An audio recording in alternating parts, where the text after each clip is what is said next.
2024 Ballito Pro, presented by O'Neill, International Surf and Lifestyle Festival will mark two notable milestones this year, namely the 55th year of the founding professional surf event and the 15th year of this epic journey to the north coast of KwaZulu-Natal. I love this place, I love this wave. This race is a prophecy, run boy run, break out from society. Connecting local heritage with the Surfing Challenger Series, the 2024 theme. This is the battlefield. Lina Nkundla Yempi will see surfers battle it out for the top title, while spectators enjoy non-stop entertainment within the arena and beyond.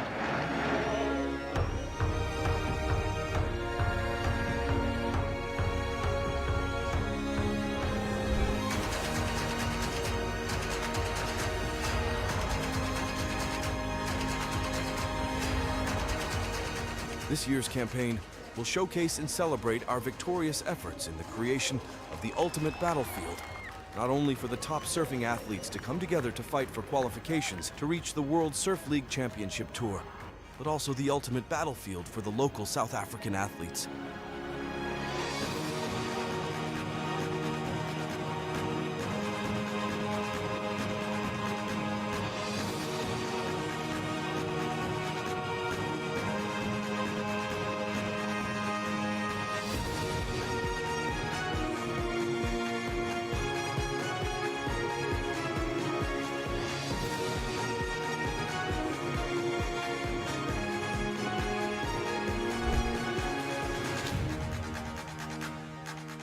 The Challenger Series surfing action isn't the only sport on the go.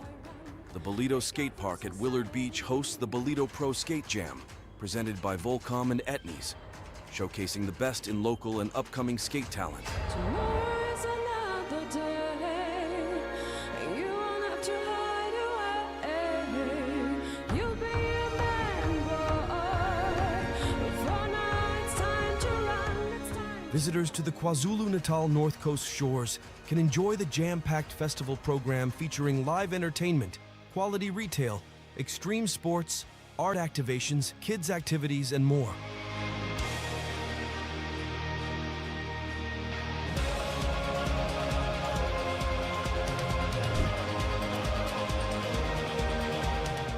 The party continues with the Ballito Pro Music Concerts and Sunset Sessions presented by Corona, a free-to-attend two-day festival showcasing top South African musicians.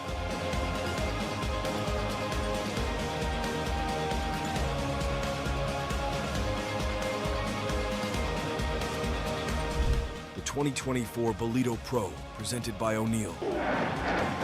This is the battlefield.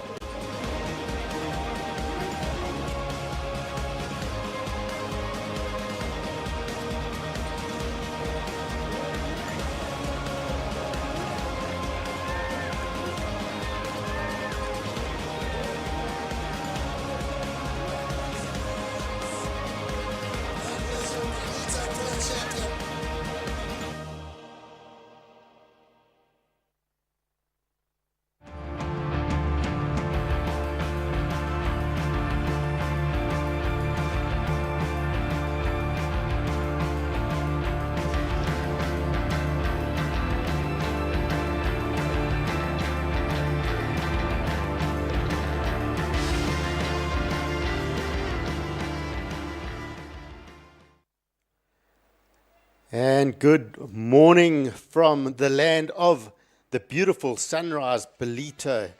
We are here in the Quarterfinals municipality, the Dolphin Coast. And of course, the Ballito Open presented by Flojos. It's finals day in the golden sands of Willard Beach. And we're looking forward to a stacked day. I'm joined in studio with Big Wave Charger. I love watching Mark Frew charge. And Mark, good to have you in the studio. And yeah, we into finals day, starting off with the men's round of 32 and that first opener looking like a stacked heat. A couple of good South African interests in that heat. And just looking at that opening heat, Luke Schleipen, Nate Colby, James Ribink, and then the Hawaiian joining the mix, Jackson Bunch, exciting junior surfer that just livens up. He's very quick as well. I think we're set for such an awesome finals day here, Greg. And it's such a festive atmosphere in Ballito. The Ballito Pro's already been running for almost a week. We had the O'Neill Smith Shapes Rookie Rippers.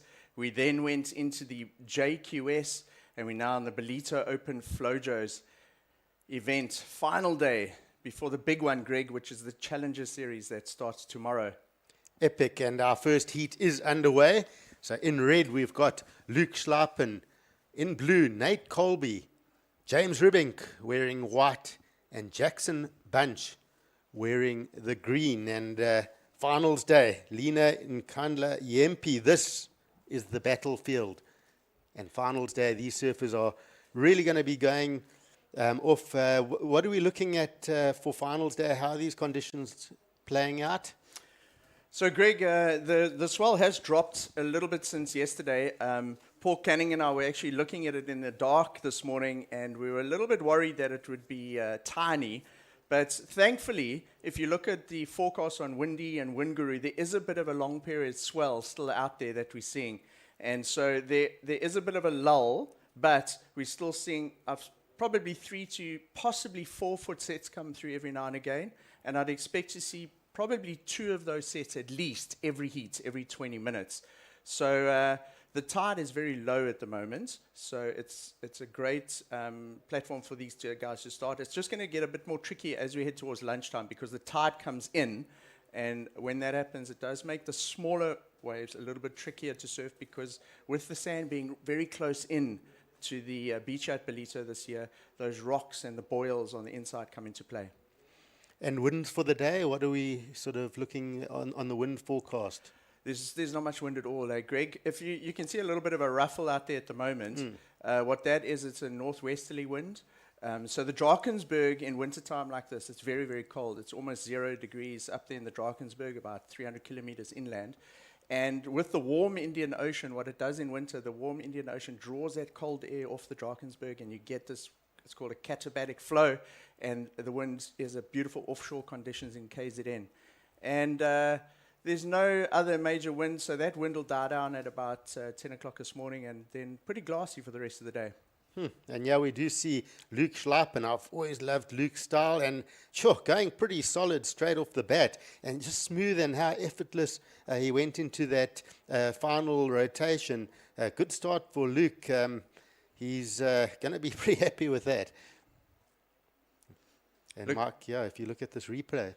Yeah, so having a look at this is one of those kind of set waves that we were talking about. It's got great scoring potential. And I felt he surfed that well. If we look at some of the heats from yesterday, Greg, the guys were banking 4s and 5s as a base to start the heat off. And if you can get 2 of those within the first sort of 10 minutes, then you got a fantastic base to start flaring it out and hustling the other guys or pushing that priority a little bit to improve on that. And with only probably 2 to 3 sets in a whole heat, if you can get 2 of those within the first 10 minutes, then you really are in the game for potentially, going up the leaderboard in the heat. So I'm pleasantly surprised at conditions this morning. I mean, look at that first wave. It had a lot of open face, lots of opportunity. I must say, yesterday, there's a lot of ocean out there. When I saw that east wind coming up quite strong, probably stronger than predicted, I was sort of quite happy with that onshore wind. I thought this is a good opportunity to keep a little bit of swell in, coming into the bay, and a little bit of that broken up swell just to keep something there, and whatever's out there, push it in a little bit. And I think that has happened. It's just kept enough there for us to get finals day going. And looking at that first score, coming in for Luke Schlappen, a 5.83, and much similar to what we saw yesterday. Anything above probably a 4.5 in the start, you're looking all right. And I think a 5.83 is going to be a really good start. He's going to be happy with that. And a well put together ride, going pretty big, to be honest, on that last turn. I thought quite risky for the first ride, but getting rewarded decently, and that's going to put Luke Schlappen in a good position. And I would love to see Luke Schlappen get on a real run. I've always thought he's, from his junior days and that, he's just a great surfer to watch, good style, and just attacks the wave. He's got that I want to almost say a little bit of the late Andy Irons look to him, where he's a bit unpredictable, where he looks calm and then suddenly goes into a maneuver that you're not predicting. And I quite like that excitement about Luke Schleipen. As you said, I really like that he has the confidence to do a maneuver like that on his very first wave. And Luke is already on the Challenger, and he was in Australia earlier this year. And the South Africans didn't have a great run. In contrast to that, they didn't have an event going when they were in Australia, so they landed there and basically went straight into Challenger heats, which is tough. Where here, the surfers have had an opportunity to warm up, and a lot of the Challenger Series competitors are using this event as a warm-up going into next week. And, Luke got a great start there, but he's probably not as nervous as he will be in his Challenger Series heat later in the event. Yeah, so we saw Jackson Bunch looking really good, as we spoke of. A great first turn, and just a bit tricky on the backhand. You feel like you really need to get to that lip early on that final maneuver. It sort of breaks up a little bit, on the wave. And we look at the replay, that first turn was just beautiful. And then just there, if you hit that landing with that lip, it sort of bounces back at you. You want to be really quick and have that rotation very quick and face the beach and be able to sort of ride out ahead of the wave on this closeout turn. It's almost as if that closeout section, that left coming towards you, is almost sort of pulled closer, slightly closer in than the wave you're on. So when you hit it, you don't want to get caught on the back of it. You've almost got to hit it early and come forward of that section so you get that clean ride out. That's such an interesting analysis. I hadn't thought of it in terms of like that wedge coming towards you like that.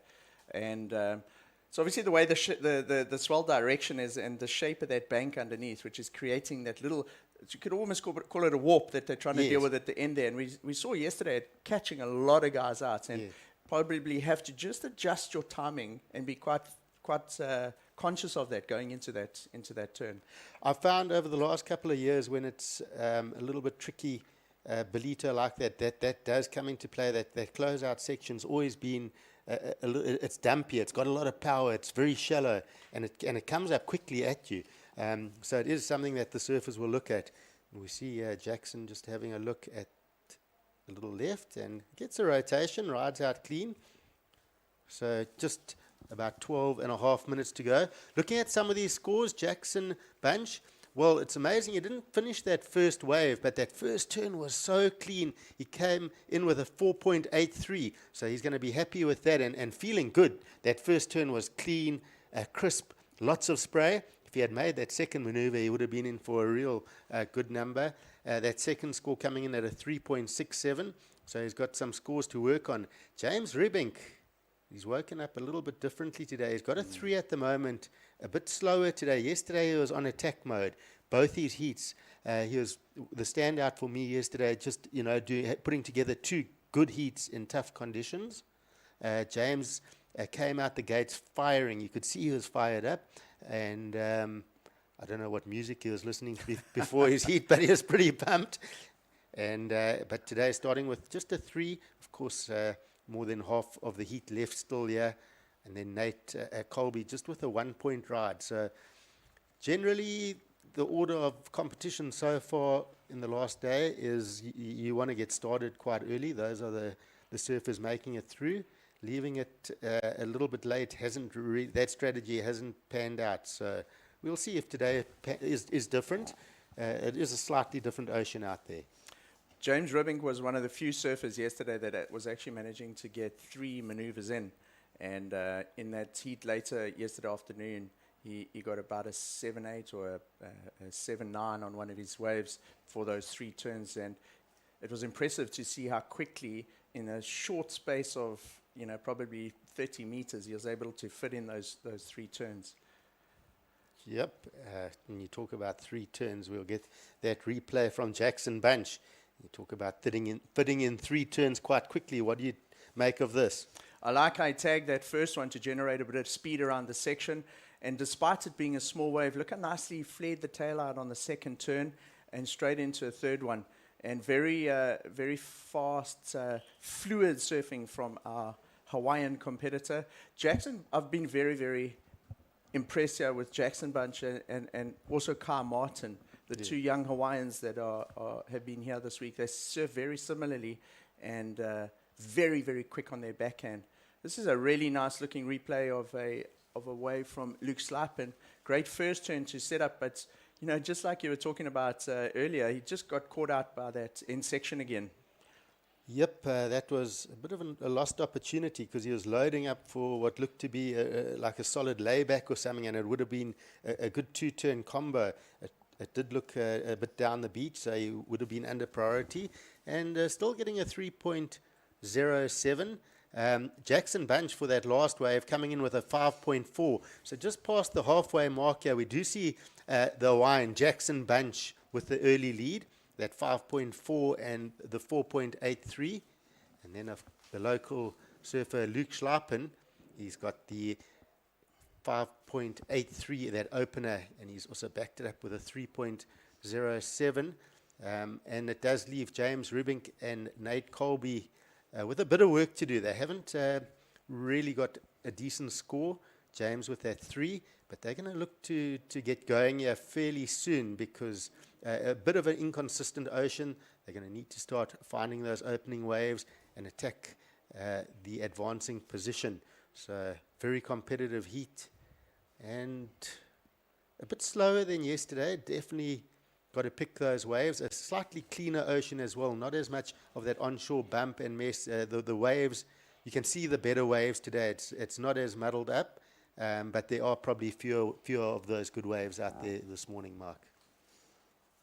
Having a look at the pedigree of the surfers out there, or just in terms of what they've surfed this year so far, we've got quite a big spread between all 4 surfers here. If you look at the statistics, Greg. So Jackson Bunch has already surfed in a WCT heat this year. He was in the Lexus Pro presented by Yeti.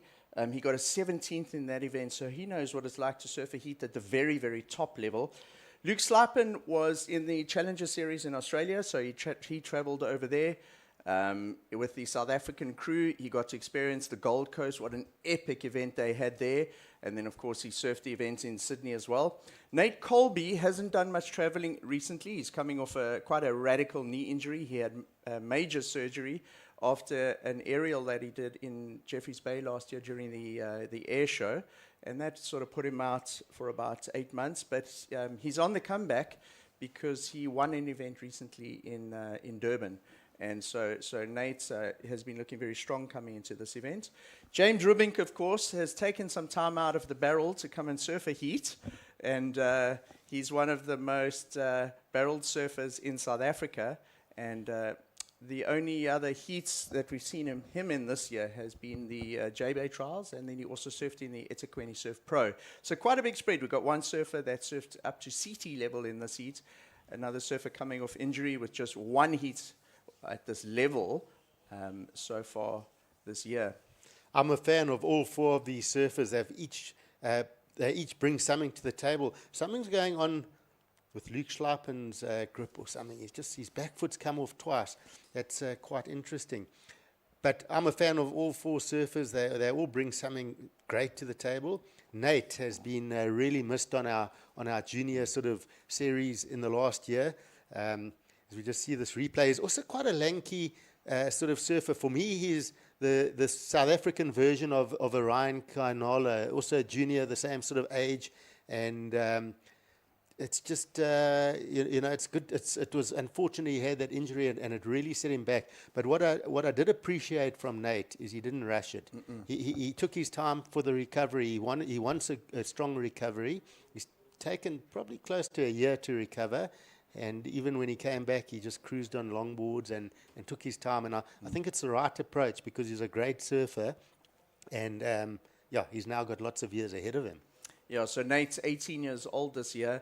And I asked him the same question. I was like, hey, have you missed competing? How's it been? How are you feeling? And he said, hey, Mike, it's actually been a blessing to have had almost a year off without the contest pressure, without all the anxiety and stress that comes with it. And he's actually grown as a person and been able to take a step back and put the surfing into context and decide, okay, where do I want to put the energy here? And it was great to see him take that win recently because it was a culmination of a lot of rehab and a lot of work to come back to top competitive surfing. That's interesting points. And we see Nate, he does have a 2.9 for that last wave.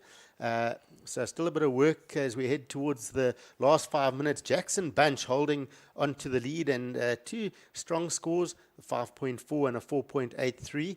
And then we've got Luke Schleipen up and riding now. He's sitting in second with that 5.83, and he's looking to get rid of that 3.07. He'll be hoping that he will replace it on that left-hander. Nate Colby in third, looking for a 6-point ride at the moment, and James Rebink looking for a 5.9. So still within reach, but they haven't really got going, Nate and James. So, a bit of work to do. And that last score coming in for Luke Schleipen, a 3.83. So it does change those requirements. That goes in to Surfer and Red's top two. So now that bumps the requirement up quite a bit to very strong scores for these conditions. Nate Colby now looking for a 6.76, and James Rebink up and riding looking for a 6.66. So James getting a nice turn in there, but look, you can see from his expression there, he was like, needed one more turn there to get himself back into the heat. That was his second wave, so it certainly will count. He's only had that 3, and that will go onto the board. Not sure if it will improve the requirements in any way, because it was just the one turn. I don't know if it'll be higher than a 3. But interesting here, we were talking yesterday about how quickly these heats go, Greg. At 20 minutes, it flies by. And making the most use of that very quick 20-minute time out there are the two more experienced competitors in terms of this year and their heat experience. Jackson Bunch in the lead, Luke Schleipen in second. And they've surfed this year in particular a lot more heats than James Rebink and Nate Colby, and have better utilized the time available. So looking at that score coming in from James Rebink, a 3.27. I feel that score could have been more if he had better body language. He sort of looked a little bit bummed. He wanted another turn, but he could have just, it was a very good turn. He had pushed hard. There was a lot of spray, and he sort of came down and went like, I can't get into the next section, where if he focused on just that one turn and just ripped and did what he did and then rode out and almost stood and looked stoked on it, that score, I think, could have been bumped up. You think about Jackson Bunch's first wave getting a 4.83 for just that one maneuver. I thought there was a few points lost there. We see the replay from Nate. Yeah, so this for me was probably Nate's smoothest and best surfed wave of the heat. I liked how he looked confident there, smooth on that wave in those two turns. As we see Luke Schleipen now, just one turn there. That's probably not going to factor into the top two because he's got that 5.83 and the 3.83. But interesting what you're saying about James there.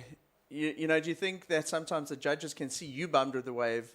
You want to kind of try and sell it to them as well. So, absolutely, in a sense, so that's a perspective that I've never really thought about that. Yeah, so definitely. But you know, he was thinking two turns, and it didn't give him that opportunity. Where you know it does come. These waves do come at you quite quickly. So naturally he was not happy with it.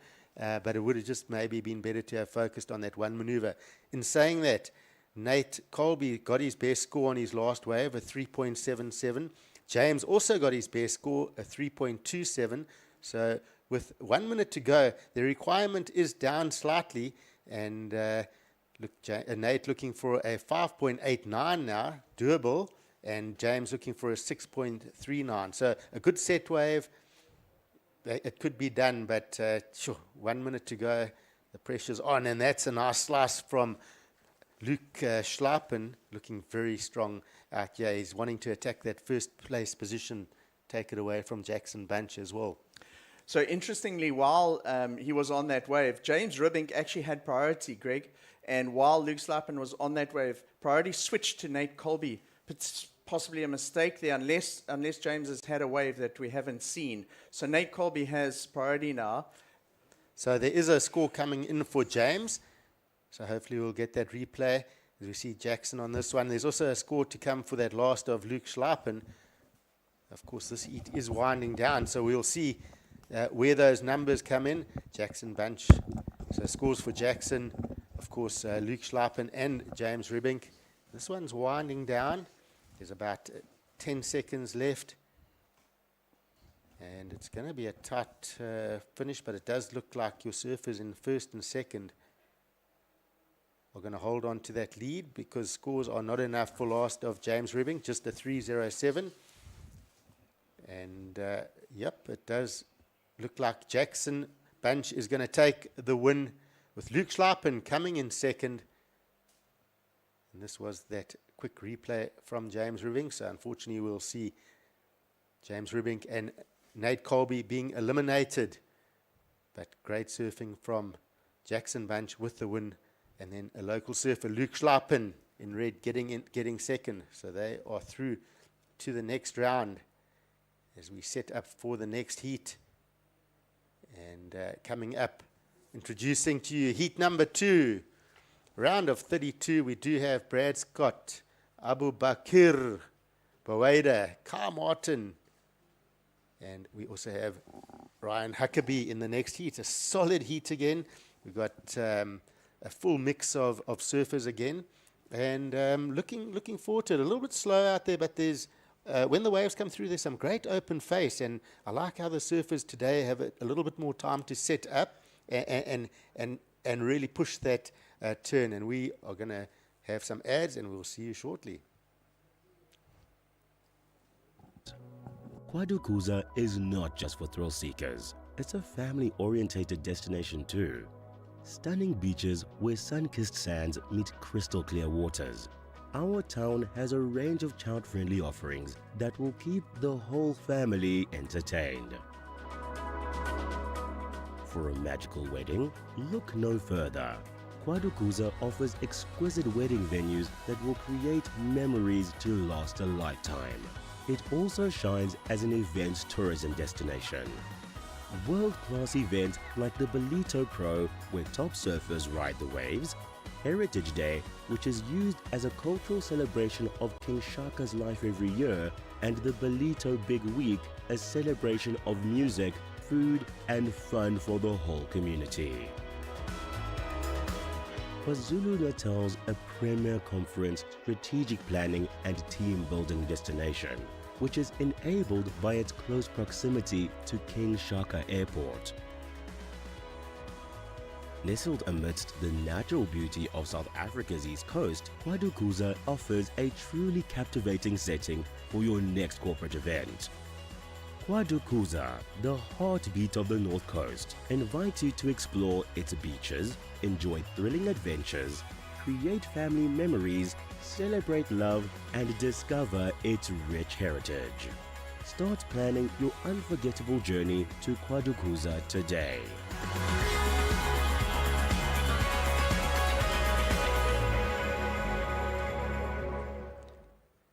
Heat number 2, round of 32 in the water. Brad Scott is in red, South African surfer. We got Abu Bakr Baweda out of Morocco in blue. And then we've got Carl Martin, the Hawaiian standout from yesterday, is in white. So looking forward to seeing what form Car's on this morning. He's been exciting. And then, of course, the USA surfer, Ryan Huckabee, joining the mix. So strong heat. We've got all 4 of our surfers come from a different country. Of course, Brad out of South Africa, Abu Bakr out of Morocco, Ka out of Hawaii, and Ryan out of the USA. A couple of early scores. The best of the opening exchange. We saw Ryan Huckabee during the ad break getting a 3-point ride, and nothing major. That's the best. So just a couple of small scores. But a clean-looking ocean, a nice little northwesterly wind on it. So what we have is a bit of a smooth bump on the ocean. So there's a few opportunities, some nice sections. We see surfer in blue, Abu Bakr, up and riding here, and slices through that first section. Another whip, looking sharp, and coming through to the inside and clicks up over that section. So our Moroccan surfer looking like he's fired up this morning. I love the speed on that wave. Mark just looking strong.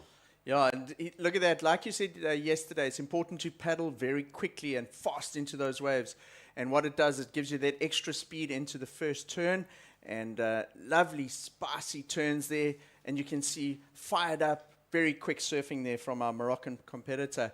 Greg, we're actually going to see Abubakar Boeda in the Challenger Series this week as well, because he's actually been awarded the alternate slots in the event as based on his results at the Cape Town Pro. So Lukman and Bruce from WSL confirming this morning that Abubakar Boeda will be in the Challenger Series, and that's based on his results in South Africa surfing on these events so far this year. And then, of course, Zoe Steyn is also confirmed into the Challenger Series for this event, the Ballito Pro, and that's as the highest placed South African. I think Sarah Baum is in already on the Challenger Series, so Zoe getting in. On the men's side, for the South Africans, Greg, there's a lot to play for today, because the highest placed South African that's not already in the event today, they will get a slot into the Challenger Series, and that's huge. Sure, that is solid. And stoked for Abu Bakr, and he's almost got like a bit of a skip in his step this morning, and maybe getting that news, he's going, well, I'm pretty amped now. Getting that first score coming in at a 4.67. So we've spoken about this. Anything from a 4.5 and above at the start is a quality opening score. It puts you in a decent position, and he's done just that. Getting that first score of 4.67, that last wave just a 1.5. We saw Brad Scott with two small scores, a 2 and a 0.5. Kyle Martin playing the patience game this morning. Still only about 6 minutes gone, but a different lineup, so slightly different strategies from yesterday. I think the surfers have picked up that there's fewer good waves, but probably better quality than yesterday when they do come through. So a slight change in strategy to wait for those clean open face waves. Yeah, the quality is actually a lot better, as you said, and I think that's because we didn't have that strong northeasterly yesterday, and the northwesterly wind that blows in the night had a little bit more opportunity to clean it up. And with it going glassy for the rest of the day, I'd expect the wave's going to be a lot cleaner, less challenging than what we had yesterday, so less of a grind. And just looking at some of the stats of the surfers in this heat, Greg, we've got Brad Scott there in the red. So Brad has surfed the events in South Africa this year so far, and he took part in the Cape Town Surf Pro, the SA Open of Surfing, which is in your backyard, the eThekwini Surf Pro, which was on the Durban beachfront, and now in the Ballito Pro. And so Brad has focused on the local events, where by contrast we've got Kai Martin. Kai has been all over the world prior to this heat today. He is on the Challenger Series this year, so he has already surfed. He surfed on the Gold Coast. He surfed in Sydney. Didn't really get a result there, so he'll be looking to use this as an opportunity to springboard up the ratings on the Challenger Series this week if he can get a result. And then about a week ago, 10 days ago, he also surfed at the local motion Surf Into Summer at the Ala Bowl in Hawaii. So Kai Martin traveling with Sharon Crawford and Jackson Bunch. We've got a really nice, strong Hawaiian contingent at this event. It's just something you said there, sort of hit home a little bit, as we just see a decent-looking set wave coming through the lineup. There's going to be a bit of interest shown, and that is Ryan Huckabee in green up and riding. A nice slice off the top there. Starting to see that the sort of tide starting to fill in. And just something you used the word by contrast, and you're meaning the events. A few events locally, and the international guys having quite a springboard with lots of events. We look at the Ballito Pro and this event being added to the whole structure this year. Added bonus for our surfers. I feel there's a movement happening in South Africa. I feel we're getting going. I'm so proud to see what Tash Mentasti and Lukman Bruce from WSL Africa are bringing to the party, thrown in the deep end a little bit. They are working so hard, and I'm just proud to see the passion. You talk to them, they're excited about trying to get stuff done. I know in my hometown in East London, we got quite a big municipality. We got a big tourism office. Tash sends stuff to my house. Please, can't you take this through? And I've got to go to the middle of town and walk through the building and find the boss of tourism and say, listen, yeah, you got a beautiful dress on. Surfing is the sport of kings. And I've got a pile of paper, and you just want to be part of building surfing in South Africa. And when you talk to both of them, they're in a position of passion, and I'm so proud of what they're doing. I can just foresee surfing taking off in the next 2 to 3 years in South Africa and having lots of events, and with that, our talent's going to go through the roof. Absolutely.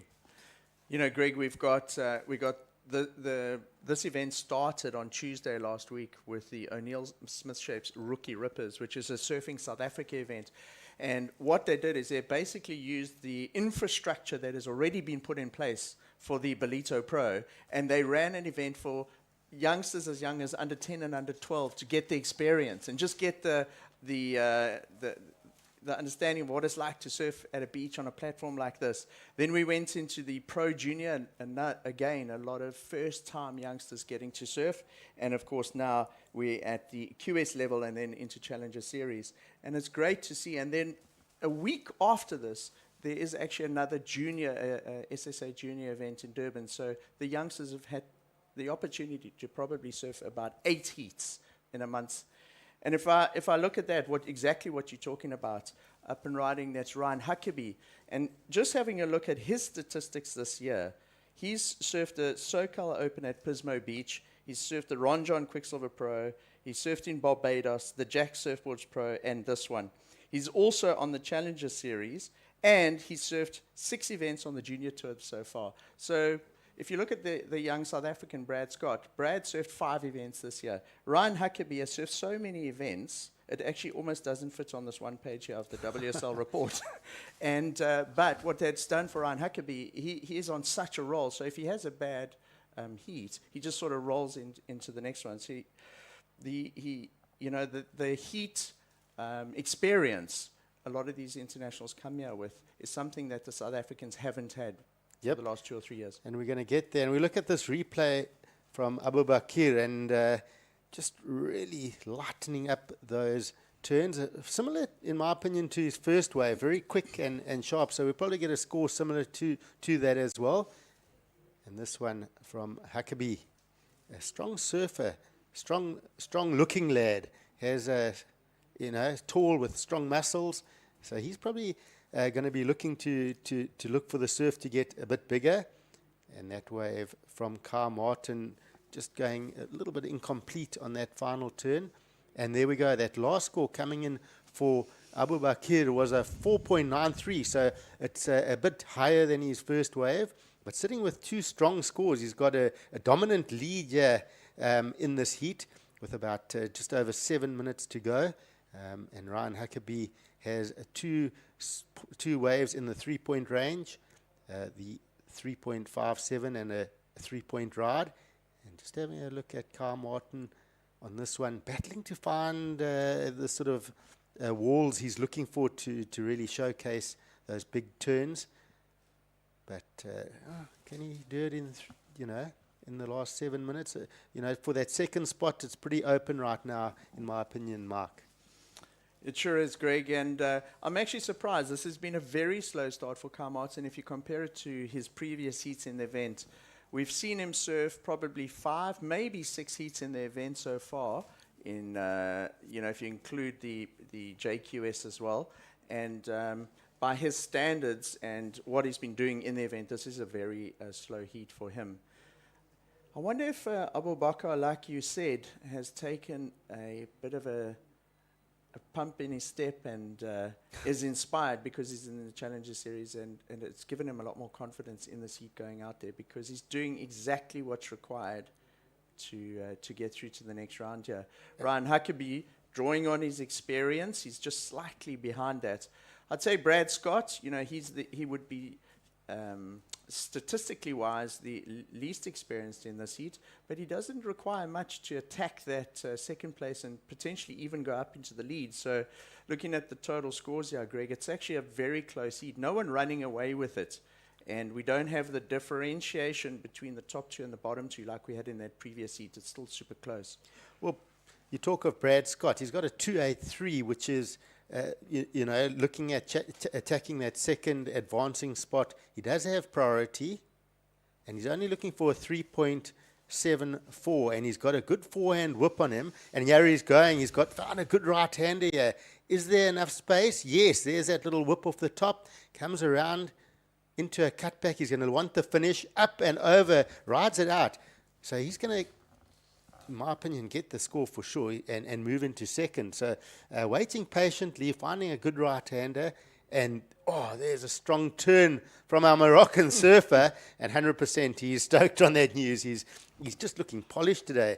I wonder if he got a turn before. We'll see the replay now, but if that was the finishing turn, we spoke about it, get ahead of that lip. He rode out of that heavy section down in the wave and used his muscle, got compressed to the board facing the beach, and just riding out clean. Brad Scott's wave, he had the 2 turns there, and he quite possibly will improve on his scores. And 2 turns can win events here in Ballito. Cole Hauschman won the event last year, the Ballito Pro, with a 2-turn in the final, in a very slow final. And I felt like he really got out of first gear there and found his groove on this wave, Greg. Yep. Not a huge score, but I do feel it's got to be that 3.74. And that was just a heavy landing. The judges are going to enjoy that heavy landing from Abu Bakr. They like that sort of heavy hitting surfing. Waiting for both those scores, I think we're going to see a bit of a shift in this in the placings here. As we see up and riding, this is your surfer in white, Carl Martin. So battling to find some open face. And this one is trying to work it for everything, just to get something on the board, but struggling to find those clean big walls. And Abu Bakr has just been all over it. He's found good lefts and a couple of good rights. And Huckabee, loads of spray coming off this man's board. So he would have seen Brad Scott's wave, knowing he's probably going to move out of second position, but answering back quite quickly on this last wave. And strong. I like the power. The spray coming off those 2 turns, that's his best wave. We'll get that replay pretty soon. And here we go. Check this out. Well, that's the first one of Ka. So Ka was looking to replace a 0.93 with this wave, which Greg, he would have done. He got 2 turns in on that wave, and he finishes right up the beach on the rocks. It's interesting to see the waves like Ryan Huckabee's, and then this one from our heat leader. Okay, this was not the one with the big close-out maneuver. This was actually more similar to the one that Carl Martin had. But those big turns, those big cracks that they do. This one here, look at the spray. And when you look at it, you go, wow, those turns. And what makes it so impressive is the flare and the spray into the sunrise there in Ballito. And it's a great turn to watch. It's a pleasure to watch those kind of turns. And for the judges as well, I'm not sure if the scores dropped in yet, but once they do, he could potentially improve. Well, Brad Scott did get a 4.33. So Brad Scott's gone to second. Ryan Huckabee bumped down to third, but now only needing a 3.6 with that last wave to come.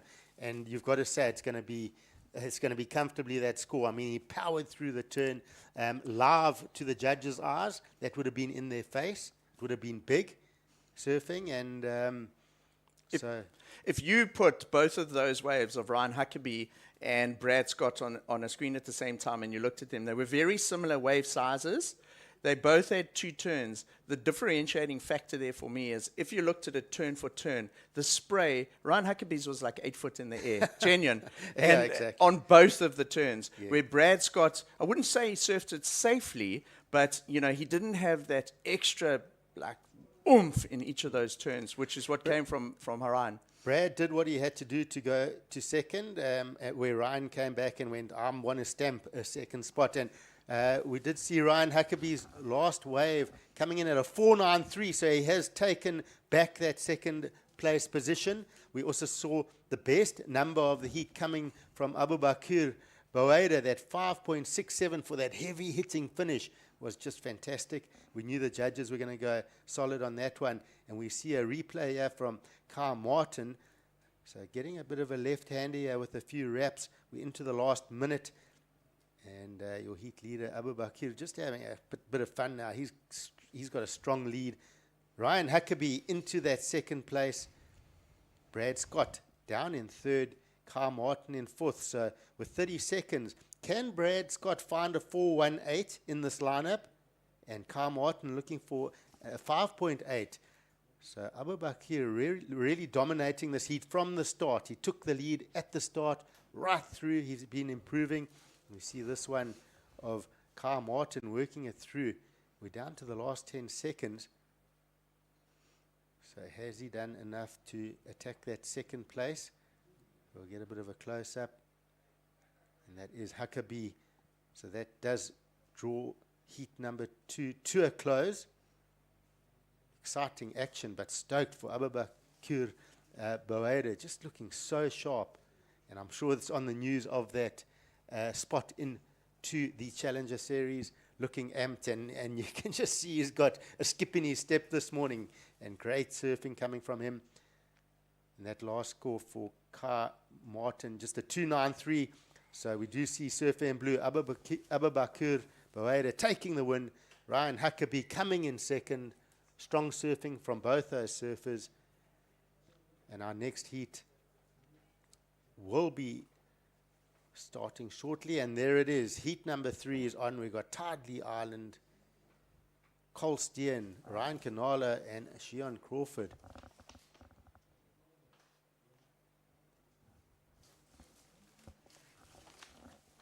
So some strong surfing coming from our opening 2 heats. It's been a pleasure chatting to you and opening the day. It's been fun. Lots to talk about. And we are into heat number 3. We're going to be taking a break, and joining you in the studio, it's going to be Tashmen Tasti will be taking the lead, and we will be seeing Johan Frey joining. It's going to be a good morning. They're going to chat you through the heats. We'll be back, and I'm going to go sit on the beach and watch a couple of heats. I love the sunrise, and we are going to take you through to an ad. You'll be joining by Tash and Johan.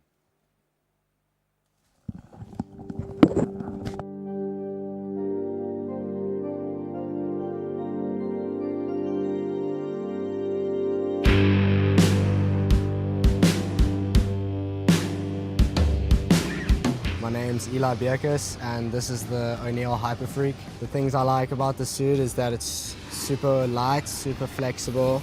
I've been wearing this suit with the chest zip, which is pretty nuts. This is the zipless, which makes it pretty easy as well, just to get in and out of the wetsuit. Usually I feel like with a lot of suits, you have to either sacrifice one or the other, whether you want a lighter suit or end up being a bit colder, or if you want a warmer suit will end up being a lot stiffer, but this thing has a good combo between the two, and it's kind of a happy medium, which I like a lot, and yeah, it's just a good all-around wetsuit.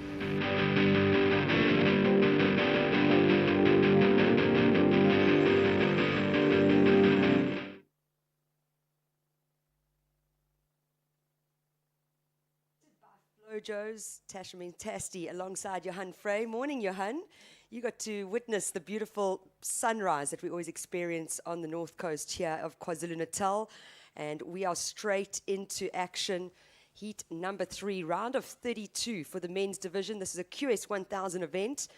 And watching this replay here, before we introduce all our surfers, this is Ryan Canalo, representing Brazil, and actually no strange face to Ballito. He's been coming here a couple of years. He really enjoys the time here, enjoys the people, the energy of the Dolphin Coast, and he's had some great results over the years. But let's just quickly introduce these surfers. So in white from Brazil, Ryan Canalo. In the green singlet, representing Hawaii, Shion Crawford. And then we've got the two South Africans in this heat in red, Tide Lee Island, as well as Carl Steen.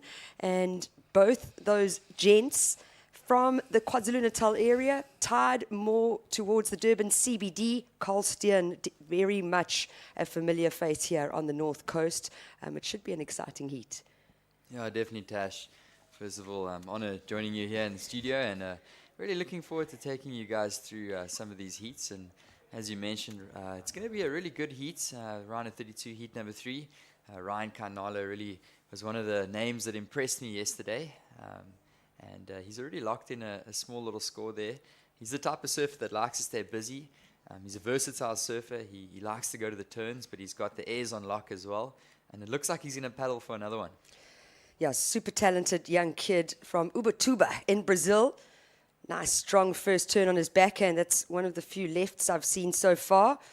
And gets that 3-turn combo in. It's definitely testing conditions out there for the athletes. And typically winter conditions, this is not what we usually see, but Ryan Carnalo. On the replay, and interestingly, as Greg was saying, he's going to go watch some heats on the beach. I was sitting on the beach the first couple of heats of the day, and I was watching Abu Bakr in the last heat, the Moroccan surfer, and he managed to get a couple scores out of those lefts, so I'm sure Ryan was watching that, and there's still some scoring potential on the left-hand rides as well. Of course, here at Ballito, it's predominantly more of a right when the sand is correct. And as you were saying, not normally the winter type of conditions we have, but looks like the lefts are on offer today as well. Yeah, absolutely. And Tide Lee Island with that bright pink board. Everyone knows that board, and it's become quite a signature for Tide. Tide also having some success here in Pro Junior events in previous years, like Ryan Carnalo. And then I reflect back to a couple of days ago, Cheyenne Crawford earning an equal third place at the Ballito Pro Junior. Yeah, here he goes. This is Tide Lee Island, and he just gets one turn off the top. So that score is going to come in, and I doubt it's going to go too high. But yeah, for Tide, he just wants to catch an early wave. He wants to just get his feet stuck in the wax, and he wants to get a score on the board. And he's got some great support down here with him.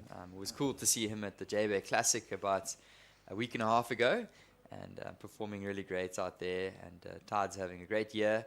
He's been surfing well, and obviously he's looking to take in this energy towards the Challenger Series that's going to be happening next week. So just a good run for the surf in the red as well. Yeah, absolutely. I mean, a Challenger Series surfer representing Africa. He did go across to Australia for those first 2 events. And it's just wonderful to be able to see these kids starting to elevate and represent on the bigger tier of the Challenger Series.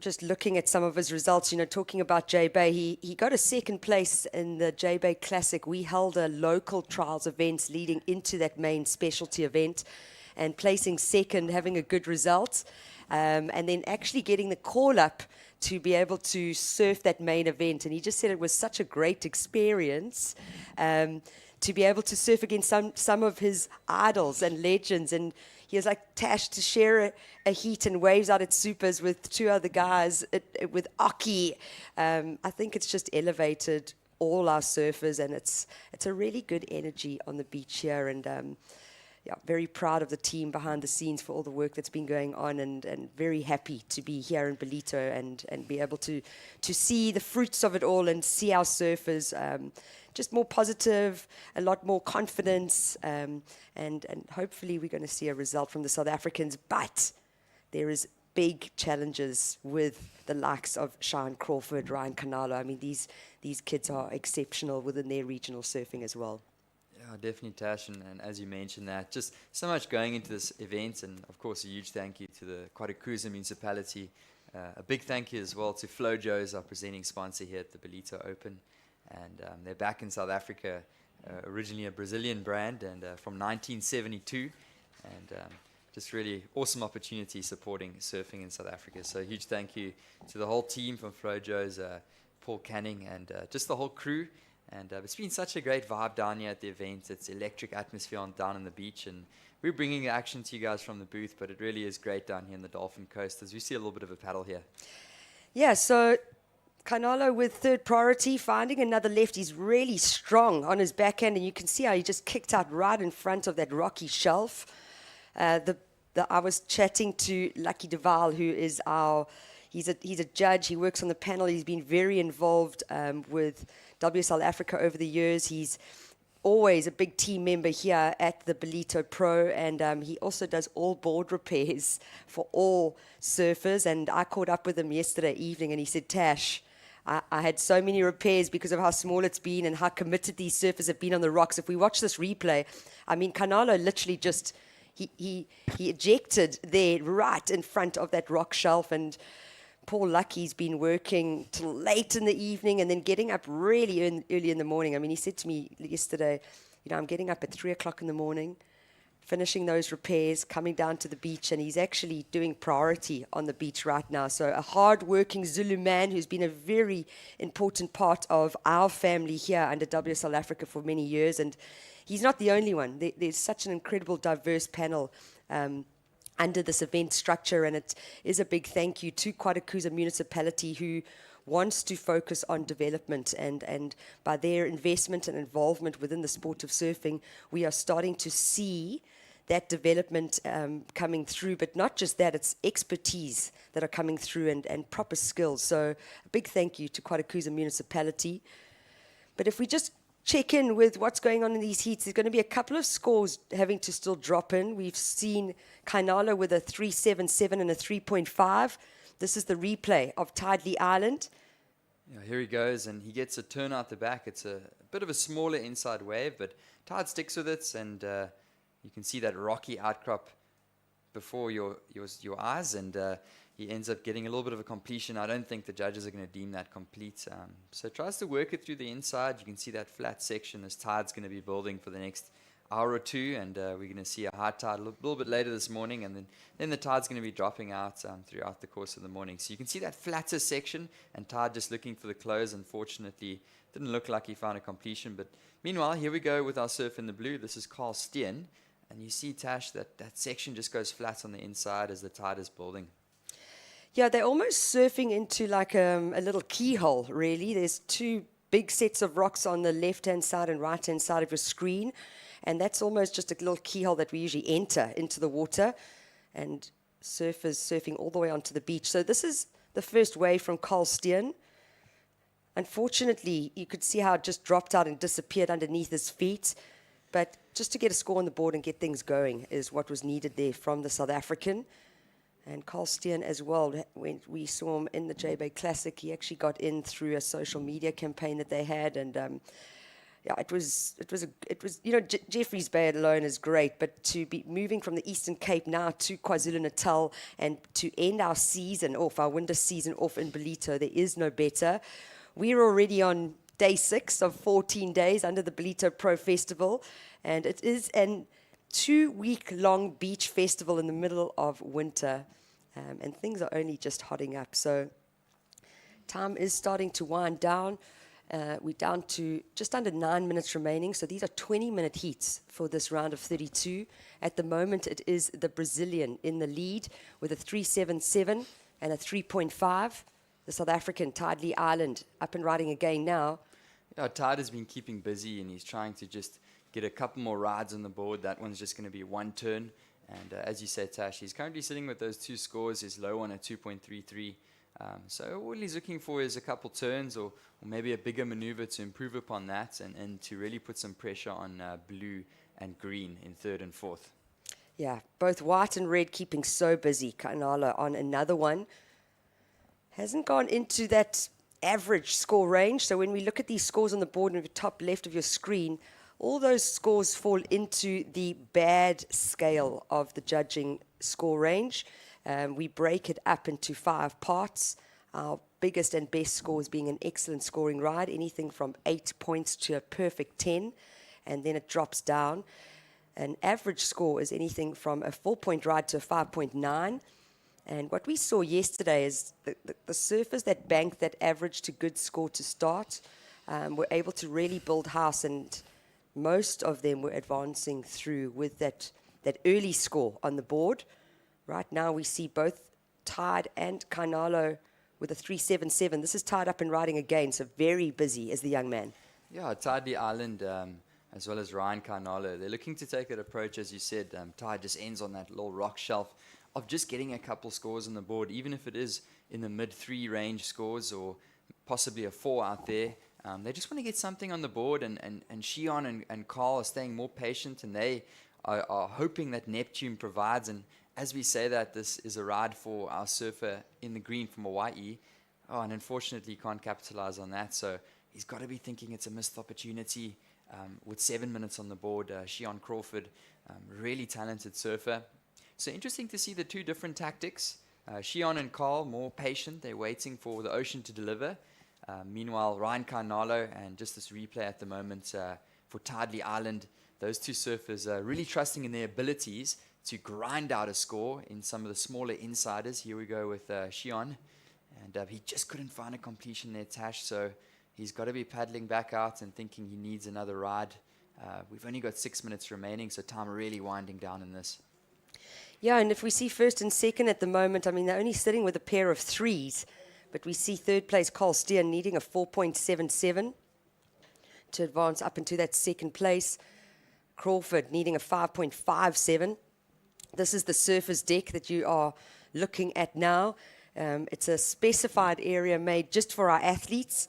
They're able to warm up, watch the surfing, store their boards. They also get meals, breakfast and lunch, so really spoiled thanks to Quarterfinals municipality. Yeah, and in the screen there, we just saw some of the guys. Must be supporting the local Tidley Island in the red. I see Eli Beerkus out there, and also a little bit of a mentor to Tide. I've been chatting to him, Jesse, down in the decks there. And he's just a friend, and he's been caddying a little bit for Tide, and he's been helping him out, and he's probably watching intently as the surfer in the red, the local surfer, Tidley Island, is in second position. And yeah, some of these locals will be watching and hoping the local boys, specifically from Durban and Ballito in the area, can advance through. And yeah, Tash, we saw quite a few of the South African surfers get knocked out.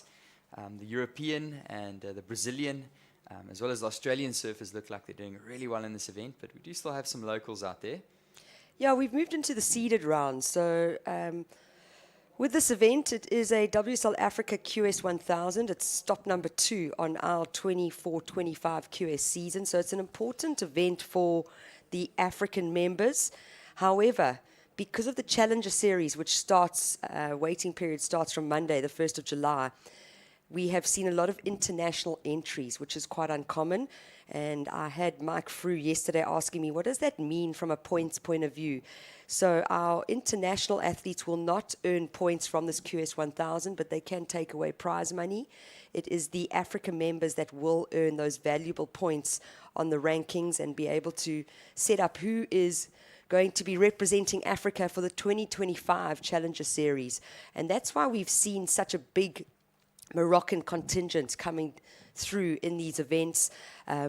They do fall on the African continent, and they've really committed to their talent ID program and showcasing a few of the athletes that they have invested in.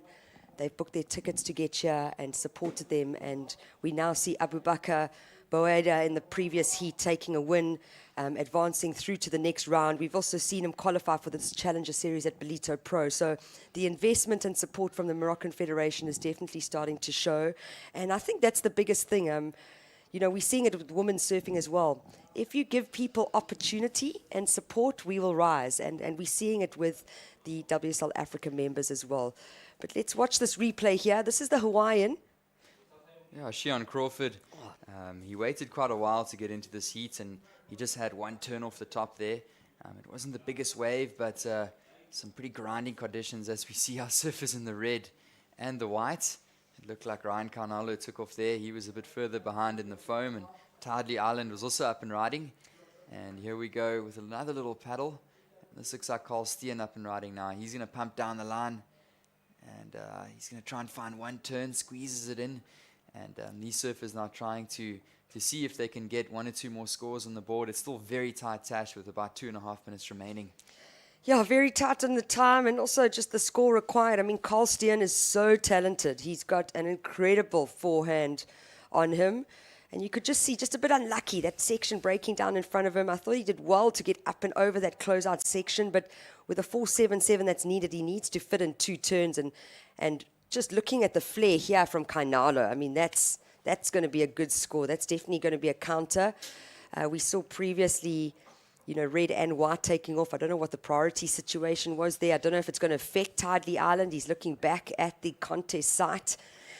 So, I mean, I'm sitting on the edge of my seat right now, just wanting to know what's going on. Here's the replay. This looks like an absolute keeper. Lovely first turn. Yeah, Ryan Carnalo, he fits that first turn in quite nicely and really flows into that second turn well. It was a small inside wave, but he really worked that one. He did well to get those turns in, to squeeze them in. It's tricky work to squeeze in 2 turns in conditions like this, and we've been seeing a lot of the bulk of the scores sitting on one big turn. It looks like Tide's going to go for this one down the line. And he's just going to get a little turn off the top. I don't think that's going to factor into his scoreline right now, sitting with 2 mid-range threes. And it's going to be a nail-biting finish here in this round of 32, heat number 3. Yeah, because, with Crawford and Steyn, I mean, they can both get those requirements very easily. It's just about finding the canvas that's going to allow them to score. And like we see here, I mean, that's a good close-out turn, but it's definitely not going to factor into Tidley Lee's score line. Important wave here for Carl Steyn. Yeah, Carl Steyn currently sitting in 3rd. Oof, and he goes down on that one. So he's going to have to go back to the drawing board with just about 40 seconds. Shion Crawford also sitting, you can see him in screen, and the Hawaiian is also requiring a score, 5.57. So the boys are going to have to try and find something. At the moment, it's white and red, but we've only got 30 seconds remaining. Yeah, 30 seconds. And, I mean, Shion placing an equal 3rd in that Pro Junior 2 days ago. I know he's not going to be happy with this performance now, but he really hasn't even got started. He 1.47 and a 0.43. I mean, he didn't get out-surfed. It's just that he hasn't been able to find a wave with scoring potential.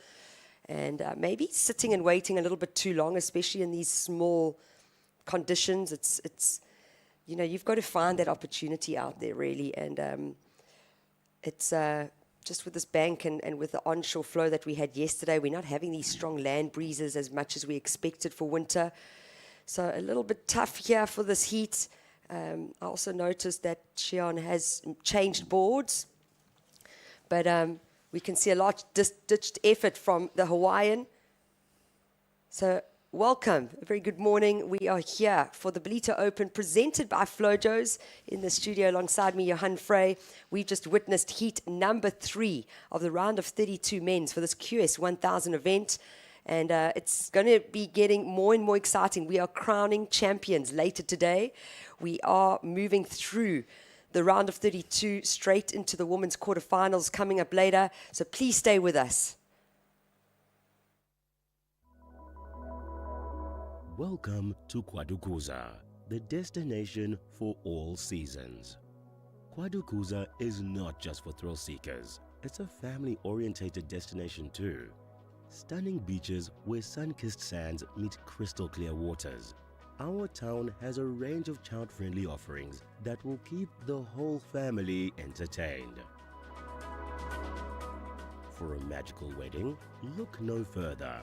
Kwadukuza offers exquisite wedding venues that will create memories to last a lifetime. It also shines as an event tourism destination.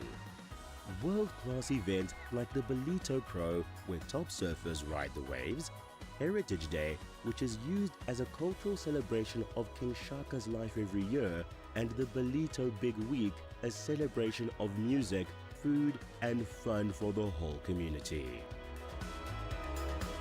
KwaZulu-Natal's a premier conference, strategic planning and team building destination, which is enabled by its close proximity to King Shaka Airport. Nestled amidst the natural beauty of South Africa's east coast, Kwadukuza offers a truly captivating setting for your next corporate event. Kwadukuza, the heartbeat of the North Coast, invites you to explore its beaches, enjoy thrilling adventures, create family memories, celebrate love, and discover its rich heritage. Start planning your unforgettable journey to Kwadukuza today.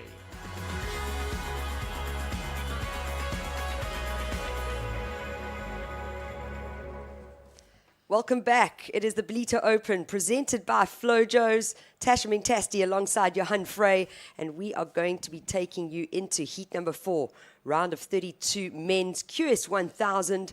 We did just see Ryan Carnalo advancing through in heat number 3 alongside the South African Tide Lee Island. And we move straight into heat number 4. So I do see that we just have a delay on the scores, top left corner. That is not this current heat. We have in the water at the moment, it is 3 South Africans with 1 lone Australian. And Johan Taliwali, I hope I'm pronouncing his name right. I did some research on the young man, and he's been keeping busy. I mean, it's a new name in my world, but definitely someone that is not a new name around Australia. And just looking at some of his results, he's equal 9th at the Gold Coast Open, and equal 13th at Urban Surf Pro. That was a QS 3000. His most recent result, and equal 5th at the NIAS Pro, that QS 5000. So I'm looking forward to seeing what the Australian can do out here, but he has got some hard work ahead of him. 3 South Africans, Luke Lapront in the red singlets, hailing from Scottburgh on the south coast of KwaZulu-Natal. We have Daniel Emsley in the blue singlet from East London. And then in green, representing South Africa and Cape Town, is Luke van Wyk. Yeah, Tash, another exciting heat. And as you mentioned, the lone Australian here, he's going to battle it out with the South Africans. And Taliwali had a little free surf with him a couple days ago. And he's a big, strong Australian bloke. And he looks like he could be a rugby league player as well. Oh, wow. Yeah, he gets around really well. He's a big guy and a goofy footer, powerful surfer. And I'm sure that we're going to be seeing some good surfing from him throughout the course of this event as we lead into the Challenger. But definitely a new name in our books. Great to see him down here. And he'll be battling it out with the South Africans, the Saffers. And just looking down the list of names here, Luke van Wyk, I remember he really grinded out a couple scores yesterday afternoon in some difficult conditions. And I'm sure Luke van Wyk is going to look to get busy quite nice and early in this heat.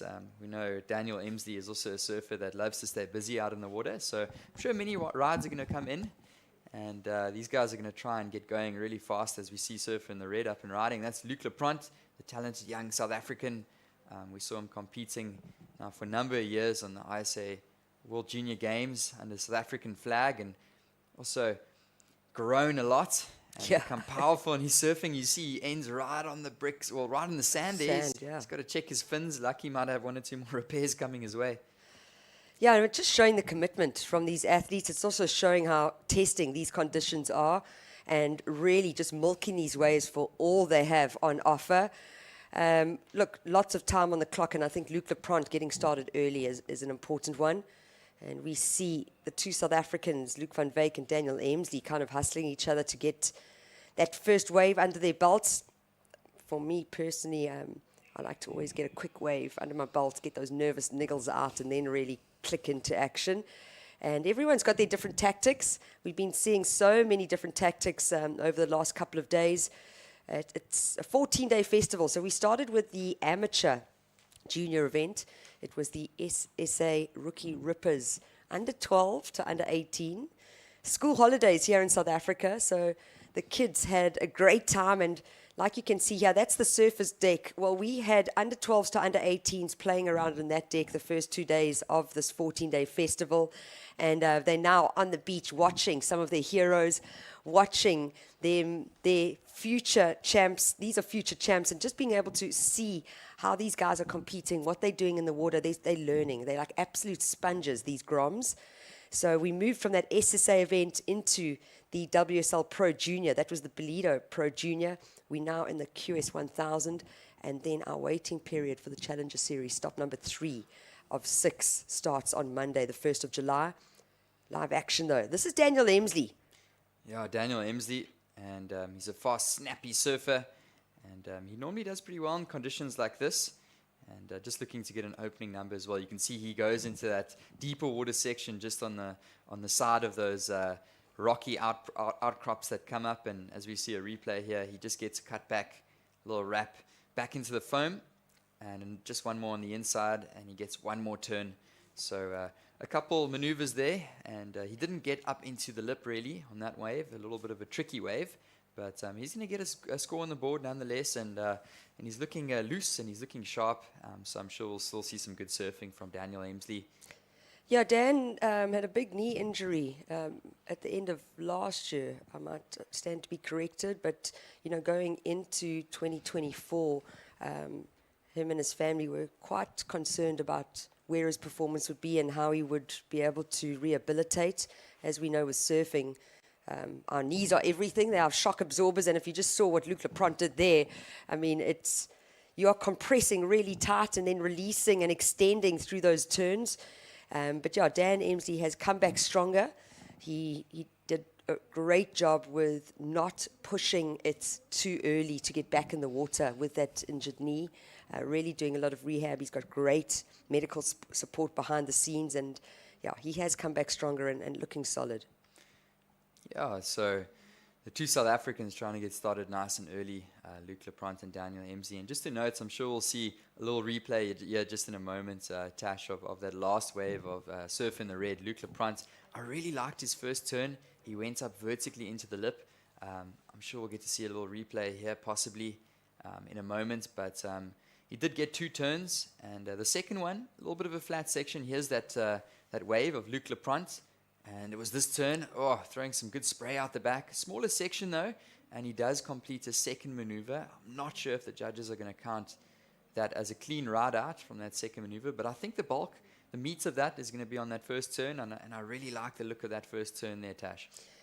Yeah, it was exciting to watch, and if we look at how small these waves are and how vertical he got, I mean, the wave is so small, so you're not really getting a deep bottom turn into it, and it's also running along that bank very quickly. So I had a braai, which is a South African barbecue, last night with Jose Faulkner, Paul Sampson, Jason, our greatest friend who's forever involved with Christian surfers on site here and at most of our surfing events. And Jose was just saying how on the backhand with these small conditions, and especially as it drops to that super low tide, it's very difficult to stay ahead of the peak.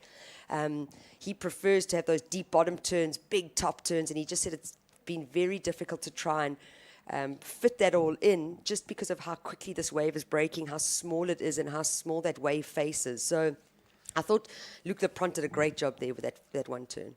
And just getting underway here, he's kept a little bit more patient, has the surf in the green, Luc van Wyk, the Cape Townian, and this one's going to stand up for him.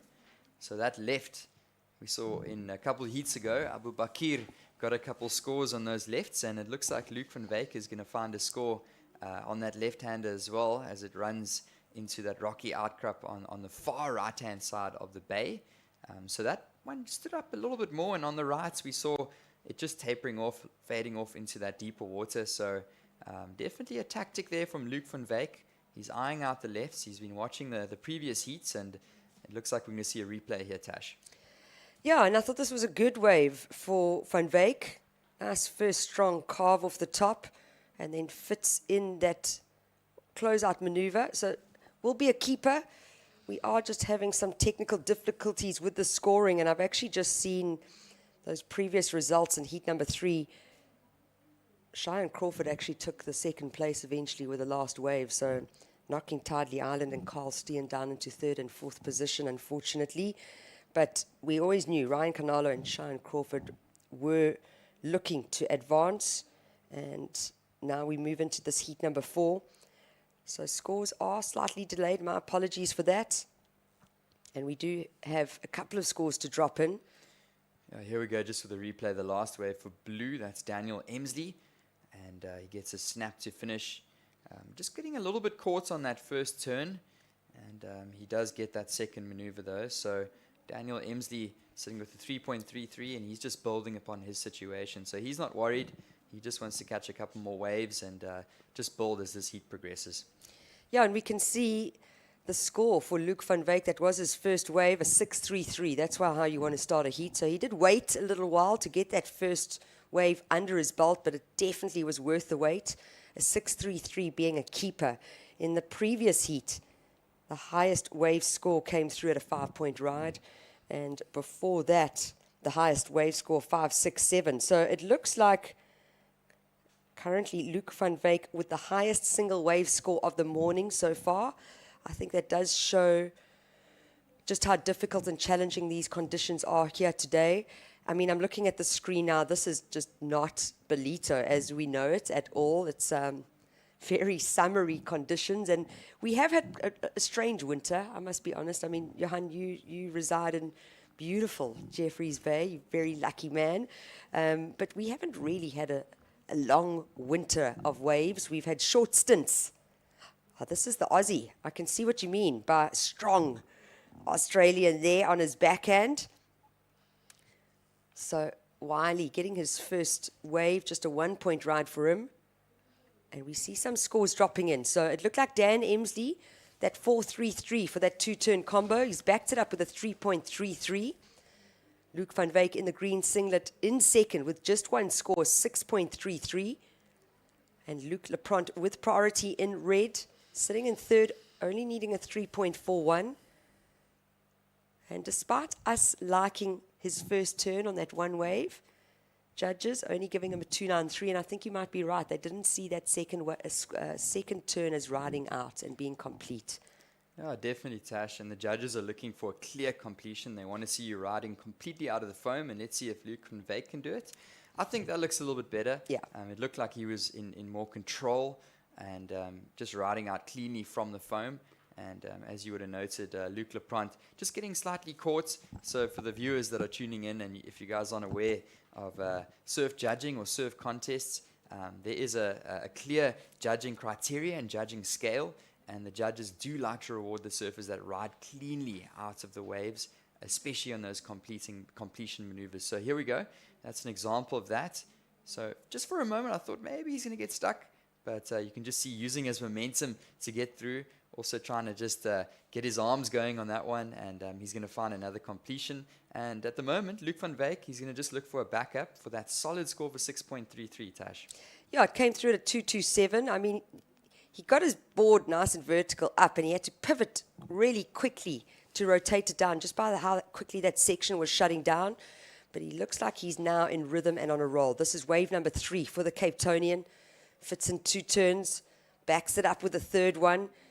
And I'm liking how nice and light-footed Luc van Wyk is looking.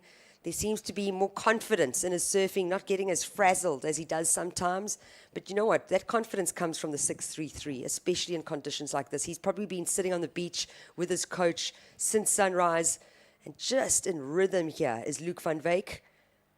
Yeah, he's going to work, and it's a bit of a flatter section, but he keeps with it, and he finds the finish right on the sand. And he's just building upon his situation. As you were saying, Tash, he's sitting with that score of a 6.33, and he's feeling confident. And he just wants to put it out of reach for his fellow competitors. But right on his heels, and that is surfer in the red, Luc Leprant. The scores and the requirements aren't massive for surfers in second and third. Only a 4.28 for blue and a 4.73 for red to move up the ranks. And we're just watching another replay here. That is Luc Leprant, the young South African boy from the south coast of KwaZulu-Natal. Yeah, siblings, the Leprant siblings. There's 3 of them, Luc being the eldest and the big brother. And you know what? He's a great surfer. He's also a great big bro. I mean, he's so supportive of his sisters, and just the whole Leprant family. It's been wonderful to see their growth and development and just their stoke of surfing grow. And they all very talented surfers coming out of the south coast of KwaZulu-Natal. Like you were saying earlier, Luc Leprant representing South Africa as a junior since 2022, as well as his sister Louise Leprant, and then you've got little sister Leah Leprant. So mom and dad very proud of their kids, and I'm sure watching here. And if you have just tuned in, this is the Ballito Open presented by Flojos. How's it, Sawubona? Nice to have you here, and I hope you enjoy the action brought to you by Universal Broadcast. A big thanks to Greg Kitto and his team behind the scenes. We really appreciate having this live stream And the focus was always Challenger Series, but we've been able to add this in, and I think it's been a great asset to the whole festival overall. And also being able to have family members, sponsors, supporters, being able to tune in and watch their athletes compete. It's a wonderful thing, technology is, and it's grateful to be able to highlight this beautiful region of South Africa, Quarterfinals municipality, the heartbeat of the north coast of KwaZulu-Natal, and a massive supporter of the sport of surfing in South Africa. This is their 15th year of supporting this event, and I really believe, thanks to the support from Quarterfinals, the financial investment from the municipality, we have seen the sport of surfing being elevated in South Africa, and it is from their consistent support. So we cannot thank Quarterfinals municipality and all stakeholders involved behind the scenes. We really, really do appreciate it. Definitely, Tash, and making things happen out here. This is our surfer in the red, Luc Leprant. He's currently in third position, and that wave's not going to give him what he wants. So situation out there, Luc van Wyk, as you were mentioning earlier, Tash, looks like he's improved upon his situation with a 4.67 that he's dropped in. The fellow South African in the blue, Daniel Emsley's in second. Luc Leprant's down in third. He's looking for a 4.49. And interestingly, Tali Wiley, the Australian, he's been really quiet. We know what he can do. He's looking for a 6.66 to move up to that second advancing spot. Time is winding down in this one with just under 6 minutes, and it looked like we saw a couple of waves there, so I'm sure we'll see some replays as they came in. And yeah, as you were mentioning, Tash, of course, this is the Ballito Open. Big thank you as well, Flojos. Yes. One of our presenting sponsors here at the Ballito Open. Oh, Tali Wiley looked like he had a little turn out the back. Yeah, finally. I mean, he's been sitting with a 1-point ride. There's not much time on the clock. It does look like he tried to separate himself from the South Africans. He didn't want to get caught up in that priority nonsense, you know. Well, I say priority nonsense. I think it's the fairest thing that could have ever happened to competitive surfing. But he didn't want to get caught up in sitting in a third priority and missing out on opportunity to find a little corner or section that popped up in front of him. We can see now Dan Emsley starting to paddle towards the Australian. Oh, quick pivot there. Gets the rotation, Dan Emsley. That was really quick reaction from the youngster from East London. And somehow, the lightning force of Dan Emsley fitting in about 4 turns there. Really busy is Luc van Wyk. So all of these guys wanting to advance through to the next round. But at the moment, it's that 6.33. The highest single wave score from Luc van Wyk. He backed it up with a 4.67. So the fight is on for that second position. And between Wiley, Leprant, and Emsley, all three of those athletes definitely competent and capable to get into that second position and advance. At the moment, Dan Emsley holding it down. We are waiting for a last score of blue to drop in, and it might start applying even more pressure to Luc Leprant in the red and Tali Wiley in the white singlet. The lone Australian out here. This is the young man. Here he goes, Tash, and up and riding, gets a turn off the top. He's looking for something bigger on the inside. Gets a nice slashing turn, and that one is just going to fade on the inside bank. So Tali Wiley, the Australian, is going to need a decent ride, but he's just building upon his situation. There's not tons of time on the clock, so it looks like he might possibly need another wave, Tash, to advance through. Here we go with our surfer in the red, Luc Leprant. That's a speedy section. He's going to try to fit in one turn and rides out clean. So trying to build upon his situation as well is Luc Leprant. But not lots of time on the clock. And I'm just thinking, Tash, I saw Luc van Wyk and Daniel Emsley really get out the gates really fast. And Luc dropping in that 6.33 and carrying that momentum through. And the surfers in third and fourth have got to be feeling some pressure right now, specifically White, Tali Wiley. This was the replay for surfer in the blue, Dan Emsley. He's currently in second. So a little reverse to start off. And I think the bulk of that wave is going to be on that first turn, but he did have 1 or 2 maneuvers down the line as well. Tali Wiley just with a quick in and out there, just a quick turn. So our surfers in third and fourth trying to build, but it's another tight one down here. It's tricky conditions. The tide has been pushing, and we're going to be coming onto high tide down here in Ballito pretty soon in this round of 32 heat number 4. Yeah, so we're just watching the replay. There's been a couple of waves that these judges are going to have to score, and I mean, Taliwali has replaced the 1 point ride with a 3. Dan Emsley just keeping super busy. This was actually his ride before the left that we saw, so I don't think it's going to factor in for him on the scoreboard. It'll be interesting to see what's happening with the scores to drop in for last of white as well as blue. This is just a replay of that last wave for blue, Dan Emsley. As we see a paddle for red, Luke Leprant. And Leprant with a nice first turn. He's going to look for something down the line. And you can see on that right-hander, it's really fading over that deeper water. We've seen that 633 that was dropped in by Luke van Wyk. There's a bit more of a sandbank on the left, and he found a lot more of a comprehensive conclusion on that wave, and that's why the scores went up to 6.33. But the judges really are looking for a strong finish, and the surfers that have been opting for those right-hand rides have unfortunately not been finding that strong finish. They've been getting a nice turn out the back, but struggling as that wave just fades over the deeper water, watching this last one. And as you can see, he's just trying to pump, trying to manufacture something, but it's not going to happen down the line. So time really winding down in this one, Tash, with just over a minute to go. And surfers in third and fourth, looks like Taliwali now in third, are going to try and find one more score in the last minute to advance. Yeah, it's tough. I mean, if we look at the scoreboard here, everyone's got a 3 under their belt. The point of difference is the 4s, and then that's 633 from Luke van Wyk. I actually must be honest, it's hard work for the judges today. Very hard work, because they've got to differentiate between every wave and give a different score. There has to be some slight differentiation because you're comparing each wave. So not easy work, but we've got a very professional panel here at the Ballito Open, presented by Flojos. For me, one of the most diverse panels in the world. It really, really is. And it's a big thank you to the Federation as well, Surfing South Africa, over the years. We are in a diverse country. We've got 11 official languages, a lot of different African cultures. In KwaZulu-Natal, it is the Zulu tribe and the Zulu nation, King Shaka. In the Eastern Cape, the Xhosa tribe, and we have got the Rainbow Nation, but on our panels now, it's definitely showcased how the sport has been developing, and it is thanks to support from various municipalities that are supporting our sport and government. So a big thank you to everyone. And it looks like this heat has wound down. I'm sure we are still waiting for some scores. Unfortunately, there has just been a slight glitch in our delay to get scores through.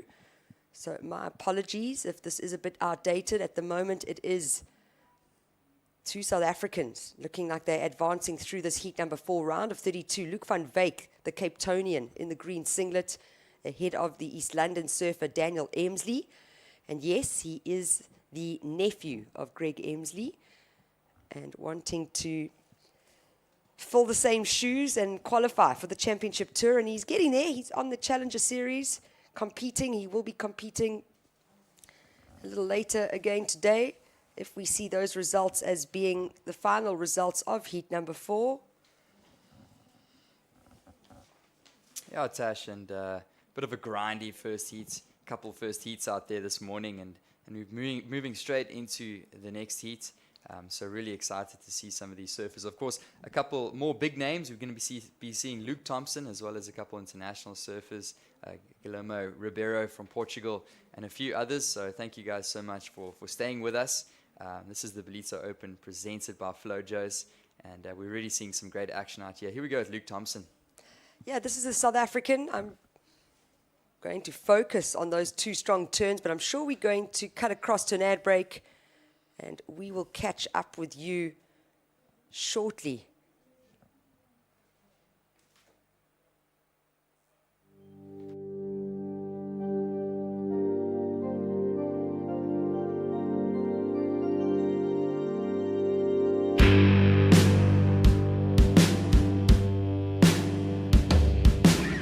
My name's Eli Bierkus, and this is the O'Neill Hyperfreak. The things I like about the suit is that it's super light, super flexible. I've been wearing this suit with the chest zip, which is pretty nuts. This is the zipless, which makes it pretty easy as well, just to get in and out of the wetsuit. Usually I feel like with a lot of suits you have to either sacrifice one or the other, whether you want a lighter suit or end up being a bit colder, or if you want a warmer suit will end up being a lot stiffer, but this thing has a good combo between the two and it's kind of a happy medium, which I like a lot, and yeah, it's just a good all-round wetsuit.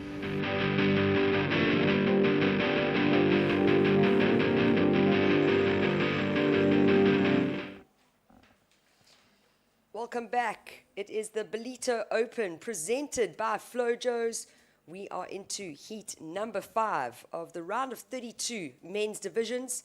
And if you watched that O'Neill ad before that, that was Eli Bucas, the young man in the blue singlet, an absolute charger, an aerial specialist from the deep south, or actually the west coast of Cape Town.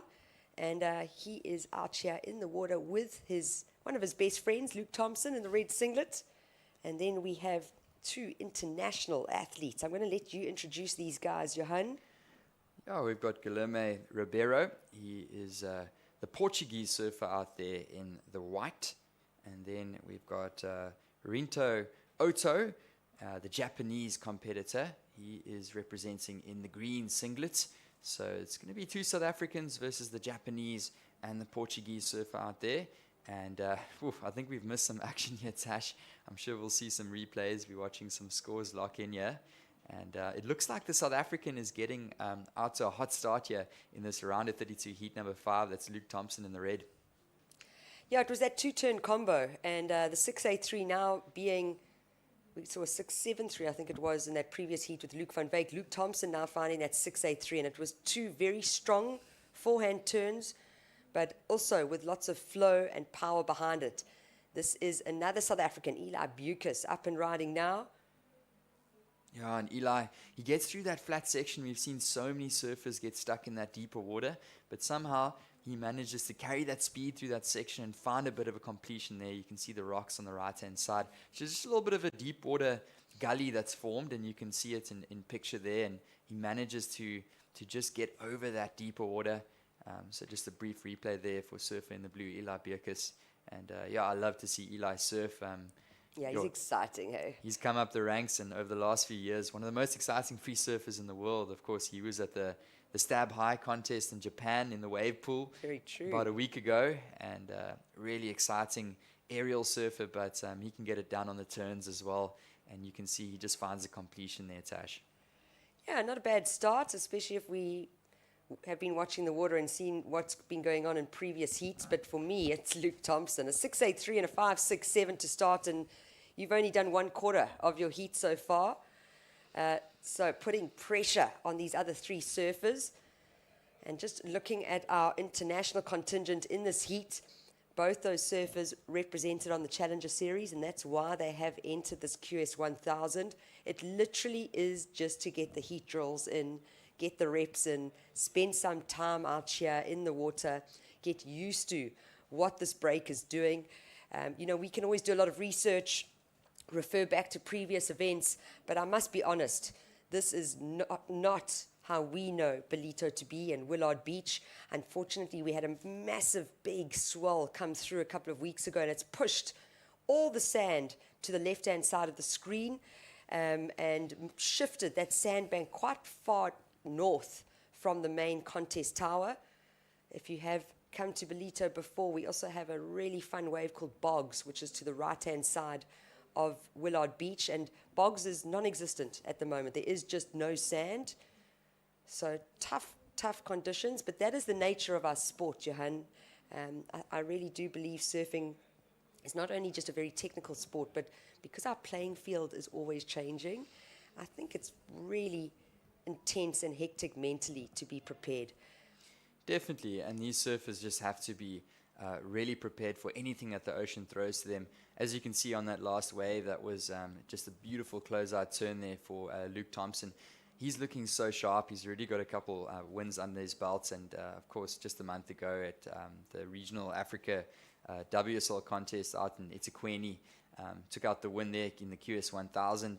We saw him in the J-Bay Classic, so he's been surfing plenty of heats, of course, representing on the Challenger Series as well, Luke Thompson. He's also competed last year as well as a wild card at the CT event in J-Bay. So really awesome young talent coming out of South Africa, if you guys haven't heard the name. And he's going to be a big star as we head into the future. He's only in the start of his career, is Luke Thompson. He's still a pro junior. He's still under 20. I forget that. Still pretty much a teenager. And running into this one. This is our surfer in the blue. That's Eli Bierkus. He's going to look for just a little completion there. But yeah, this is two really, really exciting South African surfers in this heat. And man, as you were saying, Tash, there's no better way to get your heat started than Luke Thompson right there, 6'8" and a 5'6" in the first 5 minutes of the heat. Yeah, quite amazing, actually, just when we compare it to the previous heats. But, Luke's got a massive support structure on the beach. I saw his mom, Dean Thompson, this morning, ready to support her son. She's his biggest fan. But yeah, so much support, riding for Smith Shapes, an O'Neill team rider who's the presenting sponsor for the Challenger Series. Also, Flojos team rider as well, which is our presenting sponsor here for this QS 1000. So, yeah, he's feeling the love, he's feeling the support, and we can see it with the scores. But I don't think we can count out the two internationals, the Portuguese and the Japanese surfers. They haven't got started yet. And I wasn't fortunate enough to actually watch that men's round yesterday. I think you were commentating a lot more on it. But the Japanese surfer is exciting once he gets up and riding and gets that opportunity. Yeah, that's Rinta Oto, the Japanese surfer. He's in the green singlet, and of course Guilherme Ribeiro, the Portuguese surfer. And here we go, the Japanese surfer. And he is just hopping off the back. He's getting nice and going in this heat. And he's locking in a couple scores is the Japanese surfer. Just a quick little replay from our surfer in the white, Guilherme Ribeiro. The Portuguese surfer works his way down the line and he finds a little completion there. So great to see the Japanese and the Portuguese surfers mixing it out here in the QS 1000 at the Ballito Open, presented by Flojos.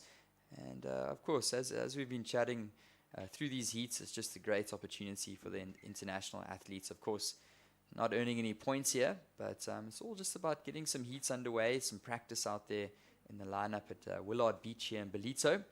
And yeah, it can be a tricky place to surf and get used to. So a lot of these surfers looking to find lots of practice time. And just watching a little bit of a rotation there for our surfer in the blue. That's Eli Bierkus. And really exciting aerial surfer is Eli. And Tash has been finding some of those closeout sections on the right. We haven't seen many of them so far this morning. But finding some completions is blue as well, and up and riding our Japanese surfer in the green. Yeah, it must be interesting to go from a wave pool last week, big flight home, and then come and surf this fun little wave park, a natural wave park out here. But Eli is just, he has a lot of variation in his surfing. I go and surf dunes in Cape Town. It's a heaving right barrel, and the kid just always in the right position, the deepest place. And then we'll go and surf a little beachy, and he's the highest. There you go. There's the rotation. I mean, his tail high airs are quite incredible. So he's got it all within him. It's about managing a 20-minute heat, really. That can sometimes be the biggest challenge for Eli. But there is so much raw talent. And his dad, Pete, what a legend, always filming the guys forever, getting the clips, and never one to complain. So I don't know if Pete is actually in town, but if you're watching, Pete, hello, how's it? We wish you were here. You always bring a warm presence, as well as your wife. But you must be very proud of your son and what he's doing. So at the moment, just checking in, we've got halfway through this heat, 9 minutes, 20 seconds on the clock. As it stands, it's the two South Africans holding down first and second position. We saw Luke Thompson start literally on the buzzer with that 683, backed it up with a 567, and it looks now that he's sitting with priority and waiting for something bigger and better to arrive out here. In second place is Eli Bierkus, a 517, and then that 307. That's what he's going to want to replace, Johan. Also knowing that Ribeiro, the Portuguese surfer, one score on the board, a 373, only needing a 4.52. You can get that score with one turn. If it's positioned and fitted in the right place at the right time.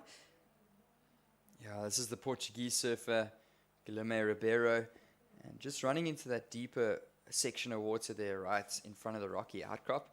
And he goes for a little bit of a fin blast, but I'm not so sure if it's going to be a score that's going to go up high on the scale. And there he goes.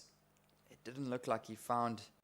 No, it was he forced that, really. Yeah. I mean, that section shut down. So for what was lacking on offer there, I thought he did well. However, just how he landed in the flats and unable to follow through with it, I don't think he's going to get that full 5-2 that's required.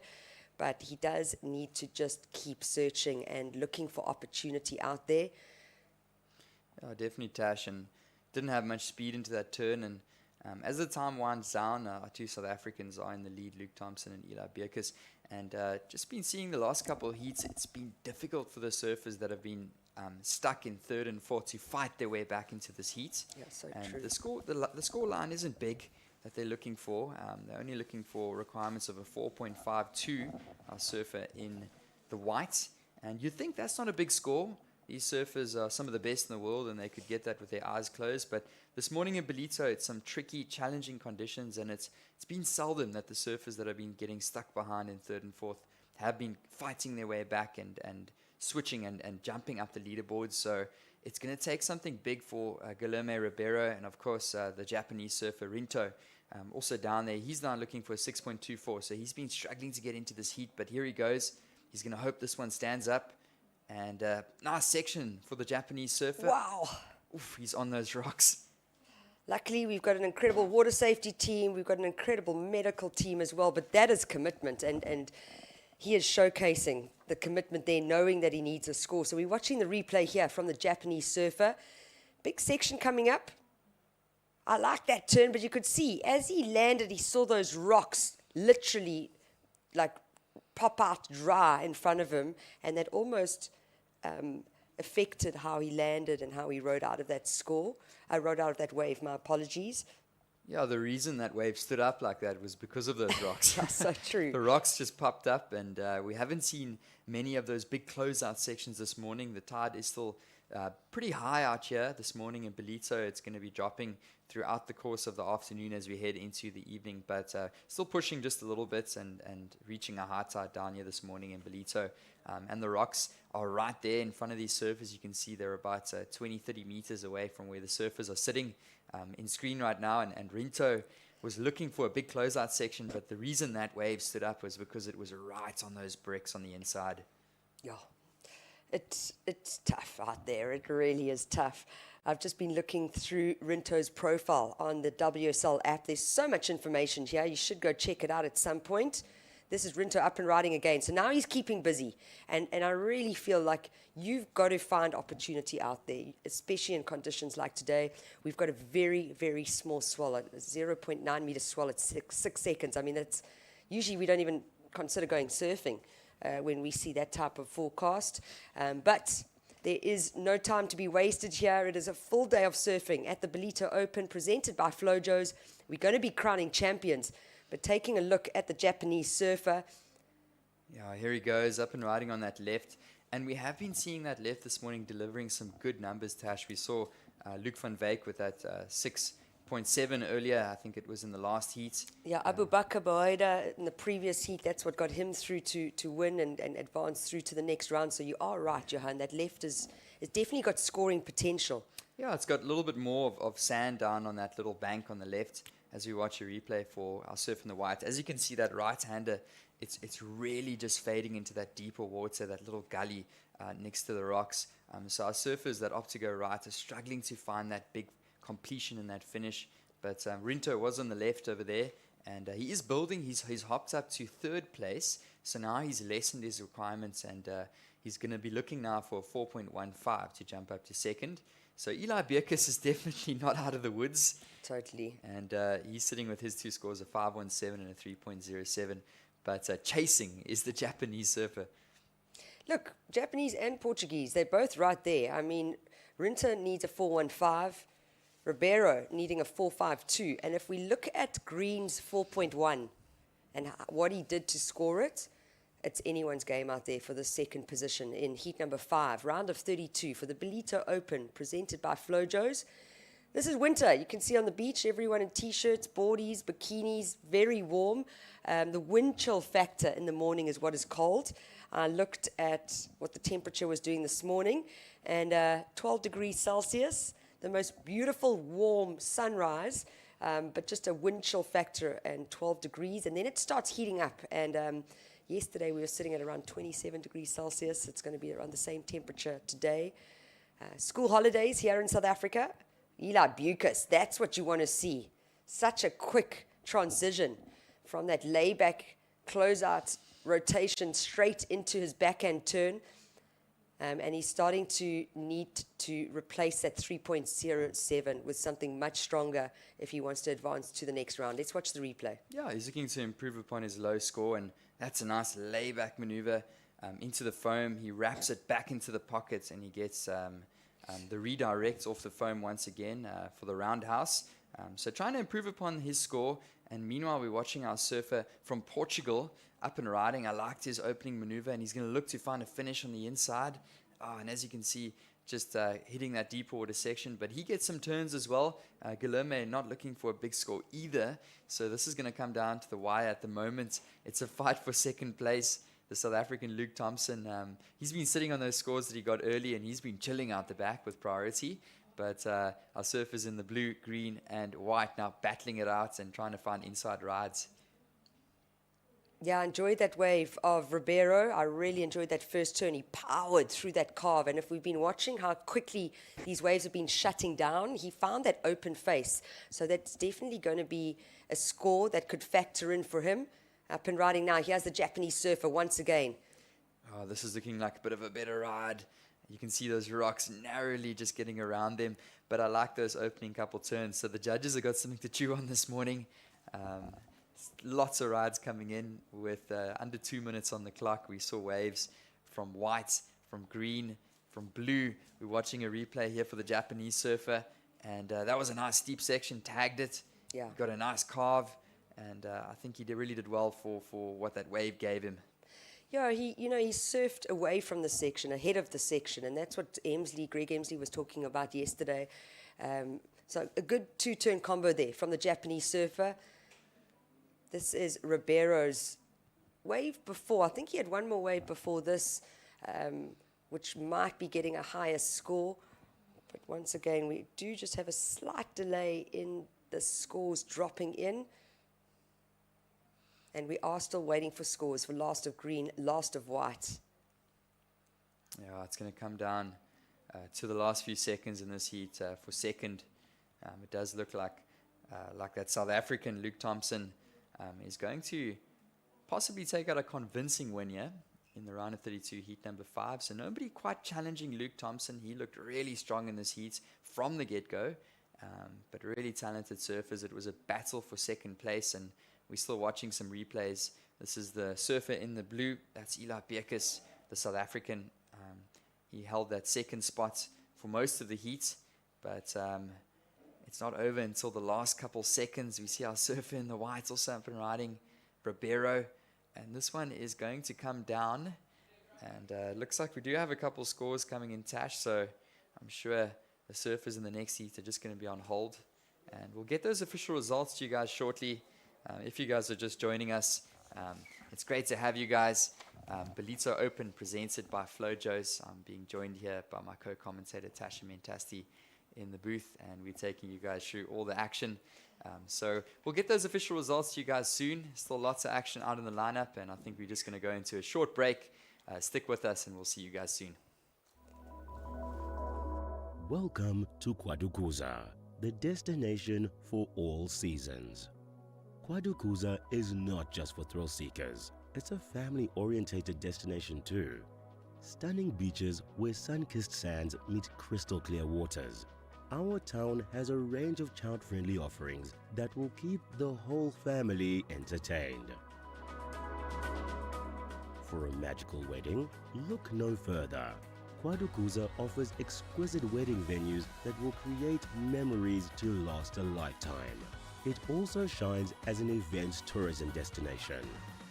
World-class events like the Ballito Pro, where top surfers ride the waves, Heritage Day, which is used as a cultural celebration of King Shaka's life every year, and the Ballito Big Week, a celebration of music, food and fun for the whole community. KwaZulu-Natal's a premier conference, strategic planning and team building destination, which is enabled by its close proximity to King Shaka Airport. Nestled amidst the natural beauty of South Africa's east coast, Kwadukuza offers a truly captivating setting for your next corporate event. Kwadukuza, the heartbeat of the North Coast, invites you to explore its beaches, enjoy thrilling adventures, create family memories, celebrate love, and discover its rich heritage. Start planning your unforgettable journey to Kwadukuza today.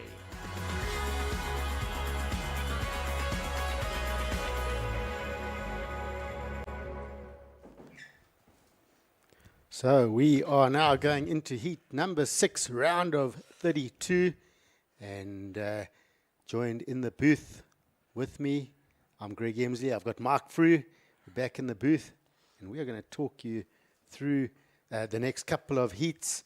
And coming up in this one, as we see up on your screen right now, that's Jose Faulkner, looking like he's having a nice start with a good couple of wraps off the top there.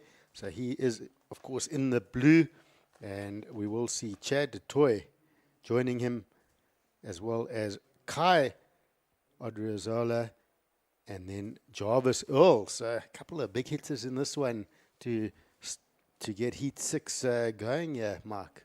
Yeah, sure is another stacked heats. All the heats this morning, it's almost like the big names and the big names in the heats are suddenly kind of ramped up today. Every heat is featuring either somebody who's been in contention or who is a potential world junior champion and things like that, or has surfed CT events. We've got guys that'll be competing on the Challenger Series event here in Ballito next week. And Greg, another great day surfing. And I'm so pleased to see that the weather's playing part here in Quarterfinals as well.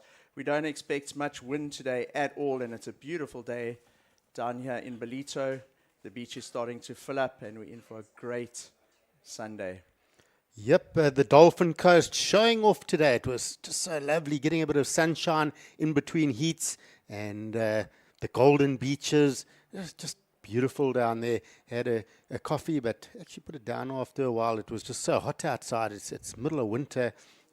You'll see that glassy looking ocean, blue skies, and this is definitely the place to be in the winter months in South Africa. And so getting this heat started, Jose Faulkner very quickly out the gates here with that 5.5 and a 4.67. So he's got a very good start. Straight away, you look at those two scores, and we'll see the replay. We saw that left, and now on this right-hander, Jose, just lightning fast. I like the look of this board. It looks alive in these small waves. And Jose is one of those surfers that can, and he has the left as well, that can sort of turn an average wave into a good score. He's got so much speed and attack and flair. And I love his approach. He's also got that sort of unexpected, you're not sure what he's going to go for next. He loves to go big, and he's got a good base here to start. He's one of those surfers, Greg, for me, that you just never know what to expect when he hits the water. If I compare him to somebody like Kyle Martin or Jackson Bunch as an example, or even a Jarvis Earl, you know what their turns look like. You know the type of aerial maneuvers that they can potentially do. But with Jose, he's always pulling something new out the bag or something that we've never seen in a heat before. And I love that about Jose, and he always keeps the heats really interesting. But looking at the rest of the surfers in the heat, it's a really stacked heat, as we were saying at the beginning. We've got Kai Odriozola. We've actually got two Odriozola brothers in back-to-back heats here. So Kai is the older of the Odriozola brothers. He's about 2 years. He's 18. His younger brother, Hans, will be coming up in the next heat. International competitor. We've got Chad du Toit in the seats. He's a very well-known surfing name in South African surfing circles from the new pier in Durban. He's also a surfing coach.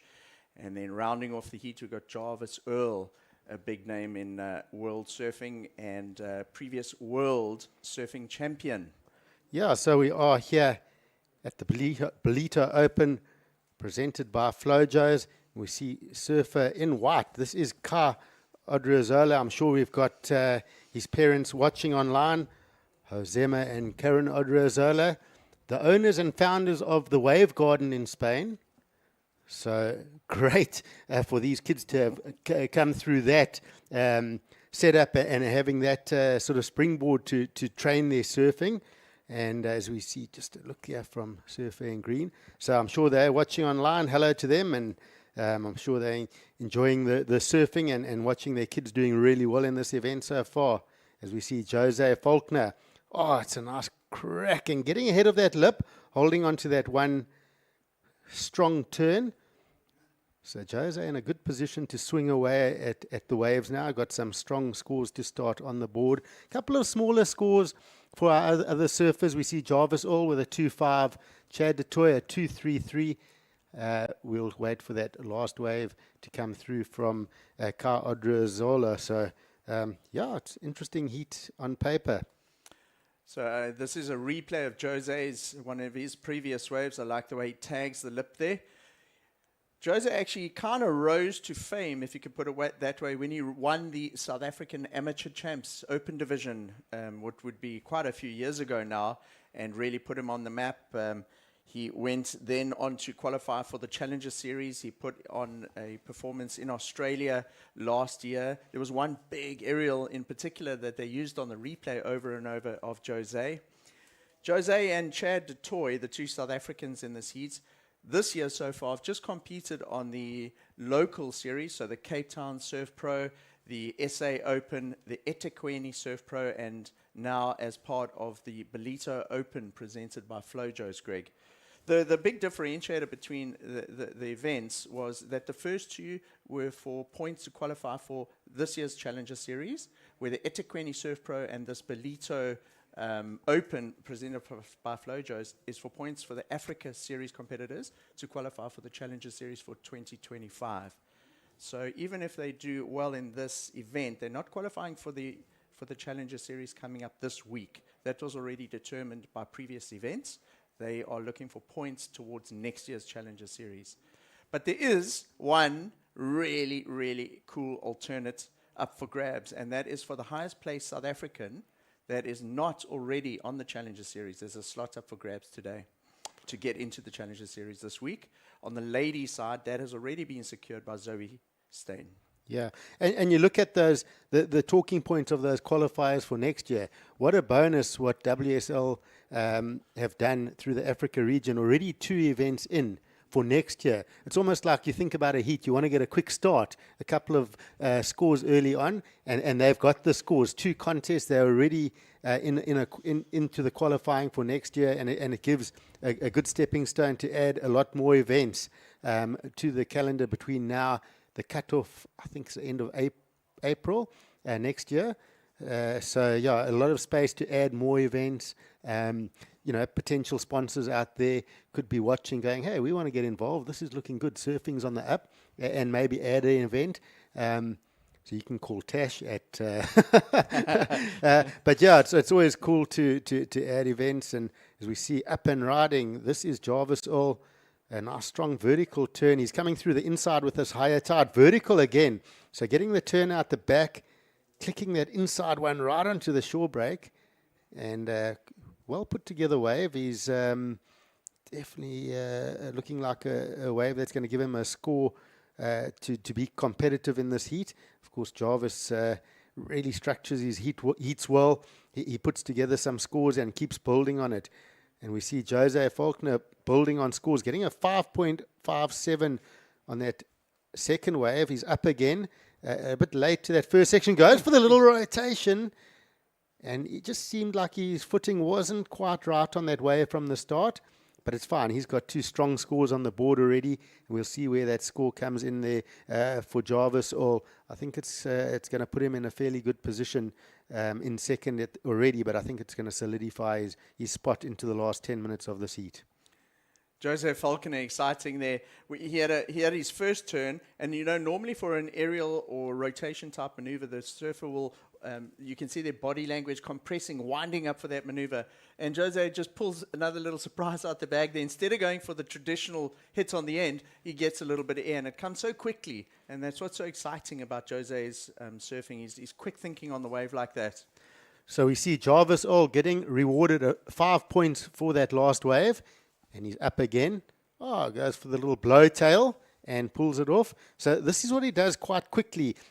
Whenever he gets a score, he backs it up very quickly, especially in these tricky conditions. And that previous wave where he hit that strong vert out the back, worked it to the shore break, strong vert on the inside, was just a straight 5. And he needed that to, in these conditions, a good base.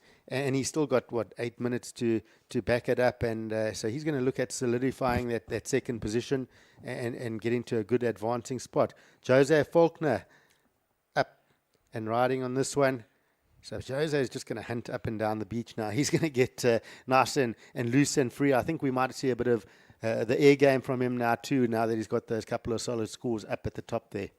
That was the first wave I've seen ridden today from that left that comes off in front of Surfers Lane. It's very far to the left of the beach where the judges' area and the main competitive area is. And that's a wave that he got straight after that last right. This is Chad du Toit looking to improve on his lowest score there, Greg. And Chad's got a bit of work to do with 12 minutes already gone in the heat. Yeah, so Chad going pretty much straight over Jose, yeah. A little float over that section. And Jose duck diving deep. He knew Chad wasn't gonna pull back on that section. So Chad getting a couple of turns, maybe a touch soft on those maneuvers, but also looking to start. Jarvis, on this replay, getting a little air rotation. So we're just chatting on when he does get going, how quickly he backs his waves up and makes it count and makes other surfers pay. And he's done just that. He's had 3 decent waves within a space of 2 minutes here almost. The pace that he surfs his heats at, or in terms of his usage of that 20-minute time, is incredible. Because in the 5 or 6 heats that we've seen him surf in Ballito this year so far, he's done in almost exactly the same thing, Greg, where he gets that 4 or mid-range 5 within the first 5 minutes. Doesn't matter what the waves are like, he's managed to find that. And then, like you say, he takes the dial and he just turns it up on the next ones, and he puts enormous pressure on the other 3 surfers in the heat. So we see Jarvis Earl backing up that 5 with a 4.6. So 2 solid scores for a second advancing position at the moment. Jose Faulkner, of course, with a 5.57 and a 5.5, a strong lead. He'll be happy with that scoreline. It does give him the last 6 minutes to look to go a bit bigger. Chad du Toit and Kai Odriozola a little bit on the low side with their scores. They need something to hold on to. Those scores are a bit low, and their requirements are solid for now in the 7 points. And that's huge for a day like today. You need to bring that requirement down to the 5s at least if you want to have a real shot at it.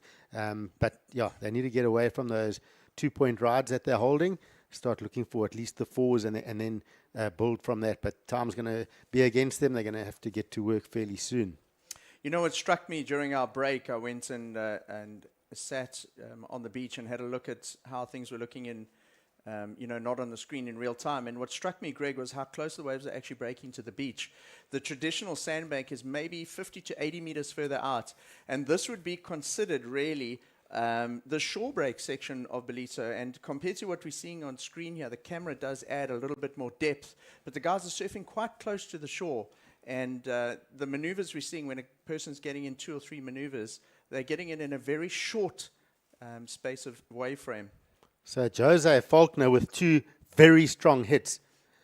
I'm interested to see where this goes. For me, I had a good feeling about this wave. I feel it's going to be his best wave. I like the power. We've seen the judges rewarding strong surfing. What do you see in this, Mark? So he's got great speed. I like that first tag. He goes straight up at the lip. And importantly, Greg, he's controlled that last maneuver. A lot of surfers through the event so far struggle with that end section or come unstuck. He came through that confidently. A lot of speed control, flowed nicely through it. So I'm also quite amped to see what they give that, because a lot of control. I wouldn't be surprised if we see somewhere in the 7s and above, because I was sold on that wave. I really like how he spun the tail, committed on that first turn, released the tail, big spray, committed into that second turn, straight transition, no catching, strong surfing. Let's see where that goes as we see Chad de Tour on her left.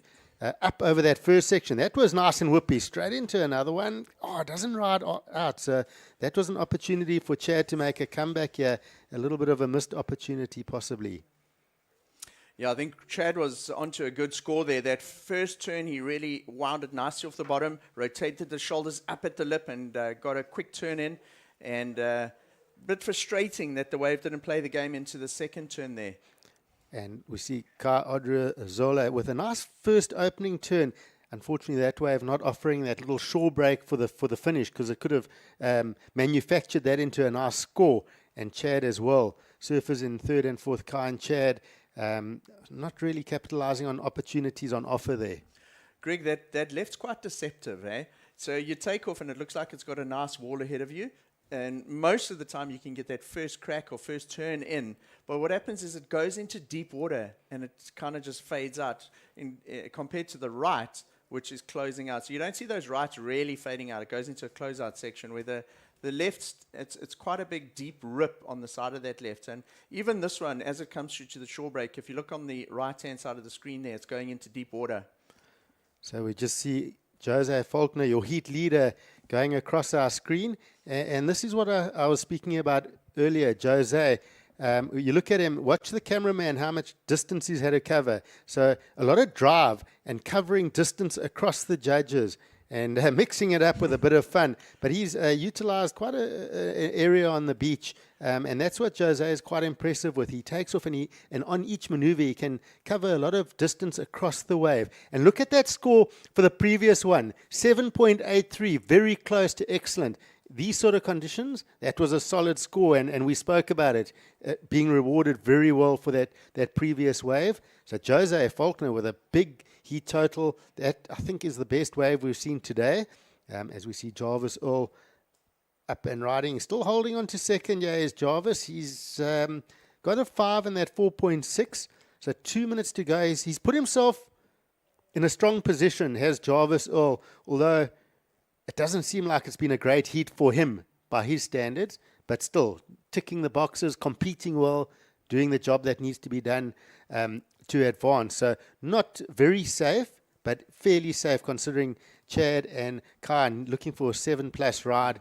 With a minute and a half, he'd be fairly comfortable. But there are those odd scores out there, like we saw from Jose Faulkner, 7.83. If you find a good set wave and hammer it really well twice, that score is out there. And pretty clear to me what the judges are looking for. They want that strong hitting maneuver, well placed, well timed, clean, and just the transitions must be smooth from one turn to the next. So 1 minute to go, and we'll just see that replay of Jose Faulkner again across the screen. But Jose is very safe with 2 strong scores and up in the lead. He's just looking good. He does have, as we see Chad du Toit with a replay here. And up into the finish. That's looking a little bit more positive for Chad. But looking for a very strong score is Chad. It does seem like the surfers that are getting busy this morning in the heat so far, not waiting for a set. The waves are a sort of short period swell. There's many waves out there. And the guys that have been sitting and being a little bit too patient have struggled in the heats in terms of being up against the ropes. And it seems like getting busy, Jose Faulkner, from that very first wave, he's dominated this heat, Greg. Yeah, so a little bit of action We see Jose up and riding on this one. So just working this wave through. A little bit of one would say, a victory lap for Jose. He's had a great heat, had lots of waves. He looks like he's had a bit of fun there, and it does look like Jarvis Earl will be joining him. So good heat there. Jose Faulkner taking the win. Jarvis Earl coming in second. Well put together heat from both surfers, and they are through to the next round. So coming through to us live on studio here, Mark. Jose just polished. I loved just he hunted up and down the beach. He covered that whole section of beach for his scores. I was impressed by his surfing. I really liked that 783. I liked the way he started the heat. He looked confident. He looked like a Jose Falconer that's in the zone, and he used that to build on, and eventually got to that wave with the 783, those two big cracks, and he put the whole heat on lockdown after that. So I'm really stoked for the youngster from J Bay getting through first big heat here in Ballito. Awesome. Surfing so good. He's one of my favorites and always smiling. But we're going to get back with the next heat. We're going to go for an advert break, and we'll see you on the other side. Welcome to Kwadukuza, the destination for all seasons. Kwadukuza is not just for thrill seekers. It's a family-orientated destination too. Stunning beaches where sun-kissed sands meet crystal clear waters. Our town has a range of child-friendly offerings that will keep the whole family entertained. For a magical wedding, look no further. Kwadukuza offers exquisite wedding venues that will create memories to last a lifetime. It also shines as an events tourism destination.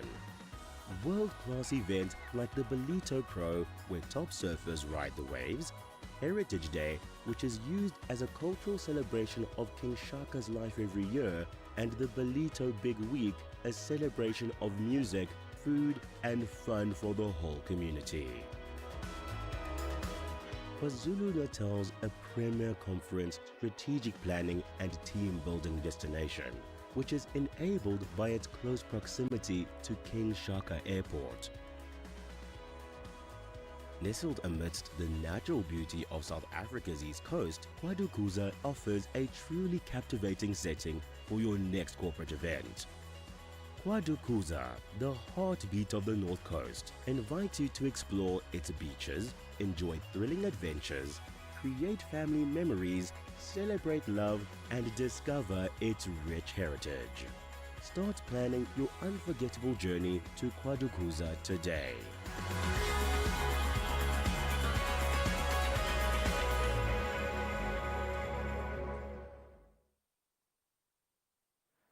All right, Kwadukuza, the place to be. If you're not here, change your plans, get here. The weather's beautiful. We're in for a good week and a bit still of surfing ahead, and it is the best of the best coming up. Right now, in the water, we do see heat number 7 and another very, very strong heat on paper. Geordie Marie, stylish, goofy footer in red. Connor Schleipen, we saw his brother Luke earlier have a good heat. Connor, also a smooth, stylish cat, and very well known for going into the air. Winter Vincent, well, we've seen what he's done through the last day or so. Yeah, at Ballito, strong surfer. And then Hans Odriozola, youngster from Spain, joining the mix. It's heat number 7. It's looking like a good one on paper, Mark. It sure is. Geordie Marie wearing the red singlet. A lot of surfers chose to come to the Durban and Ballito area a couple of days or even weeks before the event to prepare. Young Geordie Marie there in the red, he actually went up the west coast, and he's been on a trip up there, taking advantage of some swells on the west coast of South Africa, and he flew up here only a day or two before the event. Connor Slapen has been here for a while already, because we've seen him surfing in the junior events, the Rookie Rippers and the JQS. And then, man, I'm excited to see this guy in the water, Greg. He is an O'Neill team rider, Winter Vincent, And he took out that massive win in Nias recently at the QS 5000 in what is considered the best waves for a WQS event for quite a while. I think there's a statistic going around, I must double check it, but some of the most 10s that they've had in a WSL event for a long time. So really exciting to see Winter Vincent in the water. He's won a big event this year. And then, of course, we've got the younger brother of the guy in the previous heat. It's Kai Odriazola's younger brother, Hans Odriazola. Also a big standout on the junior series. And Hans is 16 years old and finds himself up against the big guns here in the QS 1000, the Ballito Open presented by Flojos. So, Mike, you talk about these names, you talk about the 10-point rides. We look at a surfer like Winter Vincent. We look at our championship tour, the highest level of surfing in the World Surf League, in the world. We know the surfers that are there. We've studied them. We've seen them come through the qualifying series, the Challenger series, and then onto the championship tour. So we know what to expect. We love to watch it because they're the best surfers in the world. What I love about the Challenger series is when these new faces arrive and they're suddenly just blowing up and you're going, where's this guy come from? And we've seen it over the years. For me, last year it was Cole Hauschmund. I hadn't heard much of him, and suddenly this big fellow was doing these big turns. I was going, wow, this is proper. And now, for me, a surfer like a Winter Vincent is exciting. A big surfer and strong and just solid. It looks like he's been around for a long time, but I haven't really known much about him. And that's what's exciting for me about a Challenger series is seeing new surfers, new faces. And there's just so many good surfers out there.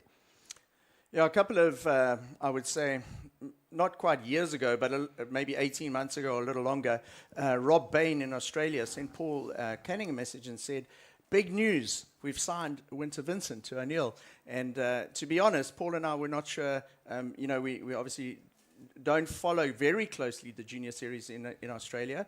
And Rob was really stoked to share the news. And we've been following his sort of journey through the last couple of events. And it was amazing for him to rise up. And he's basically put himself massively on the map now, taking out that win in Nias. Not just because he won an event, but because of the type of waves that he had to, that they were surfing. It was amazing. The videos of that event getting some of the most replays in the last couple of weeks, and up against a guy like Josh Kerr in the finals. So what's so cool is you see a surfer of that nature, high profile, lots of coverage online, and the youngsters are watching all of that. And then to see a guy like that surfing here right in front of you in Ballito, and to get to surf with him in the free surfs, it's really exciting. Yeah, so we've seen a couple of these replays.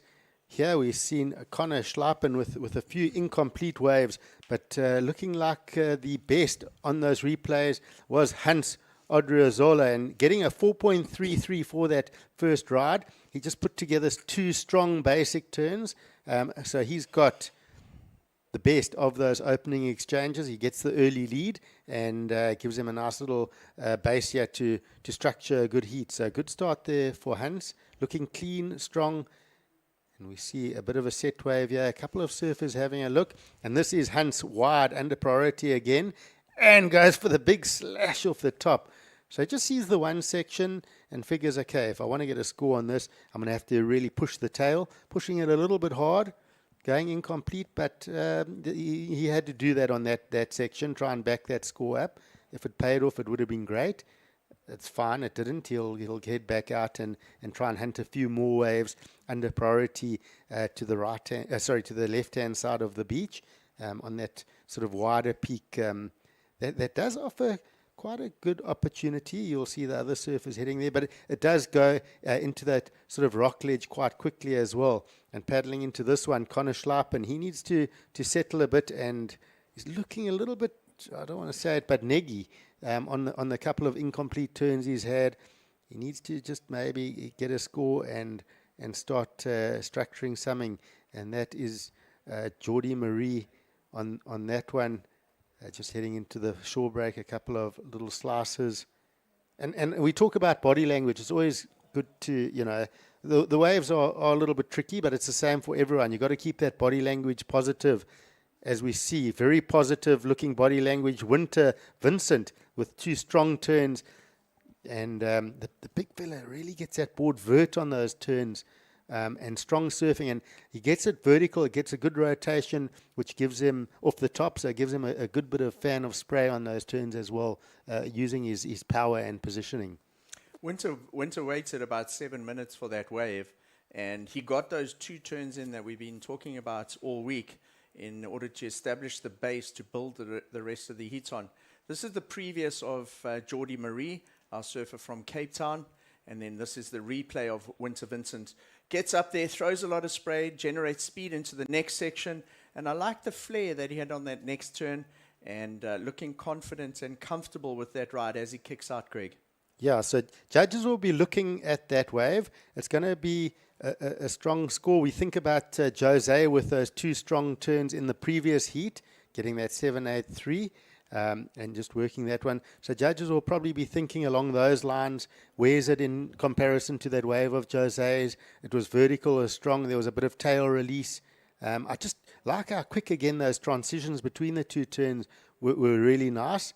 And we did see him get a 6.33 for that. So a nice, good score for Winter Vincent to start. We see couple of surfers looking here. This is Connor Schleipen. Oh, that was a lovely hit from Connor Schleipen. So just the one turn. Normally he would go for the air, but I liked what he did there. It was a really strong. He smashed the lip and then swung down with that lip, causing a nice fan of spray and making the turn look very strong. So one maneuver for Connor, but it's going to definitely be a score that he can work with here and just give him a bit of positivity. So Connor, out of Cape Town as well, from the Komaki area, and we've seen him in action a couple of times through the week, so he's got plenty heat experience here on the sandbank in Ballito, as we see the big man Winter Vincent trying to consolidate the lead he has at the moment and get rid of that 1.6 that you see in the top left-hand side of your screen. That was a good turn from Winter. He did sort of head towards those rocks quite quickly. So I'm not sure if it was incomplete or more of a jump off. But I guess you see that rock ledge there. So he kind of had to sort of jump off there. And it did make it look incomplete, but it was a great looking turn. He could have really backed that first score, that 6.33 up. We have a couple of surfers splitting a peak here. This was the replay, and that's that turn I spoke about from Connor. I really liked that turn. And similar with Vincent on this one, same sort of maneuver. We'll see where those scores end up. Looked like when he finished that turn, the board grabbed that rail and kind of pulled him towards the whitewater and possibly just threw him a little bit of balance. He certainly didn't land it as clean as what Connor Schleipen did. Connor Schleipen rode out of that turn clean. Like, had there been an open face, easy would have been able to go into another maneuver, where by comparison, Winter, the board sort of grabbed the rail and pushed him into the white water.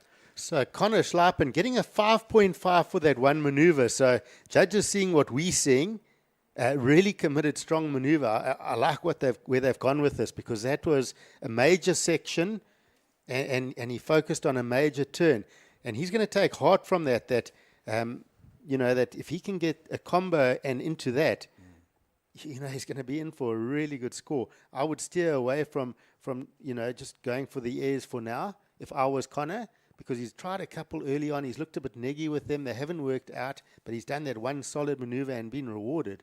That would be in the last 10 minutes. That would be my game plan if I was a South African. But he's got the second best score on the board right now. You got to look at that. Winter Vincent, with that 6.33, it's going to be hard to knock him out of that top two. He's probably going to sit there. He's going to back that score up. Hans Odriazola's got that 4.33, so he's going to need to definitely get some bigger numbers in the top two scoreline, because Connor Schleipen's coming and he's the cool customer. He'll definitely look for those scores, and he can back it up pretty quickly. Connor, he moves quickly along this lineup when he gets going. So we got two kind of juniors against two more senior surfers here. Hans Odriazola is only 16 years old, and competing on the junior series events around the world. Connor Slipen from Cape Town, very similar. He competes on the South African national events and the local tour.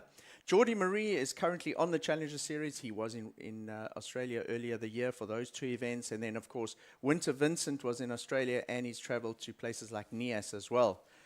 Hans Adriozola is actually the 2023 ISA World Under-16 Junior Champ, Greg. And he knows about pressure, I'll tell you what, as we see this right here from Connor. And you were just talking about the aerial maneuvers. You kind of feel like, had he smacked that and really put it on the rail, it could have potentially been a better option than going for that air on such a small wave, Greg.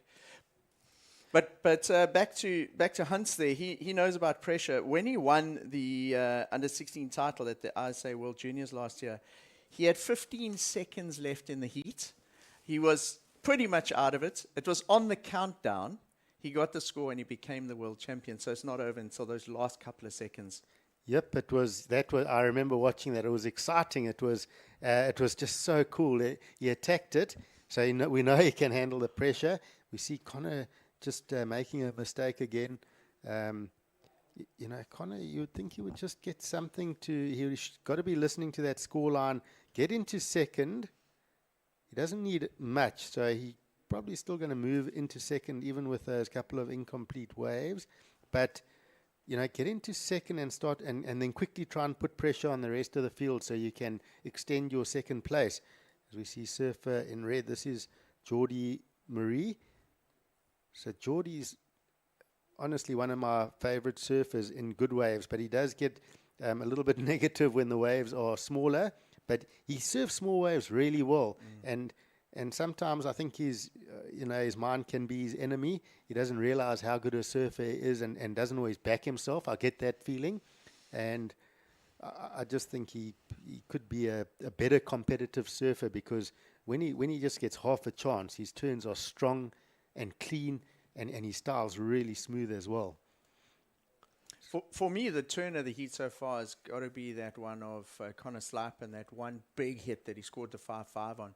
This is a replay here, and so there we go. That's better. That's Connor, and looking to back now that score up. So just getting the two basic turns, and I like what I see. There's still plenty of time, but Connor needs to put himself in the position he's in right now. You see he gets a 4.23.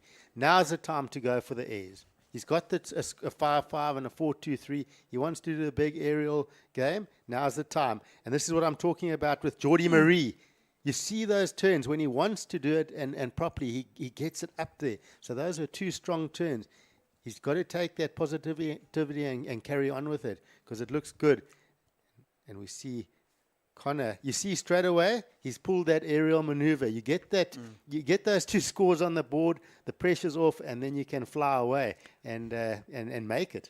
It's almost like he went into that particular air without the anxiety that I felt for him in that previous one in heels. If we're feeling it here, he's feeling it 10 times in the water.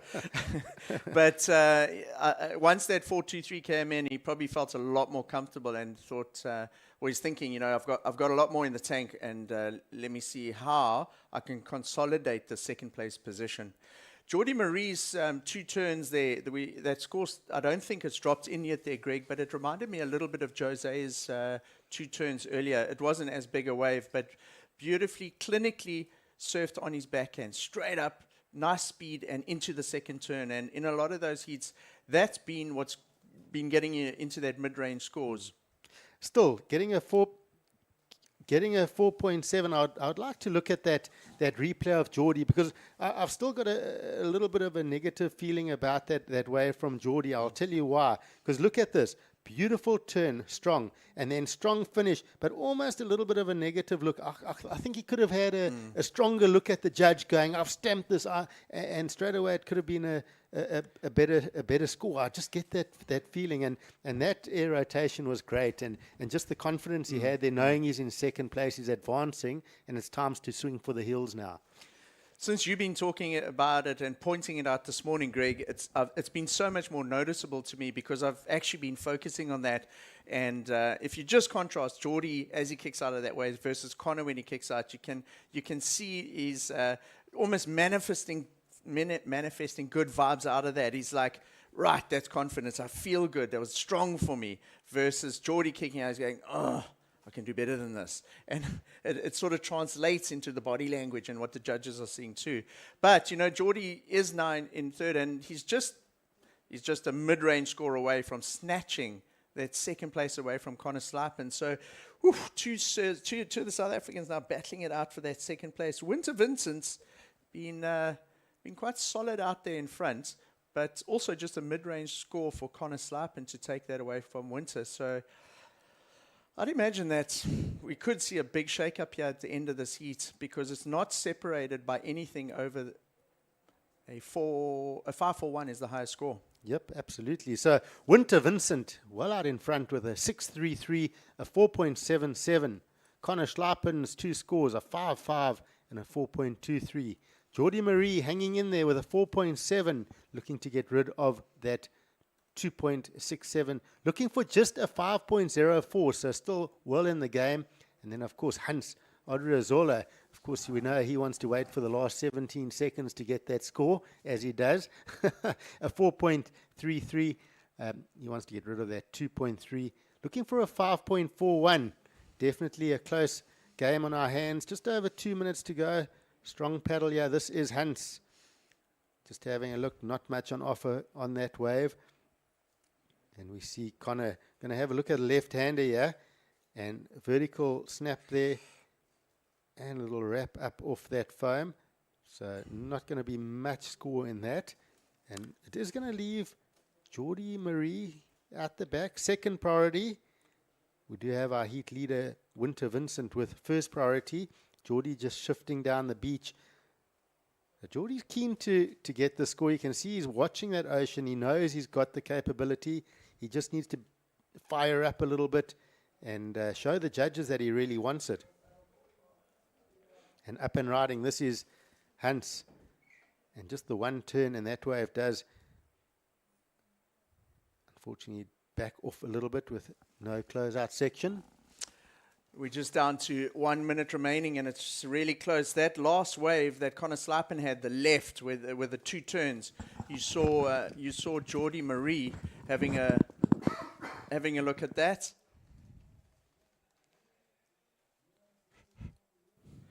So Geordie Marie, have a look there. Greg, he's sitting, he's watching Connor Slapp and seeing what Connor's doing. This is Hans Adriazola's last wave, looking for a mid-range score. Can't be much time left now, Greg. Yep, we're winding this one out. There's down to the last 40 seconds or so. Is there going to be one more opportunity for our surfers? We see a few surfers having a look. Winter Vincent using priority to go left. A bit of a victory lap, one would say. So it does leave Geordie Marie with 20 seconds and priority. Does he have one more shot at this? It's looking a little bit dead out the back. Maybe one little bump, but I don't think it's going to get you in time. So Winter Vincent holding on to the lead. And we are going to count this one out. It's finished, so very well done. Winter Vincent taking the lead. And we do see Connor Schleipen coming in second. So both surfers structuring a very good heat. You'd have to say Winter Vincent looking strong. He's building momentum. You can see his equipment's looking good. Connor Marie will take a lot out of that. He'll feel confident. He'll come back firing. But looking forward to the heats ahead today to see how the surfers grab hold of the conditions, the equipment, and the rhythm they get on finals day. Folks, we are going to have a break. There's going to be a 5-minute break in action before we do go into the next heat. But in that time, Mark, what are you seeing with the higher tide? It seems to be holding beautifully. The conditions are smooth. It's glassed off. and it's really, the tide hasn't affected it too much. I thought it would really flatten it out. That sand seems to be holding enough for it to break on that little bank. We're seeing the surfers getting the opportunity and really getting some strong turns. We saw that previous heat, Jose with those two big turns. We saw Winter Vincent. So those scores are out there. No, look, having a look at it now, it's 3 minutes past 10, Greg, and the full high tide is at 10:30 this morning. So we got, about 22 minutes still to go with the full high tide. It's not quite the spring tides that we saw earlier in the week. So it's leveling out a little bit towards neap tides. And then going into that Challenger Series next week, it's almost going to be full neaps. So we're not going to see the massive differentiation between high and low tides, which is not a bad thing for Ballito, because Ballito does struggle if it's a spring high tide. And what we're seeing today, that shorey would have been very full. The guys would have been right on the rocks. But there's not as much water that's come onto the bank, so it's still super contestable. But like I was saying to you, during that last break, when we went out and had a look at it from that surface deck, the guys are surfing so close to the shore. It's almost like a shore break. And on that, on the visuals that you're seeing on the live feed, it seems like they're surfing quite far out, but they're actually only about 25 meters to shore, and they're making great use of that. So when the guys are getting 2 turns in, you know, like a Connor Slipen or a Winter Vincent did it, and Jose Falconer, man, it's impressive for the guys and to watch them getting those 2 big turns in such a short frame of sort of wave, you know.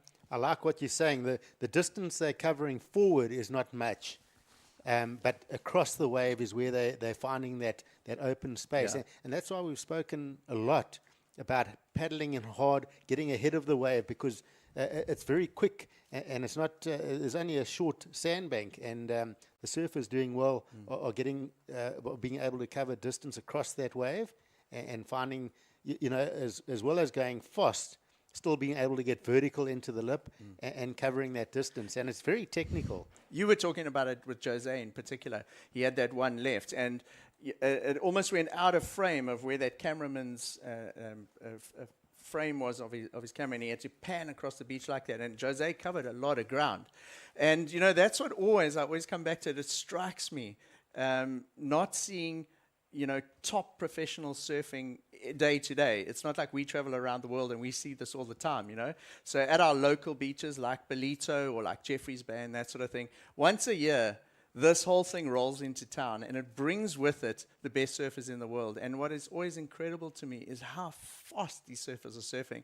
You know, you take the top surfer at your local beach, who's generally like, he's king of the beach, and he's, you know, he's the maino, and he's the guy that everyone thinks surfs well.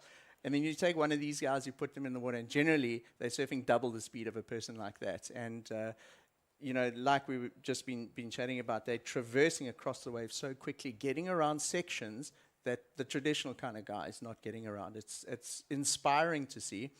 And what's so cool this week in particular is this Ballito Pro has these junior events that build up to the Challenger Series. It starts with the Rookie Rippers. There's tag team surfing. There's JQS and eventually Challenger Series.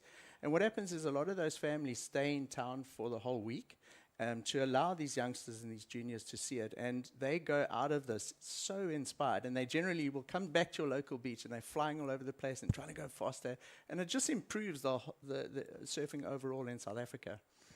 Such interesting points. And, you know, what you guys see on the screen is the surfing you see on the screen is pretty much from the judge's angle. The judges do get to see the replays of a wave, but if you're judging and you're sitting there, your first impression live, you're going to put a score in your head, and that's what you're going to feel. And we always think about, as competitors in that, we look at our stretch of beach, and you've probably got the 3 peaks. So one slightly to the right, then you've got the peak in the middle of the beach, which is straight in front of the judges. And then you've got the wider peak further down that heads towards sunrise, a little bit of glare in your eyes. So that is there as a backup. But you think about where the best scores have been had generally, is straight in front of the judges. It's in front of them. That's that big, heavy hitting section. We think about the last 2 heats. Jose Faulkner, 2 big turns in front of the judges' eyes. We think about Winter Vincent, 2 big turns in front of the judges' eyes. And it's something to take note of. Yes, you have a wave down the beach. Oh, that's good. The judge goes, oh, I couldn't really see it. I feel it was good. They watch the replay oh, that was good. It might be a 5 but if it was in front of them, maybe they would have thought, oh, I like that. The first impression, that's a 6. Yeah. Something to think about as well for our surfers. But of course, they do have the whole beach to utilize. As a former competitor and being coached by various people and as a coach, I always thought it's best to surf in front of the judges, across the judges, either this way or across the judges this way. If you surf away from the judges, so down the beach this way or away from the judges, it sometimes is a little bit trickier to get a score. You've really got to do something impressive to catch their eye. Some great points there, Greg. And we'll get back to it. We're going to go to an ad break now, and then we'll join in on the very next heat. Welcome to Kwadukuza, the destination for all seasons. Kwadukuza is not just for thrill seekers. It's a family-orientated destination too. Stunning beaches where sun-kissed sands meet crystal clear waters. Our town has a range of child-friendly offerings that will keep the whole family entertained. For a magical wedding, look no further. Kwadukuza offers exquisite wedding venues that will create memories to last a lifetime. It also shines as an events tourism destination. World-class events like the Ballito Pro, where top surfers ride the waves, Heritage Day, which is used as a cultural celebration of King Shaka's life every year, and the Ballito Big Week, a celebration of music, food, and fun for the whole community. KwaZulu-Natal's a premier conference, strategic planning, and team-building destination, which is enabled by its close proximity to King Shaka Airport. Nestled amidst the natural beauty of South Africa's east coast, Kwadukuza offers a truly captivating setting for your next corporate event. Kwadukuza, the heartbeat of the North Coast, invites you to explore its beaches, enjoy thrilling adventures, create family memories, celebrate love, and discover its rich heritage. Start planning your unforgettable journey to Kwadukuza today.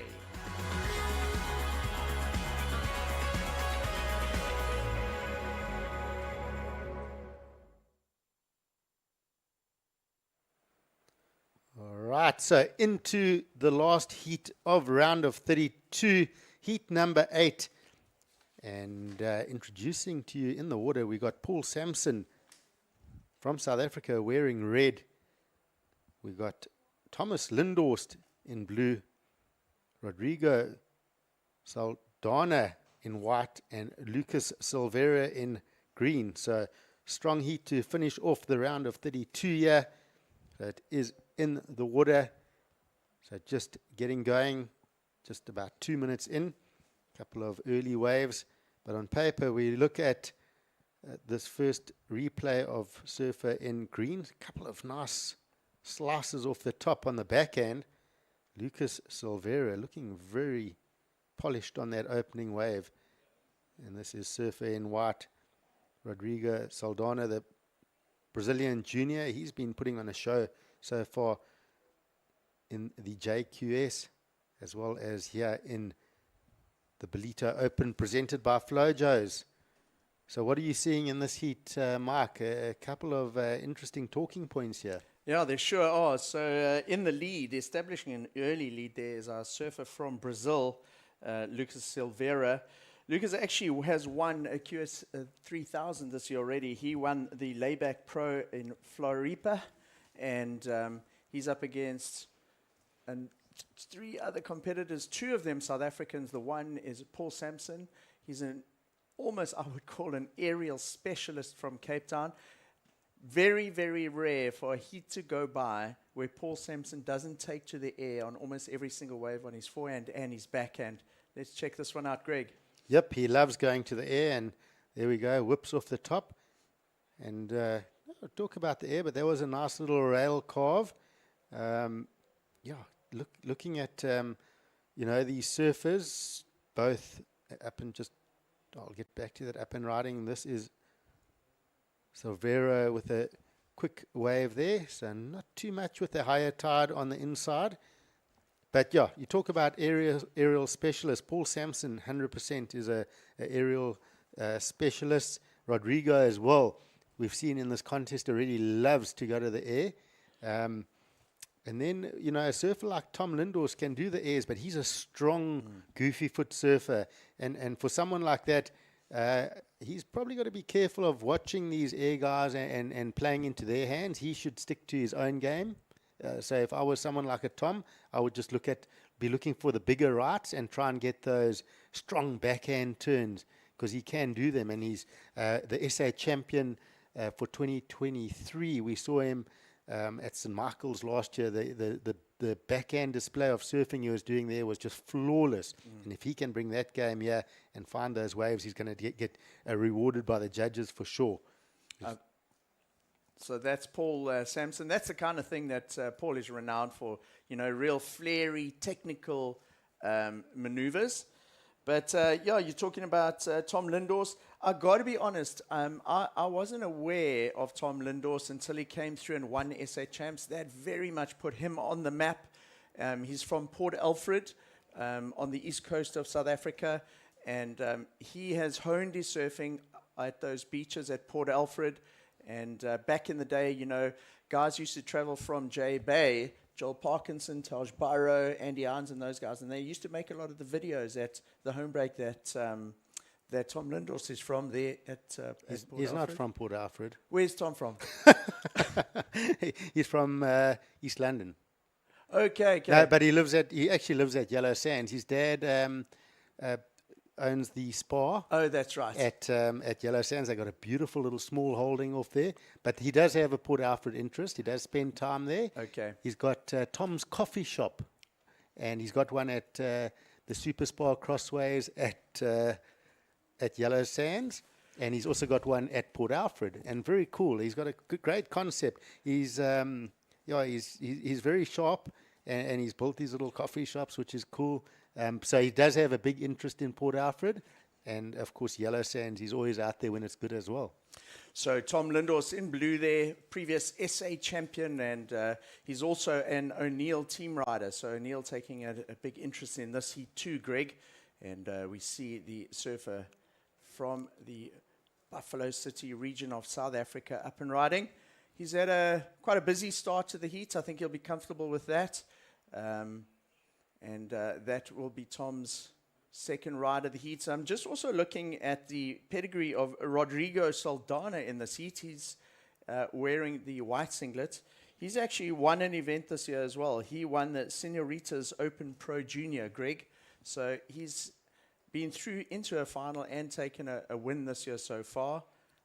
Paul Sampson has been competing on the local series. Paul Sampson actually qualified for the Challenger Series after the events earlier in the year. Wasn't able to travel to Australia for the two events there, but he'll be looking to take points from this event and reignite a campaign for the Challenger Series in 2025. He automatically qualifies for the Challenger Series next week. You see that replay from Tom Lindors. Just connected a little bit late with that first turn, but I liked how he got that finish. Bit of a slow start. No real strong numbers yet in this heat. The guys just battling to connect with the sections.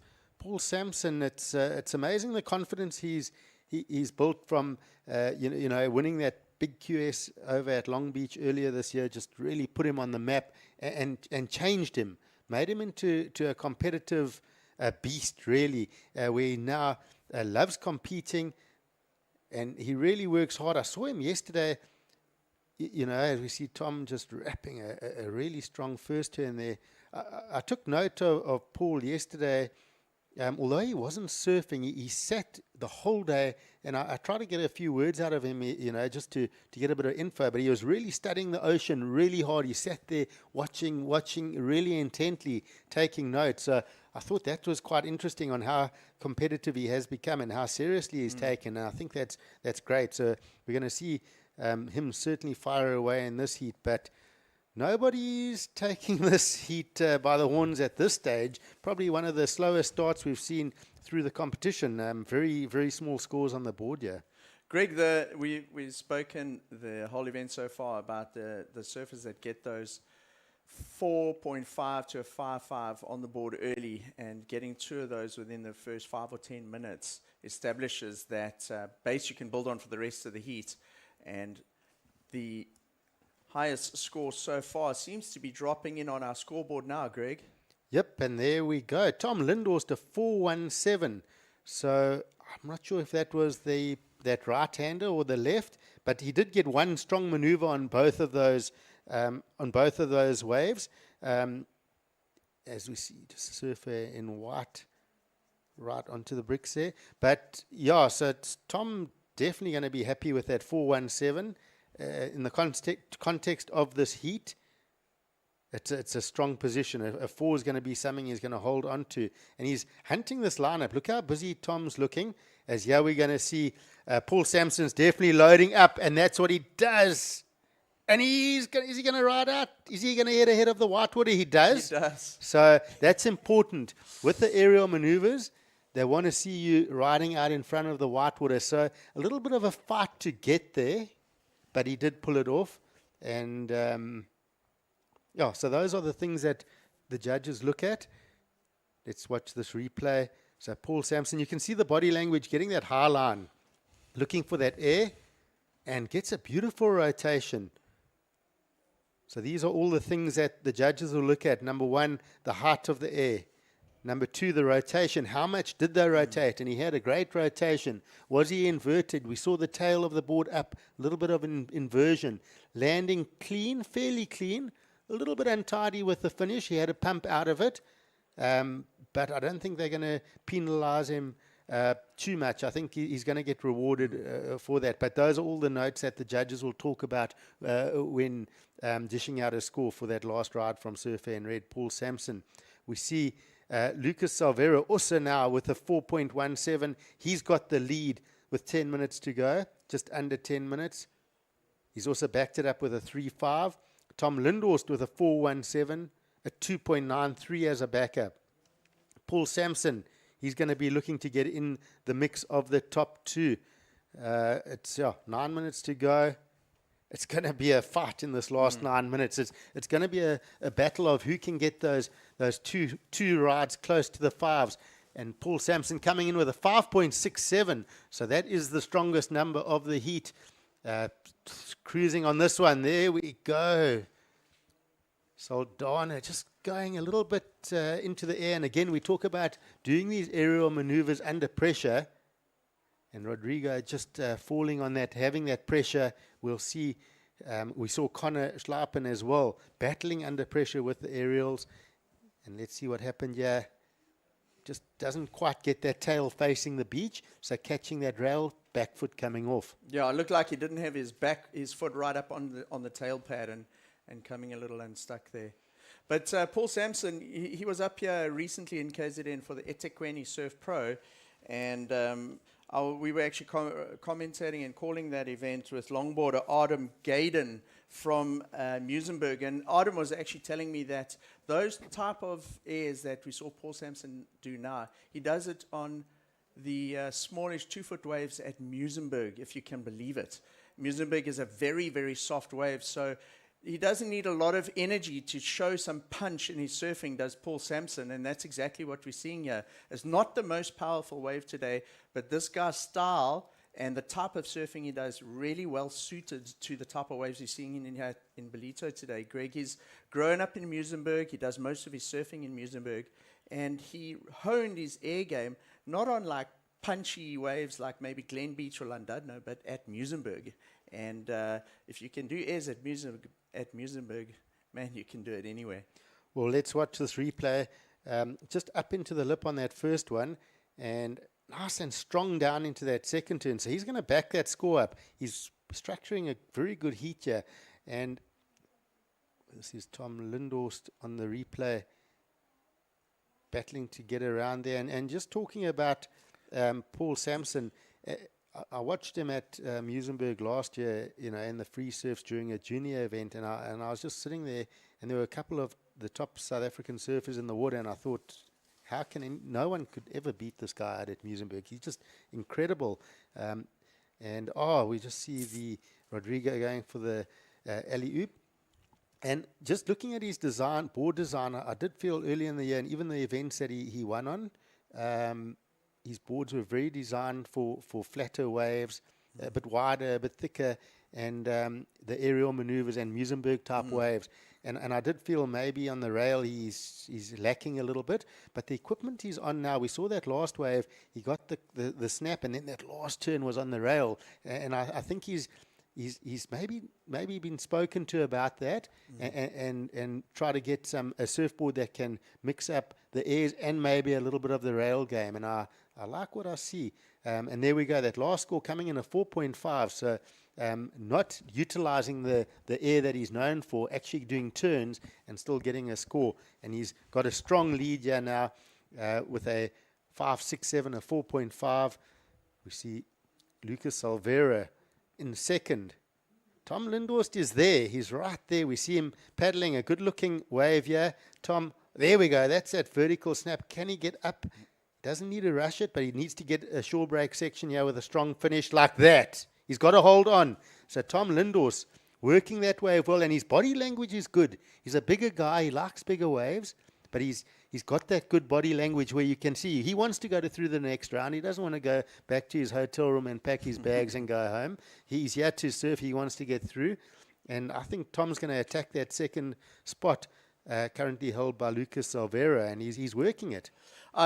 You don't often see, or I haven't often seen Tom Lindhorst fall. He has a very well set on his board, and like you say, doesn't do a lot of airs and things, but he's very good at the lip, very powerful on a right-hand breaking wave. I really enjoyed this last term, Greg, and it was worth getting through and pushing through to that end section in order to maximize points for him.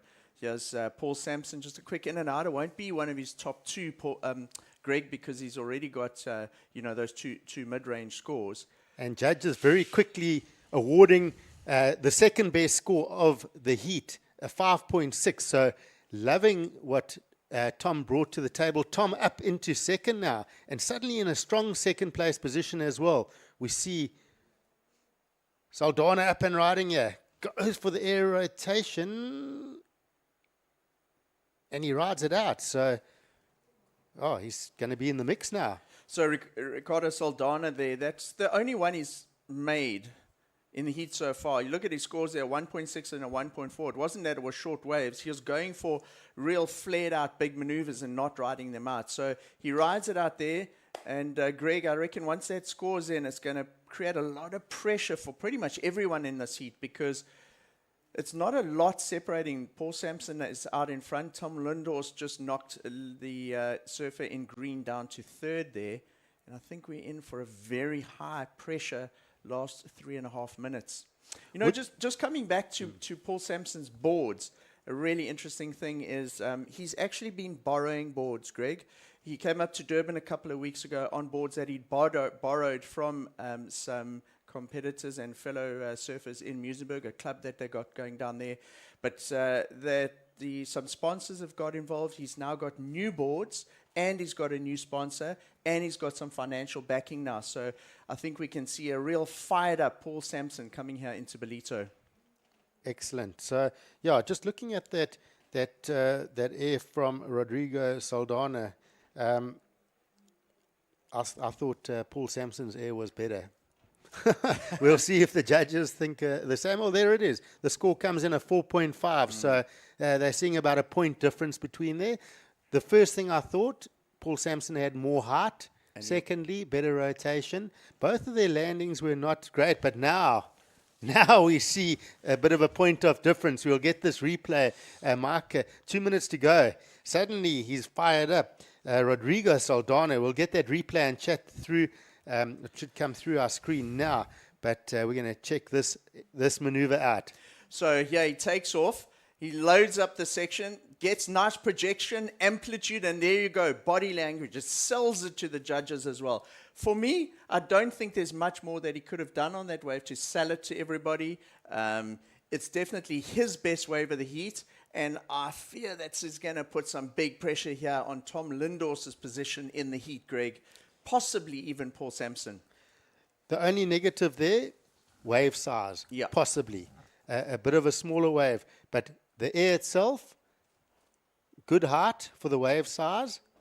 As we see Tom Lindor's here, he had a very quick rotation. That was a great call from Tom. Sure, Tom Lindor's going strong, showing the judges, I've got muscle. So this is going to be an interesting finish. Back to Rodrigo's wave. His landing was beautiful. He was so quick, clean landing, and rode straight out of it. There was no downtime in the whitewater. So let's see where these last scores go. Tom Lindor's just strong. And to the judges' eyes, this would have looked powerful. That turn was strong. The finish was very strong. And he was happy. He showed the judges he was happy. And all our surfers right now are giving that body language of we want it. And so pretty cool. I like what I see. Tom Lindor's goes to the lead, a 6.23. Rodrigo gets a 6.33. Suddenly, Paul Sampson, who was very safe, is sitting down in third looking for a 5.17 with 30 seconds to go. We haven't scripted many heats like this through the competition. When you're in a position like Paul, you're very safe. And it just shows you keep working, show that body language. Straight away, the judges awarding 2 6+ rides for Tom Lindors and Rodrigo Saldana, and two very different approaches. The one surfer just strong backhand surfing, the other going to the air. So it shows you those scores are out there for whatever type of surfing you want to do. Just bring it to the table, do it well, and show that you've got that confidence. And that does look like the end of the heat. And we see a little finish off there for Lucas Silveira. But it looks like it will be Tom Lindors taking the win. Rodrigo Saldana coming in second, and those two surfers really putting on a show at the end of that. What a finish to the round. That was exciting stuff, and I just loved what they brought to the table there. Something for everyone to talk about. That was incredible, Greg. It really was. I really thought that Paul was safe, and I thought Tom was the guy under pressure there. And I thought, oh, Tom better watch out here. And the whole thing got flipped, and it looks like Paul might have landed up in third place there, Greg, once you confirm the heat for us. But goodness me, what a turnaround of events in the last 30 seconds, Greg. I think the problem here for Paul is he's ended up third by the looks of it. He actually had a good base, which he did everything right. We saw that one wave where he raced and he looked good. It just didn't give him the opportunity to get a big ramp, and that's what he was looking for. And it just didn't come his way. He was there. He did everything. He didn't really do anything wrong. He had a good scoreline. But the thing is, Rodrigo and Tom went to another level of really putting in that good numbers, putting that exclamation mark at the end. And you know what's really interesting too is Tom Lindors won that heat with solid turns. There wasn't an air. No airs. It was that big 2 turns that has been getting most of the guys through the heat. Wow. So great surfing. And we are going to be going straight now into the women's, and Tash Mentasti and Johan Frey will talk you through these next couple of heats. And we're getting to the business end of competition here. It is the Ballito Open, presented by Flojos. And wow, action's hotting up. Enjoy these coming heats.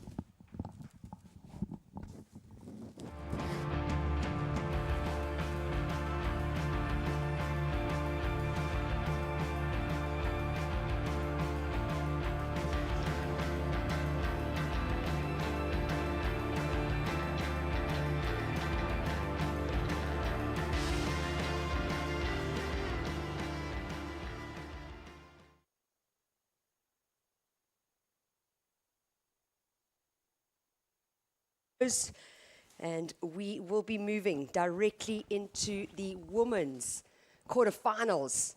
So like Greg Emsley was saying, the business end of this QS 1000. My name is Tash Mentasti, and I'm sitting in the booth with Johan Frey. So Johan, you've spent the last hour on the beach. It's warm outside there. And the beach is packed. There is so many people enjoying the Ballito Festival. It's a 14-day beach festival We are into event number 3 of 4 under these 14 days, and we will be crowning champions for this QS 1000. It's a new addition to the Ballito Festival, and I think a really important addition to this event.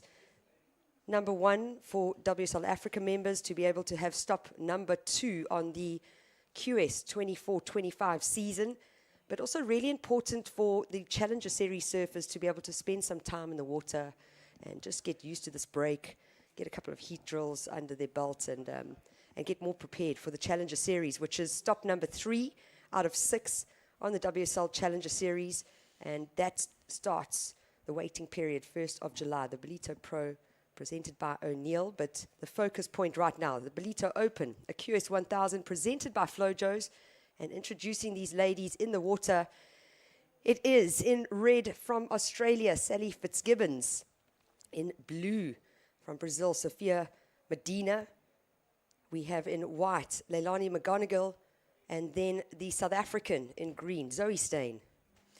Yeah, Tash, what a blessing it is to be down here in Ballito in the north coast of KZN, in the Dolphin Coast. We haven't seen the Dolphins come through just yet this morning, but we do have some action, and we've had some challenging conditions for our surfers here on day number 2 of competition, but we have still been seeing some potential. Some good scores have been dropping in ever so often, and the tide is slowly dropping out towards the afternoon, so we do hope to see some improved conditions later on, obviously for finals and semi-finals that will be coming up later, and really excited to be getting going here on finals day. Watching this is the surfer in the blue up and riding, so that looked like it was Sophia Medina, and of course with a name like Medina, a last name, there's a lot at stake, and Sophia Medina, a really talented young surfer from Brazil, of course family member of Gabriel Medina, and she's going to really look to get going. She's been here a couple of years, Tash. We also saw Leilani McGonigal up and riding there, so it's great to see all these ladies in the water, and we know we're through to the quarterfinals because these names are stacked. Yeah, absolutely. And Leilani just finding that 2-turn combo to get things started. She's also a familiar face in Ballito, like you said, coming here over the last couple of years. And let's watch this replay here. So on her backhand, she finds that corner and really hooks it, and then is able to drive through that oncoming section into the channel, the deep channel there. So a good 2-turn combo to start. Yeah, here she goes. Just a little replay of that again. And nice first turn. I really like her timing. And she could see that it didn't really have much of a section that was throwing at her, so she couldn't go completely vertical up into the lip. But really well done there just to get that carve, and she did throw some power into that maneuver as well. So that's a good opening ride there, and I think we should see a decent opening score for Leilani McGonigal. Of course, she's from Costa Rica. I've never been to Costa Rica, but it's on my bucket list for so long in Central America, and they've got a lot of these grindy little beach breaks down there as well. So I'm sure she's right at home here in Ballito. It's warm water, feeling a little bit like home maybe. It's tropical conditions, subtropical conditions, so I'm sure we're going to see 1 or 2 decent scores drop in.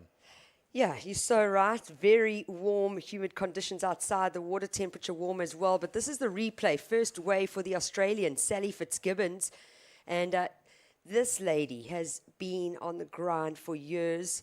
For me, she should be featured in that CT lineup, but grinding it through on the Challenger Series and entering the QS 1000 just to get some time in the water here.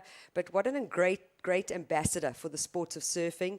I saw the press release go out yesterday, and a quote from her just talking about how important an event like the Ballito Festival is, especially considering that there's that amateur Rookie Rippers event to start things off. There's a Pro Junior, there's a QS, and then there's the big Challenger Series. And it was great to hear that input from an international surfer, but she focused on how important it is for the growth and the development of the sport. So, you know, Sally's come through that. She's a former ISA world champ, a world junior champ.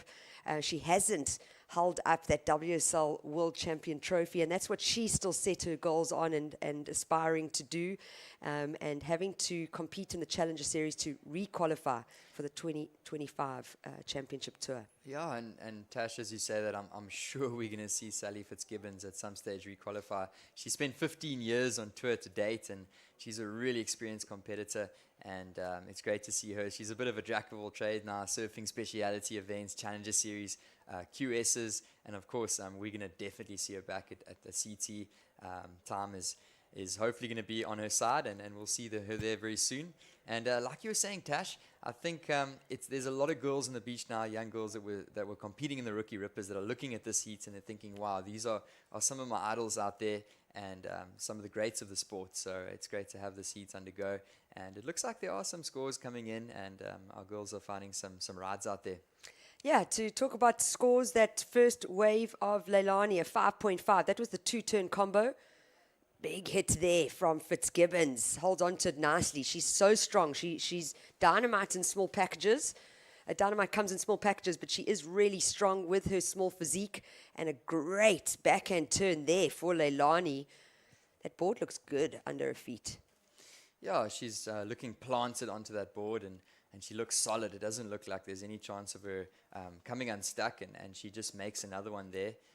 As we mentioned, that first ride, a 5.5.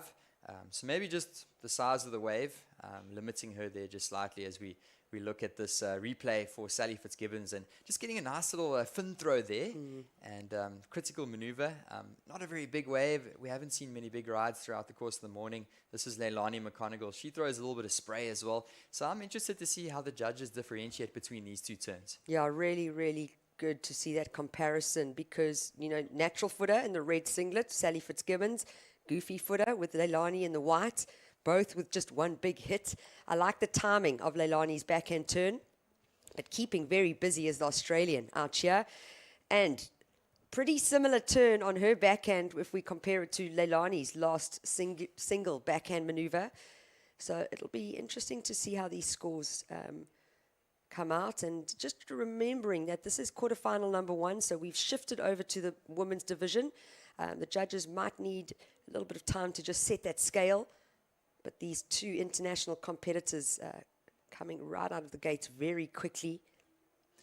Yeah, definitely, and it looks like that score does come in, and Tash, it's a 7.33 for Leilani McConigal, and the judges really rewarding her for that. So she's sitting with 2 good waves in her score line, but definitely still more scores to drop in, so things are definitely going to change. But definitely the first 10 minutes of this heat, it's looking really strong for our surfers in the white and red, and they're the 2 experienced surfers in this heat, and I'm sure we're going to see a lot more of the 2 younger surfers. And here we go with Sophia Medina, so she's no stranger to Ballito either, and just showing the younger ladies that they've got what it takes out here, and they're going to give them a great challenge, Leilani and Sally.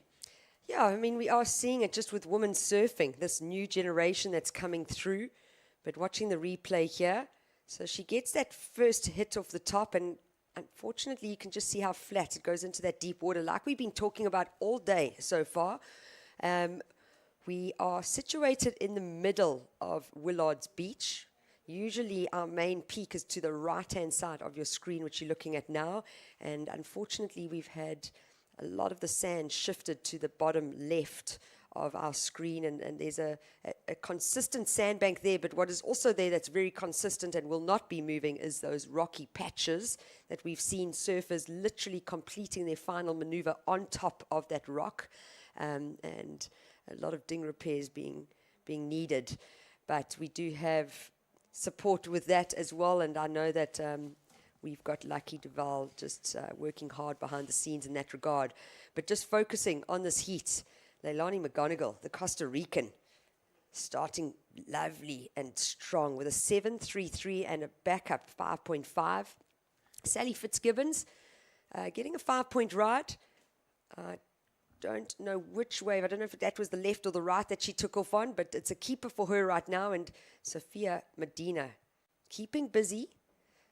Zoe staying the South African in green now with priority. And I've known Zoe since she started surfing, and something that she always does is she does have patience. She does sit and wait, and her wave count is not very high in heats, but her score line is usually really big. So needing to get started as the South African. Here we go. Sally Fitzgibbons, the Australian experienced surfer, is going to work on this wave. And yeah, Tash, I'm looking at these waves and the score lines, and really interesting to see that the two experienced surfers are the ones that are really grinding it out on a lot of these rides. Sophia and Zoe just staying a little bit more patient. And I'm sure Sally and Leilani have been watching the heats, and a lot of the surfers that have been keeping busy have been the ones that have been going through. So just watching a replay here for Sally Fitzgibbons, and she gets a couple turns in the backhand, a third one there, and she's just going to try and build upon her scoreline. Yeah, and you can see she's keeping quite a high line on that wave, not dropping all the way down to the bottom. But the reason being is it literally runs away from you really quickly, and then you can miss opportunity to fit in another maneuver. So I thought that was a well-ridden wave from Sally Fitzgibbons, and both white and red have actually found those scores under priority. That's the one key takeaway for me right now. Up and riding, this is the South African Zoe Steyn, just getting one turn in before it breaks right onto that rocky outcrop. Yeah, and Zoe, East London girl, the South African representative in the heat, really talented young surfer. She's still relatively young. She's been on the scene for quite a few years. She's competed at the Challenger Series. She's been taking just a little bit more of a break the last year or so. She's studying down in the Western Cape, and we haven't seen her at too many events, but it's great to see her down here. And yeah, she's been staying patient. It doesn't look like that wave's really going to pay off for her, so she's just going to have to get out to the back and wait for another one. And she's a little bit on the back foot at the moment, coming up against two really experienced ladies that have already got good scores in their scoreline. But we definitely can't count out the two young surfers in the blue and green, Sophia Medina and Zoe Steyn. But time is winding down in this one. We've only got 7 minutes remaining. Yeah, it's gone by really, really quickly. And if we look at the score that was given to Zoe at 1.6, but that comparison is going to go to the 733, and that's going to be the comparison through the next 4 heats of these quarters. We can see at the back there, calm conditions. There's no wind predicted for today. It is really warm and balmy on the beach. KwaZulu-Natal is a subtropical little coastal belt in South Africa. We're about 4 hours from the Mozambique border. You can drive to Mozambique and be able to score some pretty incredible waves in our neighboring African country. And like I was saying, this tropical belt, much warmer than the rest of the country right now. It's the land of bananas and palm trees and avocados. We get these incredible, massive avocados the size of a hand, the butter pear avos, and focusing though on the surfing. Maybe I'm hungry, Johan, but you know, it's just, this coastline is so lush and green and warm, and we are in the middle of winter in South Africa right now, but enjoying a beach festival. Thanks to QuarterFinals municipality for their support over the last 15 years, and a massive support for this event as well. It's called the Ballito Open. Our presenting sponsor, Flojos, but QuarterFinals are really backing us here for this event. Yeah, definitely, Tash, and we're just watching a couple waves come through here. That's Leilani McConigal, and she's just building upon her scoreline. And as you've said it, down here in Ballito, it's beautiful in the wintertime. We're sitting at about 31, 32 degrees south of the equator. I'm actually a geography teacher, so we're still getting not complete tropical vibes where Leilani's from. She's got complete tropical vibes. It's difficult to differentiate between summer and winter, but here in Ballito, looking at that turn off the top, we still get really nice warm winters, so more subtropical climate down here. And as you said, it was a bit chilly overnight, but we're watching some great surfing, some summer vibes here throughout the day, and surfing the blue up and riding now. And that's Sophia Medina, the young Brazilian. And wow, we've seen some great rides while we were talking through this heat. And we've only got 5 minutes remaining, so this one is really getting tense. Yeah. And I really like that turn from Sally Fitzgibbons. So we're going to see a replay in a moment, I'm sure. And I'm looking forward to talking through that. Yeah, one big hit, but very strong, went into that turn with speed and power and had lots of flow through it. Live action now, though. the South African Zoe Steyn getting going. So she's got 2 very small scores. This is going to be a keeper for her, but she's going to have to paddle straight back out and try find some opportunity now without priority. Oh, here we go, up and riding once again. Keeping her really busy is Leilani McConaughey. She's got those good scores at the moment, a 7.33, her highest one, and a 5.5. So solid backup. And she's just going to look to just improve upon that low number. She's going to need a significant score to do so. And I can tell you why, because Sally Fitzgibbons had a great wave there. And she's looking for a decent ride, a 7.83 to move up into the lead. But we have seen the judges rewarding it. So watching this, boom, throwing that spray and just throwing a statement there. Yeah, big statement, released the fins, but with lots of control. Look how much speed she went into that. There's lots of power. And you've got to understand, the north coast of KwaZulu-Natal, it packs some punch with these waves. And to be going at speed towards an oncoming section, she did really well, Sally, with that timing. But Sophia Medina, with this replay now, I like that second turn of her, the way that she was able to pivot and rotate her board and hold control. So that might be a score that'll factor into her 2-wave total. And this is Zoe Steyn's best wave so far of the heat. Not much time left on the clock. 2 minutes, 30 seconds remaining. And we see some scores change. So 6.4 for that one hit from Sally Fitzgibbons on her forehand. Oh, maybe it might be this wave. This was the 3-turn combo. No, not at all. So that 6.4 would have gone towards her forehand one hit that we saw previously. What that does is it applies way more pressure to Sophia Medina sitting in third, now needing a 6.18. But we've got to remember, Johan, the 7.33, one hit. The 6.4, one hit. So Medina definitely capable of finding that requirement. And let's just see if time is on her side here. But thanks to the minimal onshore wind that's blowing, it's actually looking really fun out there. Yeah, I think as this tide drops out, it's going to get a little bit easier for our surfers to hit that end section and to get some higher scores. So it's, as you mentioned, still a little bit small down here, but Ballito is such a consistent break and still power in these waves. So still presenting a decent opportunity for our surfers, and definitely still some good scores left out there. And as we can see, a 7.33, that's not a bad number at all. That's the highest wave of the heat so far. But our surfer in the blue, Sophia Medina, she's going to need a decent wave at 6.18. It's been rare that we've been seeing those rides drop in. We've seen a lot of mid-range rides, and that's more up into the good category. So she's going to definitely need a couple strong turns or one very strong maneuver. Zoe Steyn, on the other hand, needs an excellent ride. So with a minute to go, looking really strong for the two experienced surfers, Leilani and Sally. And it's definitely that experience. They've been out here so many years. They know this break a lot better than Sophia does and possibly Zoe. And it does look like with 45 seconds, it's the two experienced surfers that might just be going through in this one. Yeah, I'm interested to see this paddle battle. I mean, for us on our top left screen, corner screen, it's white first, red second. Why the paddle battle's happening, I don't quite understand it. It's blue, Sophia Medina, that I think these two ladies need to be worried about, especially Sally Fitzgibbons in the red, sitting in second, and Medina with priority in the blue singlet and needing a 6.18 to advance. Yeah, that is interesting. As you say, that Tash, and they're following each other up and down. They're doing some laps of the break. Yeah. Just exerting some pressure, so maybe they have a feeling that they'll see each other in the next round, and they just want to say, hey, I'm here. But it does look like these two ladies are going to move through to the next round. As we see a last little paddle, I'm not sure if this is going to be in time.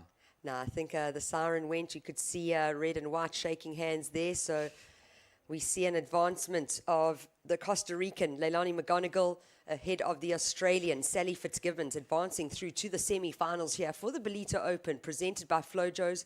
Unfortunately eliminated from this event, Sophia Medina in the blue singlet and in green, Zoe Steyn. But action straight away. We move into quarterfinals, number 2. And we see Janir Gonzalez Etabari in red, representing the Basque country. This is an all-international heat. We have Sol Aguera from Peru in blue. We have Sierra Kerr in white from Australia, And then representing Japan in green, Nanaho Tsuzuki. So fresh 20 minutes on the clock. And yeah, that was an exciting first quarterfinal. We did see still some potential out there in the conditions, and we do hope that the conditions will get better, and I think it will throughout the course of the morning. And that was just a really early start for Jania Gonzalez Etabari. We've seen her sister or family member, I think they're sisters, correct? Yeah. Competing. There's a lot of siblings. There's a lot of siblings in this competition from the guys' side and the girls' side, which is, I think that's what's so wonderful about surfing, you know, like especially if your family surfs.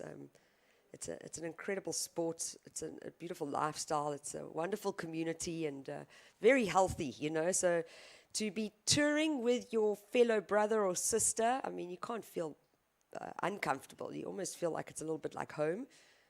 Definitely. As we watch just the replay, that's Nanaho Suzuki, the Japanese surfer.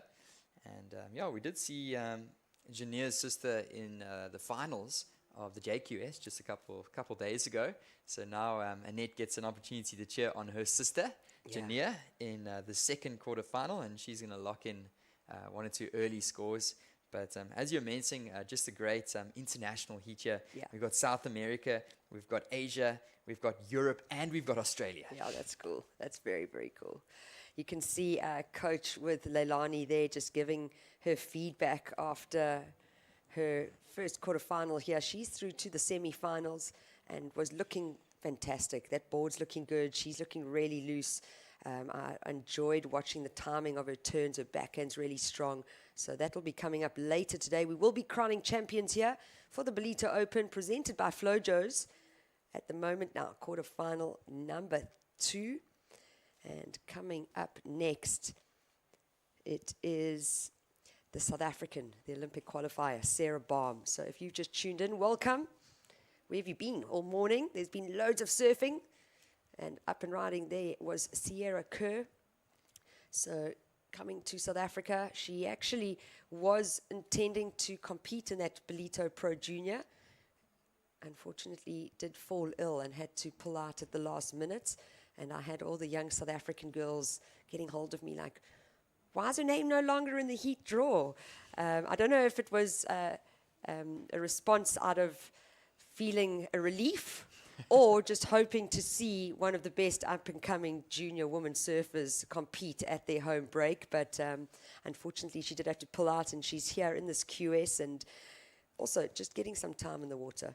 Yeah, definitely, Tash. And we just saw Sierra Kerr up with her dad, Josh Kerr, of course, legendary CT surfer. They were up in J-Bay surfing at the J-Bay Classic, and it was great to see them here, also traveling together. Mom and the whole family are down here. Yeah. And wow, so such a talented young surfer coming out of Australia. She's already taken a couple of wins on the qualifying series. She got a win in the WKS 3000 at the Urban Surf Pro in the wave pool. And then she also got a win at the Port Stevens Pro QS 1000. And she's got some junior wins as well. So really experienced competitor for her age. Still a teenager. And she's got all the tricks in her bag. She's got the airs, she's got the turns, and she's a really formidable competitor. So seeing her name on the list excites a lot of the guys down here on the beach, as well as the girls. Maybe not so much the girls because they have to compete against her. But always great to see Sierra Kerr and her name on the roster. Yeah, look, coming from a surfing family, having a dad who competed for years and years on the championship tour, that definitely plays a big part in her career, but very supportive as well, and they've got such a great dynamic. It's almost like a big brother and sister dynamic, and Josh has been around from J-Bay. They've been cruising. They went to an incredible private game reserve. The last time Sierra was in Jeffreys Bay was when she was 6 months old, so kind of experiencing for the first time, and now here in Ballito competing. It's just so wonderful to be able to have these internationals, because they play a positive role in uplifting the sport in this country, and we've seen it on the African continent. So we've only had 3 African countries host a WSL event: Morocco, Senegal, and South Africa. And those are our three strongest African surfing nations. So it definitely does showcase that to host WSL events in these different countries, it does elevate the sport. It does help with skill development. And we're very grateful for all these foreign athletes to make the long journey here to South Africa and be a part of the Ballito event. Up and riding, though, this is a good ride for Jania Gonzalez Etabari. Just goes down on that last turn, but that was a good-looking wave for her. It was her first wave where she fitted in a succession of turns. Yeah, very good looking wave, Tash. And she got quite a flurry of turns here. Look at that first one. Really well timed. Throw a great spray. Another one. So smooth transition. She gets one more. And unfortunately, she couldn't find the Start building. But you can see what it does with the requirement needed from surfer in second. Looking for a 7.18 take first. So it looks like the common thread here, where if you get that one good score that's in your timeline, you will be advancing through to the next heat. However, we've still only halfway through this heat, 10 minutes to go, so anything can happen. Yeah, and almost touching upon that excellent range. So one of the better scores that we've seen throughout this morning, Jania Gonzalez Etabari, the Basque surfer, and I think well deserved. We haven't seen many long-running waves throughout the morning here on day number 2 of competition, and she's managed to nab one of those. Yeah. And she tagged it nicely, even though she didn't find the finish. If she did find that finish, I think we would have seen that going up into the high 8s at least. Yeah, I totally agree with you. Now, using her priority, this is Sierra Kerr, lightning fast, up and over that first section. Still got so much speed, and I love the variation there. Just lots of control with throwing that tail out. So where are the judges going to go with this one? She looks good. That board looks good. You want to be light-footed in conditions like this. You can't be heavy and stuck in the trough of a wave. You really need to almost stay high, get a couple of check turns in before you give one big slam. This is the Peruvian, very comfortable on her backhand, coming from Peru. She is also an Olympic qualifier, so she will be going to Tahiti and representing her country of Peru very proudly at the end of July. First season for the World Surf League with Seoul, 2017. So been on tour for a little while and still so young. Oh, look at this turn. That was Sierra Kerr and Tasha. I really like to see the progression that she throws into these maneuvers. And also coming up, really talented young skateboarder is Sierra Kerr. The whole Kerr family, really talented family in general. Plays a bit of golf as well. But Sierra Kerr, I think that time on the skateboard has helped her to just really get comfortable with those technical maneuvers, the aerials. And as you see, she went into the foam there. She drifted those fins, and she moved out cleanly from the foam on that occasion. And that was a really cool maneuver to see. Not the biggest wave, but just throwing some technical turns in there as well. Sierra Kerr, you just love to see it. Yeah, I think it's the variation that she showed, but also the control within that final maneuver. And that is ticking the box of the judging criteria with what they're looking for. She's only looking for a 3.13, currently in 4th. But at the moment, it's still that benchmark of a score of a 7.83 by Jania Gonzalez Etabari, the Basque surfer. It looks like Sol Aguirre in second with a 2.83 and a 1.0. And she's been keeping quite quiet is the Naho Tsuzuki, the Japanese surfer. But it's only a matter of time before she strikes. She's been sitting with priority for quite a while. And the rest of these ladies just trying to operate under priority and get some scores with 7 minutes to go. Yeah, 7 minutes on the clock. Sierra Kerr scoring that 6.5. So putting pressure on the Peruvian and the Japanese surfer, both needing an average score. Up and riding now. This is our current heat leader. But Sol Aguirre and Nanaho Tsuzuki definitely not out just yet. Both needing a 4.38, both wanting to replace their 2 scoring rides at the moment. So we saw it in the previous heat as well. We saw a flurry of waves towards the end of that heat, and we could possibly be seeing the same thing here. Yeah, I think the judges really rewarding Sierra just with that technicality that she threw on that last turn. In her previous wave, and it comes through to 6.5. That's currently the second highest score of the heats, and that's definitely a keeper for Sierra. She's just going to look to back that one up now as the young Australian surfer Sierra Kerr, as she comes into picture. Talented young lady from Australia, but pretty much all over the world, the whole Kerr family, originally from Australia, but spending a lot of time in the States as well, and of course traveling all over the world with her fam. And Dad is on the beach cheering her on. Oh yeah, Mom and Dad are on the beach. It's such a wonderful family, and really, really great for them to be enjoying their time in South Africa. It's quite a leg for us in South Africa. This is our big season of surfing. It's in the middle of winter, which is fantastic, and we usually get to see these big winter swells. The current forecast, I mean, it is warm out there, but that usually means that there's not much surf on offer, as we can see on your screen here. Watch this live action. This is an important wave for Sol Aguera. She's looking for a 4.38. And that wave just not offering anything to be able to find that score.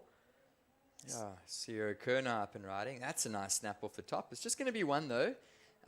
But at the moment, Sierra sitting with not much of a backup whatsoever. So that is going to be a backup, and she's going to count on that wave at the moment. And as we said earlier, Sierra Kerr, talented young surfer, and just throwing it up into the lip. Hopefully we get to see a replay of that. But that was a nice looking turn off the top. Yeah, she's going to drop the 0.7, replace it with that score from her last ride. What that does, though, is third and fourth place surfers are going to then start feeling the pressure. We're into the last 5 minutes of this heat. Let's watch this replay. So you can see she, good rail-to-rail transition, keeps her speed, and then I just love how she punches out her tail every time. I mean, she literally puts that exclamation mark on her turns. Yeah, fins free, and going for another fins free there, and going down is Sol Aguera. Meanwhile, lots of action in the lineup. This is Nanaho Suzuki, and she ends off right on the beach. You got to watch out for the rocks on the inside, but really shallow, and she's going to paddle back out through that little rip on the inside next to the bricks as we watch a little bit of a replay here. That was a nice opening turn, and she backed it up with another one. Ah, wow. So things are getting interesting here in this one. absolutely. 3-turn combo right to the beach. Nice and critical for that second maneuver for the Japanese surfer. We just saw the end of Jania Gonzalez Etabari. But what has happened is surfer in white, Sierra Kerr, scoring 4 points for her last ride. So it moves her up to first. Jania Gonzalez Etabari in red down into second. The Peruvian Sol Aguera in third, now requiring a 7.18. It is a big score. It's a big ask. But not impossible if we look at the scoreline with red, and that's 7.83. It is, what we're waiting for here is the Japanese surfer. I would love to see what that score comes out at. I enjoyed watching her first 2 turns. Very committed, right in front of that rocky bank, that rocky outcrop. Yeah, 100% Tash, and the judges are going to remember that first wave from Jania Gonzalez Etabari as we say that. Our surf in the blue, looks like Nanaho had another wave. Sol Aguera had a wave, so things are really heating up. But as mentioning, they're just going to have those 2 scores in mind. That 6.5 from Sierra Kerr, and that, especially that 7.83 with that flurry of turns from Jania Gonzalez Etabari. They're going to be having that in mind when thinking of that last wave from green, Nanaho Suzuki.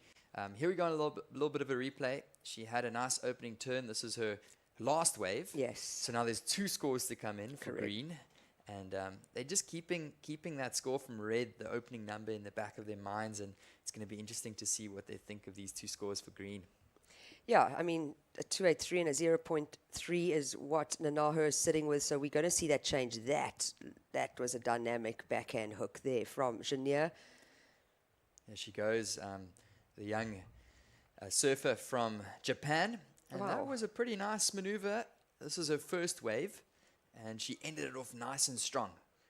So hops off onto the sand. She's got to be feeling confident with that. And then she backed it up with another 2-term combo. Both of those waves looking pretty decent, Tash. Yeah, they're going to replace those scores for sure. I think there's a good chance we're going to see a shift around in this situation. And there we go. So that second to last of green came through at 6 points. This is the score we're still waiting for. So that 6-point ride for Nanaho Suzuki, moving her up into third place, dropping that requirement down to a 4.01 is all she needed. And then we've just seen the replay of her last ride. Is it going to come in for the requirement that she's looking for. Last of red, though, that backhand hook from Jania Gonzalez Etabaria. 5.1 is what the judges gifted her. So it means the requirement for green in third. Now a 4.51. The Peruvian in blue leading a 7.67. And up and riding now, going to the air, Sierra Kerr. Always exciting surfing. Unfortunately, unable to complete that.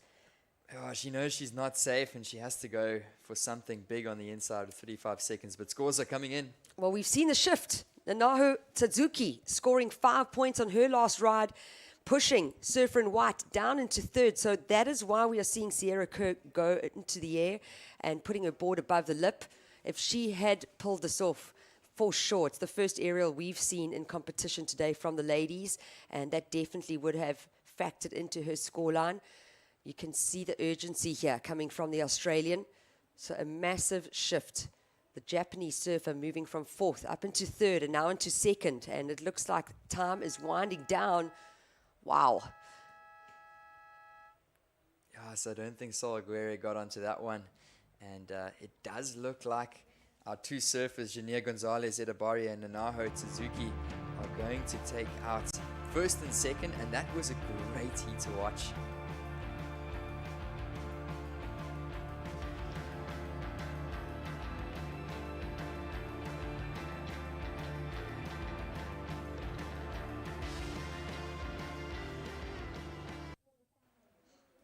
And we are back. It is the Ballito Open presented by Flojos.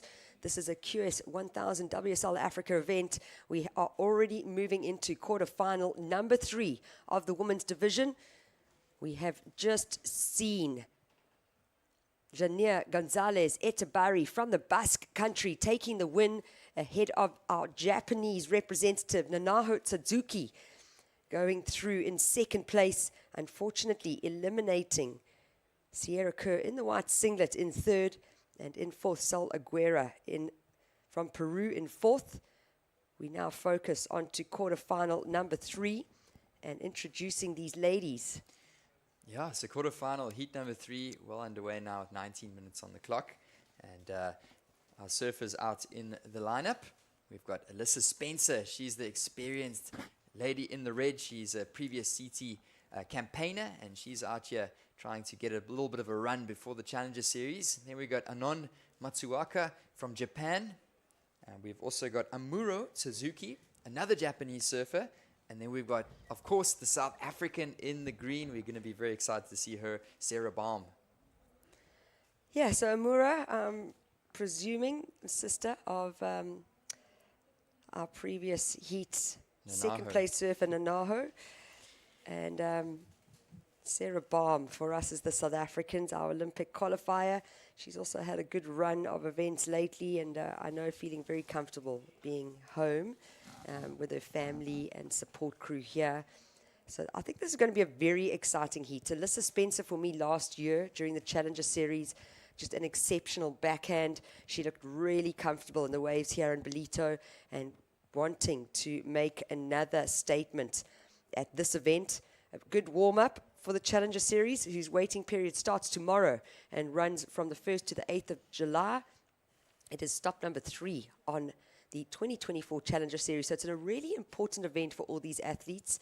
And I know the feedback that we've been getting from the surfers is that they are grateful to be able to spend some time in the water leading up to the Challenger Series and actually get some heat drills in. Yeah, definitely, Tash, and that's exactly what some of these ladies in the seats are looking at, especially the names of the likes of Alyssa Spencer, Anon Matsuaka, as well as Amuro Tsuzuki, the international surfers. Of course, Sarah Baum as well. She competes under the WSL Africa banner, and yeah, we've seen her in lots of events down here in Africa already. And of course, she's going to be representing the country at the Olympics pretty soon in Tahiti. So this is going to be a really stacked heat. We saw our winner, past heat winner, on the beach there, Jania Gonzalez Etabari, signing some autographs. So the kids are down there. The beach is heating up. As you said, the temperatures are going to go into 27 degrees Celsius, our high temperature for today down here in Ballito. And of course, no better way to spend your weekend than either watching some great surfing or being down here on the beach in the beautiful Dolphin Coast. Yeah, and there's so much going on around the beach festival here. I mean, we've just focused on the surfing, but it's an entire festival. This whole town is heaving. We've also got Corona supporting this event for the year, and they've got an incredible entertainment lineup packed for everyone once the sun goes down. The focus for us, though, is the surfing, and this is the Ballito Open presented by Flojos. Flojo is a new partner that's come into this event. We're very grateful for them to support this QS 1000. And quite a big history does the brand of Flojos have. It is the original sandal brand established in Mexico in 1972. So over 40 years in the business. It was synonymous with iconic surfers through the 1980s like Dino Andino and Matt Archibald. I mean, I remember them growing up, and we are very stoked to have Flojos back in South Africa. They've got a men's and ladies range available at core surf retailers and outdoor stores. But let's watch some live action. This is the South African. Yeah, Sarah Baum, she's just come off a win in the speciality event out of J-Bay at the J-Bay Classic. And yeah, she's feeling confident coming into the event. Whenever I see Sarah down at the beach, she looks so relaxed. She's got her family around her, and she's stoked to get some experience out there. Just leading into the Challenger and to surf a few heats, and she's going to lock in a second scoring ride now. Yeah, I mean, this is home, and you know it's always good to come home. Sarah actually residing in Australia, which I don't think is a bad thing at all. I mean, with all the competitions, it really has elevated her surfing, but she does always love coming home, and everyone is very happy to have Sarah home. So let's see where this heat pans out. It looks like it's one of those things, one heat on, one heat off. We saw so many waves coming through the lineup in quarterfinal number 2. This is the first ride from Sarah Baum, scoring a 2.33. And you can see how she's distanced herself from the pack, almost sitting on that left that we've been witnessing all throughout the morning.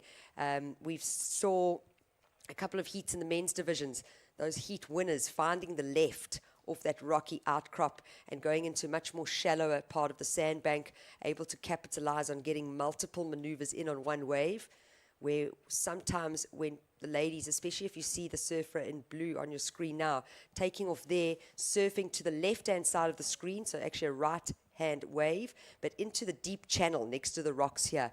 What's been happening is they haven't been able to capitalize on that last closeout maneuver, which has had an implication on their scoreline.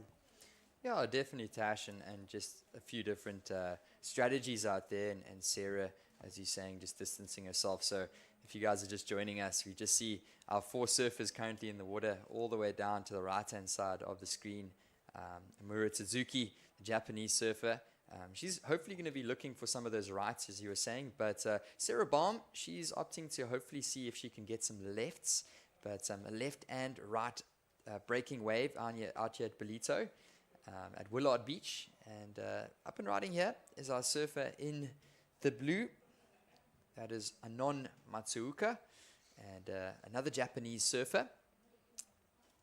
And she's going to lock in a ride. She went left on that occasion, and split peak here. Oof, you can see surfer in the white paddling hard, the fellow Japanese counterparts, and she gets a nice turn off the top there, opts to go right, and these surfers getting underway with 13 minutes remaining, and always interesting to actually see the different heat strategies. But at the end of the day, it's also up to the ocean and the waves that come through in your heat. Some heats are more waves, and other heats are a little bit more quiet. So in the last heats, we saw a really high wave count from our ladies. We saw more rides up into the good range, and that was one of the better heats of the day. So it's up to the ocean as well to see what it brings, what it delivers, what is Neptune going to give you. And that was just a ride from last of blue, the 2 Japanese surfers. I like that turn off the top. It's one maneuver for the surfer in the whites, Anon Matsuoka, and there are a couple scores coming in shortly. Yeah, just, I think Anon as well, she's been coming to South Africa before COVID. I actually met her in 2018 as a young teenager, and it's been wonderful to see her progression over the years. We then have Amura Tsuzuki wanting to do what her sister has just done and advance through to the semifinals. That'll be very exciting. So a strong Japanese contingent here for the Ballito Open presented by Flojos. just 3 scores on the board as it stands, 11 minutes, 30 seconds on the clock. So definitely a little bit of a lull in the action here. And I think you're right, sometimes we can be mentally prepared, physically prepared, have the best equipment under our feet, feeling really good walking to the shoreline, paddling into your heat, and then sometimes luck is just not on your side. You can be out of rhythm with the ocean, and I think that's the challenge with the competitive side of surfing. Not always the best surfer winning, sometimes the luckiest surfer winning, but when you're on rhythm with the ocean, it's almost like nothing can go wrong. And I think we saw that with Luke Thompson a couple of heats ago. Abu Bakr Boeda as well had a really good start. The positive energy is something that you need to carry through. You can't be caught up in your head with all the negative thoughts. So there's a lot that goes into these 20-minute heats, and there's a lot on the line as well. It's been such a joy to watch how the sport of surfing has evolved over the last years. I'm going to show my age a little bit now, but I've been competing for 30 years, and when we first started competing, it was 3 waves to the beach. It was all about length of ride. It wasn't about variety. There was no way you would ever get a 7.33 for one turn, So judging has evolved. The sport has evolved. It's become way more professional, and we can see the elevation from support partners as well. I mean, the sport in South Africa would not be where it is today if it wasn't for the support of QuarterFinal municipality and all our other event partners and sponsors. So yeah, it's just, as a surfer girl and a stoked Grom still, it's so wonderful to watch how the sport has grown and evolved, and I'm really honored to be a part of it, and very blessed to be a surfer. Yeah, same as you, Tash, and just a great opportunity to see the sport of surfing develop, and even seeing the sport of surfing now in the Olympics, and how competitive surfing has developed also on the African continent. And as you were mentioning, some of the Moroccan surfers, and we've got a Malagasy surfer here, and I can't wait to see a surf event in a remote African country at some stage, in Ghana or in Madagascar or something like that. So not just on this African continent, but all around the world, the sport of surfing is developing. So a huge thank you to WSL Africa and the World Surf League internationally, just for bringing us these opportunities and this action, and just watching this beautiful turn off the top. That was our surfer in the blue, Anon, the Japanese surfer. Meanwhile, her fellow competitor in the white, that was Amuro, also taking a look at that one. So at the moment, Tash, it's the 2 Japanese girls that are in first and second. This has been a little bit of a slower heat, as you were mentioning. We got 8.5 minutes remaining on the clock, and Alyssa Spencer, she's been very quiet in this heat, so it's a matter of time before she locks in a deadly score. That's going to hop her up the leaderboard. She's a really dangerous surfer, and I've got to be thinking for the 2 Japanese ladies now in first and second. They're thinking to solidify a score on the board, because they know that Sarah Baum and Alyssa Spencer are going to be right on their heels as this heat comes down. Oh, absolutely. I mean, I think when you look at a heat draw like this, you initially go straight to Alyssa Spencer and Sarah Baum, and that's kind of who you expect to go through. But the Japanese girls have been keeping busy. You see Matsuoka finding that 5-point ride and starting to put some pressure on. Here is Matsuki up and riding. This is only her 3rd wave. Can she ride out of it on the bricks there? Wow, that is commitment. I mean, she literally did that turn on top of that rock shelf. But the 5-point ride for blue is the counter. And now we need to see Sarah Baum in the green, Alyssa Spencer in the red get going. Alyssa's been patient. I mean, she's waited for almost 13 minutes and has yet to find a wave out in the lineup. And like you were saying, Johan, she's definitely got a vicious backhand attacker. I really enjoyed her surfing when she was here last year. Up and riding. This is the replay. It must be the 5. Yes, for sure. That was the surfer in the blue, the Japanese surfer Anon Matsuoka, and her fellow competitor in the white, the 2 Japanese girls getting underway nice and early. And still relatively young surfers, both still teenagers, I think. Anon is definitely, she's 19, so still a junior surfer. I'm not 100% sure about Amuro, but still young surfers coming out of Japan, and it's been great to see the Japanese contingent just growing. And they're fierce competitors of the Japanese. They give 100% at all these events, and really awesome to see the Japanese surfers doing well out here. But it's going to come down to the wire on this one. Our surfers in the green and red, Sarah and Alyssa, are not looking like they're needing big scores. And I can tell you, for a surfer like Alyssa Spencer, all she needs is one good section. She's going to whip a backhand attack off the top, and she's going to easily be able to get a 4.96. So the two Japanese surfers aren't safe at the moment with 6 minutes remaining. It's the same situation for Sarah Baum, the South African surfer. She's got a strong backhand. Both of these surfers are good forehand or backhand. So whatever wave comes their way, it's going to come down to the wire in this one. That's my prediction.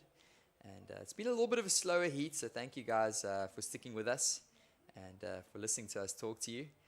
This is the Ballito Open presented by Flojos. And once again, a huge thank you to Flojos, our presenting sponsor down here, of course, the QuadriCuza municipality.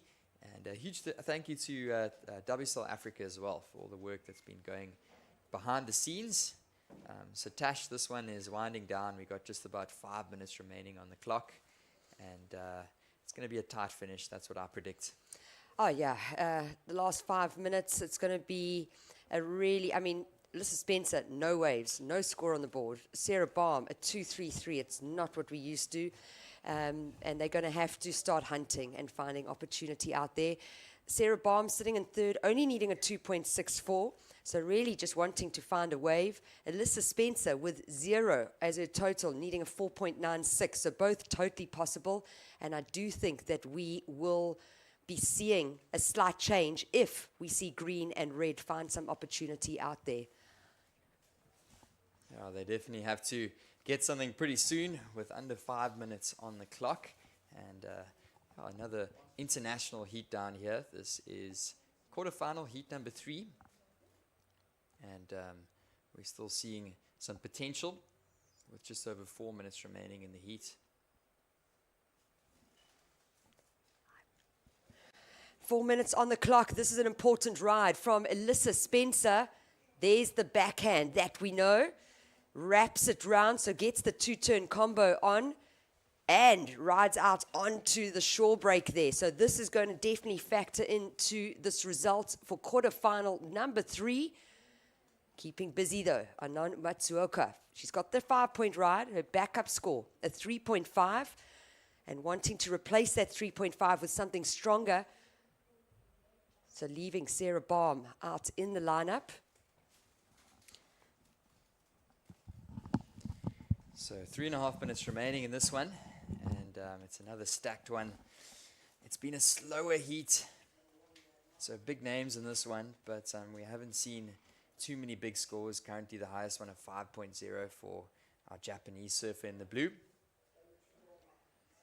And just a little bit of a paddle battle heading out between red and blue. So Alyssa Spencer, the American out there, needing a score. Sarah Baum, the South African, is going to now go to work on this one. And Sarah needs to find a completion here. Can she? She gets gobbled up by the foam right on the bricks. And meanwhile, it's the Japanese surfers that have been doing really well with this one in the tricky conditions. They're sitting in first and second respectively. And just pumping down the line is our surfer from Japan. That is Amuro Suzuki.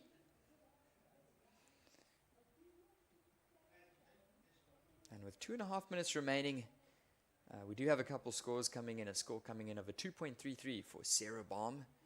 And she now requires a 2.73 to move up to that second advancing spot. And Alyssa Spencer also locked in a wave, so I didn't see that one. We'll see a replay of it. That's Alyssa Spencer. She locked in a 4.0. And Alyssa Spencer is now requiring a 1.5 to move up into that second advancing spot. So 2 minutes remaining. And we are greeting Tasha Mentasti, and we're going to say hello just in a couple seconds to Greg Emsley in the booth. And we're watching some replays. So Greg, this has been a pretty tight heat. And we're watching the Japanese surfers. They've been doing really well in this one. We've got under 2 minutes on the clock. This is a replay for our surfer in the blue, Anon Matsuoka. And watching our surfer in the red, Alyssa Spencer, now up and riding. So the dangerous American surfer. And that's a nice turn off the top on the backhand. And she's going to look for a completion. Can she find it? Yes, she can. Oof, on the sand there, Greg. So finishing straight up on the sand, Alyssa Spencer. Remember yesterday evening we were chatting. She was one of our picks for the surfer of the day yesterday, and been quite very patient in this heat. That was a good-looking ride, very sharp and precise on her turns, and she's definitely going to look at attacking that second spot position. So sure, in the last minute. That is strong surfing from Alyssa. And let's see where that score goes. Of course, Anon Matsuka is out in the lead with 2 scores of 5 and a 3.5.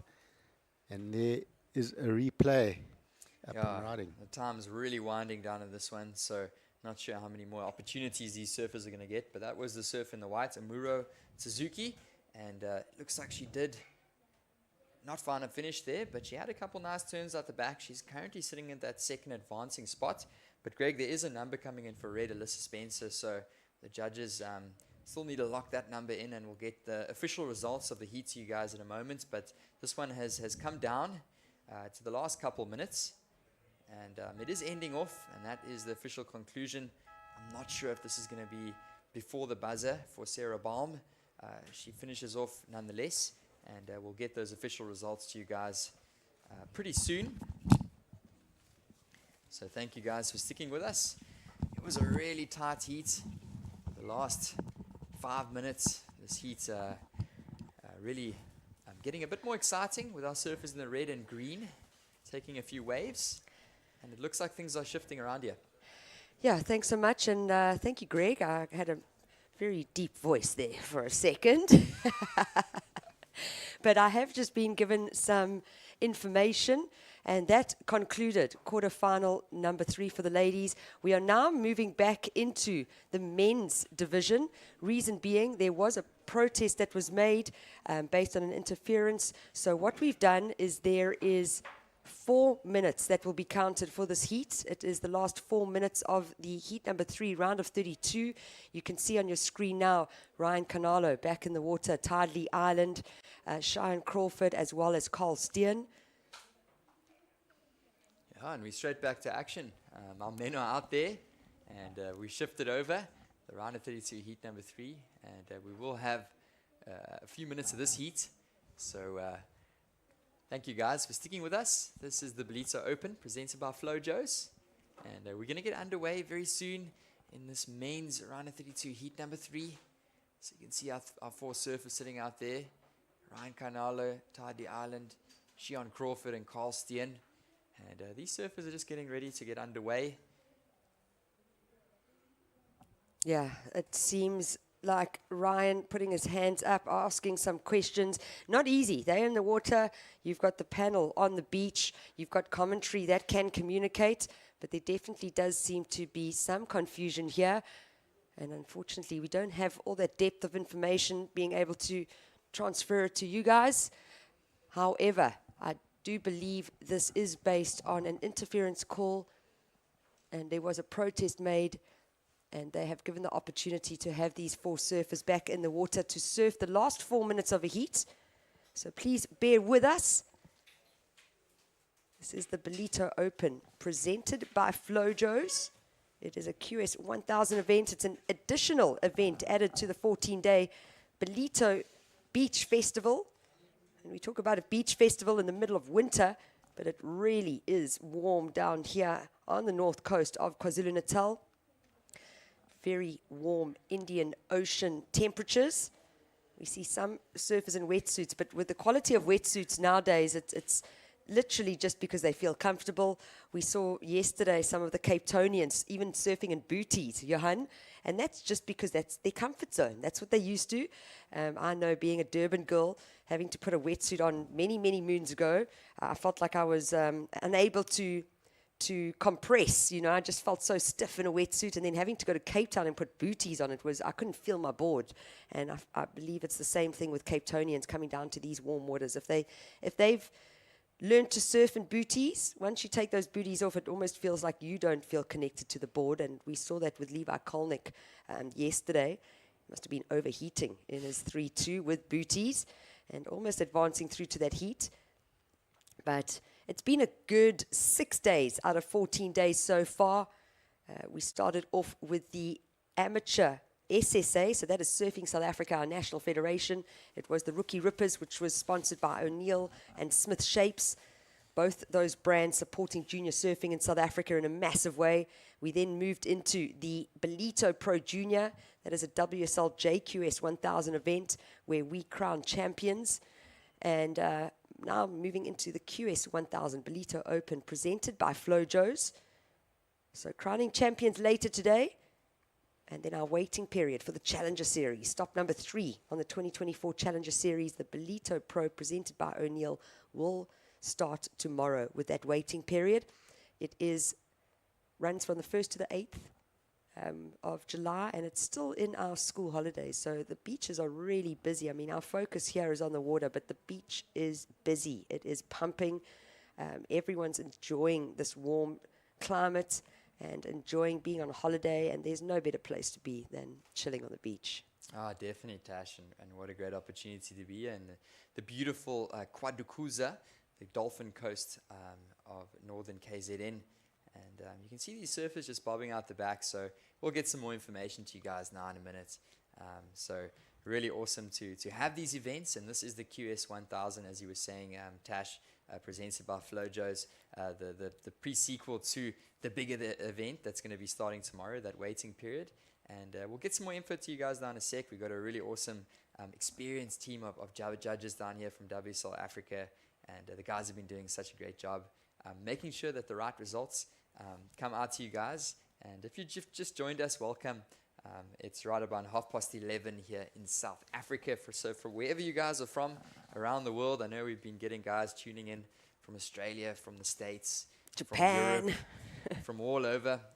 I'd much rather be down here in Ballito though, so we can see some of our surfers just warming up on the beach coming up in the next one. And it's such a pleasure to bring you some of the action down here. Yeah, absolutely. And you're doing a fantastic job, Johan. I did get some stats of the Pro Junior. It was our biggest, and I say our, but WSL Africa's biggest Pro Junior, with 15 countries represented in that Pro Junior. Really, really great. It's fantastic to see some of the world's best coming and competing on our local shores. It definitely elevated the surfing, and we saw Jarvis Earl take that win. Incredible young surfer from Australia. And he put on an exceptional performance in the Pro Junior. I think he was surfing earlier in these rounds. My apologies, I've been focused on the women's surfing. He did, yes, and I'm pretty sure that he did make it through his heats earlier today. I wasn't on that one, but I was down on the beach and I was watching a little bit. And pretty sure Jarvis Earl making it through that last one.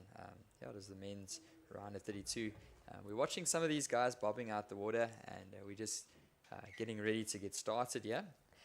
Yeah, and it looks like the time has counted down, so the heat has started.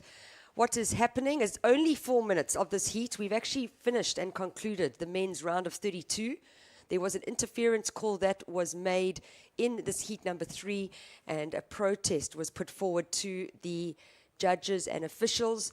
It was reviewed not just by our local panel, but actually we have international judges here that are already in town for the Challenger Series. So it was elevated and escalated to a higher position, and the decision was made to not restart the heat, but actually run with the last 4 minutes. And this is what we are witnessing right now. So, as it stands, it is Ryan Canalo holding down the lead, and you can see such a small amount of scores considering the caliber of surfers that are out in the water. And no one really running away with this heat.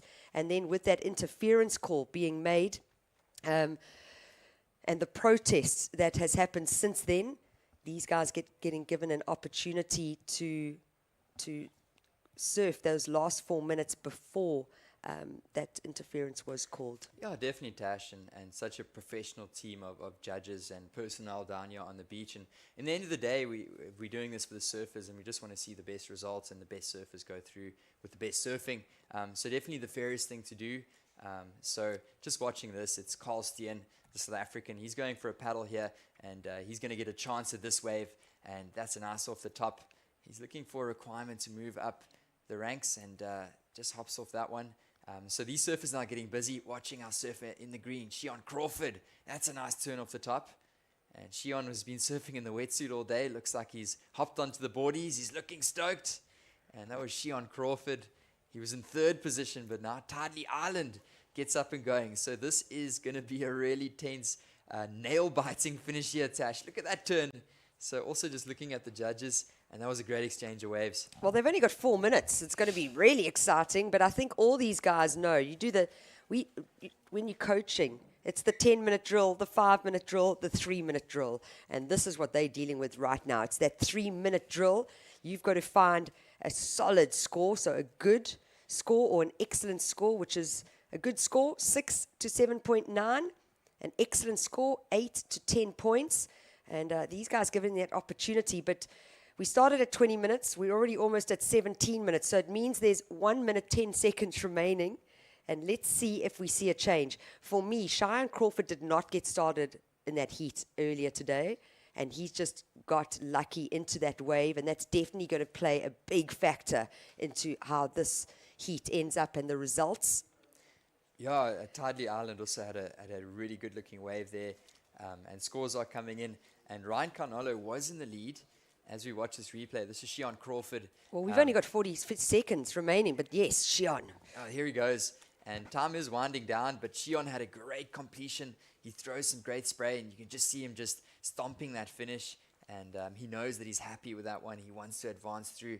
And Tidley Island also had a wave just coming into view there. So that's going to be two very important scores that are going to lock in as this heat starts to wind down to a conclusion. Yeah, I really enjoyed Crawford's wave there. 3 solid hits on his forehand with priority. This is an important wave for Canalo. Yeah, Ryan Carnolo was in the lead, but he is definitely not safe with those 2 rides coming in. So Ryan Carnolo, I don't think he's going to paddle in and feel comfortable, as we can hear the buzzer go in the background. So that's the surfer in the white. So it does look like we might still have a couple scores coming in, Tash, and we'll bring you guys the official results of the end of this heat. Yeah, Carl Steen sitting in third, needing that 414. He did find a wave with a 2-turn combo, but Shion Crawford finding a solid score out there. We're waiting for those scores to drop in. Yeah, this is Ryan Carnolo, and this score is not going to go into his top 2, just getting 1 slash off the top there. But he comes in, and we are waiting for a couple scores. So just bear with us, guys. You can see Shion Crawford. He drops in a 6.83. That's a 6.83 for Shion Crawford. You can see he's looking stoked. He hops up from third all the way up into the lead, Tash. And I do think we still have a ride coming in for red, possibly. Will it challenge the waves of white, Ryan Carnolo? So we'll get you guys the official results. And we're just looking at this replay here for Tide. Yeah, so takes off, gets that hit in the corner there, doesn't power through it, gets the wrap, and then finishes off nice and strong. So, yeah, definitely a score that could factor it in. He's been relegated down into third, looking for a 4.34 needed, and we are waiting for scores to drop in. So it looks like the South African got it, a 5.33 for last of red. So what that does is totally change the order of results here. Shion Crawford taking the win with that 6.83. Tidley Island in second place, dropping Ryan Carnolo out of this QS 1000 Ballito Open presented by Flojos. And then with Carl Steen finishing in 4th position. So, a lot of interesting things going on here at the Ballito Open presented by Flojos. I am sure we're going to be moving back into quarterfinal number 4 of the women's division. I am going to hand it over to Greg Emsley and Mike Frew, who are back in the booth to take us through this quarterfinal number 4.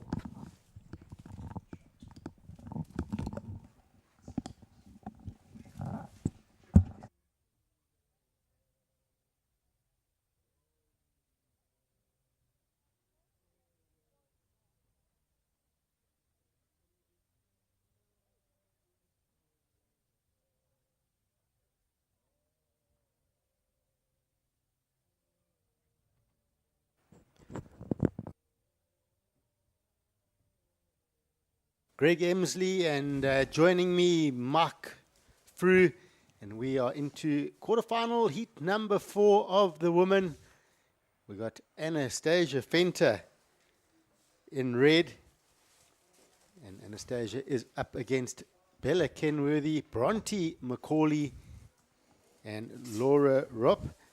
So big heat again on paper, and looking forward to this final quarterfinal. We see a paddle here up and riding. This is Laura Rupp, and just gets a quick turn, a bit of a foamier looking wave, and just getting that turn in before the rock, and a big paddle there for Anastasia, not getting onto that one. Conditions looking pretty decent, still holding nice and glassy. I know, Mark, we spoke about this morning, going to have light variable winds throughout the day, and a beautiful strong turn out the back there, the one strong maneuver, and that is surfer in blue on that last one, getting a really tight turn. So waiting for a couple of those opening scores, and Bella Kenworthy looking very good yesterday, gets that one major maneuver. We see that replay from Bella, and we'll see that black surfboard that she's on. It's her own surfboard, looking really good. Yesterday, she wasn't on her own board because her equipment hadn't arrived. She was riding one of her competition's boards, Alyssa Spencer, who was in the same heat as her. And I actually said to her dad, Jason, I said, is she giving that board back? Because it looked really good. She's like, she wants to ride her board. So we'll do the comparisons. But I said, I thought that board looked really good. And Jason, Bella's dad, was saying, I thought so too. I said she should keep it. So I'm not sure if Alyssa's getting that board back or not. I saw the Kenworthys in Groundswell Surf Shop, I think it was on Tuesday, and the whole family was there, and they were looking at boards and clothes in the shop. And I said to I was with someone in the shop, and I said, I'm sure that's Jason Kenworthy. I wonder why he's here in the shop. And, they were looking for boards and clothes. And anyway, they chatted to Bernice, and they were like, no, none of our clothes, none of our boards, nothing arrived. But I'm stoked they got sorted. And up and riding, Bronte Macaulay. So Bronte's got a good relationship with Ballito, of course, Mark. Winning last year in the pro, and just strong backhand surfer, really committed. And we'll just see this wave here. Just gets the one maneuver, but pretty tricky with this tide still quite full. We do see that first wave for Bella Kenworthy coming in at 5 points, so a nice strong ride for her. And we see up and riding the local girl, and those rocks definitely playing a little bit of havoc there, just limiting the opportunities on that wave. But Anastasia Fenter was looking good on this ride, and she had good speed, and it was a pity that there wasn't a bit of space. Nice snap. Board's looking really good, and she sort of had to pull out of that maneuver, otherwise she was going to do some sort of Mason Ho heroics over the rocks. We do see, so the talking point so far early on in this heat is that score of Bella Kenworthy, that one strong maneuver, looking comfortable on her own board, and getting that standard 5-point ride that we talk of to start the heat. Nice, strong, solid position for her early on. And a couple of smaller scores, 217 for Bronte Macaulay, Laura Rupp, 217 as well. And we saw Anastasia Fenter just a 1.83 with limited opportunities on that wave, the rocks jumping out at her. This is a replay of Bella Kenworthy's wave. That's that turn, got it right up into the lip, got a little bit of air down, a critical drop, and riding out of that. That's the highest single wave score of the heat so far, a replay of that. Also in this heat, Greg, we've got Laura Rupp. Laura won the JQS the other day, 2 days ago, and she's had a great start so far to her Ballito Pro campaign. She currently has priority in this heat, and she'll be looking to use that priority, get onto one of the one of the set waves. She's currently in third place there, as you can see on the leaderboard on your screen. So Laura Robb, she's already got one of the replica Zulu Shield trophies that she'll be taking home with her, and she'll be looking to add one from the Ballito Open presented by Flojos here today. Just the one wave, as you said, Greg, that 5.0. The other girls' scores within the sort of 1 and 2 point range, so not a particularly big spread in the heat at this point. The waves, compared to what we were calling this morning, have definitely slowed down. We're not seeing sort of 7, 8 waves ridden like we saw on the low tide. However, high tide was at 10:30, so it's on the drain. We can expect the heats to become a lot more consistent as we go through into the afternoon part of the Ballito Open presented by Flojos. There you see a nice pulled back shot.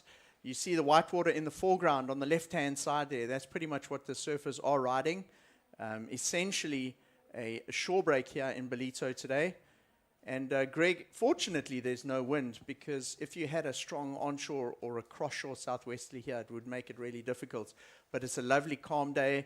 The one really cool thing I noticed as well, sitting out there on the surface deck during the break, the clarity of the water's so nice and clear, and it's pretty warm today as well. So great tropical conditions here for the finals of the Ballito Open.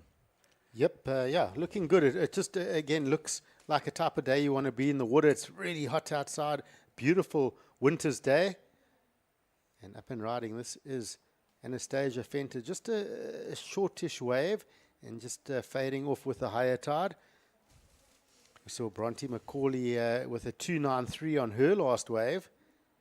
And up and riding Bella again. So she's got a beautiful, strong closeout turn. I like how she really attacks that closeout, and been getting rewarded nicely so far in this event. But yeah, it's at the moment it seems to be the one maneuver waves that are counting. With the shorter waves, there's a bit of higher tide. So with Bella Kenworthy's wave there, what's happening is there's a bit of a rock that goes out pretty much exactly in screen as we're seeing it at the moment, and then there's another set of rocks to the left. There's quite a bit of sand trapped between those two rocks on the sand on the beach here, and what's happening is the waves are breaking in that small little section, but it's not a very big section, Greg. I'd say it's probably 50 to 80 meters, and there you go. So the rock on the right-hand side of the screen is pretty much where the waves are starting to break, these right-handers, and then they're closing out on a little rock shelf about 40 meters to the left-hand side. Not a very big arena that they're having to use to get their maneuvers here, but Bella Kenworthy on her last wave, you know, all you got to do really is get that one big section. If you hit it critically, you're gonna bank the score there. But tough to find that wave, Greg, with 4 surfers out there. Yep, absolutely. And it's like you said earlier, we're pretty much surfing the end part of the normal wave because there's not much sand off the point. So they're surfing the shore break section really, which is quite quick, and you got to get that one big maneuver. So Bella seems to be doing really well with it. Of course, Bronte Macaulay with a couple of small scores. Bronte is, of course, the 2023 Ballito Pro champion. Last year, she was on an absolute tear out here. I just remember from the sort of quarterfinals, semifinals, and finals, she got excellent scores in all those heats. She just found that rhythm, and her backhand was on point. It was timing, placement, and the spray of the turns. It was just amazing, and it was similar to what we saw on the men's side, where Cole Hauschman was doing the same. The 2 goofy footers taking the win were just both on point, and taking the win was Cole Hauschman for the men and Bronte Macaulay for the ladies. So Anastasia Fenter just pushing the tail there, rides out of that. So a bit of scoring done there, and this is our surfer Bronte Macaulay, and those are those turns. You see how she fits them in when she gets that timing right. It's really impressive, and she pushes a lot of spray off that board. But I think the placement of those turns, and obviously she feels very comfortable out here being the former winner. you'll just have that confidence. You'll go, this is my spot, I really liked the way she pivoted between each turn and went straight into the next one. So she took off, first turn was done, pivoted off the bottom straight into the next one, and once again straight into a third. Greg, we really haven't seen a lot of 3 turns, 3 or waves with 3 turns today. And that was a great wave for Anastasia. It came a little unstuck on the second turn. This is a replay of Bronte's. Look at this. She goes into the first turn, straight off the bottom, into the second one, straight off the bottom, into a third turn. That's good use of the space and the opportunity that was presented for her there. And she tried her best to get as much clean maneuvers in there with good flow and connection between the moves. So be interesting to see where this comes in at, Greg. Yep, absolutely. I agree with you. And that wave stood up just enough on that bit of sand, on that outside section. It just seems to give her a little bit extra for proper turns sort of out the back on those first 2 that were nice and steep. And then as she came out of the second one, it went into that shore break section straight away. So it made the transition into that last off the foam, nice and quick. So it made it into 3 major maneuvers for the small waves. So really good, solid surfing. And there it is. It's awarded a 6-point ride. So Bronte McCauley solidly in second place, looking to get rid of that 2.93 to attack that first place position. And of course, Bella Kenworthy, surfer in blue, gets that 5 on that opener. Her backup a 4.17. Laura Rupp sitting with a 2.73 and a 2.17. Looking for a strong score of a 6.2. And then Anastasia Fenter looking for that 6.26. Anastasia needs to just find a little bit more lip and a bit of that sandbar running away from those rocks, not getting too close to that rock shelf and giving you those opportunities to really get those outside turns that give a bit of spray off the board. That pulled back shot we saw there, panning back across the surfers, gave a really good perspective of how close the surfers are to the beach. At this angle, Greg, it looks like they're sitting quite far out, but it really is just about 20 meters from the beach. And thanks to the production crew and the cameraman, that angle really illustrated it really nicely, how close the surfers are to the beach. Tricky conditions, but of course, Greg, it's the same for all 4 of them out there. And then strategy-wise, or how you play the heat, is obviously going to determine whether you get through those two advancing positions. We're really starting to get towards the pointy end of competition here, Greg, because this is quarterfinal number 4, and 2 of these ladies will make it through to join the 6 other surfers who are already into semifinals in the women's division. Yep, and it's moving fast. It's interesting how you say the pointy end.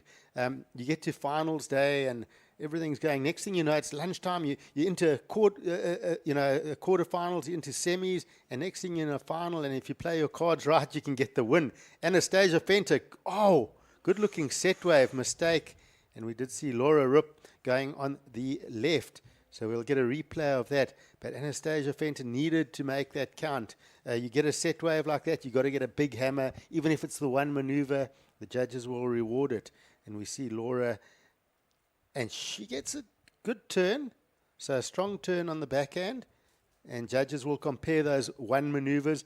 Of course, the big comparison will be with Bella Kenworthy's opening wave, that 5 of that one big crack. They'll say, okay, where are we going from there? Are we going up or down? My immediate thought is not quite as committed that turn, so a bit down from Bella's. But we'll see when that number does come in. 5 minutes to go. And there it is. Laura Rupp gets a 4.17 for that last wave. So that's helped her requirement. Now looking for a 4.77 to go into second. But again, now in her mind, the commentator will say the 4.77. But it's going to be more than that, you would think, because Bronte McCauley looking to get rid of just a 2.93. And with 5 minutes to go, and we see Bronte paddling with a big wave ahead. Strong turn, doesn't hold on, so mistake there as well. Not capitalizing on that second position she's in. That could have been a decent score for her and really bumped that requirement up for Laura. I don't think that Bronte will improve on the lower score with that one, Greg. Unfortunately, coming unstuck there. So Bronte Macaulay, defending champion of the Ballito Pro Challenger Series here in Ballito. And, Greg, will that be a mistake she may regret at the end of the heat? Laura Rorp only requires a 4.77. Now, if you consider what the surfers have been getting in that first sort of 10 minutes of the heat that been talking so much about this event so far, that's either one big hit or sort of a medium one with 2 turns. You don't have to flare it out too much for that 4.77. Absolutely, and it's right now Anastasia Fenter is going to need something special. She needs a 6.26, so it's a bit of a wow wave when you're getting a 6.26. So she needs that. So a little bit out of the mix, although she's got second priority. Our heat leader, Bella Kenworthy, a strong leader, 5 and a 4.17, and holds the key card, the priority.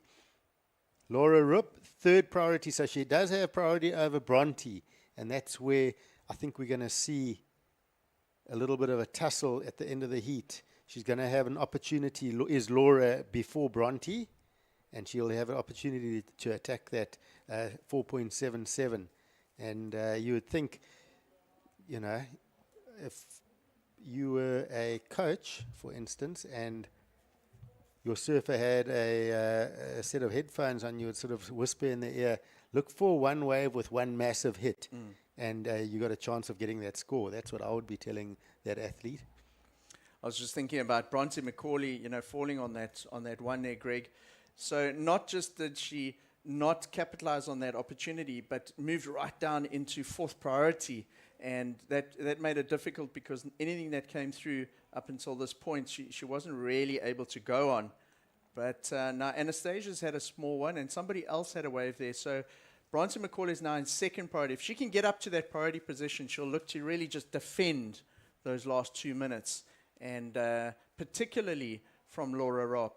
So we did see that was Anastasia and our heat leader, Bella Kenworthy. So what it will do now is put surfer in green in first priority to have an option at looking at a wave. That was the replay of that last exchange. And nice turn off the top there for Bella, but probably not going to go into a top 2.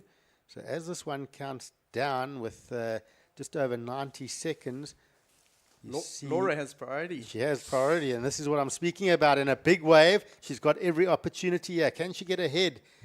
A bit of a mistake. The opportunities were there. She needed to focus on that takeoff. So Bronte Macaulay with priority, we'll watch on the screen. I'm pretty sure Bronte's going to move across onto Laura and hold her off on the next wave, one would imagine. And look at that, just too slow. A little bit of a backwash almost on that wave as she stood up. So Bronte is going to probably use that priority, just hold it down. She knows there's 1 minute remaining, and she'll want to keep surfers in green and red, potentially off a set wave here in the last minute, Greg. So as it turns out, she can pull the heat back from that possible mistake on that wave where she fell, and hold down the second position. She will have 45 seconds to go to try and manage the situation between green and red and the pressure they are putting on her. And if she's able to do that, she'll find herself in the semi-final, Greg. Sure, but I'll be honest, giving a bit of space to green, although moving now into the last couple of seconds. And we do see surfer in green having a look here. And up over that turn, so nice maneuver, but a smaller wave. And we're down to 10 seconds here. You almost feel like Laura might have needed to do 2 turns on that wave. She just carried on and got something else, but it does look like in the side of our screen we did have surfer in white with the last wave. And we'll wait for those last couple of scores. It is the end of the heat. But Bella Kenworthy looking solid with that 5 and the 4.17. And let's see this last turn. up and over. So it was a committed turn. You know, a smaller wave, you can't fault the turn. It was a strong maneuver. So waiting for a couple of those scores. Bronte Macaulay with a 6 and a 2.93. As we look to wrap this one up. Laura Rupp was looking for the 4.77. We see our surfers in the next heat in position. And that is the men's quarterfinal number 1. So straight into action. And just waiting for these last couple of scores to come through for the last quarterfinal of the women. And judges will work on that number.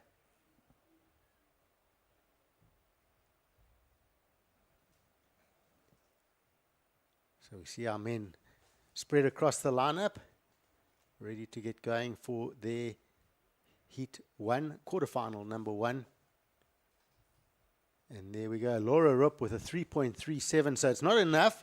It looks like it will be Bella Kenworthy and Bronte Macaulay going through to the semi-finals. So bad luck to Laura.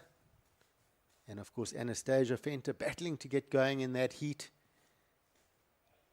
But tough conditions. And we will be going into the men's quarterfinal 1, just on hold for the moment. And they are ready to set. And in that first quarterfinal, we do see Jackson Bunch, Todd Lee Ireland. We've got Daniel Emsley and Abubakar Boeda. So, strong heat to start here in quarterfinal number 1. And that is going to get underway in a few seconds from now.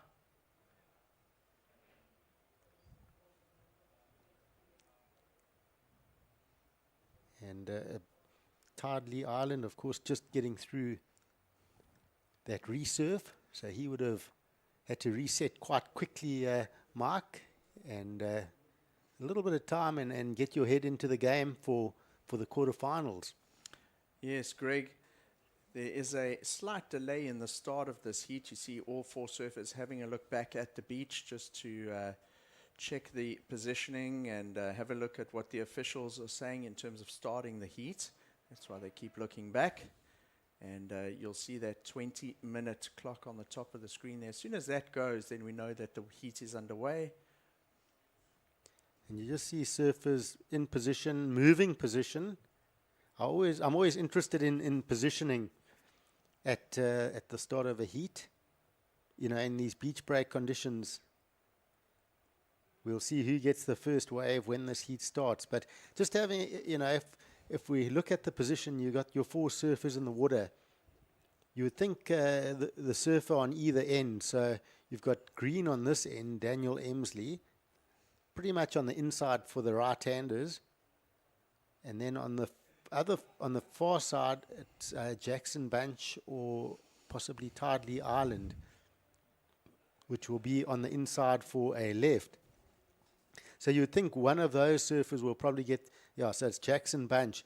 You would think it's going to be either Jackson or Dan that would get the first wave, because the 2 surfers in the middle, blue and white, will probably be blocked.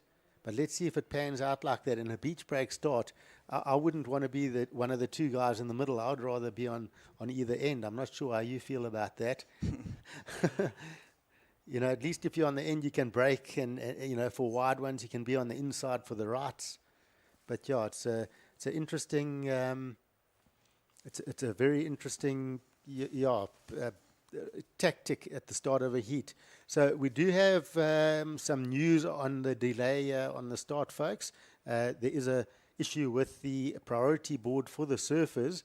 So the LED lights are just playing up. So they've got to fix that before they start. And what they will do in the meantime is set up a manual priority board, which is just obviously your basic colored boards. And as soon as that's set up, we will get a start.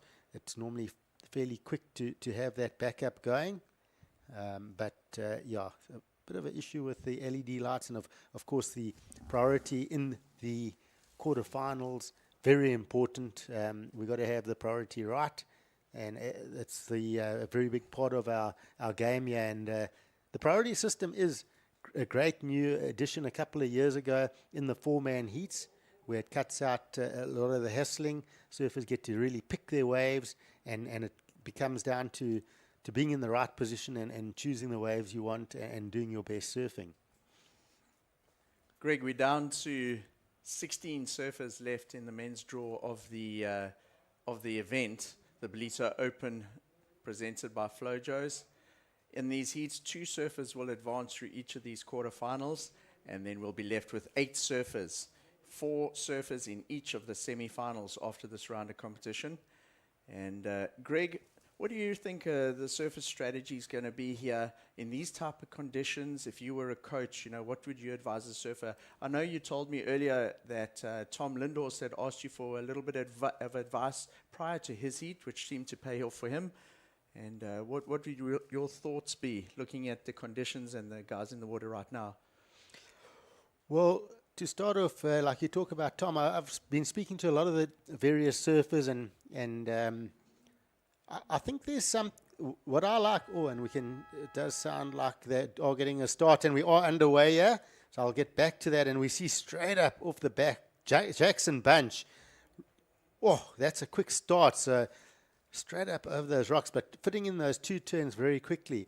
What I've liked with what I've seen from the judging panel is they're giving something to everybody.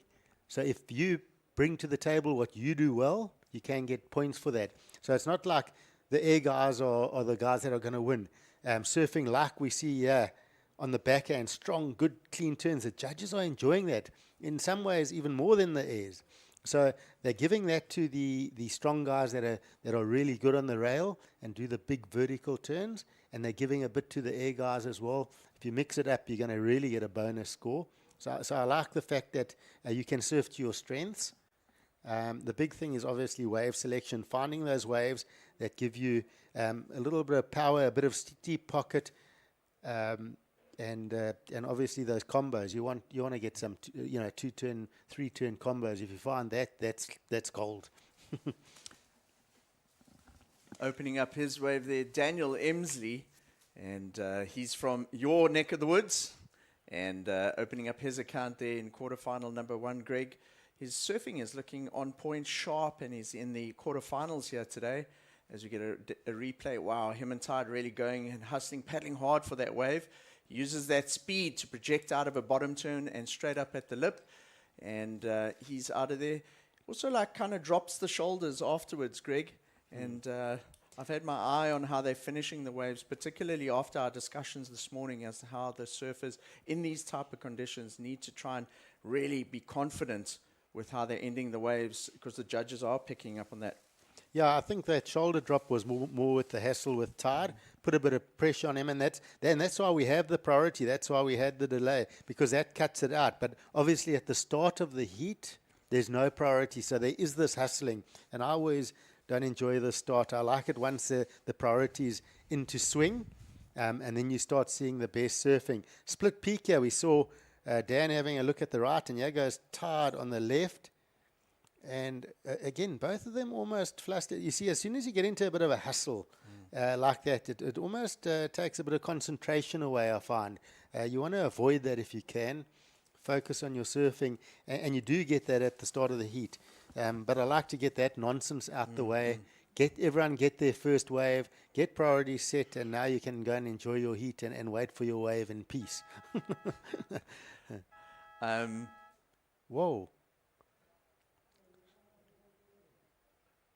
So, we do see that the contest has been put on hold. So the contest is on hold.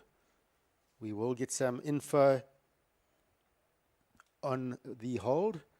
We just see a replayer, Dan looking just looking like a good wave ahead, but that one rushing off.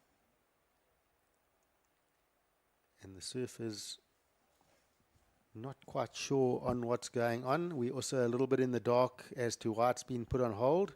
And Tidley Island going for that air rotation, not sticking it, not getting that tail of the board facing the beach.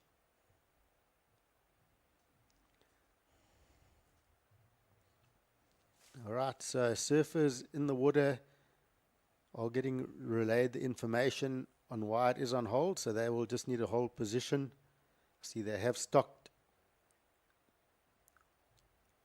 and they have stopped the clock on 17 minutes 13 seconds, so they will resume that from that time when they do start. Let's have a look at some of the waves, some of the replays. This is Tidley Island going for the blowtail reverse and landing with that rail square to the wave.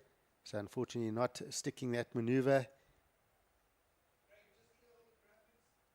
And we do see our surfers. So they're holding position. They have been told to hold position. So they're not going to be riding waves in this time. Yeah. And so surfers are on hold. And Mark, yeah, it's a little. These are these things as a surfer, you got to be prepared for. So we saw some of the surfers frustrated. You do get technical issues. I know we've had problems with the priority board, and it is these things happen. Lots of things can delay a heat, and you've got to keep a clear mind, keep positive, and be ready for the restart, and just go, okay, well, get my focus here. In the meantime, folks, we will be back with this heat shortly. We are going to go to an ad break, and we'll see you back here as we resume the heat after that.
What's up? I'm Brett Barley, and this is the Hyperfreak Comp X 2mm long sleeve top.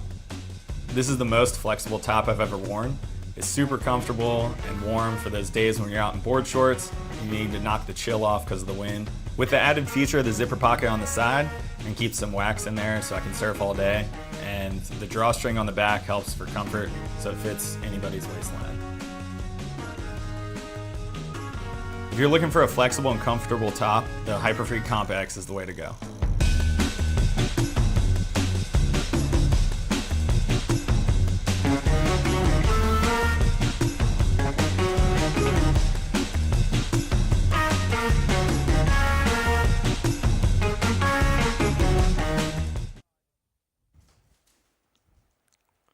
All right, folks.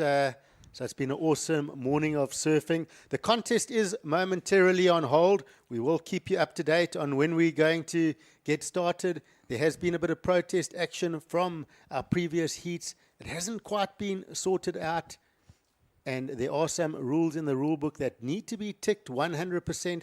So putting the contest on hold, it is going to be sorted out. It's going to take a few minutes, and as soon as our contest officials have ironed it all out, and we will be ready to go, we'll let you guys know. We'll run through a few ads, and we'll see the surfers on the beach. They'll get all that information and get the restart. But yeah, as per rule book, things have to be done 100% right, and I think it's a good call. Put the contest on hold, tick those boxes, and then resume once everyone's happy, everyone's in agreement, and we get going with the surfing, Mark. Absolutely, Greg. It's been a great morning. What have your highlights been of the morning so far? You know, what sticks out for you if you had to think back over the last couple of hours of surfing on finals day here at the Ballito Open, presented by Flojos? Well, there's been a couple of standout moments for me. What I've enjoyed is, and we spoke about this already, is everyone being able to bring their strength to the game. Some big moments for me was the heat with Rodrigo Saldana and Tom Lindhorst. Maybe not the highest scoring heat, but one of those heats where things changed at the end, where we haven't seen much of that. We've seen a lot of heat start, and the surfers that get the decent waves at the start run with the lead till the end, and that's the end of it. That heat changed positions, and it was exciting. And I think that excitement for me was good to see. We did see Winter Vincent surf very well. I like this new kid on the block, we can say. I like his style. Jose Faulkner, the local surfer, I've always had a soft spot for Jose. He's a strong surfer. He's the real deal, in my opinion. Jose is just strong on the backhand. I love how he moves up and down the contest area and finds those opportunities. It's been really special. Just watching some of those heats. Bella Kenworthy looking good in the ladies. We also saw last year's winner, Bronte Macaulay, on one wave looking very solid and polished. So it's been a good day of some really good surfing as, you know, we set up for the back half of into the afternoon and, of course, the finals. I really enjoyed that heat of Abu Bakr Bouaida, our Moroccan competitor. For me, he probably looked the most confident out there in his heat, and as we said, it could be because he's been given the wild card into the Challenger Series, and he surfed a great heat. His total heat score wasn't massive, but he got those two bankers which have been getting the surfers through the heat, a 5.67 and a 4.93. Ryan Huckabee was also good. He caught so many waves in that one heat, and he was like rolling the dice, and it came up twice for him. He got 2 scores. And we've also seen a couple of South Africans, unfortunately, get knocked out this morning, Greg. But through so far, if I just look at who's through, we got Luke Slipen through. We have Tidley Island through at this stage. Luke van Wyk and Daniel Emsley, both through their heats. Luke Thompson is through. Jose Falconer. Connor Slipen is through. Tom Lindhorst. So we still have a couple of South Africans in, and at stake for them, Greg, in terms of the overall context of this QS 1000 event. First of all, the South Africans and the Africans, which includes Morocco, are surfing for points on the Challengers Series next year. This event is the second of those, and so they'll be looking to go up the ratings. At the moment, Luke Thompson won the last event, which was the first. It was the first on the 2025 series to qualify for the Challenger. So Luke is leading those, and they'll be looking to move up the rankings to potentially qualify for the Challenger series. For the internationals, Greg, the points don't count for them in this QS 1000. The prize money does, but importantly, like you've been saying the last 2 days, this is a fantastic warm-up event for the Challenger Series. Quite rare, because Challenger Series around the rest of the world don't have one of this nature. Yep, absolutely, and it's important. And I'll tell you how important it is. You see some of our sort of legendary surfers on the screen. They're all discussing. That looks like Shane Thorne, Dave Mulherby, all discussing about waves and all the protests and but check out their beach. This is the Dolphin Coast, and we talk about the golden sand beaches, and you look at that screen there and you tell me it doesn't look like summertime. Beautiful, so much fun.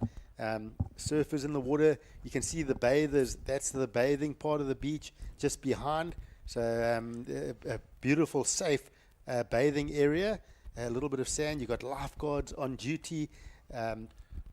just beautiful. It's just so cool. I'm staying just behind bathers. So after my day's work here in the booth, either I take my board and I have a surf, but last night there wasn't much surf, so I went for a nice swim at bathers. It was just so refreshing. Feels good. And so if you're not in Ballito and you're not planning to come to Ballito to watch the Ballito Pro, then I suggest change your plans. Get an air ticket, drive, whatever you got to do, book accommodation. There's loads of fantastic accommodation all along the stretch. And there's a boardwalk that's really cool, that runs along the whole front of Ballito, the beach. I think it's about 5 kilometers or so. You can run it, walk it. It's just beautiful. It's like you're in paradise here. And I was thinking to myself, the Quarterfinals region, and I was looking up what the word means, and it says the lost person, and how they got that name in the 1820s was the scattered huts and almost like a maze, But I'm pretty sure the people that lived here didn't feel lost. In fact, when I come to Ballito, the first thing I feel is I've arrived. Definitely not lost. And there's Pierre Tosti, one of our legendary surfers, also involved with our media and one of our lead photographers for the event. And this is the gathering of our surfing tribe here in the Quarterfinals region, where we see former champions, we see legends all coming together, and there's just so much knowledge out there. It does look like our surfers possibly starting to reset here, Mike. So a lot of debate going on. Yeah, so as you said, the event is on hold, as you can see there from the screen. And it's what you're looking at out there is just what they call a bait ball, and looks like these surfers have got some kind of indication from the officials that they can paddle out again. As soon as we have an update, Greg, I'm sure you'll be able to let us know what the story is. But a beautiful afternoon here in Ballito. This is Surfers Beach. It's called Surfers. The location of the Ballito Open presented by Flojos. It's a lovely Sunday afternoon. Then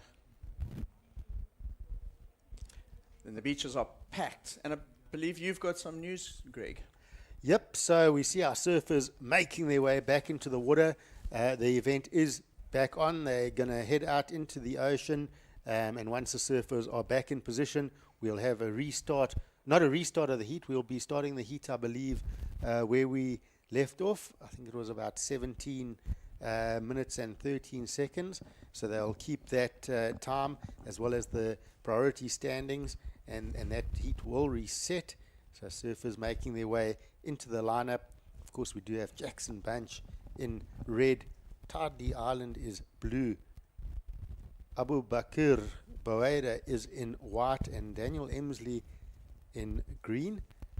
So we'll just see if it is a restart, and we'll get that information shortly. I do see 20 minutes on the clock, and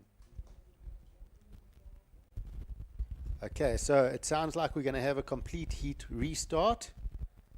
So information being fed through to us, a complete heat restart. So surfers will start from scratch, and they are set into position. And we'll wait for that countdown. So they'll have a full 20 minutes now to reset. They all seem to have that information. They're all paddled out. They're all amped, looking happy. So surfers will be going, and it sounds like we are getting underway here. So just listening to the countdown coming through from the beach. And so in the water, we do have, again, Jackson Bunch in red, Tardley Island in blue, Abu Bakr Baweda wearing white, Daniel Emsley is in green.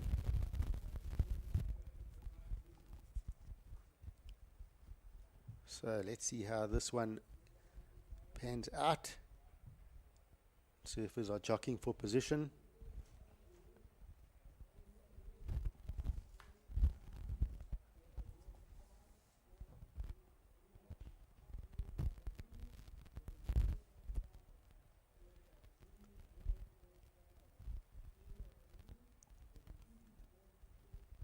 So surfers are just looking for a couple of waves.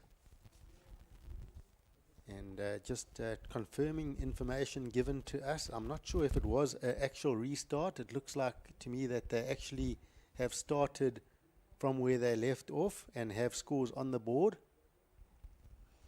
So we're just trying to get the correct information. We see a paddle here from surfer in white, up and riding, and just going down there.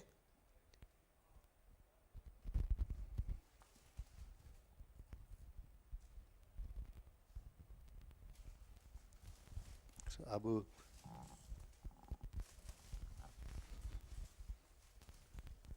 Bakir just not making that floater. So, okay, so information is coming through that it's not a restart. They'll be starting from where they left off. It was about 17 minutes, as we can see the timer now on our screen. Just over 15 minutes. Dan Emsley, beautiful turn up off the top and into a strong layback. So does two turns that you would sort of see on a bigger type wave. Mark, what did you make of that? And a good mix of turns as well. I felt it was solid, and those are the kind of scores, and that's the type of surfing that has been getting through the heats this morning. I almost feel like Daniel might have gained from that reset a little bit. He certainly looks stronger, and I think he maybe took those 5 to 10 minutes break, had a bit of a reset on the beach, probably chatted to his support crew, took sort of a bit of learning from the mistakes he might have made prior to the restarts, and he started with a really, really solid 2 turns. Look at that. I love how he flares it back. He goes into the turn, instead of just tagging it, really laid back into the turn and emphasized the power on the turn.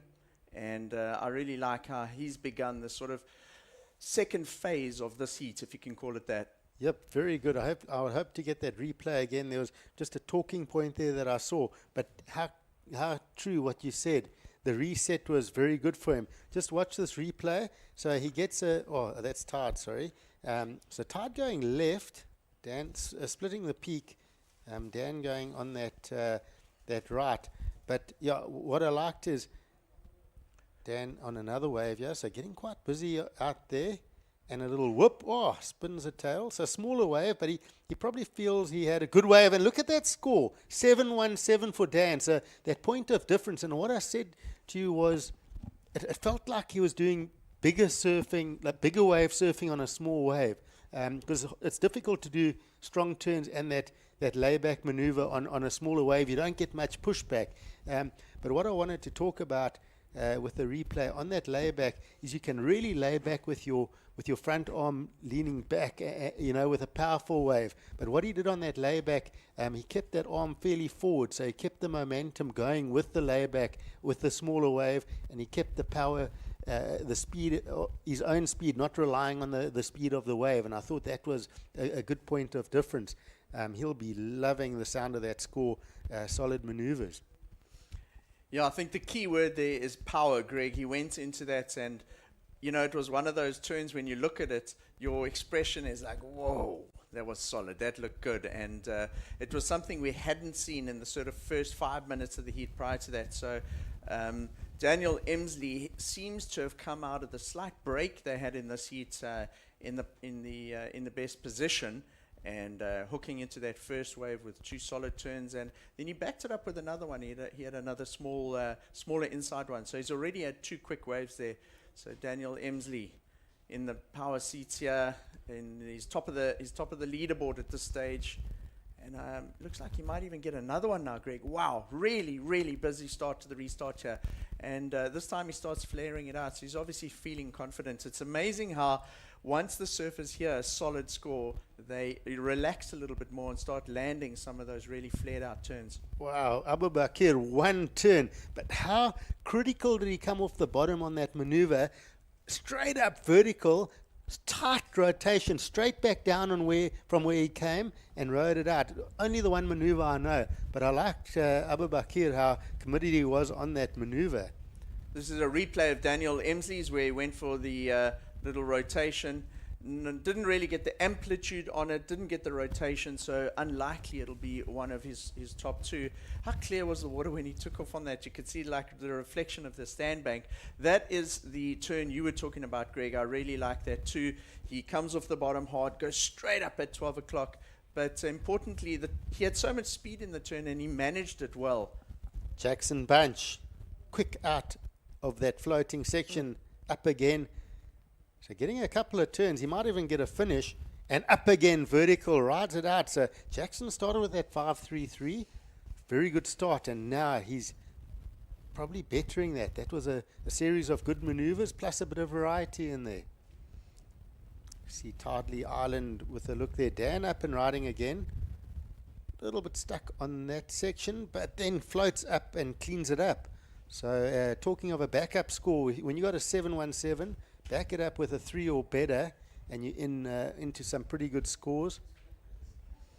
I thought when he went into the first turn there, I was kind of like, oh no, he's got hung up at the top. But he managed the speed that it eventually generated out of that to really capitalize on what was left on that wave and make the most of it. And I think he pulled it back well out of what could have been a potentially bad scoring wave. And Abu Bakr up and riding and nose diving. So with 10 minutes to go, a couple of good talking points, and this is tied on his signature pink board. So talking points are going to be that last ride of Jackson Bunch, and he's on another wave now, finding a left, and you talk about that clean water, but he's out of there. Oh, down the beach. Oh, whipping it up. Just looking, it looks like Abu Bakr really found a magic board. The board looks really good. It's responsive, loose, and very quick through those maneuvers. I just like what he's doing on that equipment. He's looking comfortable. The board is going exactly where he wants it to go. He's aiming at a particular point on the wave. The board's going there, and he's riding it nice and smoothly out. It's lovely when a board feels like that. And he's a very quick surfer. I love how quick he pivots off the bottom, goes straight up at the lip into the next one. He's surfing very light-footed in these kind of conditions. He's not a big guy, but making the most of these conditions, and that possibly is going to help his situation there, Greg, because he was in fourth prior to that, but he had a 0.87 in his scoreline. As we see a replay, this was that wave from Jackson Bunch, quickly up over that section. So not super vert on those turns, but quick and quite committed. And then that turn he got vertical on the end. So mixing it up, I think it's got to be a good score. Looking at the replay, I didn't actually notice when he did the floater on the first turn that he got quite a nice airdrop off it. So the floater created a lot of projection and speed for him, and when he landed in the flats, he used that speed generated from that maneuver to go up at the lip again, and then of course used that to generate over the flat section and finish off the wave nicely. So Jackson Bunch for that last wave, getting a 5.87, so together with his 5.33 puts him up into the lead. So surfer in red, Jackson Bunch up into the lead, Daniel Emsley down into second.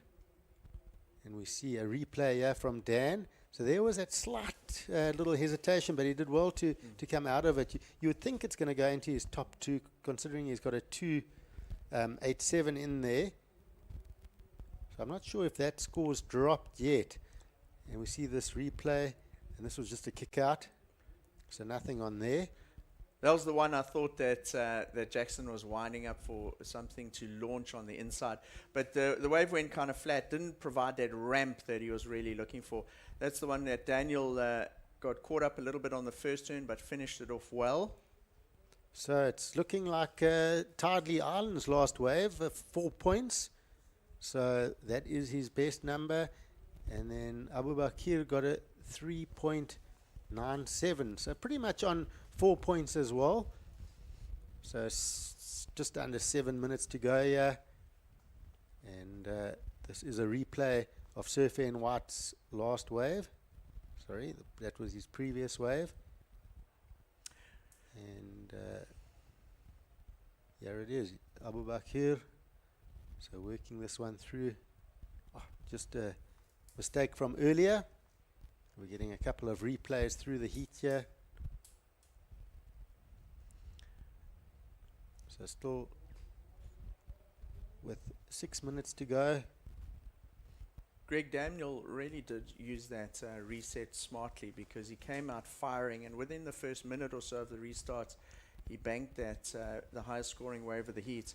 Here's a replay of Tide's wave, and it was just the one maneuver there. So we are actually waiting for one or two scores to come through that last wave for Daniel. Judge is still working on that score, and I suppose that will be the decision of who will be in first and who will be in second when that score does come through.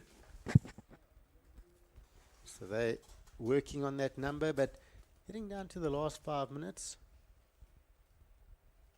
we see a replay. This is Abu Bakr. This was that wave we saw down the beach, and a couple of good strong turns on that wave. So that wave came in just under 4 points. That was the 3.97. So 5 minutes to go. And we've still got one score to come through for Surfer in green, Daniel Emsley. But Jackson Bunch strong with a 5.87. He also backs it up with a 5.33. Daniel Emsley, of course, holds the best number in this heat, that 717. Good snap into that layback. That's a real talking point in the heat. He's looking to hopefully get rid of that 2.87. And the requirement for Surfer in third and fourth, over 6 points. So they're going to look to get, they've got to get a set wave. They're going to have to get some strong turns. We haven't seen a lot of waves in the 6 point plus brackets in the through the heats today that I can remember, Greg. Most of the waves very much in that 4.5 to 5.8 range. And in the seat we have the one from Daniel Emsley, but it was the judges are rewarding those exceptional ones. Yeah, and it's look at that ocean looking beautiful. A little bit of a bait ball. Of course, the Quarterfinals area, the Dolphin Coast.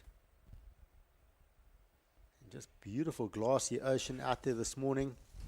Greg, since Easter, we've really struggled for waves in KZN, and this entire week we've actually had very nice conditions so far, great conditions for the Ballito Pro, and as we see Tide Island now up and riding, and then cutting to Daniel Emsley. So Dan just coming unstuck there. Tide looked like he was loading up on that wave. So down in fourth, Tide Lee Island. We see the replay from Dania. Nice whip and release, just not getting the finish. But Tide Lee Island looking for a big number, 605. And let's see what he did, Mark, on this one. So loading up for a big turn. And you know, Tide sticks those kind of turns in the dairy bowl with his eyes closed. And I think that perhaps with the nature of how this event, or this heat in particular, has gone down, with a bit of a break and maybe a little bit unsettling, in terms of how the heat has played out, Daniel Emsley has really capitalized on it. It seems to have rattled Tide a little bit. And those kind of turns, he does generally land quite easily, Greg. Yep, and here's Tide going again, just getting a little bit disconnected from his board. And Tide, I love the pink board. It's really, it's his signature. He was wearing a cap the other day and a T-shirt, and it said unsponsored. I said, oh, what a cool cap. He says, yeah, but I'm unsponsored. He says, it's not like a label. He says, please tell everyone I'm unsponsored. So quite cool. Tide is always exciting to watch. But this heat is starting to wind down. We've got about just over a minute here. And dominating so far is Jackson Bunch, but we see a nice critical turn in the pocket from Abu Bakr and spins a tail. Can he hold on?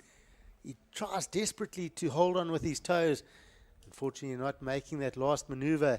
So, strong lead here for Jackson Bunch, and Dan Emsley sitting in second, of course, holding that 717.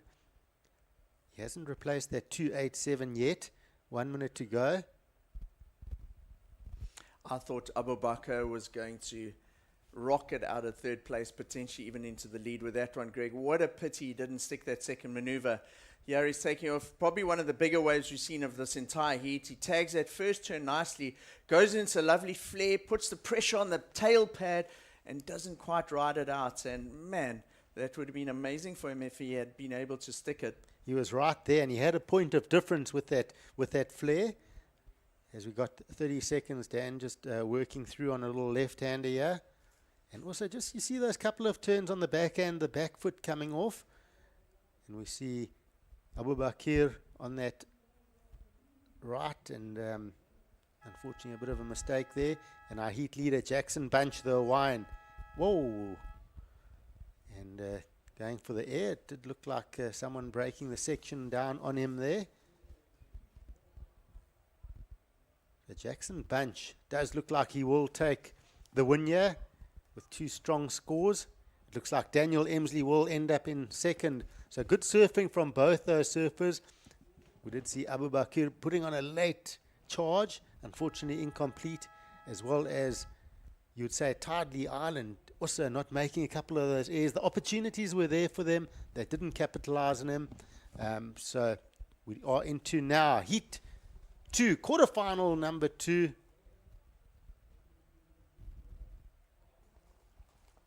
And that is just a replay from that last heat.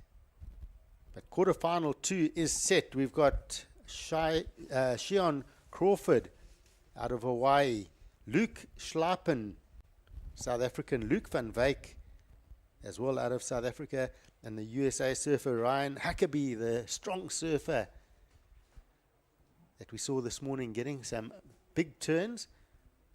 So Luke van Wyk on form this morning. Luke Schlappen also been very, very strong. And then Shion Crawford. So another mix of big talents in this quarterfinal number 2. Shion Crawford has been a standout in the Ballito Pro so far. He has surfed in the junior events leading up to this Ballito Open presented by Flojos, Greg. And he has been a talking point. He's one of the, I suppose you could call it, more senior O'Neill team riders here on the men's side. He's been a focus of a lot of attention from O'Neill the last couple of days. Luke Schlappen. Luke brings that experience that he gained in Australia on the Challenger Series on the Gold Coast, and he surfed in the Sydney event as well. South Africans didn't have the greatest run there, but their experience at a Challenger Series level and surfing in those kind of heats would have brought a lot of experience back to try and apply to this event here in Ballito for Luke. And then, of course, we've got Luke van Wyk and Ryan Huckabee, our American competitor in this heat. So pretty stacked. And let's see how the South Africans go in this one. We've a bit of a hit and miss of the South Africans this morning so far, Greg. Yep, absolutely. But, you know, you just think about Australia, maybe a little bit on the back foot. They've then had 1 or 2 events locally, 1 or 2 specialty events. You saw the eThekwini Pro a couple of weeks ago. So they've suddenly had a few events to warm up into it. The J-Bay Classic, where a lot of our surfers were invited to the trials. So they got to surf with some of the best. So they've had a bit of warm-up, and now even in this event, I seem to see an improvement on their surfing and competition surfing. They're sort of starting to believe in themselves. You're seeing the scores starting to lift. Surfers, you know, like Luke Schlappen, Luke van Wyk surfed great this morning. Dan Emsley, he's been battling. He's had a shocker in the last few events. He's like asking what's going on. But you saw that last, you know, getting through that first heat this morning, a battle. But he got through, and then coming with a 717, he'll feel good about that. Now they need to take, the South Africans need to take those positives and go, okay, let's build from here. Let's get on a roll. and then that's how it works. But heat practice is very important. You know, when you're having a bad session and you're going for a surf and you're having a bad, you've had a couple of waves, just a normal free surf, and you're not having the greatest surf, even though the waves might be good. And sometimes all it takes is that one wave. You have one wave, you can't even remember.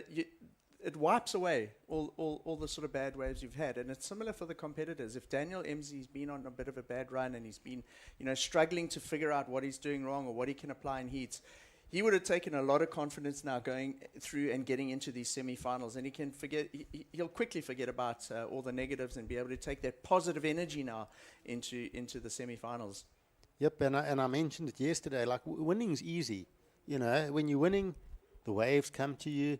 You don't even use that much energy in the water because you're in a rhythm and you're just surfing, you're paddling back easy. But when you're losing, you're catching waves, you've got to paddle, then you're duck diving, you're red in the face, you're sweating. It's just, losing is difficult. It's much better to be a winner. But yes, we know the feeling, and that's surfing. It's no one has an easy ride from start to finish. That's why they say it's riding a wave. There's a lot that goes on. It's up and down, and it's a tough sport. It's a ruthless sport, we say, and a lot of the tough things about surfing is what makes us enjoy it.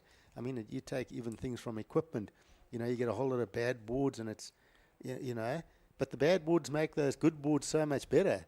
And it's all part of what we do. We ride waves. Every surfboard's, they'll say they're the same, but every surfboard's different, in my opinion. Every single wave we ride is different, and it makes it an exciting sport.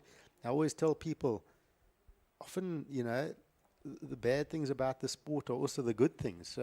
So enjoy it, enjoy the ride. As we see up and riding here, this is Shion. So Shion's had a good run this week so far in Ballito, and the Hawaiian crew, out of their little sort of crew that they're hanging together with, only Kyle Martin has got knocked out, so Jackson Bunch is through. Shine Crawford is in this heat with a potential shot of getting through into the semifinals. It's always great to see the Hawaiians here in Ballito. It's as far as you can get from Hawaii, traveling around the world, traveling to a place like Ballito. This is Shion's opening wave here in quarterfinal. And going for the big air, not quite sticking the end of it, but whatever he does score for that will be posted on the leaderboard for our Hawaiian competitor. A lot of pedigree there that he brings to this event. Shion Crawford's family own one of the most famous surf shops in Hawaii. His folks were actually with him at the event last year, and it was great to have them here. He's come on his own, unchaperoned this year in Ballito.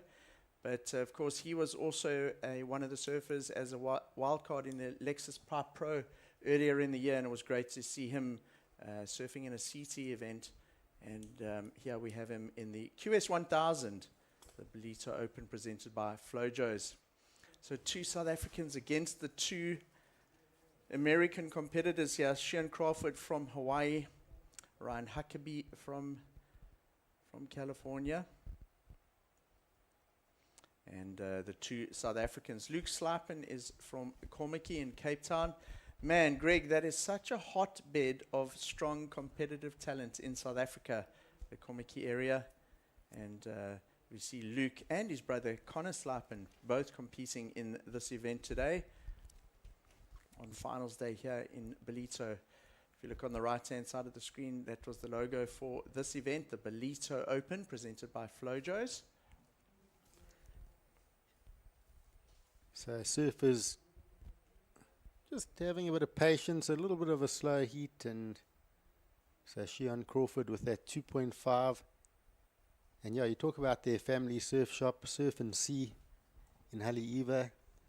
It's funny, I was going through some of my old notes. I just keep everything in files from my pro surfing days, and the early days I had this little invoice thing from Surf and Sea where I used to take my boards at the end of the winter, and the ones that didn't go, I would sell. The other ones I would put under Jeff Bushman's house, wrap them up and keep them neat for the next year. And then I'd sell the ones that I wanted to change. I always take them to Surf and Sea, and they'd keep them for the year, and come back with a get to Hawaii, get a wad of dollars, and buy some more boards. And really cool. I actually saw that little surfboard list from Surf and Sea with the boards I'd left there. Paul Canning and I actually used to take all our boards at the end of the year, and it was really cool dealing with the family and the business. As we see Shion here on a smaller wave, but looking quite calm. He's looking relaxed. Even that previous wave he fell on, I thought he had quite good control on that air rotation. He got the board facing, the tail facing the beach for a decent landing. It just seemed to kick back at him a little bit, but you get the feeling he feels under control, even though he hasn't got big scores. He's feeling good out there, and the numbers are going to come. I think the tide is going to start playing a role here as we go into the latter rounds of the afternoon. Greg, low tide is at 3:30 this afternoon, and 3:30 or 4:30. Low tide was at 10:30 this morning, so 4:30 this afternoon is low tide, and we're going to see a lot of water drain off this bank, Greg, and getting to the sort of mid-tide range, we're not going to see as much of that shore break ridden, and it's going to get a lot more consistent. Have a look at that wave coming through now. You see there's one wave here and a little bump behind it. This is a long period swell that's still out there. It's coming out from a southerly direction, and it's creating these little rights and the opportunities that we're seeing the surfers take advantage of here. I think it's going to get a lot more consistent as that tide keeps dropping. And up and riding on this one, that's Luke Schlappen. So the one maneuver, as we head towards the halfway mark, I thought maybe Shine had made a deal with the other surfers not to ride waves in this heat for a second, but it looks like they might possibly take a wave or so. But Luke Schlappen eventually pulling the trigger has to go on a wave and gets that one turn. And halfway through the heat, scores you're going to have to start finding scores of something. You've got to manufacture them, as we see the replay here. So it's just one turn, but points on the board.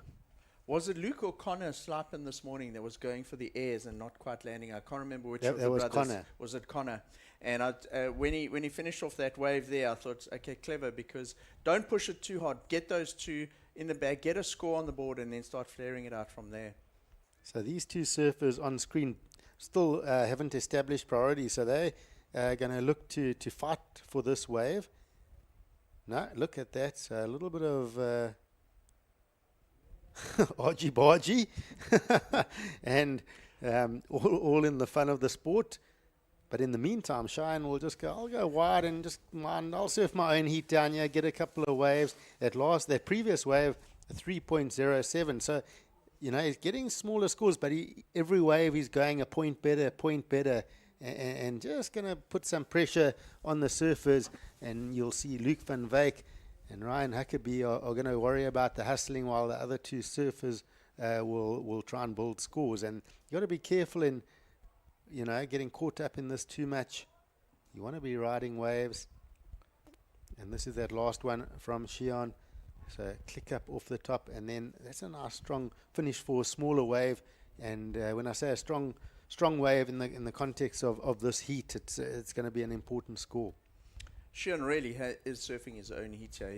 He's kept away from the other surfers. He's got the first two waves, and they're almost really just all battling it out amongst themselves.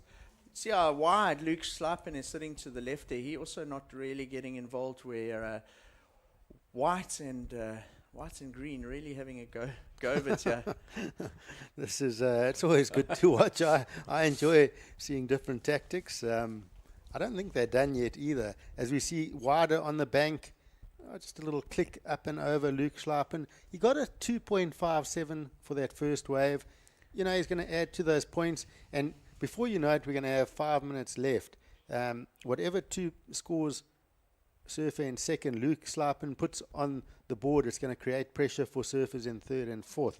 And if they don't ride waves fairly soon, that pressure is going to mount, and it's going to get to a point where there's not enough time to catch two waves, and they're going to have to do it with one score.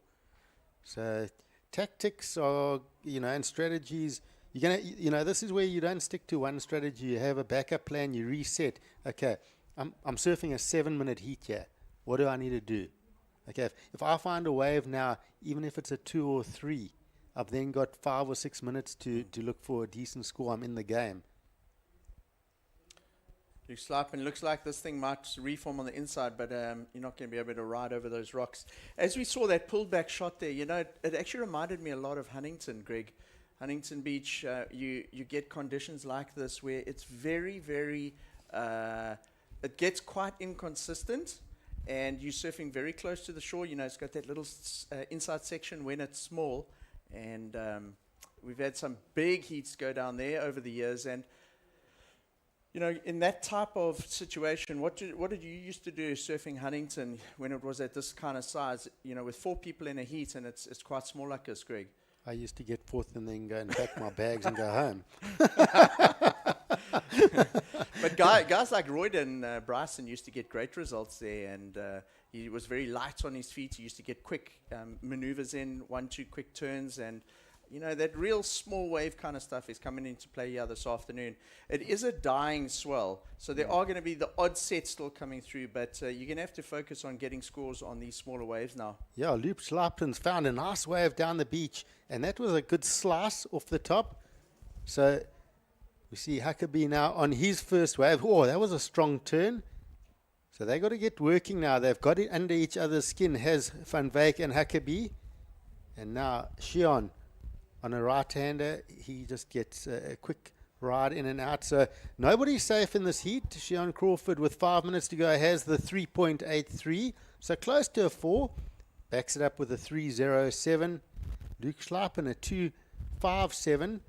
I feel he's going to throw away that 1.8 in his scoreline. That last ride with that nice slashing turn should go into his top 2. And there it is at 2.57. So it does go into his top 2. And then that one strong turn from Ryan Huckabee on that last wave. We'll get that replay now. Surfing Green will definitely get a number. And he's found something here.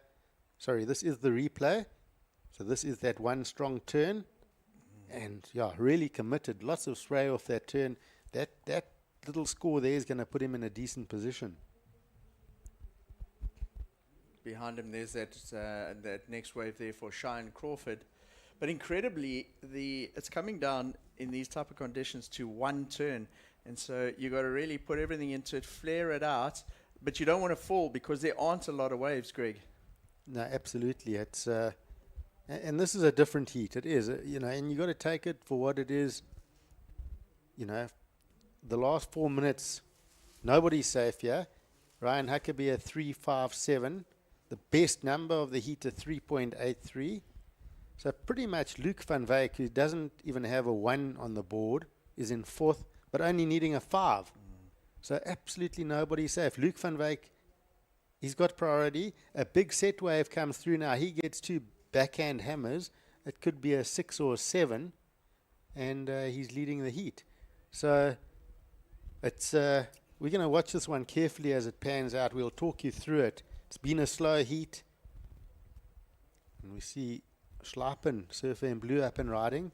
Little vertical crack. So it's difficult out there, there's no doubt. But you get these heats, and it's who plays their cards right. It's a bit of a chess match out there. Who has priority? Who does what move? What's going to be the right move? What's going to be the wrong move? But definitely any 2 combos of surfers can get through here in this dying 3 minutes. So the wave on the inside there, it really is sort of 2 foot at the moment, and Luke Schlappen, having a look at that one, let's check this out, gets the board right up there. So these guys are really talented. It's a small wave that, it is a small wave that he still manages to get it right up at the lip. He's hunting. He's on the right-hand side of the pack there in 4th place priority. So he can't really put pressure on anyone at this stage, Greg. So he's cleverly moved out of the picture. If a little peak comes, he can consolidate his 2nd place. But Luke Van Wyk using his priority now. And look at that. Throws a big chunk of spray out. Gets a little another check turn off the foam. So that was a nice first opening turn. To me, that's like probably almost the best wave of the heat. the biggest wave of the heat, a strong turn. So he's going to be straight back into this. As we see Huckabee now. Ooh, that's a nice strong turn. Wow. Smaller wave. So things could really mix up here quite quickly, as we've spoken about. We see Shion Crawford in the lead, Luke Schleipen holding on to second, but scores to come for Luke van Wyk with a strong turn, and Ryan Huckabee with a strong turn. This is exciting. I know it's a small scoring heat, but look at that, powering through that. I just love how he pushed that tail and how low he got, in that spray flying strong in the air. Greg, those last two waves were the best two waves that I've seen the whole heat. Luke van Wyk's wave had the size which we haven't seen, so it was a proper set. And in terms of the rest of the waves in this heat, and look at this, Luke Schleipen, he also wants to go over two, getting in two turns. So until we've seen these scores drop in, there's no way we can tell who's potentially going to make it through this heat. And with only 1 minute remaining, it reminds me of that heat with Paul Sampson this morning. It all came down to the last couple of seconds. And after 18 minutes of no action, it's all happening out there, Greg. We could see a whole change in positions right here now from that previous exchange, and then we could see a change all the way back again. So it's an exciting last couple of seconds here. We'll watch this one carefully. I do feel the next heat will probably have to sit on hold for a second or two. And even that one turn, he needed to finish this, but that one turn together with Luke van Wyk's previous wave just could help him. We see Huckabee getting a 3.57 on that previous wave. So not a huge score, but he's gone to first.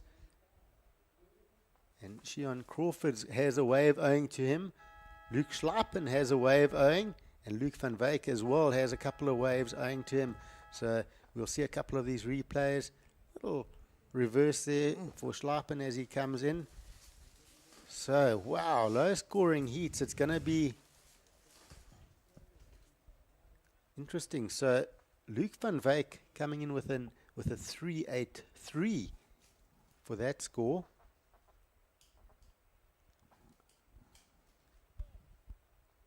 So looking for a 3.08. So Huckabee is out in front. Shion Crawford in second. We are waiting for a couple of scores to come through. Waiting for Luke Schleipen as well. He had that left. And this is a replay of Luke van Wyk. So it's going to be a tight finish, but a very low scoring heat. Was that heat number 2.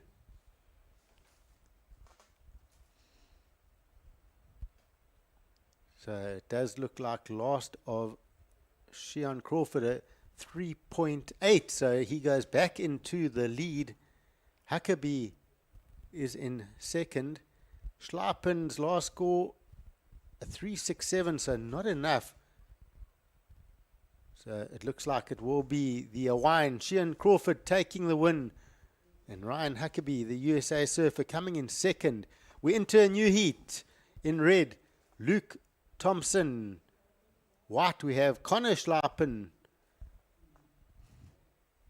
We got Jose Faulkner wearing the white, and then Rodrigo Saldana from Brazil in green.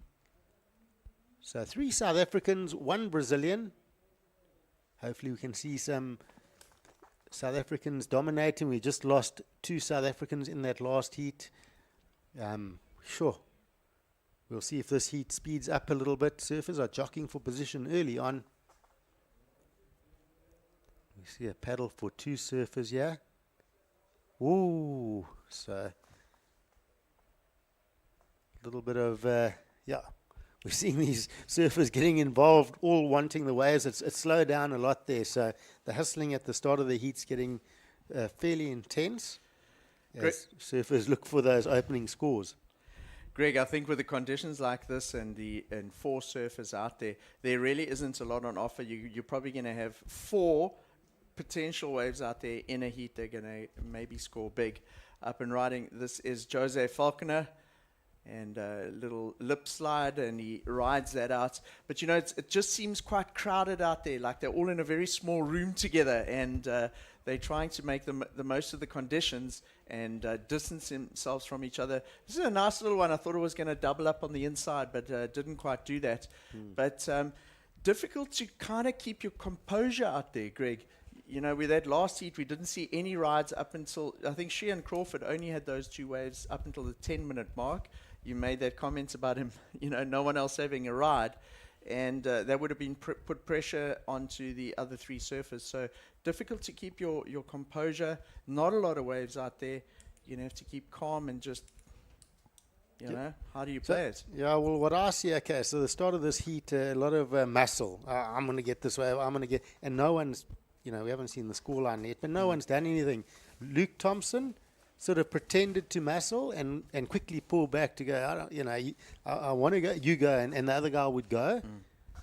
But clearly not wanting to do it, not wanting to get involved with any interference calls or anything. But what it does do now is Luke gets first priority. The best score coming from Josiah, 3. No major numbers, but early on in the heat, Luke almost forcing the guys to go on waves, and he knew the quicker they can go on waves, I can get priority and sit in peace and wait for that good one. So for me, the winner out of this start, Luke Thompson, no points on the board, but having that first priority and really look at it, you can see he's got control right now. So I like that start. So muscle's not always the best at the start, right? We see up and riding. So Connor Schlappen back to the air at the start. So his brother went for the turns to start off his heat, and Connor, the younger of the two Schlappen brothers, surfing in this quarterfinal. We've got 4 semi-finalists already determined. One more quarterfinal after this. There'll be 8 surfers in the semi-finals, because each of the semi-finals is will feature 4 surfers, and then from there we'll progress through to the finals round. But so you either play the patient game like Luke Thompson here, or you get involved in these small insiders, but with not a lot of power, Greg. Quite tough to surf those little insiders. You see Luke paddling out towards something he's seen there. Connor Schlappen having a little look at another little insider. Like to see what's happening on the left of screen there. Potentially Luke found something. I think he has a good idea of what he wants out there. He's got his eye on some. He's probably been watching, you know, the last couple of heats here, and identified the type of wave he's looking for, even in these small conditions. And he's playing it kind of cool out there. He's hunting up and down, but he's not going to get tempted into going on one of the small ones, Greg. Yeah, he's looking for a good start, but he doesn't want to. You see Jose going for a rotation. Yeah, you can see Luke Thompson's got a clear plan, and he wants to get going. You can see he wants to ride a wave, but he doesn't want to ride rubbish. But he's moving. He's probably thinking to himself, the first 6 or 7 minutes, I want the best score on the board, and that's what his plan is. And he wants, you know, the quicker you get it, the quicker you take that pressure off. And he won't. I don't think he'll go big on his first wave. He'll. You know, I might be wrong, but I would imagine Luke's going to look for maybe a wave where he can get 1 or 2 big, just strong. Luke Thompson clicks a lot of spray, and just to settle those nerves. You see there, Luke's having a look at the beach. He has a support crew on the beach here. He's got his coach and a lot of support that have come down to watch Luke Thompson. And he's looking back again. They're probably just going, just calm down. Don't panic. There's still 15 minutes remaining. Remember the plan. And the plan might be just wait for that one. If you get one, wait for it. Wait for another one. Where in the last couple of heats, it seemed kind of frantic. Everyone's sort of paddling around, going on these very small insiders. But gets stressful in the second half of the heat, Greg, when you really haven't had anything. Saw Luke van Wyk in that last heat. He had a 0.28 and a 0.5 with 8 minutes to go, and quite panicky near the end. Yeah, so folks, if you've just joined us, you're watching quarterfinal action. This is Heat 3. It's the Ballito Open presented by Flojos. Beautiful day out here in Ballito. Smallish surf, but the action's great. we see up and riding on your screen, that is Connor Schlappen. So we will be crowning our champions here today in the Ballito Open. And small surf, but we've had some great scores today.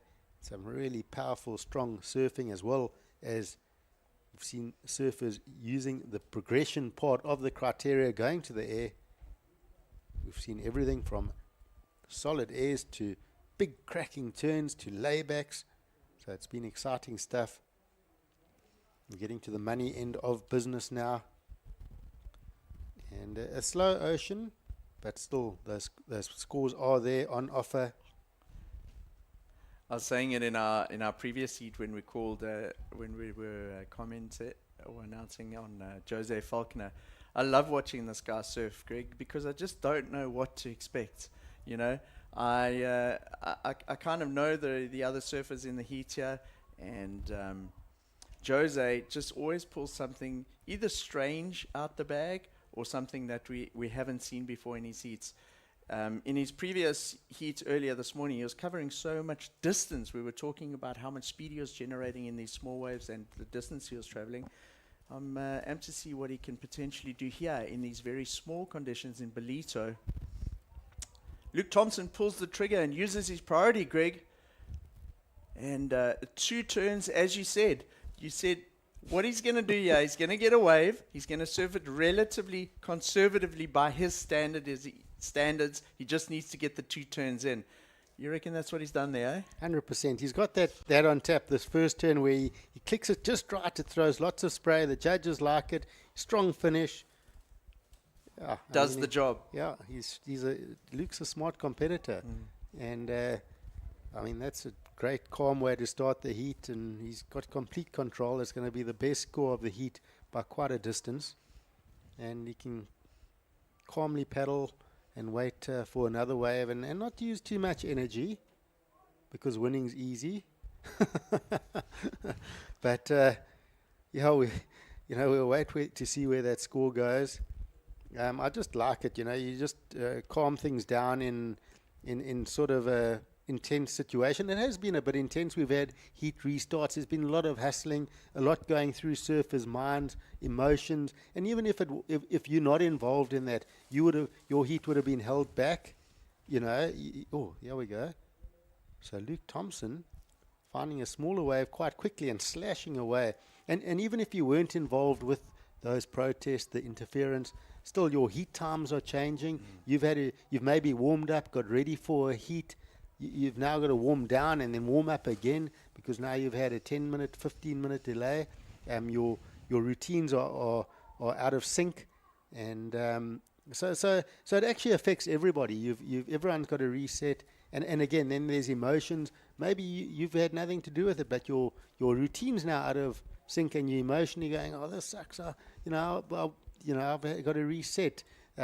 So the surfer that can keep calm through all of it and just keep a clear mind is going to be the winner at the end of the day. And right now, I'm seeing a calm Luke Thompson. So that's a replay of Luke's first wave. He's had 2 waves since then. This is the second one. Throws a lovely bit of spray, tags that wave right in the critical section, enough to put a nice big chunk of spray into the air. And then he backed that up with another left as well. So after being very, very patient, Luke's starting to get busy and engage the other surfers on this or engage them in this battle. So in heat number 3. Yeah, so very quickly you will see him again here. He got a 5.33 and a 4.1 and a little slice on the backhand. But, now he's having fun. But looking at those last couple of heats, and Jose Faulkner up with 1 turn there, a 5.33 and a 4.1. Are huge scores.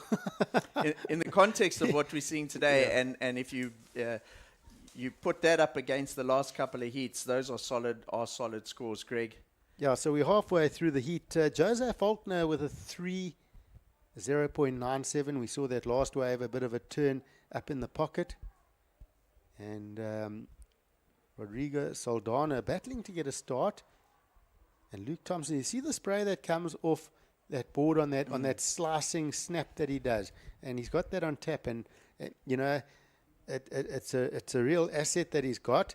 Oh, as you see a beautiful rotation. Connor Schlappen. So sticking that maneuver, maybe he wanted to prove me wrong. And and there we go. Lovely. Rodrigo Saldana. So a bit of an air show suddenly starting, yeah? And, you know, surfing, don't predict anything. What we've been saying can get thrown out the window. It has been low scoring, but 9 minutes to go. That can all change. See a paddle there for Jose Faulkner. Probably going to lose that P next to his name. There it goes. Lost priority. So a mistake from Jose. And maybe a bit flustered. He would have looked behind and seen surfboards flying in the air. And he would have gone, whoop, bit of trouble, yeah. Greg, those are, would you say, the two cleanest airs we've seen in the quarterfinals so far? Yep. You know, just we'll get the replay. In my mind, what I'm seeing, you know, Rodrigo is looking good. The wave looks slightly smaller than Connor's. I thought Connor's, just in my mind, what I saw was a slightly bigger air, cleaner. Both were clean, but I just think Connor's is going to be the better score out of the two. But we'll get those replays shortly, and we'll be able to you'll be able to analyze them, and we'll talk them through. Paddle, yeah. And it's a pity that Jose didn't get that wave. As he was paddling into it, I thought it was going to be a really nice wedge, and it was going to give him an opportunity to do those trademark backhand airs, but it was like a double loss for him. He didn't get an opportunity to do the air, and he lost his priority. And, you know, for set waves here, priority is playing a really big role, because you don't have to get involved in the hustling around to try and battle for the second, third, and fourth opportunity to get waves in the heat here. So we do see those scores coming through for our surfers. So for the air of Saldana was a 4.67. We saw Schlappen getting a 6.5. So, yep, spot on the money there. 6.5, solid score. So Connor will be very happy with that. And looking at the score line, Rodrigo Saldana now looking for a 3.51. So he's in the mix. But of course, Connor Schlappen in second, looking to ditch that 1.67. And we see this replay of that air. That was the 4.67. So clean air, but as I mentioned, smaller wave. And this would have been, this is live action. Connor Schlappen up and riding. Snaps off the top. Oh, he wants to just try and get rid of that 1.67. So 6 minutes to go. And yeah. That wave that Connor had that he did the air on was a nice chunky closeout. It had more power than the rest of the waves we've seen, and probably the biggest waves we've seen in a while since that one that left that Luke van Wyk took off in the previous heat. Yep, and we haven't seen that replay yet from Connor's 6.5, the best number of the heat, but that air was clean, and there it is. Here it comes. Ask can you get. Boom! Oh. Just beautiful. I mean, that's just very well executed. Yeah, every bit of 6.5 right there. And there's Jose. So Jose under pressure now. This was the smaller one. No, yeah, that was the one he fell on. So Greg, if you look at when Connor got that wave, right? I would say it was about 8 minutes ago. Well, no, sorry, it was about on the 8 minute mark. On the 8 minute mark, right? Which means it came with 12 minutes in the heat. Luke van Wyk got his towards the end of his heat, which was about 5 minutes before the end of his heat, which was 17. So you're looking at a set coming, like every 12 to 15 minutes. So depending on where the set comes in your heat, you're only going to get one, maybe two sets in the heat here. The set waves come in waves of sets, and if you really dial into it, you can actually time when the sets come. And that size wave we can expect going into the latter rounds today to only probably get two of those type of waves in an entire heat at the moment. Well, look at this. Jose Faulkner in fourth priority, being gifted this wave and gets 3 turns. So maybe not a huge score, but this could help his scoreline a little bit. On 5 minutes, he hunted down to the right of the beach to find that wave. I don't know. It's the surfers followed him, but a bit of fortune there under fourth priority to find this little wave, Mark. It wasn't the biggest wave, but the way that sort of came and bent onto the sandbank there, gave him the opportunity. And it's been very rare in the quarterfinals so far to see a surfer do 3 turns on a wave, Greg. And there it is, a 3.73. So just helped him a bit there, brought that requirement down. And if Connor Schlappen doesn't get rid of that 1.67, he might just find himself in a bit of trouble here, because Jose is going to hunt up and down this beach. And yeah, so many stories to tell from Jose as well through the years. I took Jose over for a trip with to a World Juniors. In fact, I'm trying to think who. Isaac February was the manager. Dave Mulherby was a coach with me, as well as Tasha Mentasti. And Jose did really well getting to the semi-finals, his first trip ever overseas as a junior surfer. And I was just chatting to him a lot and coaching him. And through the trip, you know, he was just never really answering me when I'd coach him. I said, Jose, do you actually understand what I'm telling you? And he said, no. I don't speak English. He only spoke Afrikaans at that stage. I said, well, why didn't you tell me? You know. So then we got a better understanding. But at class, the best story, and I'll get back to this. And Connor does a little rotation, so he might improve. The best story was, and I know we got a lot of Hawaiian listeners, you know, listening to us. And lots of respect for them, but he hustled some of the Hawaiians in the heat, and he won the heat, and he came to the beach, and the Hawaiians were moaning, how can you hustle a Hawaiian like that? And eventually he looked at him, he goes, what's an Hawaiian? So it was amazing, you know, his history and how he's been brought up. So yeah, Jose, lots of stories to tell with him. But we see, 2 minutes to go. Luke Schlappen holding on to a lead and a big paddle from Saldana, and just battling to find that wave. And Connor Schlappen does better that score, 2.83. So the requirement now for Jose Faulkner, 5.61. Saldana now looking for a 4.67. So Luke Thompson got a little bit quiet towards the end now of this heat, but solid scores of 5.33, and then backs it up with a 4.1. Connor Schlappen with that beautiful air, 6.5, backup of a 2.83. And a couple of waves coming here, and Thompson having a look. Oh, a couple of surfers interested there. Luke Thompson had priority there, and just on screen, I thought that wave had the size, but he was quite clever not to go on it. Because look at how they're getting stuck into jockeying for waves there, Greg. And getting the wave out of that exchange was Ricardo Saldana, but it's not going to change his kind of situation. So Luke, I don't know if he's getting stuck in there and forcing them onto all these little ones to keep them off the bigger one for himself here. To be honest, Luke's quite a passionate South African. I reckon he's probably quite keen to see another South African getting through this heat with him. He's so supportive. He's like the gang leader. He's down at the beach supporting everyone.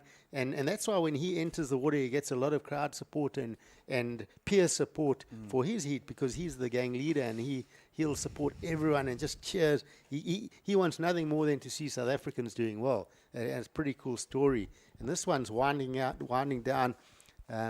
You'll see there, he's right on top of Saldana. He goes switch foot. So Thompson will take the win here, and we're going to see Connor Schlappen advancing with him. Jose Faulkner in third, and that was at the end of the heat, so it was in the downtime.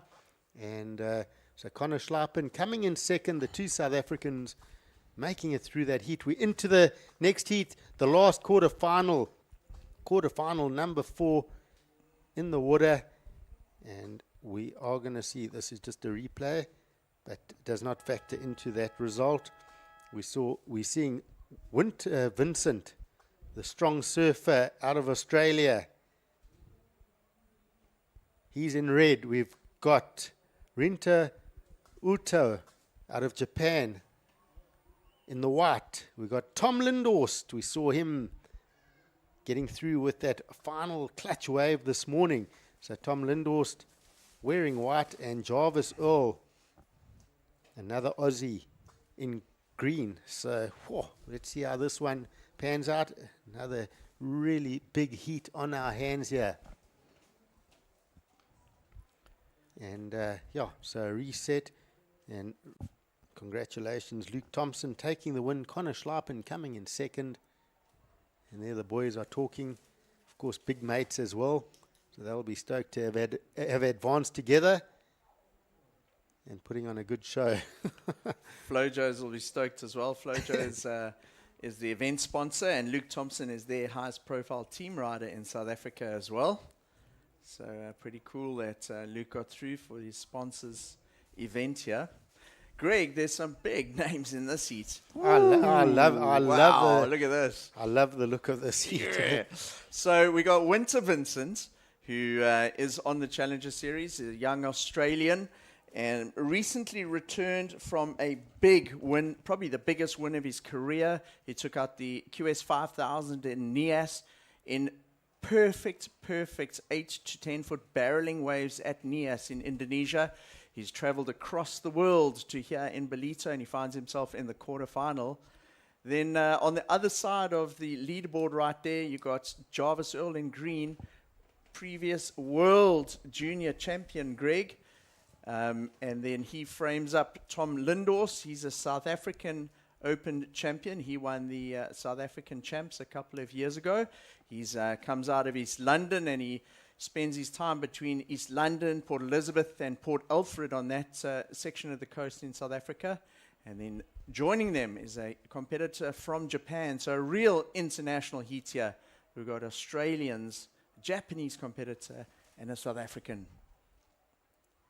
Yep, it's a strong heat. And what they're surfing for is a position in the semi-final. So they are two heats away, two heats away from a final here. There's 4 surfers in the water. If you've just joined us, 2 of these surfers will go through to semi-final stage of competition a bit later on this afternoon. And they're going to have to get through a tough heat here. Not just tough because the waves are challenging, but there's big names in this heat. So, Mike, let's just talk about the South African interest left in the competition, and the highest South African is going to get a slot as a wild card. As a wild card. So if we go through the surfers remaining, which surfers don't have a slot yet? Of course, Tom Lindhorst would be someone that would be looking at that slot. He's, of course, also a O'Neill team rider. That's right. Connor Schleipen, so he's advanced. Mm-hmm. So he's, in the semis already. So probably sitting in the pound seats. And who else do we have? We've got Luke Thompson, but he would already be in the event. He's in the event, yeah. Dan Emsley's in the event. And then who was in that quarterfinal number 1? Well, that was Daniel Emsley, Tidley Island. He's in the event already. Tom Lindhorst finding a good opener. So we've just spoken about that. So there's going to be a couple of little battles within a battle of this event. So potentially, subject to confirmation, obviously, from WSL, but by our calculations here in the booth, it could come down to between Tom Lindhorst and Connor Schleipen for the wildcard slot for a South African into the Challenger Series event, which starts from tomorrow here in Ballito. That's what I'm seeing. The other talking point would have been Luke van Wyk, but he got a 4th. So he's out of the quarterfinals. Jose Faulkner, would have been a talking point. He's just got a 3rd. But of course, not just that, Greg. It's also potential qualification for the 2025 Challenger Series. Luke Thompson won the first event, which is part of this series, which was the eThekwini Surf Pro a couple of weeks ago. It was Luke Thompson who took the win, and Luke Schleipen was in second. In very, very similar conditions. It was tiny. It was tiny Dairy Beach. It was a little bit of a left and right, but it was mostly a small right towards the pier. And I'd actually say today's conditions are bigger than what we saw in the very last couple of heats there in Durban. But back to the water and live action, or a replay of the last couple of heats. A great wave there from our Japanese competitor, Greg. Yep. Sure. That was a couple of solid turns and just very committed. Rinta Uto just hammering those couple of sections. So to me, that looks like our best score so far. And up again. But we saw Tom Lindor's getting a 3.83. So not a bad score for Tom. But there, that first turn was just fire. Lots of spray from Rinta. And that last turn, pushing the tail and really committed. So 2 turns, very strong. So Rinta's going to get a solid score to start. We see Surfer in Red's first score coming in at a 2.07. So waiting for that last of blue. And then Jarvis All will sit with patience and priority. So Jarvis All taking a note out of Luke Thompson's book and waiting patiently to rather get that priority and set himself for the wave that he wants. As we see Winter Vincent now slicing up into that first section and attacking. I love how he's sort of bottom turn up the face, how he speeds up that face, and he almost, the bottom turn through that, bottom turn halfway through, he seems to gather speed and get that quick whip off the top. There's some momentum there. There's a talking point that's really interesting. And Rita with that first score coming at a 6.83. So what a strong start for our Japanese surfer. And he's a strong, very strong competitor. I like his low center of gravity and powerful style that he possesses. I really enjoyed how he managed to get 2 turns in on that wave. So he paddled very hard into it. And the first turn was a functional maneuver, got a bit of spray out. But importantly, it generated enough speed out of that first turn so that he could squeeze in a second one too, Greg. And what we've seen from heat so far, if you can get those 2 turns in the conditions that we're seeing this afternoon, it generally is going to move you up the leaderboard. So that 6.83 is a huge number for the current conditions. Tom Lindhorst with the 3.83. Winter Vincent, we're going to wait for that last score for him to come through. Judges are looking at that. Oh, nice strong turn. A little bit untidy on the completion. But Rinta Uto just getting very busy here. He's playing the busy game. We see surfers on either side of the scale. Live action here. Oh, blow tail air reverse. That is Winter Vincent. So quite a strong, big-looking guy, but he generates a lot of speed on these small waves. He does. He is like 6'3". He's a big dude, and he manages to really generate incredible speed from takeoff right through the sections. As we see, sort of working the board rail to rail, and just unweighting himself, gets above the lip, puts the flare, the turn in, and rides it out. So. Sure. We saw Connor Slipen utilizing that well in the last heat. His first or second wave was like that, and that eventually was one of his highest scoring ones that got him through. So Winter Vincent going for the turns on his first wave, banking that, and then taking to the air on the next one. Sure. And Rinta, just a replay of that earlier wave. So Winter Vincent getting a couple of scores. That first one, 4.57. He's got a 2.07. We're still waiting for a number for him. So Winter Vincent, 6'3". And surfing these waves like that, 6'3". So pretty much the same height as you and myself, Mark. 6'3". If I stand in one of those like bendy mirrors, yeah. Oh, sorry, we 5'3". But it's I always say the old days the bigger guys battled in small waves, but the surfing equipment now is just so good that the bigger guys are finding equipment that they can generate speed with and surf small waves really well. We've saw it with Cole Hashmond, how well he can surf small waves, and we see surfers having a look. Tommy Lindhorst, he's got to give way for Jarvis Earl, who seemed like he came unstuck on that wave as well. And Surfer in Blue will go, well, thanks, I'll go on the second wave of the set. You guys use up your priority. And rips through that turn, rides out of it. So strong turn for Rinta Uta. He disappeared through that whitewater. So I just loved how he pushed that tail and and really committed to one big maneuver. I'm interested to see what sort of score he gets that. He's already backed that 6-8-3 up with a 4.1. You know what's so interesting there, Greg? As those sets were coming through, right on the right-hand side of your screen, I thought this might come into effect as the tide drops. That was one of the few waves we've seen come from the right-hand side of our screen, from the point there. And Rito actually was very, very deep. He paddled down. He let Tom go on the first one, and then he took off on the second one. And if you just look at the shape of that wave, right, that is much more the traditional type of right-hand breaking wave we get here in Ballito. But we've seen very few of them this afternoon. Good point there. And the other thing that happens is waves often follow each other. So that first wave sort of moved closer to the point, and he kept paddling, like you mentioned, and got the second wave, which was following that first one that Tom went on. And, of course, Jarvis all utilized his priority, and it left Rinter in that spot to find that wave. And another wave for him, so he's finding waves all over the place here. And another two-turn combo, so wherever he moves just turns to gold. Our Japanese surfer, of course, Japan, plenty of beach breaks with smaller surf. As we see the replay, that was that one committed turn. I love how he drifted that tail and held it and got that heavy landing and popped out the whitewater. Beautiful, nice and clean. And there it is, a 5.17 for that one maneuver. And we see Winter Vincent backing his 5.83 with a 4.57.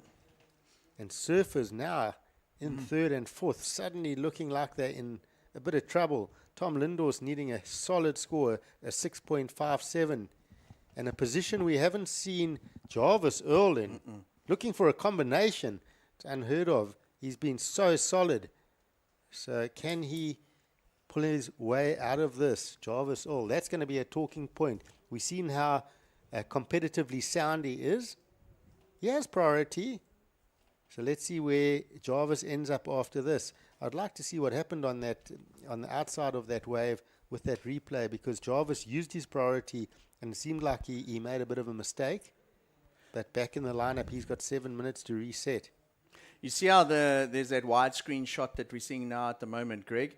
Have a look at it. Rito Oto is sitting. You see the Quarterfinals logo on screen. Those two sets came from out in the corner up there, right? And those are the only two waves we've seen the entire quarterfinals. So probably in the last 2 hours. All of the surfing we've seen in the last 6 heats has been here where red and where white is. And suddenly, 2 waves in this last set have come from where blue is and outside of that. Now that right, when that right comes from there, that's the traditional right-hand breaking wave here in Ballito. And Rito took the second wave of the set. So there was a little bit of extra water on that bank. And often in a set, that second wave is the best wave. Huh, interesting. Tom Lindhorst up and riding. And so yeah. Tom taking off there where these last couple of heats have been, and it's been frustrating and I would say pretty much difficult to catch waves here. So Rito making the most of what was an amazing opportunity for him, being very wide there and taking that second wave of the set. Having a look at the forecast, if I rewind a couple of hours, we are supposed to get a 12 to 13 second new southerly period coming through into this afternoon and into this evening. Okay, it's a short-lived period swell out of the south that's going to come underneath this little easterly multi-peak swell that we're seeing at the moment. It's going to give us a couple of hours of waves, and I wonder if we're not going to see a few more of those as we go towards the finals. So Jarvis Earl, we saw that previous wave getting to work. It definitely is going to set him up. So we'll get that replay again of that previous wave of Jarvis Earl. Definitely gave him something to hammer and a couple of good turns. I want to ask you that question. So did you think it was the tide or that new swell that brought that set further up on the point? I think it's that extra period that we're seeing, and I'll be interested to look at maybe Winguru, and if you scroll down in Winguru, you know how you can see the different swell directions that come through, and I think you're starting to see just a couple of those start edging through here on the bank, Greg. But Rinter Uta just got another wave from almost, it seemed like that zone. I mean, that last wave, we'll see the replay, ran like a point break. So you're right, what you're saying, are we seeing a new swell? That first turn was fire. and came around. I mean, he's just run through this one a couple of turns. I think he's going to get a good score there. I loved that first carve. That was a point break wave almost. So when you get a new swell, if it's got a little bit of extra period in it, it doesn't have to be 4 to 6 foot to be a new swell. Yeah. It can be a 2 to 3 foot, but that change in direction of the swell, and when it hits the sandbank, is what creates those scoring opportunities for the surfers, because it's not closing out. So there's a definite little change in direction here, but you're not seeing much of it because it's quite a mixed swell. So there's a little bit of swell out the east here, but those things are slowly coming in underneath. And how quickly can sand move into the bay? Greg, it's going to need a lot of weather to make that happen. So it's not going to happen. There's not much of a side wash or anything happening out there. What we're going to need is a big southwest with an accompanying 5 to maybe 6 foot groundswell, a lot of water moving across from right to left across our screen. It pulls the sand around the point. So unlikely to happen, but looking at the long range forecast for this week, we got 2 days where that is potentially going to happen, which could set up for some really nice surf towards the end of the Ballito Pro waiting period. Well, that's good news. So looking at that previous score coming in for Jarvis Earl, a 5.4. So he had that wave with those 2 very sharp turns. Backed it up quickly with a 3.83. This is the replay from Rinter. That was just really nice couple of combos of turns. I don't think this score has come in yet because I like the look of that number.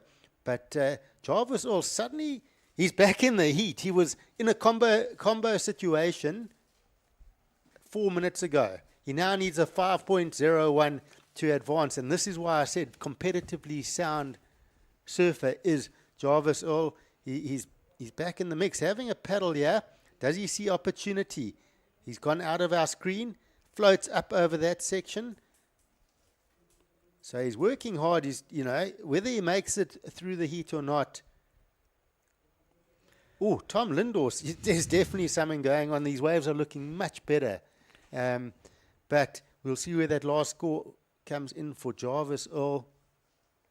So, Rinta Uto with a 6.83 and a 5.53. Winter Vincent, a 5.83 and a 4.57, holding on to second. But he'll know to keep a keen eye on Jarvis Earl. And here goes Tom Lindhorst. Floats up over there. And just battling to get nice and vert on this one. A little bit of a smaller wave. So, watching the replay here, Tom up and over. But waves definitely starting to look a little bit better on our screen. I think we're going to be set up for some good finals. We're going to see some better surf. And this heat is winding down. We're heading into the last minute here. And Rinta Uto with a strong lead here. His two scores, a 6.83 and a 5.53. Winter Vincent holding on to that second position. Jarvis Earl really pushing up and down this beach to find that 5.01. I feel like Winter Vincent got the job done if he does get through in the first 5 minutes of the heat. Maybe he did that big air, and then he had a wave to back it up, and he's kind of sat wide and just been on his own. He's hardly featured in the second half of the heat, but this guy has had an exceptional heat compared to the rest of them because he's just found everything that's come through, and including what is potentially opportunities on a little bit of a pulse in the swell. Yep. And Jarvis Earl, he's, I don't know if he thought that was if he was happy with it or if he was unhappy, but definitely a bit of a scream coming out of his mouth there. Definitely not the perfect heat for him, but still, he was in the heat till the end. He got himself back into the heat, and a nice turn there for Tom Lindhorst. But Tom really looking for a huge score of a 6.57. It's not going to be the number. It does look like Rinta Uto will take the win here. Winter Vincent coming in second. Jarvis Earl is going to have to settle for third and reset and get ready for the challenger kicking off tomorrow. And Tom Lindhorst sadly in fourth. The South African surfer not advancing into that one. And looking really strong is Jarvis Earl, just not finding the waves. We are going to go into the women's semi-finals next. So waves are looking strong. And we are going to be having a changeover in the booth. Johan Frey will be coming in, and we have a special guest joining us in the studio, Carl Linda. So enjoy, and we'll be back in a few heats' time.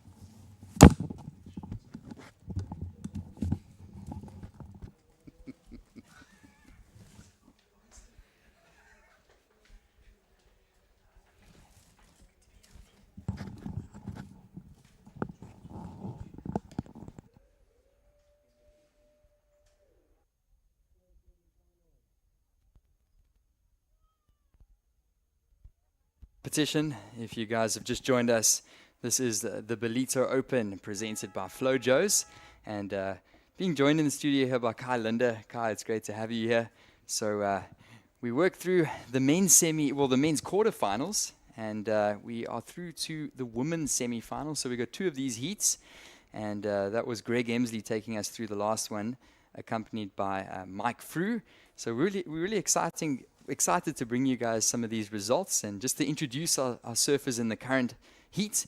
In the red, we've got Leilani McConaughey, the Costa Rican surfer. Then we've got Sally Fitzgibbons in the blue, the very experienced Australian. We've got Jania Gonzalez Etabari, the Basque surfer, in the white. And we've got Nanaho Tsuzuki in the green. So Kai, it's great to have you down here in Ballito, of course, the north coast of KZN. Beautiful area of our coastline, and you now reside up this side, and stoked to be here. It looks like the sun is shining, and we got some great waves, and we through to the ladies semi-finals. So welcome down, and hope you're having a good time here. Yeah, thanks, Johan. A couple of fun waves out there. It's a little bit on the small side, but last couple of heats we've seen a few pulses. There's definitely been a bit of action, specifically on the right bowl there, just in between the rocks. And we saw some really good surfing there in the quarters for the men. So excited to see what the ladies are going to bring to the table. A lot of these girls have had some good results already on the Challenger and in the QS, and even on the CT level. So it's going to be exciting 2 semi-finals. Yeah, definitely. And we've been seeing just a push in the tide at the moment. Well, a drop in the tide. We saw a high tide earlier this morning, and the tide has been dropping out, and often on the lower tide. We've been seeing a little bit of a better section to stand up for these surfers to hit down the line, as we see our surfer in the blue. And that is Sally Fitzgibbons, and going to the lip. And she's going to hope for this wave to stand up, and it does so over that shallower sandbank. You can see the rocks just hopping out. That rocky section has been creating some havoc, Kai, some dinged boards over the past couple days. And she's going to lock in a score. So definitely still some competitive conditions out here as we run through this one, Kai. Yeah, Sally found a little right ball. We were just talking about that ball. Nice jab off the top. You see her building some speed down the line. Didn't really give her the finish, and she had the rocks looming on the left. So she did well to finish the wave. You know, and Sally's in good form at the moment. She's had a couple of great results. She's already got 2/3 on the Challenger Series down in Australia, so she's sitting super high up on the rankings. So she's going to be looking to see a little warm-up today just to get the flow going, and then looking towards getting a solid result in the Challenger Series. 100%. And of course, spent 15 years on the WCT, and she's a bit of a jack of all trades now, competing at the Challenger Series level. And of course, we saw in the speciality event at JB as well. So what a great opportunity to see Sally Fitzgibbons out here at this QS 1000 presented by Flojos. And she's done really well to get through to the semi-finals. She's had some great heats, and we're just going to watch her paddle for this one once again. You see how well she does at just generating speed and toying with that rock again. The funny thing is that bank is running literally across the front of the rock. And like you said, a couple of people have had a couple of close calls on the bricks there today. But no one on her. She positioned herself on the bank where she was all alone. She was under priority. Gets a little one turn. I don't think that's going to be a keeper for Sally, but certainly puts the pressure on the other girls. Yeah, 100%. And as we see this one up and riding, this is Jania Gonzalez Etabari. She's the Basque surfer. And in the last quarterfinal, she had a really great wave. It went up into the high sevens, almost touching that excellent range for the surfer in the white singlet in this current heat. And she's a young lady from the Basque Country, which is the north part of Spain. And really great to see new faces down in Ballito. I think it's the first time that she's been here. And of course, our surfer up and riding in the red, Leilani McConigal. She had a good heat in the last one, Kai. I don't know if you watched some of these heats. But this is going to be a tight one, and some new faces with some legends out there as well in the mix with Sally Fitzgibbons. And we're going to watch some replays here. Yeah, Leilani getting into this one was a little late. She did well to get up to the lip, but because of that late sort of attack to the lip line going down, of course, she's no stranger to Ballito. She's been coming here for many years, competed in the Opens. This was the Basque surfer, lovely little whip off the top there. Unfortunately, not able to get the second turn in, which would have made that a really good score. She had a really good run in the juniors here too, so she's been spending some time out on these banks, the whole week. So she's got a bit of she's got a little inside knowledge on what's happening out there, where the water movement is, where the banks are. But if you look at the heat, Suzuki, Fitzgibbons, McConigal, they've all been here before. They've all experienced competition surfing on this bank. So no one's really gonna have an advantage out there. Oh, definitely not. It's actually the two sisters, Jania and Annette Gonzalez Edabari. So taking out the second in the juniors was Annette Gonzalez Edabari, and it's the sister now that's through to the semis of the QS. And just watching our surfer in the red, that's Leilani McConigal. And Leilani, as you were saying, Kai, she's an experienced surfer. She's been to Ballito many years. She also competed earlier this year on the championship tour in El Salvador. And she is trying to then re-qualify for that championship tour. And she's just using this as a little bit of a warm-up, surfing the QS, trying to get some heats out there as we watch this replay. And she'll have her main focus will be on that Challenger Series next week. Yeah, for sure. And, some good surfing there. It's a difficult wave today. It is small. It's lacking a bit of power, very low period swell. But some of those waves, if you get the right ones, seem to just line up a bit better, get that double up as they hit the bank. And looking at like the last 8 or 9 heats, the surfers that are finding those ones that allowed like 2 to 3 maneuvers are definitely the surfers that are making it through the rounds. Definitely, and just starting off with a good score on the board is really important. And just looking at some of these scores, Sally Fitzgibbons, she's dropped in 2 scores, a 3.5 and a 2.5. Jania Gonzalez Edabari sitting with a 5.50. That's currently the highest one of the heat. And a couple more scores coming in. So just going unstuck there, but these numbers are trickling in with 13 minutes remaining. Well, I think what's interesting to look at there is highest wave score of the heat so for Gonzalez Edabari. 5.5, and that was pretty much for one turn. She did that big, aggressive backhand hack. Like what Sally's got in mind here, definitely going for the punt, gets the fins around, just landing sort of on the back of the wave though, so not able to ride out of it. But she sticks one of those. She's going to, if you look at a 5.5 for the Basque surfers, one turn, that's going to be a big score in these conditions. Yeah, definitely, Kai. And we've seen the judges really rewarding for that critical one turn wave, and here at Ballito it's quite tricky to get multiple maneuvers on one wave, as we see Edabari up and riding once again. She's going to just unfortunately fade off the back of that wave, but when it comes to one turn, they want to see a big critical maneuver, and obviously they enjoyed that one, but if she did get another turn in there, it could have been pushing her score up quite a bit more. Yeah, we haven't really seen a big combo wave in this heat yet, and just looking back to the last heat, I sat outside the booth and just watched the last heat really closely just to see what the conditions are doing.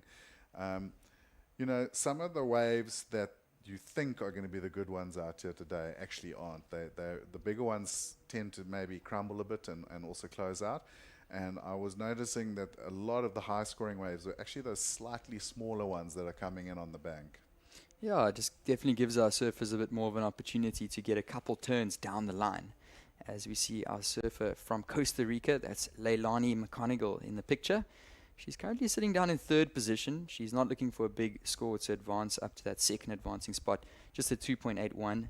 But we can see our surfers, Sally Fitzgibbons, as well as Jania Gonzalez Edabari, they're not going to make it easy for Leilani and Nanaho, that are sitting in 3rd and 4th. And Kai, we've seen quite a repetition in terms of the surfers that do end up getting good rides in the first 10 minutes, especially the first couple minutes of the heats, are being the ones that have been advancing through to the next round, and it just helps with your confidence. So I'm sure Jania is sitting up there, and she's sitting under priority, but she's holding a 5.5 currently. That's the highest score of the heat, and she's going to build upon that. She's got to be taking that confidence into the rest of this heat. Well, I like what Sally is doing. She's not sort of waiting around, and that was a really aggressive frontside turn right there. And she gets a second one and finishing literally on the beach. So showing her experience here, you can't really spend the whole heat waiting for a wave in these conditions because it might not come. So keeping busy, catching waves under priority. Just watch this turn. Wham, gets the fins out the back. Really good surfing. Wave went a bit wonky through the middle there, and she's on the bricks, but she keeps going. This is like real QS grind surfing, and it just shows her experience. Oh, definitely, Kai. And we've been seeing that flat section, specifically with that rocky outcrop in the middle of the bay, and a little bit of a gully that's formed on the left-hand side of that rocky outcrop. And when you zoom out to a bigger picture, you guys will get a better understanding of what it looks like. But Ballito, it is a sand bottom beach, but we do have some rocks sticking out, and there has been a bit of a gully that's formed there. So normally on the right-handers, it's been fading a lot on some of the smaller waves, but somehow Sally just managed to power through that flatter section. She worked her board, and she found a finish. So we're going to see another score drop in pretty soon. And it does come in, and it looks like that score comes in as a 3.6 for Sally Fitzgibbons.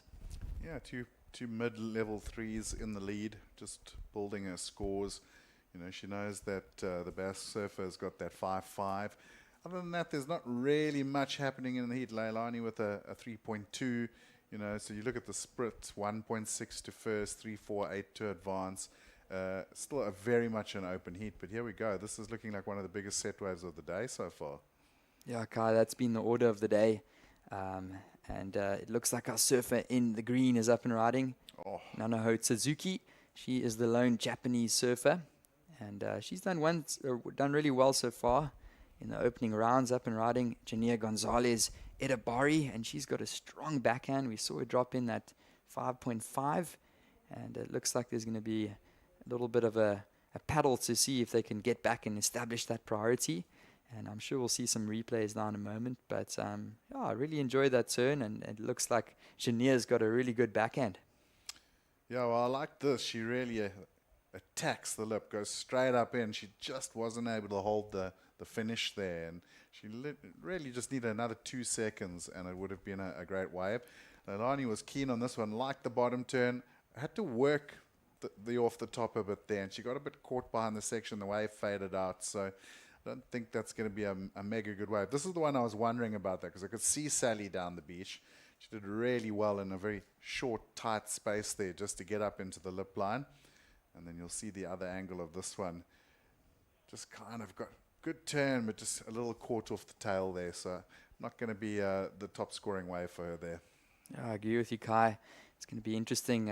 All just single turn maneuvers, and in these grindy conditions down in Ballito, the swell has dropped off since yesterday, and we still had 1 or 2 waves roll by and a couple of good scores. But we haven't been seeing a lot of those scores go up into the good range or even the excellent range. And it's going to be interesting to see what the judges lock these in as. But a lot of mid-range scores have been getting these surfers through the heats. And also a lot of luck has been coming into play in conditions like this. Wow, really working the tail on those 2 turns. So good little 2-turn combo there for Sally. And we'll cut straight out to the back line. Looks like a nice looking left, but maybe not. It's going to close out on the bank. So again, like we said, the set waves, we saw those bigger waves come, thought those would be the money waves, but they didn't really turn out that way. Yeah, sometimes just closing out a little bit over the bank, and we approaching that low tide as the tide drains out here at Willard Beach in Ballito, and it's becoming a lot more steep, specifically for those goofy footers on the right-handers. It's difficult to get up into that lip and to find a completion, and Nanoho Tsuzuki, her board flips around, and that's always dangerous when your board does that. And it looks like she's all right. She's going to paddle back out in the lineup. But just the situation out there. Currently, it's the experienced Australian. We'll just take a minute to just look at this replay. This is the last one for the Japanese surfer. Kai, you just see how her board flips. She really coiled up there, and it was looking good. Unfortunately, just lost the board through the air. If you watch it again here, You know, she really was looking for that explosive maneuver. Took off. She's already eyes on the prize down the line. Look where her eyes are. Bang, goes for it. Board just turned, and yeah, it could have been bad. Those fins were right there. Yeah, Sally Fitzgibbons keeping busy. So she is our current heat leader, Kai. She's holding a 6.33 and a 3.60. So I think that one big frontside turn did come in as that 6.33. So the judges really rewarding her for that. She's our current heat leader. And then we've got the Basque surfer, Jania Gonzalez Edabari, in second, holding a 5.5 and a 2.63. So at the moment, Leilani McConaughey and Nanaho Suzuki are going to be looking for scores. That's a little bit of a smaller wave for Leilani. I don't know if that's going to be adding into her score line. Meanwhile, White, so these surfers keeping very busy, Kai. Yeah, keeping very busy. We've had a super high wave count in this heat, so it is small, but the ladies are finding waves. Now, this is a good-looking wave. Boom! That was a really nice bottom to top. Just a pity, maybe just pushing a little too hard off the top there and got caught up, but loved the intent from the Japanese surfer and that bottom turn. Like, as the wave bottomed out, she just really leaned into it and giving herself lots of opportunity. Yeah, as we go into just a couple of replays, there was just one backhand hit there for our surf in the red. And Shania Gonzalez Edabari also for a wave there. So I'm not so sure if those scores are going to really make an impact. But watching more replays, our surfer in the green, we've seen that one almost going down there onto the fins. So just watching lots of replays, Kai. And this one is really winding down. We've got under 5 minutes on the clock. And it's a really tight heat. Still a lot going to happen in this heat. And it's still anybody's game out there. Wow, and the Japanese surfer just is not slowing down either. She keeps looking for those big explosive turns and airs. So good to see the girls really looking to take to the skies in these heats. And it's amazing to see how the game has just changed completely with the likes of our current world number one, Katie Simmers, and her crew. Also just seeing girls like Sierra Kerr, who is down in J-Bay now as well, and just the level of surfing is going through the roof, and it's been so cool to see the QS level too. I don't know if you managed to see any of the action at the NIAS event now in Indonesia. I mean, what the ladies were charging over there, it was just incredible to watch. So really hoping, for this event, it's been a bit of a small wave hustle, but we are looking at some forecasts for later in the week, and I think the Challenger could see some proper waves. Yeah, definitely, Kai. It's been great to see the ladies really showing a lot of progression out there. And as you were saying, Sierra Kerr, she was trying to go for a couple airs, and we know she can do them. She's got them in her bag, and she can land them. And if we look at the scoreline, Nanaho Suzuki, the Japanese surfer, is looking for a 6.96. So we know exactly why she's trying to go for those big maneuvers. She knows she can't just get it done on a little wave. She needs a significant score to advance through to the next round as we watch this replay. And that was the Costa Rican surfer. That's Leilani McConaughey. She's an experienced competitor, and she's currently down in third. And if we look at the clock, Kai, there's just under 3 minutes remaining. So these ladies trying to get back out there, establish priority. But it looks like they're going to have to find the score under priority, as Blue, our current heat leader, Sally Fitzgibbons, is sitting in a convincing position out the back. Yeah.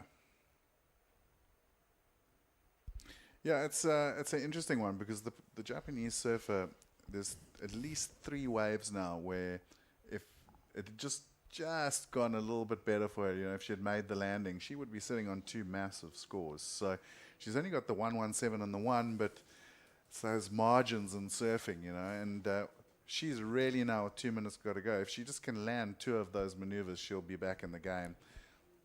Definitely. As we see, this is our current heat leader, and she's surfed this one really smart. She hasn't gotten too many big scores. She currently sits with a 6.33, and she's looking to improve upon that backup of a 3.60 just to take it out of reach of her fellow competitors. And Sally Fitzgibbons, veteran on the championship tour. She's been on 15 years on the tour, and she's competed everywhere in the world pretty much. We just saw her at the speciality event in J-Bay, always smiling. She's glad to be down here in Ballito, and she's controlling the seat at the moment, Kai, as we see our surfer in the white. Yeah, the bass surfer stringing 2 turns together there. So that's what we were talking about earlier. Is like that's why not being able to find those combos. So it's going to be an interesting score. Both of those waves are, both ladies with 2 turns, both a little bit dynamic on the first turn, so it's going to be a tight scoreline, that one. Yeah, so another score to come in soon for our surfer in the blue. Sally Fitzgibbons up and riding once again. Wow, that was a good-looking turn, Kai. Yeah, I love that one.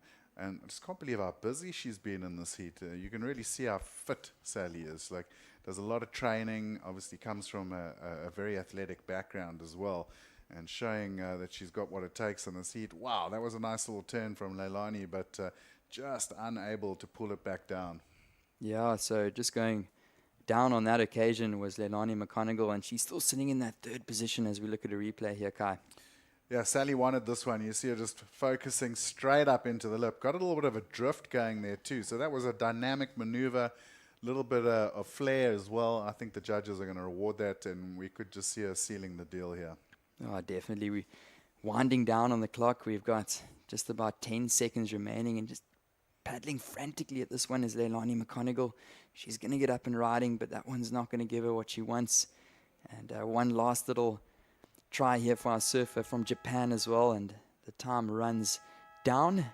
So it does look like the Australian Sally Fitzgibbons is going to take out the win against the Basque surfer, Jania Gonzalez Edabari. And those 2 ladies will then advance through to the finals here at the Ballito Open, presented by Flojos. So a couple more scores to come in, and it looks like we still got some challenging conditions, but some potential out there for the finals that are going to come on later, Kai. Yeah, it was a tight heat, and geez, I would love to see the wave counter for that one, because there was so much action, so many waves caught. But at the end, I think the 2 highly experienced surfers went through, and Sally especially just really put the dots, connected the dots in that one, found a lot of waves, found a lot of scoring potential, and maximized that potential. So showing why she's one of the best surfers on the planet, and showing why she's currently right up top of the challenger rankings. Yeah, definitely. So we'll get straight back with you guys, and we're just going to cut to an ad break. We'll get back to action shortly.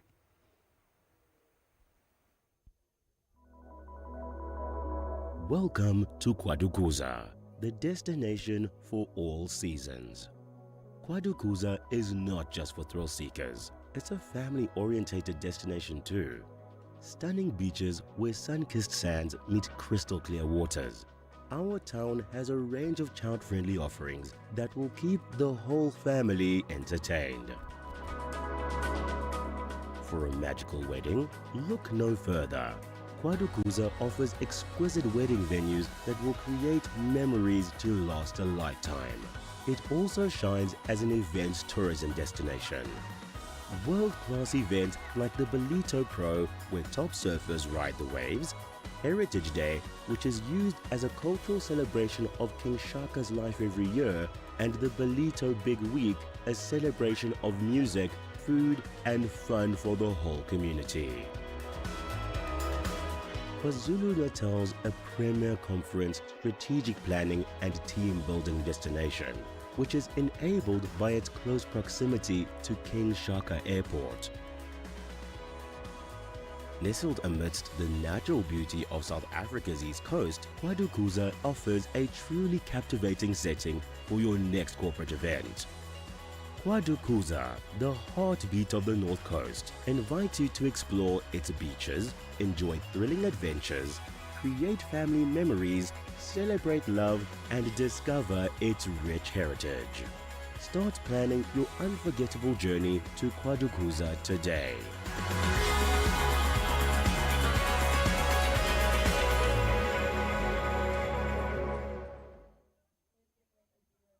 And welcome back, guys. This is the Ballito Open presented by Flojos, and I'm here in the commentary booth with my guest commentator, that's Kai Linder. Kai, it's been really great to have you back in the booth, and you're also one of the guys that taught me a lot growing up as a young commentator myself, and it's awesome to have you here. We are through to semi-final heat number 2 out in the lineup, and on the picture we can see all 4 of our surfers out there.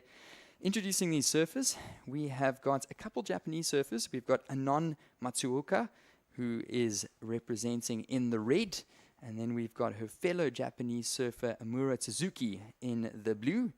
We've got Bella Kenworthy, she's representing in the white singlet, And then we got the Australian Bronte Macaulay, and she is going to be in the green.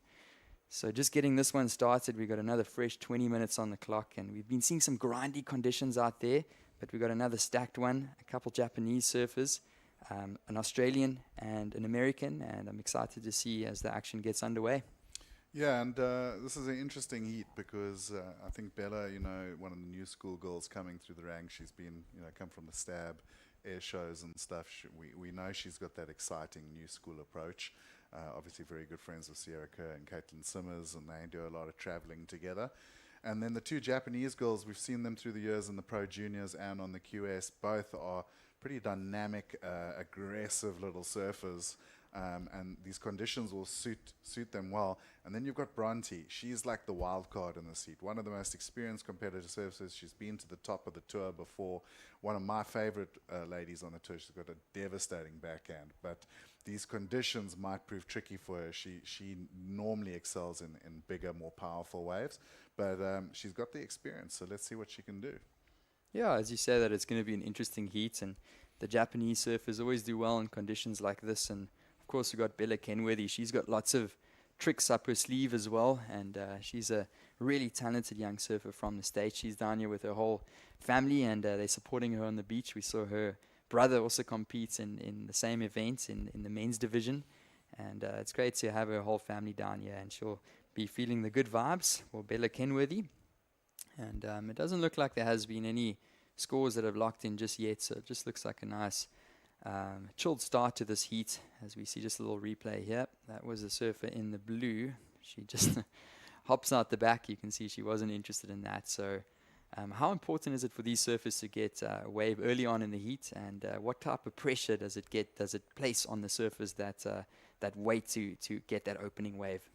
Yeah, I think, if the waves are really good and consistent, and you've got like a nice big groundswell in the water, you can afford to wait for a quality wave. You're going to get those opportunities, even with 4 surfers in the water. But in these conditions, I got to say, if it looks like it can give you a score, it's time to pull trigger and go, because you don't want to be sitting at the 10-minute mark needing scores. So right now, I think if we look at that last heat, for example, Sally just started catching waves, and she was getting scores halfway back to sort of the paddle zone. She would just look at a small wave that had gone under the other girls, and she would swing and go, and it really paid off for her. So I would say take a note out of her book and try catch as many waves as you can in these heats. Yeah, definitely. Sally Fitzgibbons had about 10 waves in that last heat. She locked in a 6.33 and a 5.33, showing us that there's still lots of potential, even though the swell has dropped off. This tide has also dropped off, and there are still a couple sections out there, as we just get a nice little pan of the beach and O'Neill gazebo. So you can see these rocky outcrops and quite an interesting break. Ballito, I wouldn't say it's quite a point break. I wouldn't say it's quite a beach break. I don't know how you would explain it, Kai, but maybe we can talk about it. And our surfer in the green, Bronte Macaulay, just goes down. But what do you make of this breakout here at Ballito at Willard Beach? Well, today it looks like a little beach break, and I mean that's small. There's a bit of a hole right next to the rocks on the right, which normally is where the bank starts. Technically, it's a sand bottom right point. I mean, it definitely is more like a point break, even though when you look at it from the beach, it doesn't look like your atypical point break. But under the water, the sand builds up off those rocks and lines up, and you have a proper right-hand point. It's not the longest wave, maybe not the longest point break. Now, those rocks bottom of right there at the bottom of the screen are actually the second set of rocks.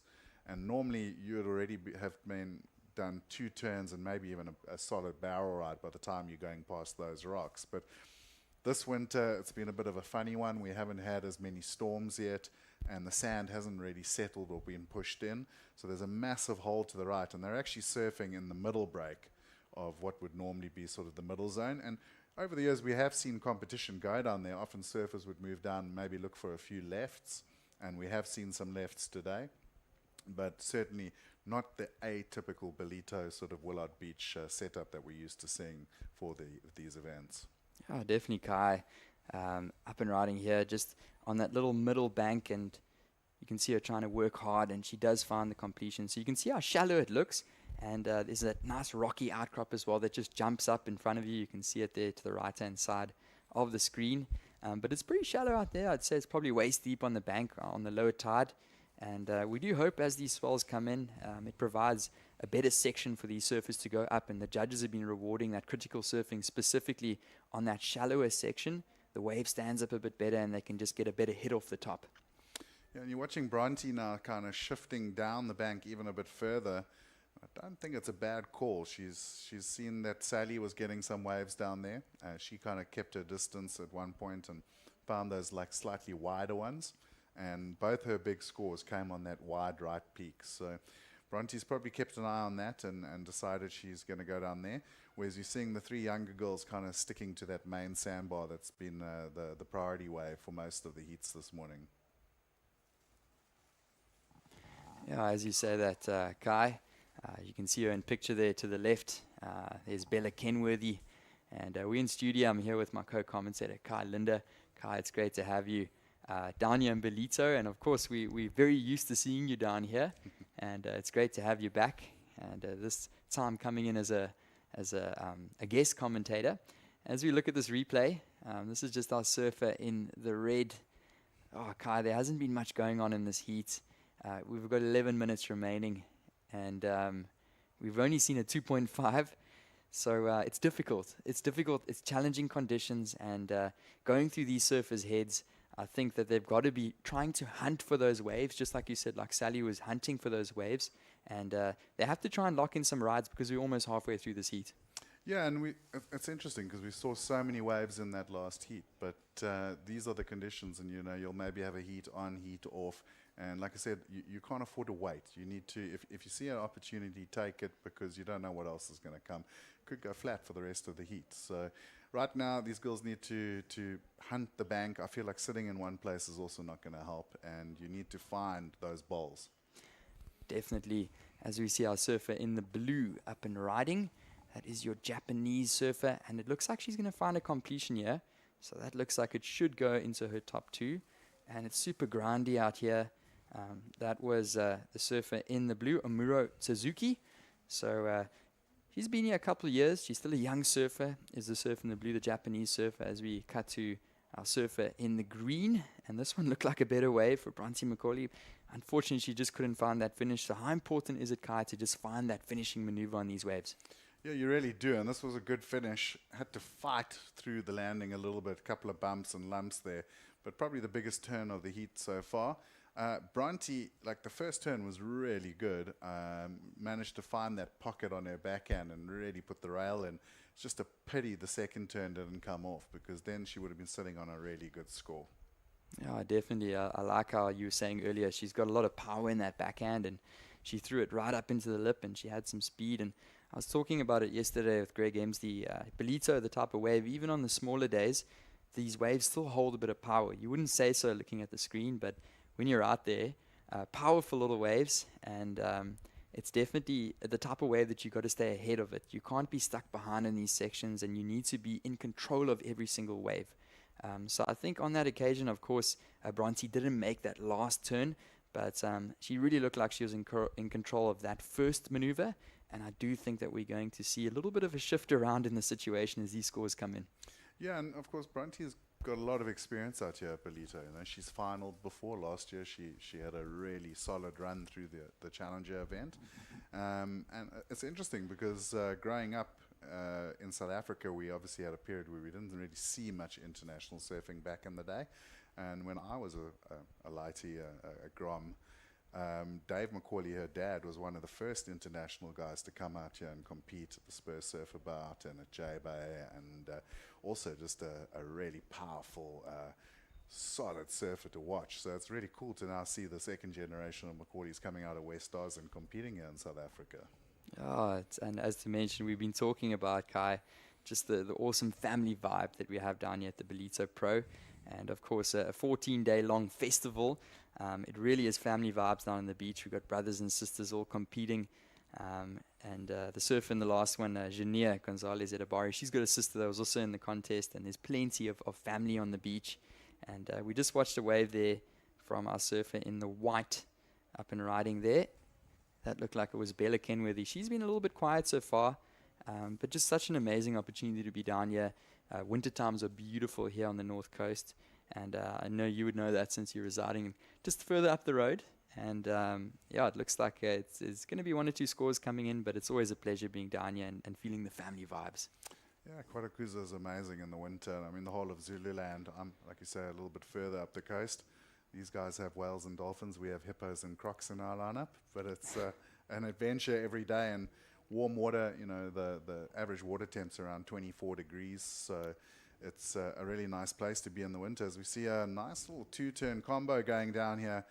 Pity that third section didn't give her much opportunity, and Bella now is fired up on that last wave and now finding another one, and that carbon board looking good under her feet.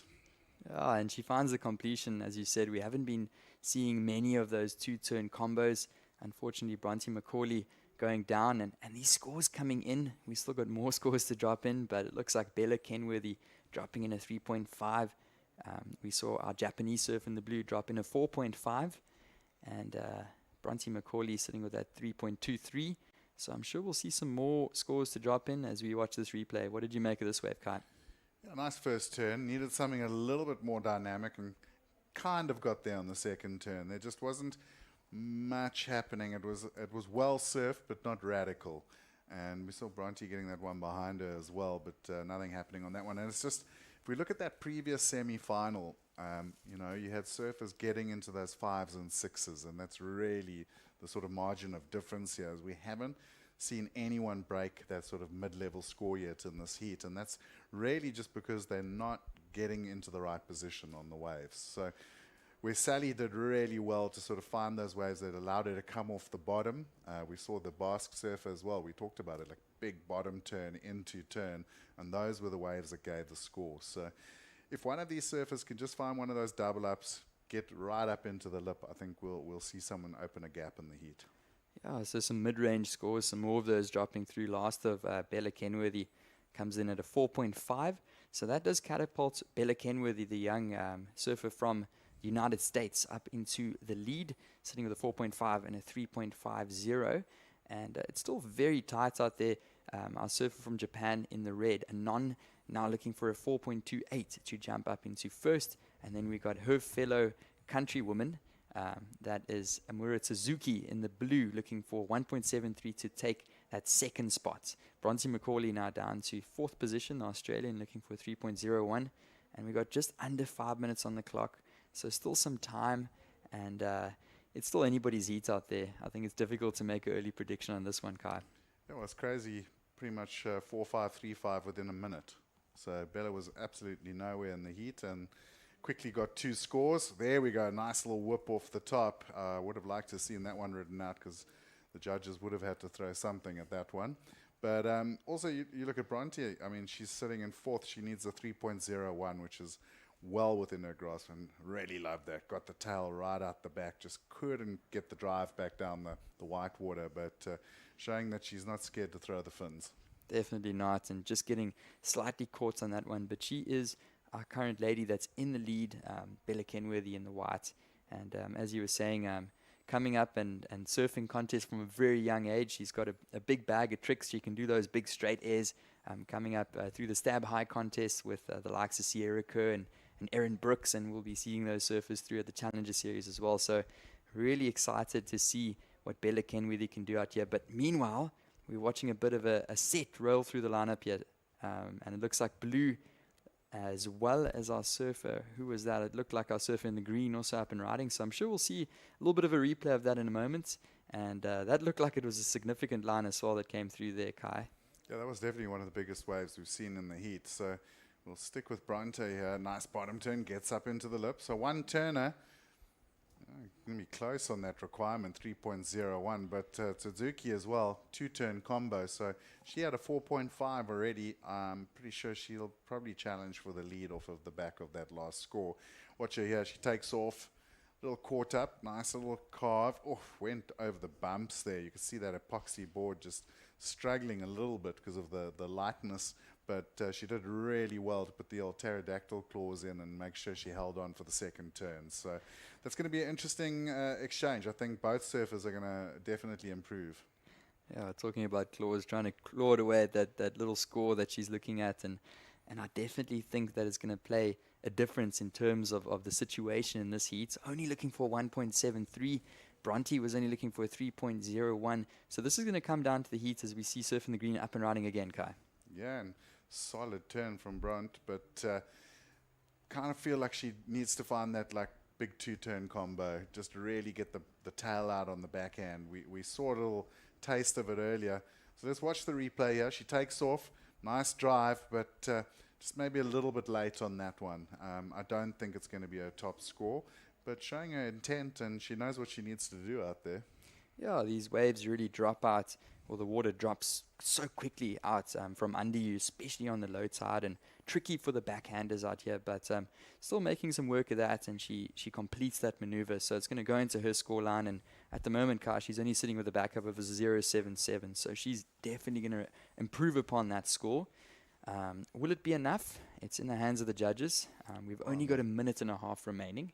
You know the judges are taking this one seriously because they've taken quite a while to put those scores out, and now they do come in 5.5 and a 4.07, so that has changed the heat up. Yeah, it looks like our Japanese surfer in the blue, Suzuki, is up into the lead. Now Bella Kenworthy in second, with Bronte Macaulay, her last wave dropping in at a 4.07. Well, second to last was a 4.07. Her last wave was that score of a 3.4. So now Bronte Macaulay is down to up to third, and now she requires a 3.94. So we're into the last minute of the semi-final heat number 2. And are we going to see another wave for the surfer in the green, Australian? Of course, holding that priority out the back is our surfer in the red, the fellow Japanese surfer. Will there be enough time? They're going to be hunting around this lineup. We've only got 35 seconds left on the clock there, Kai. It's looking pretty casual out there. I would have thought Bella and Suzuki would have been all over Bronte because a 3.94, she can do that with one turn. And they've kind of left her all the way down the beach. 20 seconds, though, it's not looking like much on the wave front is coming. But we've seen stranger things in this event so far. So there could be a score, and I'm really shocked that they haven't paddled up on her to use the priority. Yeah, and I'm not sure if she's going to get an opportunity here as this one counts down. So it does look like the situation is going to remain unchanged. Amuro Suzuki is going to take out the win, the Japanese surfer, ahead of Bella Kenworthy, the young American. And as we see this view of the beach, still a beautiful afternoon. We're going to move into the main semi-final heat number 1. Kai, it's been an honor talking to you guys through the last one, and we'll see you guys pretty soon. Kai, it's been great having you here, and we're going to hand over pretty soon. A couple last words from you? I'm just stoked to be here. I hope you guys have a wonderful first week on the Challenger Series as well, and hopefully I'll come join you guys for a few hits next weekend. Definitely, guys. So we're just going to throw into a quick ad break possibly, and we're just going to hand over the commentary to Mike Frew and Greg Emsley to take you guys through the men's semi-finals. It's going to be some stacked heats. It's been great to talk with you, Kai, and we'll be back shortly with the next heat. Welcome to Kwadukuza, the destination for all seasons. Kwadukuza is not just for thrill seekers. It's a family-orientated destination too. Stunning beaches where sun-kissed sands meet crystal clear waters. Our town has a range of child-friendly offerings that will keep the whole family entertained. For a magical wedding, look no further. Kwadukuza offers exquisite wedding venues that will create memories to last a lifetime. It also shines as an events tourism destination. World-class events like the Ballito Pro, where top surfers ride the waves, Heritage Day, which is used as a cultural celebration of King Shaka's life every year, and the Ballito Big Week, a celebration of music, food, and fun for the whole community. KwaZulu-Natal's a premier conference, strategic planning, and team-building destination, which is enabled by its close proximity to King Shaka Airport. Nestled amidst the natural beauty of South Africa's east coast, Kwadukuza offers a truly captivating setting for your next corporate event. Kwadukuza, the heartbeat of the North Coast, invites you to explore its beaches, enjoy thrilling adventures, create family memories, celebrate love, and discover its rich heritage. Start planning your unforgettable journey to Kwadukuza today.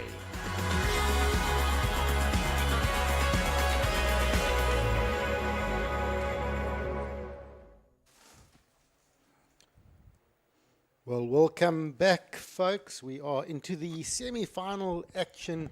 Yeah, semi-final number 1, and up and riding on your screen. Daniel Emsley goes for the blowtail. Unfortunately, not sticking that maneuver, and introducing to you in the heat, we've got Jackson Bunch, Daniel Emsley, Shion Crawford, and Ryan Huckabee. Hectic semi-final to start. Big names, and pretty much been standouts in this event so far, Mark. Yeah, we've whittled the surfers down from a round of 64 and then 48, 32, and we're now down to semi-finals, just 8 men left. And we set for an exciting semi-final here, Greg. And all these surfers at this point in competition, all very experienced.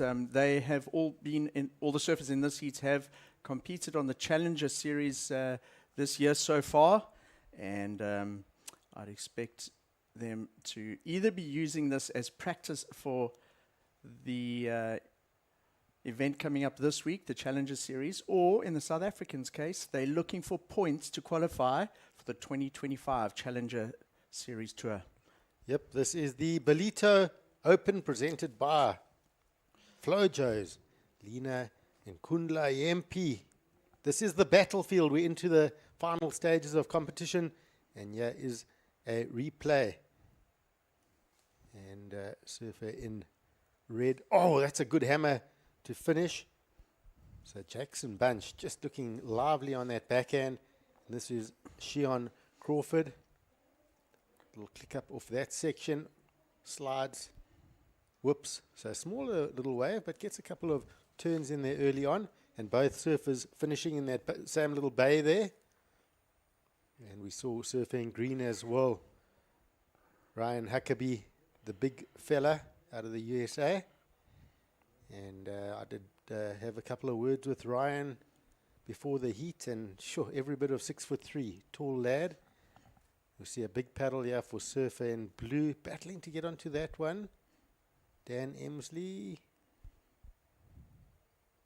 I'm not sure if our other camera did catch that wave.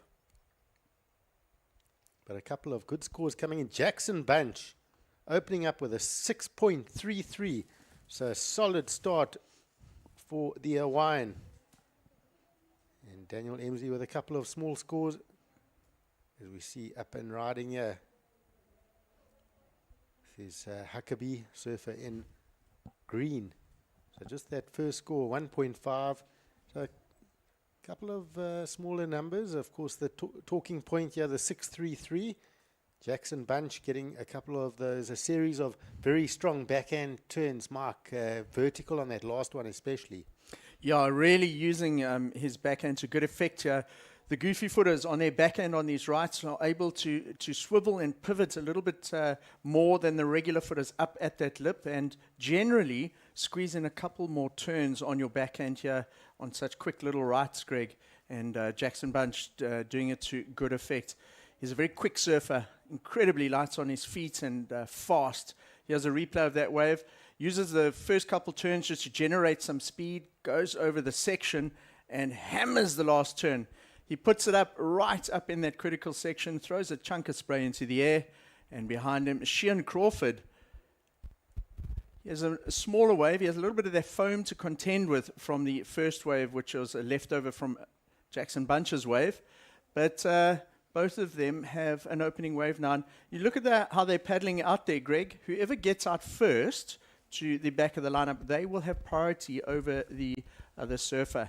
So Shion Crawford would have got out there first. You see on the top left of your screen, he now has priority. And although Ryan Huckabee had a look at that wave, Shion Crawford using his priority. Yep, and up and riding, goes for a little air reverse. So sticks it nicely. You saw Shion getting a 3 for that opening wave. And it looks like Jackson Bunch, somewhere in the mix here, has got a second score, a 6-3-3. Hopefully we get a replay of that. But, wow, first 6 or 7 minutes, Jackson Bunch, Surfer in red, sitting with 2 solid scores.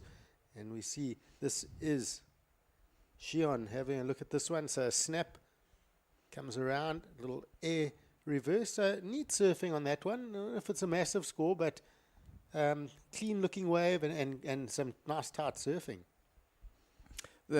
Greg, we've had sort of an hour or so off from the commentary, and coming back now and just having a look at it on the screen like this compared to the beach, the conditions are definitely looking a little bit cleaner, and that extra half a foot of swell with the new period is definitely making a difference here.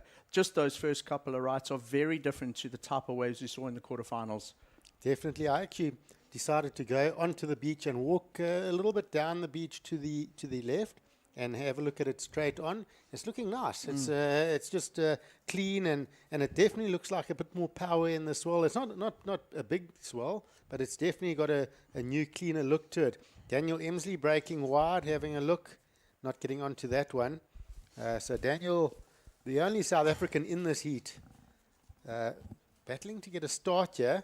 He's going to get left behind if he doesn't get a decent start soon. So he's going to hunt this lineup. We saw Shion with that last wave coming in at a 5.17. And missing in the action is one of those sixes from Jackson Bunch. I'd like to hopefully see a replay if we can get of that wave from Jackson, but a really solid start for him. And Daniel Emsley just really working down the beach, almost trying to force a score. He's battling to find a wave. Of course, that first wave from Daniel, he did make a mistake with that air rotation. That could have been a keeper. But yeah, not sticking that first maneuver.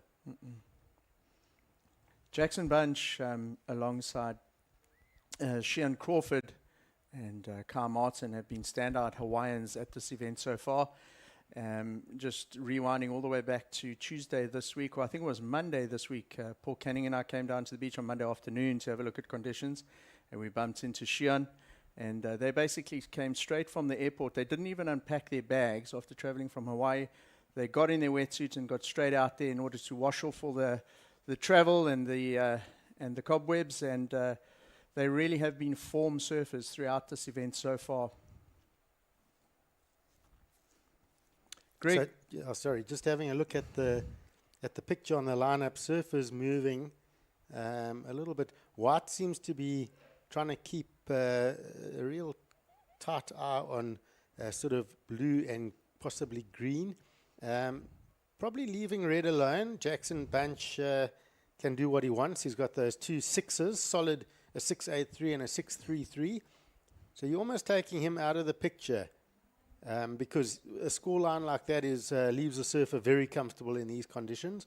The talking point is going to be white, green, and blue, and what sort of game they're going to need to play against each other to get that sort of last advancing spot, you got to say, with under 10 minutes to go here.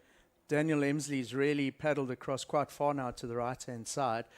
With fourth place priority, Greg, and not much on the leaderboard or scoreboard at this stage, it looks like he wants to just distance himself and perhaps catch a wave or two next to the main rocks on the side of the bay there, and then possibly come back into the mix there.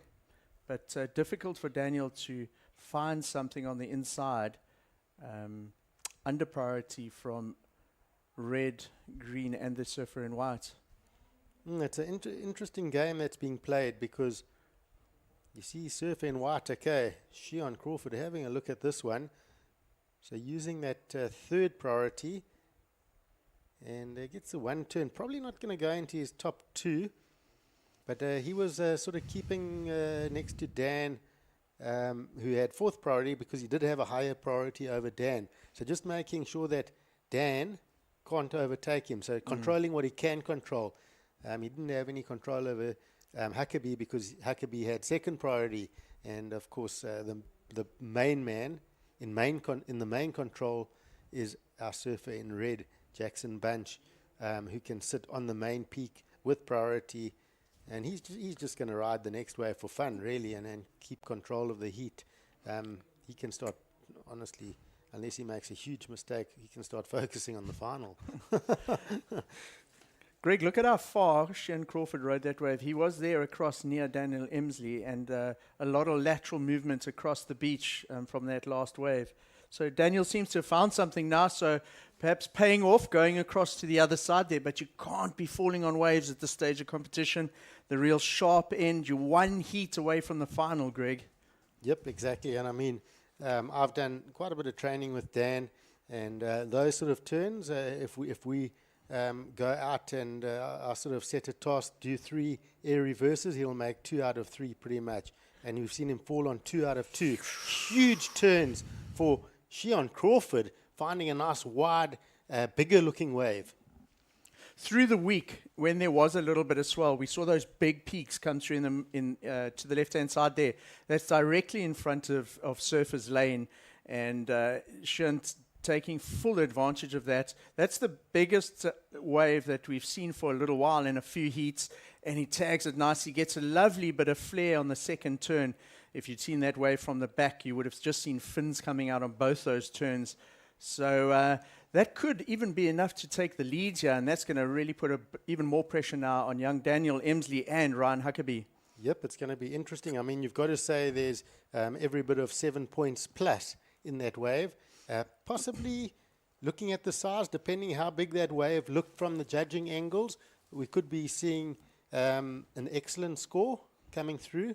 I wouldn't be surprised, but big surfing, big turns, strong, nice tail release.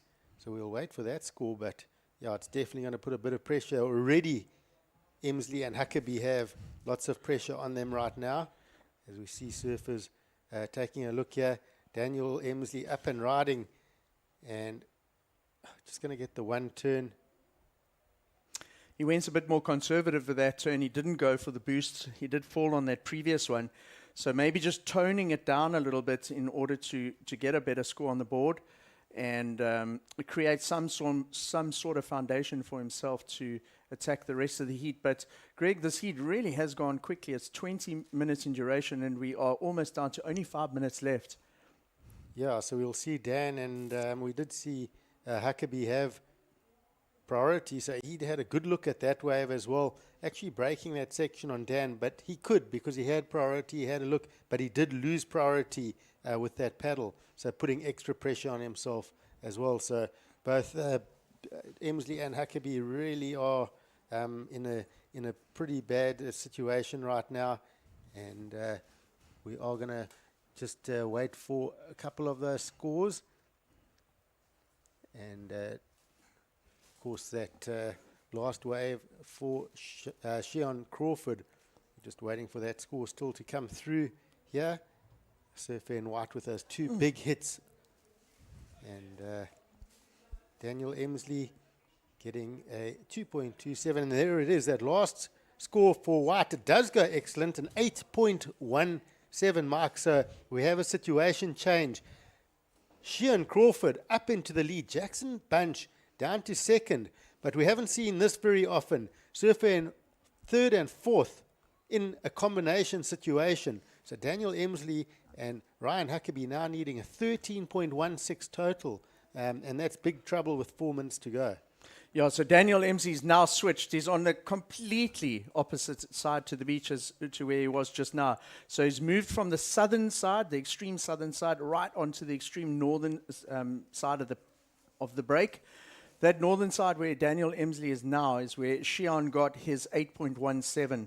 So maybe Daniel is just putting all his eggs into that basket over there and hoping something that is going to come through. But Greg is going to need 2 waves, I guess, because he's in combination situation.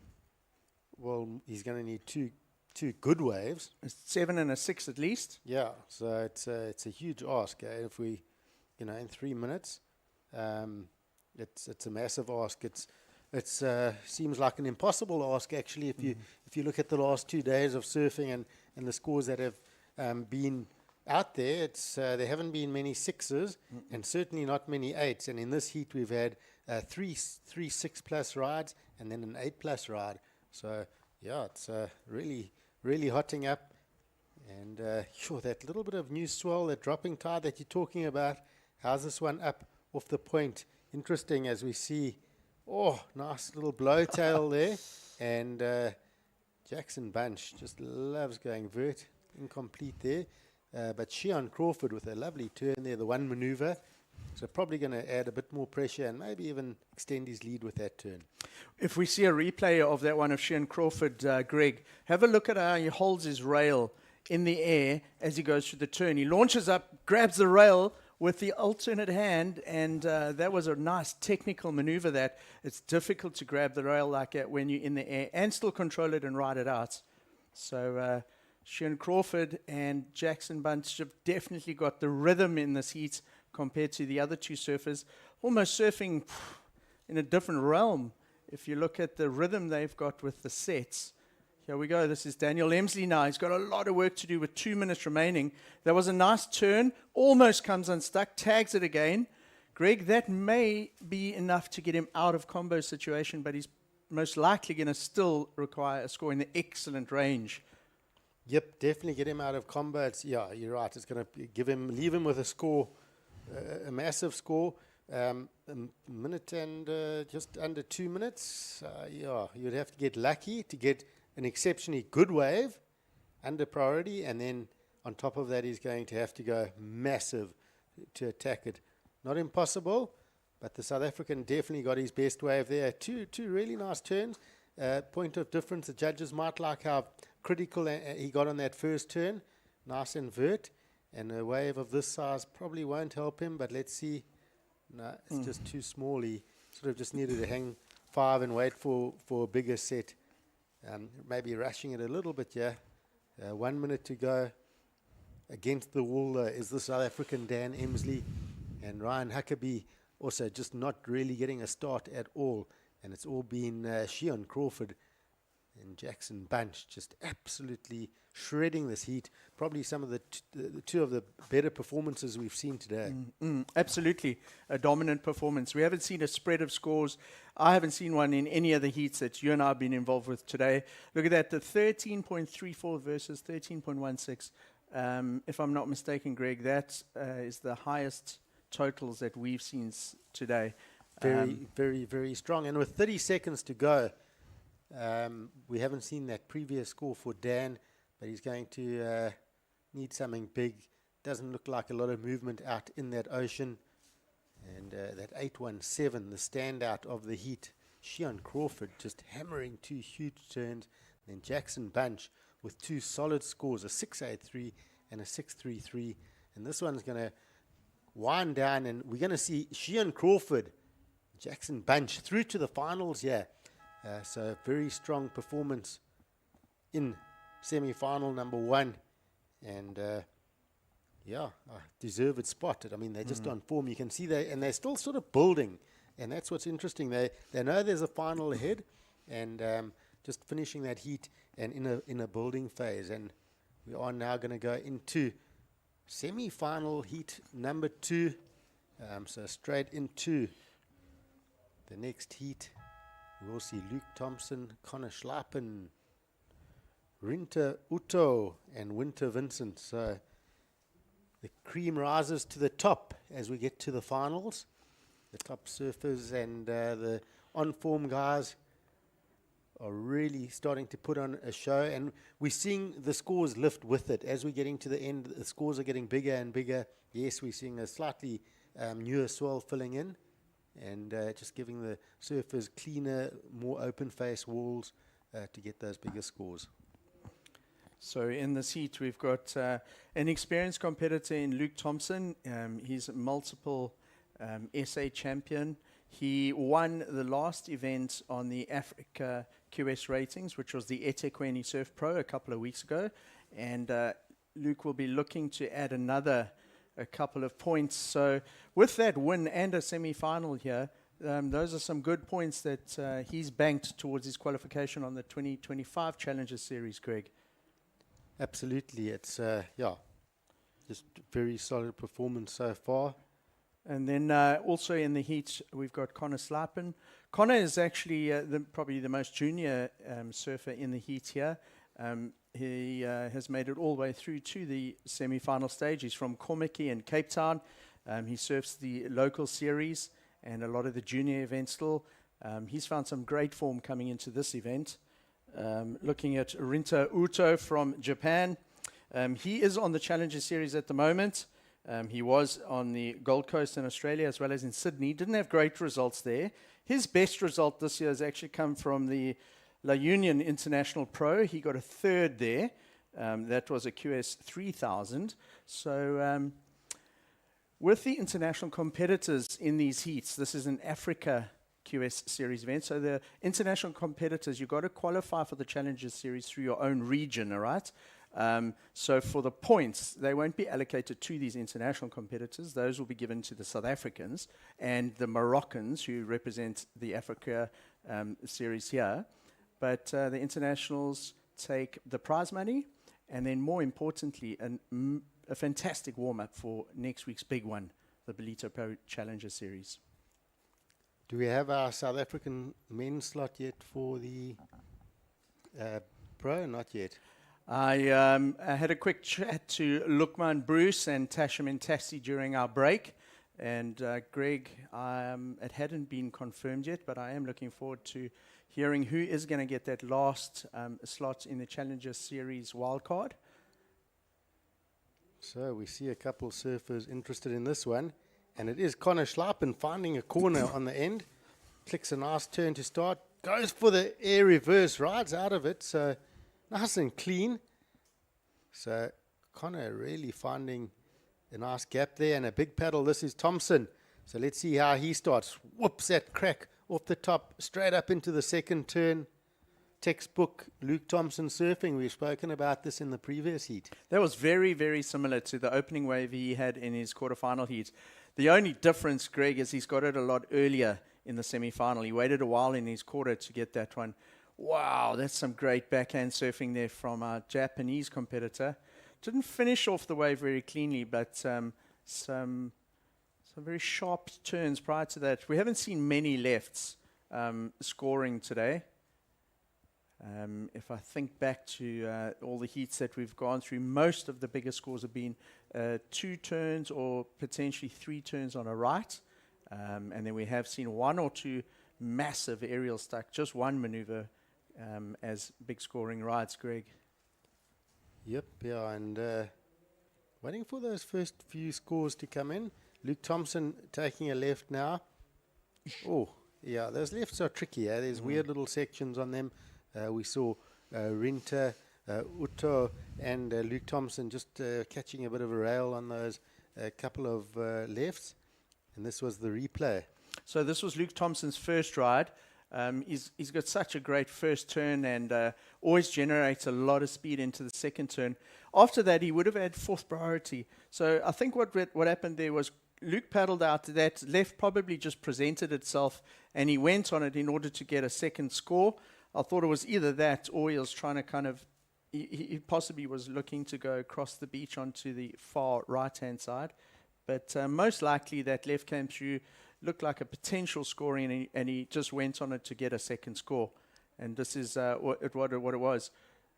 Interestingly enough, the first score for Luke Thompson comes in at 6 points. So a strong number to start. So brilliant start for the South African. Just not getting too fancy, 2 strong turns, gets the 6, and that's working for him. As we see up and riding, this is Winter Vincent. Oh, he was looking positive on that, and just love that transition and how quick he whips it off the top and brings that board back under him. There's something in that's special. It's just a bit quicker than other surfers that I see. So I haven't seen Winter fall too much in the event. He's made almost everything that he's gone for so far. So an uncharacteristic fall for him there. Looked like he sort of just dug the nose in slightly as it came down and wasn't able to quite ride it out of that. But I've been very, very impressed because often you'll get a guy who can ride those giant Indo barrels and that style of wave and doesn't translate, or their surfing doesn't translate into these very small beach break conditions, but Winter's surfing certainly does.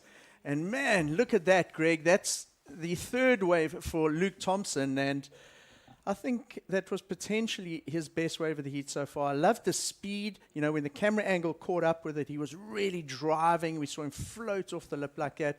It'll be a great replay to watch and break that wave down. Yeah, so we're going to see that replay from Luke Thompson. Straight away, for me, it looks like by far the biggest wave we've seen all day. That is the biggest wave. Look at that first turn and then drops down on that heavy floater. You know, that's big turns. It's got to be a point or two on his first wave.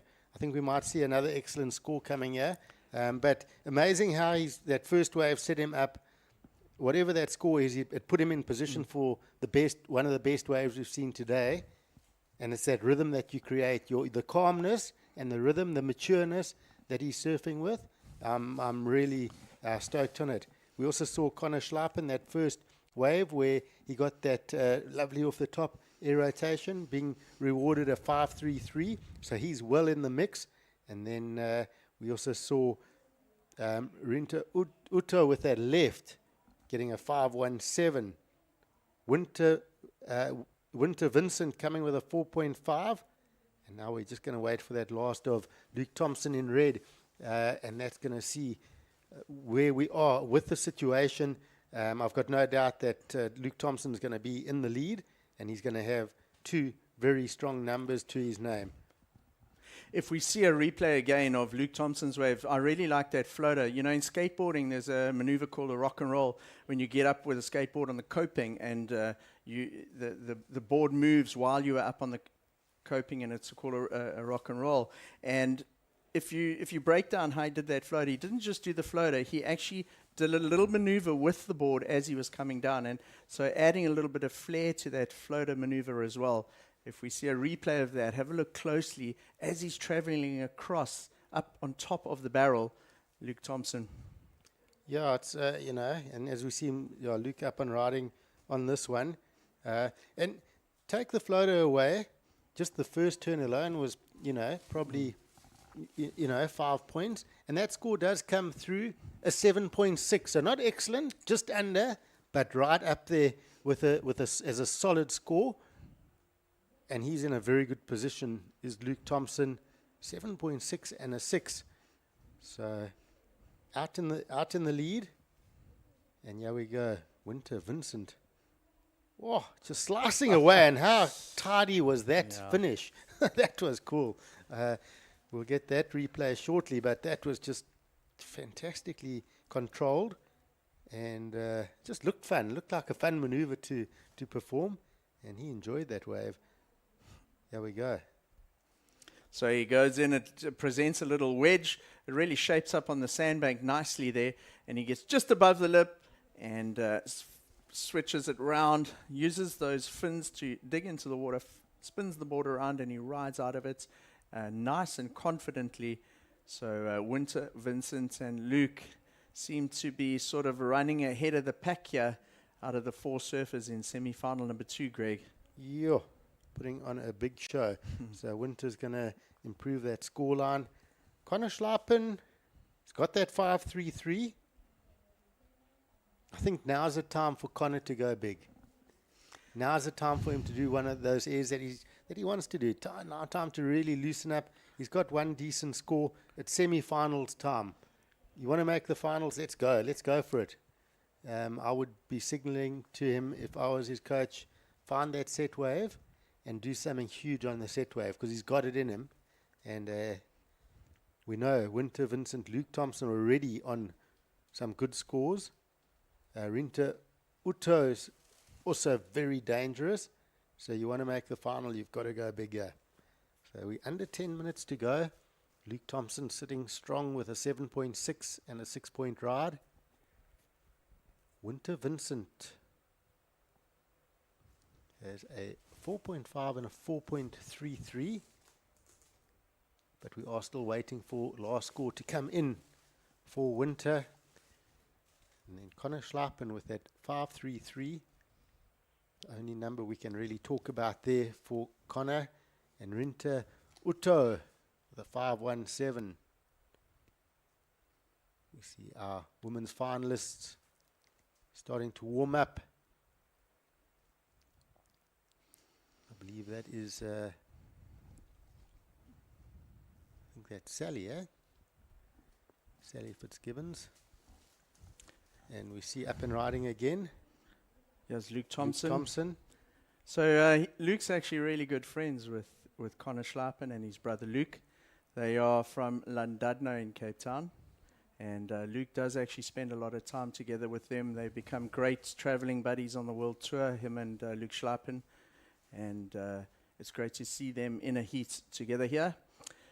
The last QS 1000 we had in South Africa was at the eThekwini Surf Pro in Durban, Greg. And the final was actually Luke Thompson against Luke Schlappen. And now in the semi-final here, we got Luke Thompson against Connor Schlappen. So Connor having the better run in this event so far, and he's up on another wave. Sure. Vertical up into that first turn, slices into the finish. So going to the maneuvers here. Oh, how's that? Is he going to stick it? Winter Vincent. So surfers finding a couple of waves. Yeah, Connor Schlappen. I feel there's 2 scores owed to Winter Vincent here.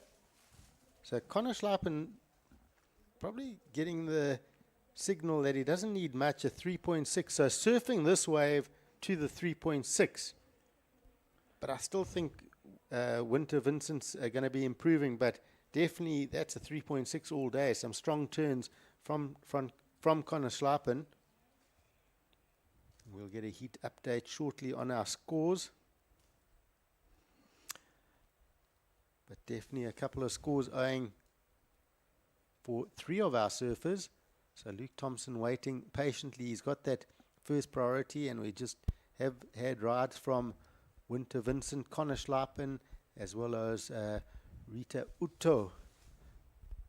So we'll have a heat situation for you once those scores come through. And there we are, those middle rocks you talk about. There's a little shore break on the other side of that called Canaries, where all the Groms generally go swimming on the high tide. There's a tiny little beach there, and it's one of the funnest shore breaks on the north coast, and it's nicknamed Canaries. And if there's ever a high tide, it's always worth taking the Groms down to look if there's a little shorey to swim at Canaries, and you get dumped on the sand next to those rocks. But just on the other side of those black rocks, right? Kind of where those kids are standing on the rocks, just on the other side of that is Canaries. And there where the O'Neill gazebo is, if you looked across there, there's another little finger of rocks, and on the other side of that is the famous Sunrise surf spot. So a couple surfers, everyone looking, no one going, but Luke Thompson. Wow! That would have been nice. I love. We haven't seen many waves that open up like that for the surfers. It's been a lot of smaller surfing, and that one gave Luke the opportunity to really unwind. So we saw the other angle with the 3 and Luke not part of it, but all 4 surfers having a look at that. Yeah. Luke had priority, so all the rest of them had to back out of it. And Luke taking advantage of that. But looking at what he's banked already and falling on that final turn, unlikely is going to be any change here. And now priority goes to Connor Slapp, and he's in second place. And that last wave, where he had the 2 turns, was a good banking wave for him, an important wave that could potentially play out in the big picture and be a big bonus for Connor. Very important. 5.33. Has him in second. And now, that last of white that I spoke about, we didn't see that wave on the screen, but I had it on my tablet that he had a wave, a 5.27. He's also backed it with a 5.17. So Rinta Utos snuck a couple of waves here under priorities, built 2 scores, and he's now sitting in second. So we've had a couple of situation changes. Winter Vincent was sitting pretty for a while. He's now down to 4th.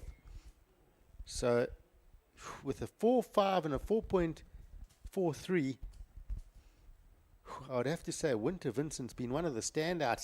He seems to me like an on-form surfer. It doesn't feel like he's in fourth place because he's still surfing well. But our other surfers have managed to produce some scores. And we see Rinter just with 2 solid 5s. It's got him in second place. Connor Schleipen down to third, only looking for a 5.11. And Winter Vincent looking for a 5.94. 3 minutes 20. And look who has priority. Connor Schleipen. Who has second priority? Winter Vincent. And they're sitting right next to each other in the lineup. So you got Luke Thompson on the far left-hand side. You've got Rito Uta on the far right-hand side of your screen with Connor Schleipen in blue and Winter Vincent in the middle there. And check that set coming up off the back. It looks like one of those southwesterly sets approaching. Rinter could be quite lucky and get one of those ones that run off that point under the surfers if it doesn't pull wide. I think Connor's going to have to keep him off this wave, and so's Winter, because they cannot afford for Rinter to get this wave. Yep, and he's just out of position.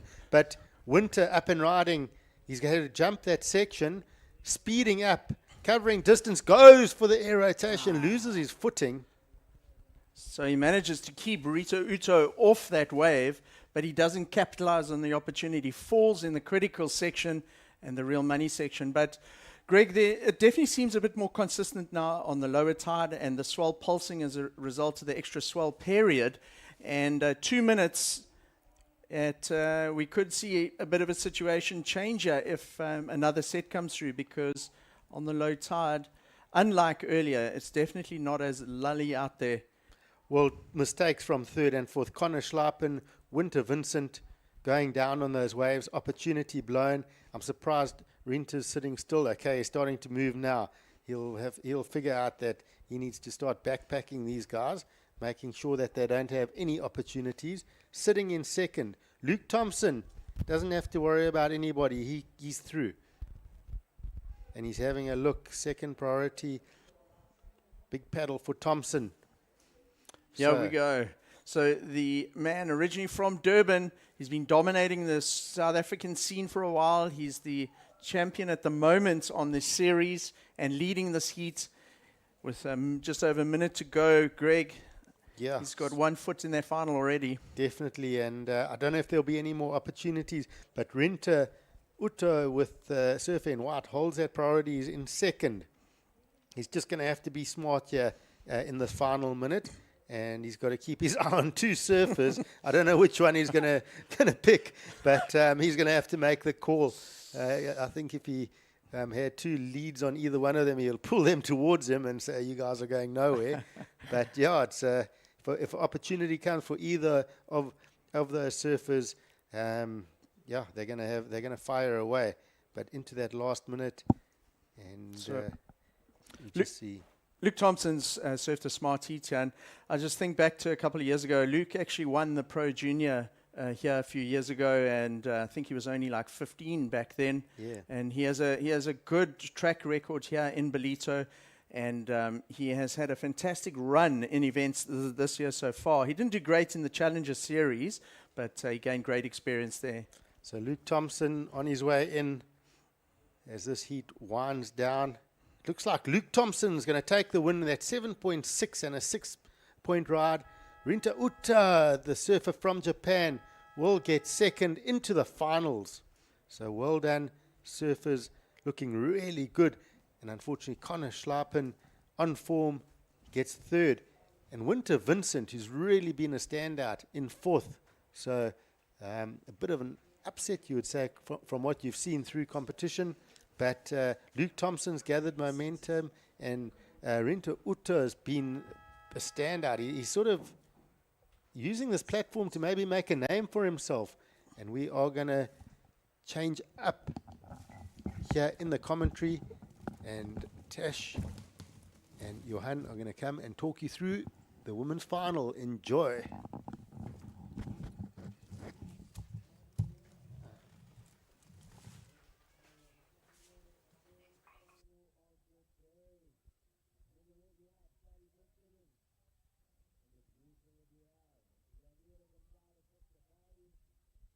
thank you to Greg Emsley as well as Mike Frew leading us through the men's semi-finals here for the Ballito Open presented by Flojos. But we are into women's finals, 25-minute heat. And it's such a beautiful afternoon down here in Ballito at Willard Beach. A very big thank you to Quarterfinals Municipality as well as Flojos and W South Africa. But live action right now. Before we introduce these girls, this is a young lady that has really caught my eye over the last couple of days. Janira Gonzalez Etabari in the blue singlet representing the Basque country. She is up against the stalwart Sally Fitzgibbons in the red singlet from Australia. We also have Bella Kenworthy, who will be representing, as well as Amuro Tsuzuki in the white singlet. So an international affair out here, Johan, for the ladies QS 1000 final. Yeah, of course, Tash. It's great to be down here with you guys, and we're going to be talking you guys through this final. It's going to be a really stacked one. These ladies have done really well to make it through to this stage of the events. Of course, finals day down here, and it looks like we still got some fun conditions out there, Tash. We see our surfer in the blue. That is Janira Gonzalez Etabari, and she is the Basque surfer. I've been really impressed with her surfing, and it looks like these ladies are going to get underway fairly quickly. Yeah, we've been seeing it throughout the day. Start early and finish strong, really. Yes, of course, you're going to get the odd heat where there's a flurry at the end and you'll get those scores required to get through.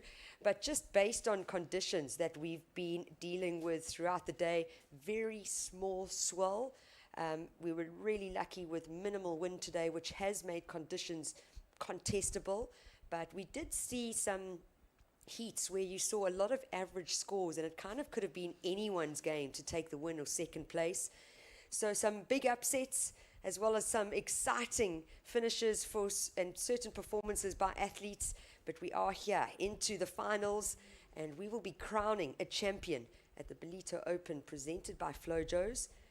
We see this pulled back view. You can see the watermark just on the bottom of your screen there. That showcases how much water has actually moved out off the beach. It's a difference between tides is about 1.8 meters, Johan. It's quite a big tidal difference because of the spring tides. And then with this very small dissipating swell, it hasn't made things easy. But the surfing has been exciting all day. I got really lucky to be able to commentate a couple of the guys' heats. I also was able to witness the women's quarters, and it's been a great day of surfing down here. Yeah, Tash, and I do think the conditions have slightly improved with this lower tide. It's looking just a little bit cleaner out there. It's, of course, a beautiful day in Ballito. It's about 26, 27 degrees Celsius. If we look at the air temp and the water temperature is nice as well, but we still have some fun waves, and there's some great scoring potential out there. I'm just looking at some of the waves that locked in for the men's semis. Shion Crawford dropped in an 8.17. Luke Thompson a 7.6 in the men's semi-finals that just occurred. So there's definitely still going to be some great scoring potential out there in this women's final of the Ballito Open presented by Flojos. And we're really excited to take you guys through some of these rides. We're just watching a paddle here, up and riding. This is the young Basque surfer. Ooh, love that hit on her forehand. Is she able to ride out of it? Just unable to. And I think what we've seen, I mean, this is day 2 of the Ballito Open, but we're actually day 6 of the Ballito Beach Festival. And what we have seen is every afternoon the waves have turned on, which is fantastic. But great critical hit on her forehand there from Janira. And sitting in the lead right now with a small score at 283. She's going to replace her 0.43 with something stronger after that 4th ride from the Basque surfer. Yeah, so unfortunately, I don't know if she could ride out cleanly in the foam there, but she's been a very exciting surfer, and she's showing that she is got a lot of power in those turns, and she's not an athlete of big stature, but still manages to throw a lot of power into those turns. So it's only a moment of time until she rides out of one of those turns cleanly, and we've seen her do it. That was a wave on her forehand, and she's also got a really good backhand as well. But she's got a really tough competition here. Bella Kenworthy served pretty well to make it through that last one. As well, of course, Sally Fitzgibbons, the experienced surfer here, the veteran. And she's just with three young ladies in this heat, and they've probably been looking at Sally and been thinking, wow, she's been a role model growing up to many young girls competing all over the world, of course, spending 15 years on the tour. So I'm sure it's just a great opportunity for these young girls competing to get a heat out here with Sally, and the conditions are looking fun here for finals. And of course, we got a little bit of an extended time here, 25 minutes on the finals today. Yeah, and you're so right. I mean, I think it's good for all of them. Sally, it keeps her young and keeps her going, keeps her wanting to push a little bit more. And then for the younger generation looking up to Sally, I mean, Sally's surfing is very dynamic. She's got an incredible power surfing, rail surfing, as well as being able to get her board up and above the lip. So an incredible surfer who's put a lot of time into the sport over the years, and she's still just as amped as she was all those years ago. For me, someone else that's really impressed me, let's just focus on this replay.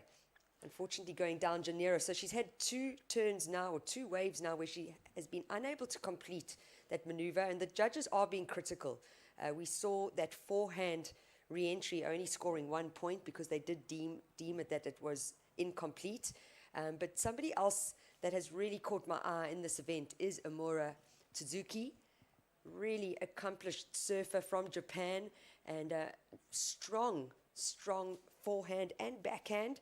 So I would love to see her get opportunity out here to really showcase her talent to the world for the Ballito Open, presented by Flojos. Yeah, and she's going to be looking for her first win on a QS in the season. She's got a couple third places so far in the qualifying series this year, and she's going to look to take out that first win here at the Ballito Open is Amura Tsuzuki, and I'm sure that she's proved over the last few heats that she's got what it takes to take out the win. And wow, it's just so exciting to have finals day down here. The beach is really packed with people, and I'm sure the vibe down there is really great, and the water's warm. So it's going to be really cool to see some of these rides come in, and it's going to be cool to see the Japanese surfer Amura Tsuzuki. I agree with you there. She's a real young talent coming out of Japan, and we've been talking about these Japanese surfers throughout the course of the event. They really put 100% into all their turns, and they really are fierce competitors of the Japanese. And we just watched that replay there of the surfer in the blue, and that looks like it was the Basque surfer, Janire Gonzalez Edabari, and she sits with a 2.83 and a 1.0, so I'm not sure which ride that was, but it looked like a nice backhand turn, and we're looking at green now, Tash. Yeah, Bella Kenworthy, just unlucky there. You see that double wave in front of her, just not offering any scoring potential. We're still not on the full low tide, actually, Johan, so a little bit more water to drain off the shallow sandbank. And sometimes you get that double wave that kind of creates a situation where you don't know if you need to stay high or drop down into that trough. And Bella Kenworthy, unfortunately, not able to secure a score on that wave. So still early days, 25-minute final, and these requirements needing to get to first. Sally Fitzgibbons with priority in red, only looking for a 2.84. Bella Kenworthy in third, needing a 4.53 to take the win. So really nothing to show just yet, and you can see how these girls are sitting and waiting very patiently. That's just some of the surf fans on the beach. I think with surfing and this Ballito festival, it's young, old. It doesn't matter whether you surf or not. It's just being down here on the beach. The rest of the country is pretty cold at the moment, and here we are enjoying the warm weather. You can see the shadows with the sun setting behind the hill, behind Ballito. And I must be honest, as soon as that sun disappears, it starts getting chilly down here on the beach. The mornings are around between 11 to 12 degrees Celsius, first light, before the sun decides to rise. And then it just gets warmer and warmer throughout the day. Yeah, Tash, it's absolutely electric down there. And as you see, just some of the surf fans and spectators. And quite a long stretch of beach here in Ballito, and we do have a couple other breaks and a couple other bathing areas down the way. So definitely into the hundreds, if not a couple thousand people down here on the beach on a warm day like this. It's a Sunday, so very busy school holidays. And also saw some of the boards and some of the surfers coming up in the men's final up next, and it's going to be really exciting to see them. Shion Crawford, Jackson Bunch, I think they were sitting on the beach there. I saw them in the red and blue singlets, waiting and just watching this one. Luke Thompson, Rinto, the Japanese surfer. So enjoying the vibes down on the beach and watching this women's final out there before they paddle out. And so far, there hasn't been too much that's happened, as you've mentioned, Tash. It's been a little bit of a slower start to this heat, and specifically for our surfers in the white, as well as our surfer in the red, Sally Fitzgibbons, only sitting with a 0.7, a 1.0, actually Bella Kenworthy as well. And there's just another view of our surfers coming up in the final. Jackson Bunch and Shion Crawford, the two Hawaiians. I'm excited to see Kai Martin also sitting there. Looks like they're being joined by a couple of Aussies, and it's going to be exciting to see them come up next. Yeah, they've been on the beach all day, every day, just supporting their fellow countrymen and friends that are on tour with them.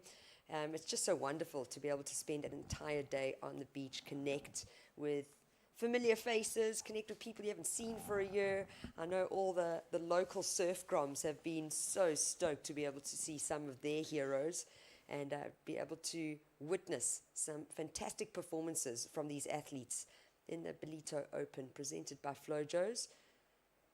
And we are at 3:25 p.m. SAST, South African time, and you can see that there's people still on the beach witnessing these finals. I know that there's an entire section up above the hill where there's food vendors as well as an entertainment area thanks to Corona.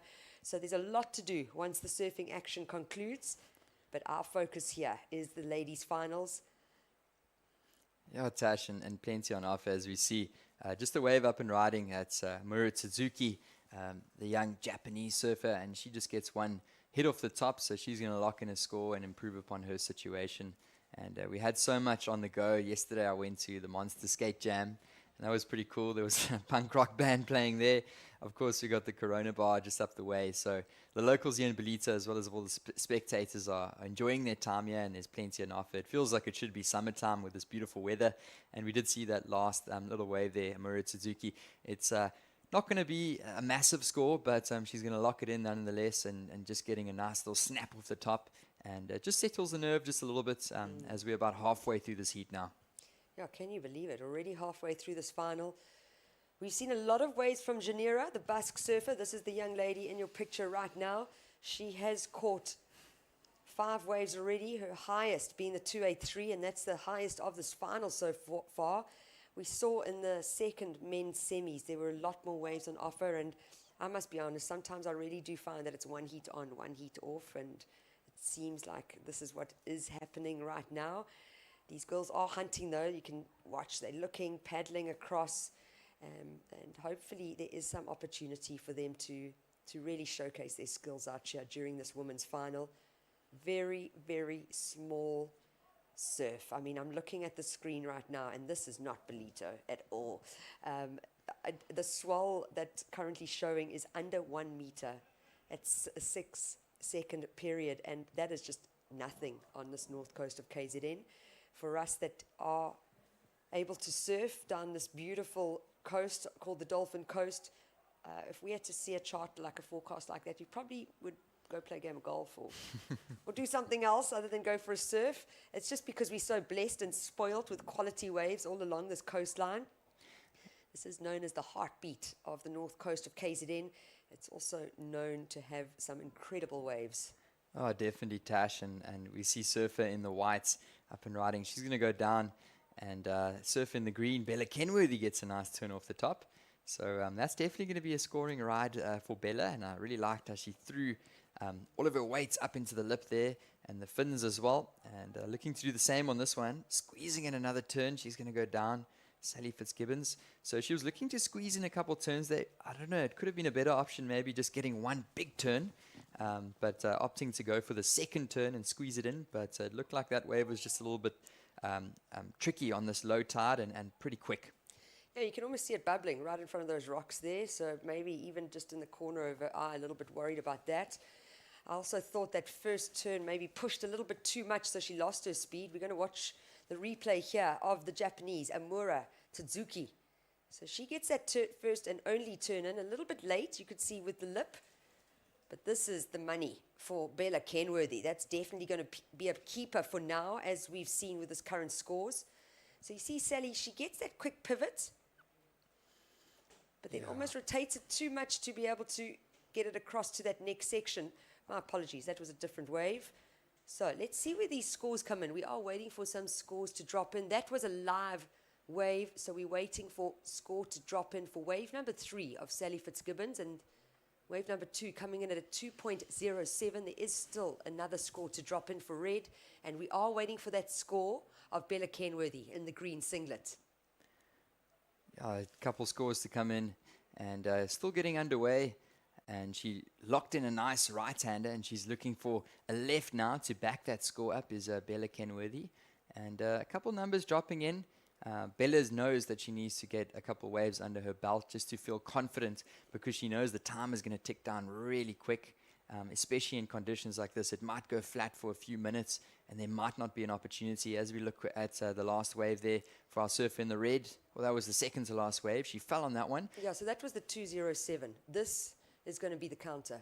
Yeah, that was a nice opening turn, and she found the finish. Yeah. So drifted the fin slightly. It was a small inside wave, but she found a completion on it, and I think that's definitely going to go into her top 2 counting rides, and we saw another wave there from Bella as well, and the scores are coming in, and it looks like our surfers in the red and green advancing in those positions there, Tash.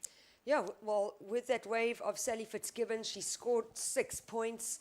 That was the 2-turn combo, and a lot of variation in those 2 turns, a lot of power, a lot of control, a lot of flow, and being rewarded with a good score of 6 points. So we see the Australian move from 4th all the way up into the lead and starting to apply some pressure to her fellow competitors. Bella Kenworthy, that backhand hook of hers came through at a 2.7, so it went into her top 2. Her second to last wave came through at a 3.73. So those are her 2 keepers, needing a 4.35 to move into second. So, I mean, to take the lead and take the win here. So not a lot required from the American. Janier Gonzalez Etabari, needing a 5.25. So she's going to either have to perform a very strong single maneuver or try back it up with 2-turn combo in order to get out of that 3rd place and into that leading position. And then the Japanese surfer just hasn't been able to find a way that's opened up enough for her just yet. But I enjoy how light-footed she is on her board. I enjoy the speed. As soon as she takes off, there's a lot of speed in her surfing, and she just needs to find those opportunities, and little corners need to pop up in front of her in order to actually get those big turns in. Definitely, I think it's still anybody's game right now. It's all about just being in the right position at the right time with 6.5 minutes coming. And if a wave rolled the way of any of these ladies, they've got potential to jump even from 4th up into 1st. But I think Sally Fitzgibbons, she's the experienced surfer out there. She's sitting with that 6-point ride, and right now that is really going to help her in her scoreline. She's going to look to back up that 2.07. And I think if Sally finds a solid backup, she's going to make it really difficult on these ladies. And it looks like there's a set coming in here, Tash. Yeah, so splitting the peak, we're going to focus on Bella Kenworthy right now. Nice backhand re-entry there. Just lots of flow, ease through it, and she kicks out. So possibly getting rid of her second scoring ride, the 2.7, replacing it with the score from wave number 5. Yeah, and she found the completion. And it looks like we're seeing a paddle here. So live is our surfer in the white, Murat Suzuki. Meanwhile, this is the surfer in the red, Sally Fitzgibbons. I'm not sure if Sally got anything before that ending turn, but I'm sure we'll see 1 or 2 replays come in at some point. And this one is really getting tight as we enter into those final 5 minutes. Yeah, it is so shallow out there. It really, really is. And I thought Fitzgibbons did well to negotiate that wave in front of her. She's banked the 6. Let's watch Janier. Quick in and out for her. So with that split peak, definitely Bella Kenworthy taking the better option. And it looks like she did just better her score. 2.97 for last of green.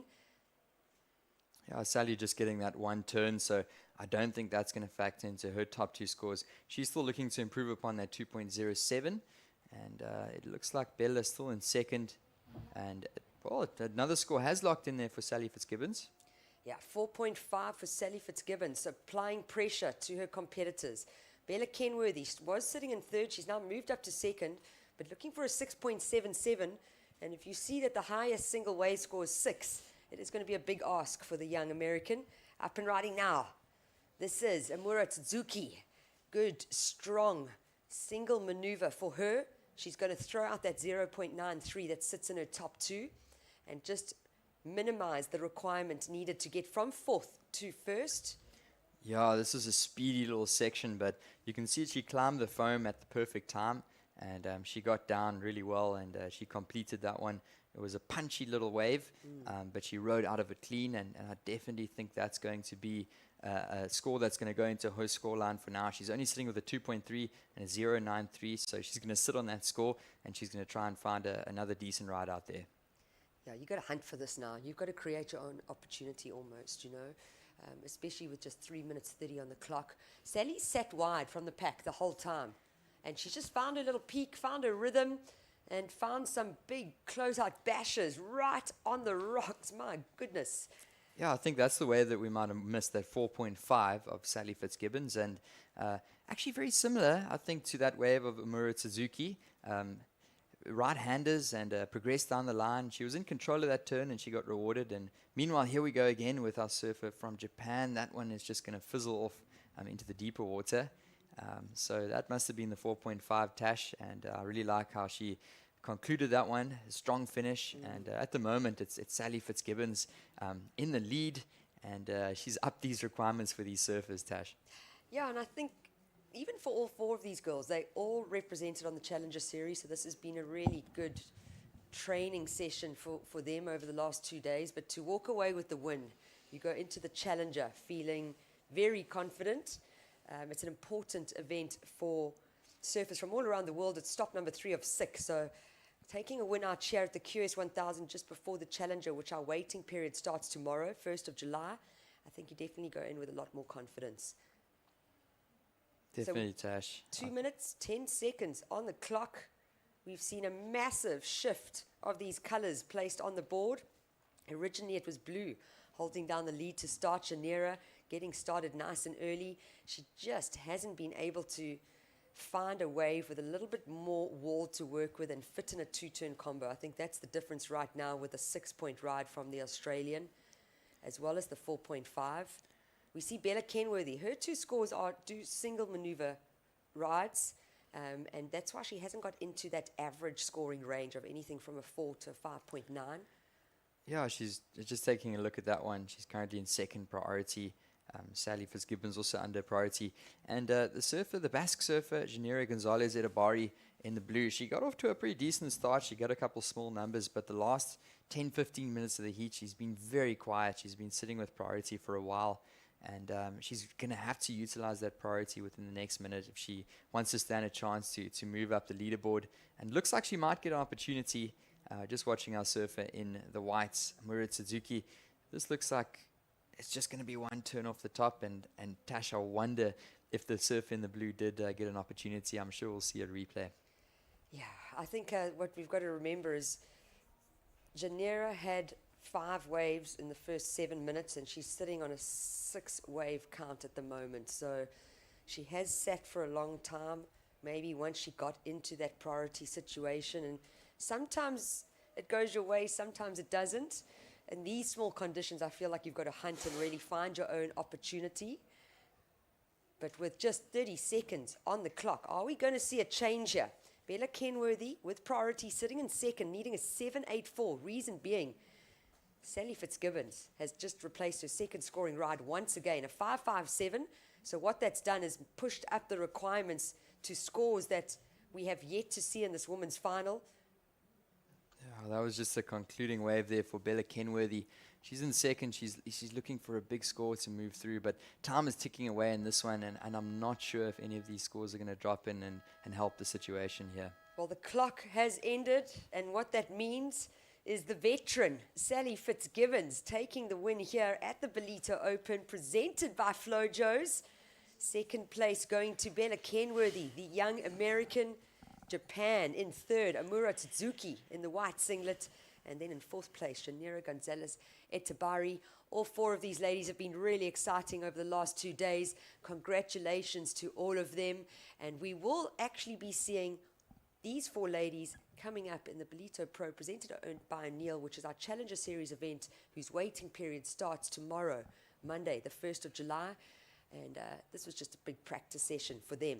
So before we lead into the men's final here of the Ballito Open, presented by Flojos, I just want to say a very big thank you to Johan Frey for the last 2 days. My name is Tasha Mintasti, and we are going to pull in Greg Emsley and Mike Frew to take us through this men's final.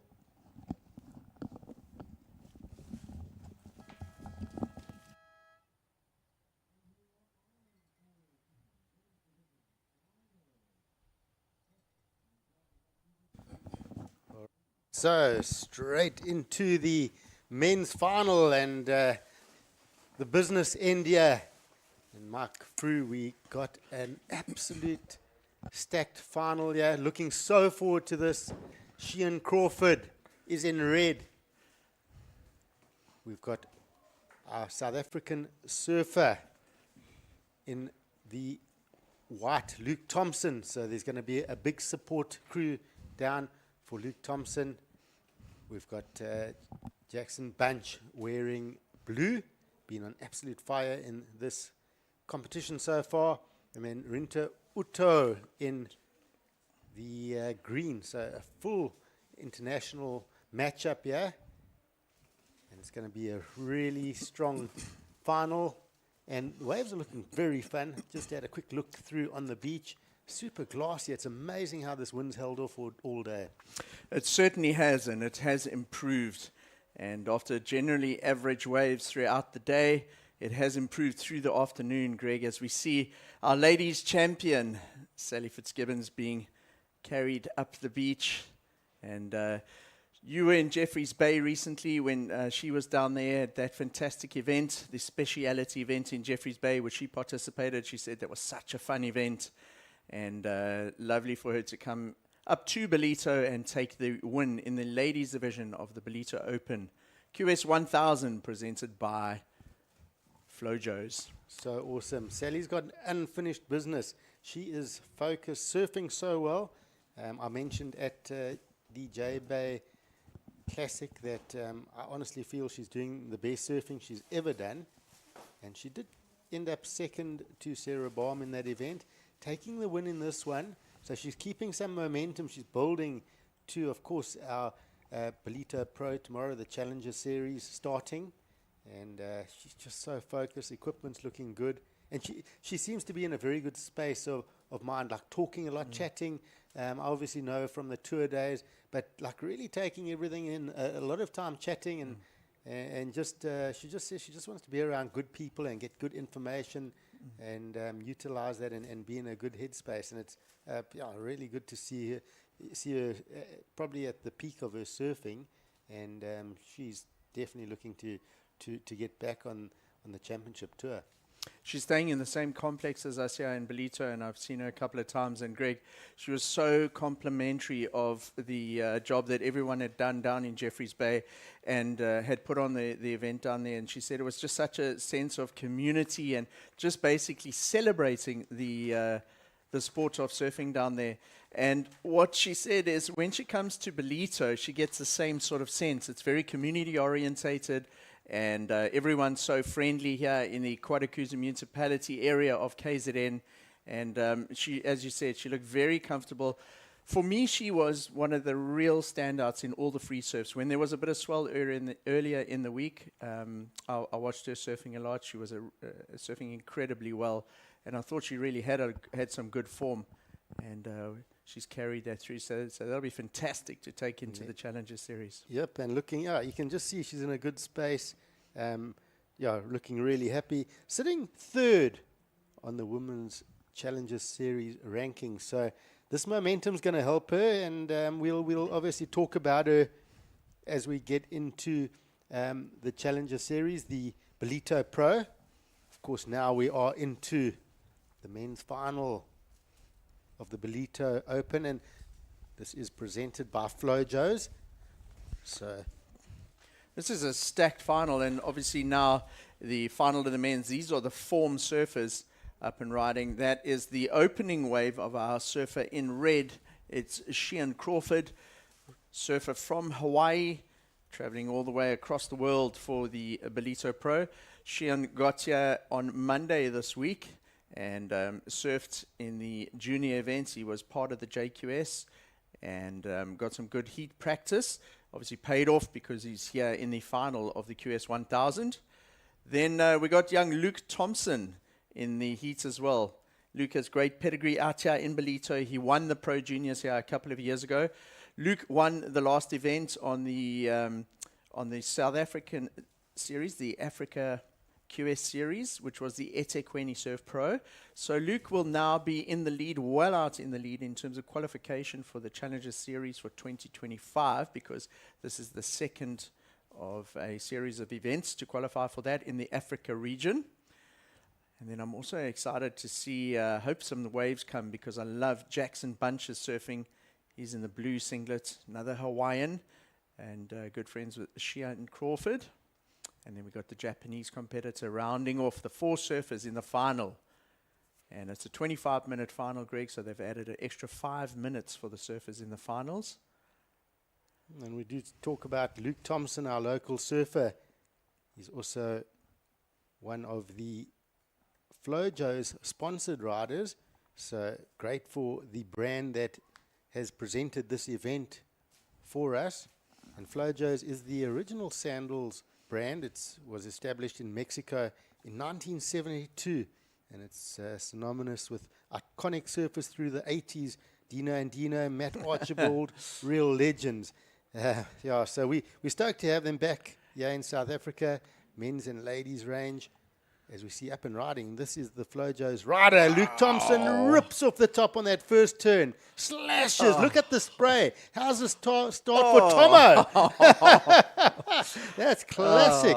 The Flojos team rider, Luke Thompson, ripping that wave to absolute shreds. We're going to get the replay. Mark, you're going to break this down for us, and you're going to tell me where the score is going, because I've got one thought in my head, and it's up there, excellent plus. But you talk us through this wave. So Luke took off really deep to the far right of the beach. He generated a lot of speed, gouges that turn, buries the rail on the first turn, gets around that next section, uses it into that last turn, and bangs 3 massive maneuvers to open up his account in the final of the Ballito Open presented by Flojos.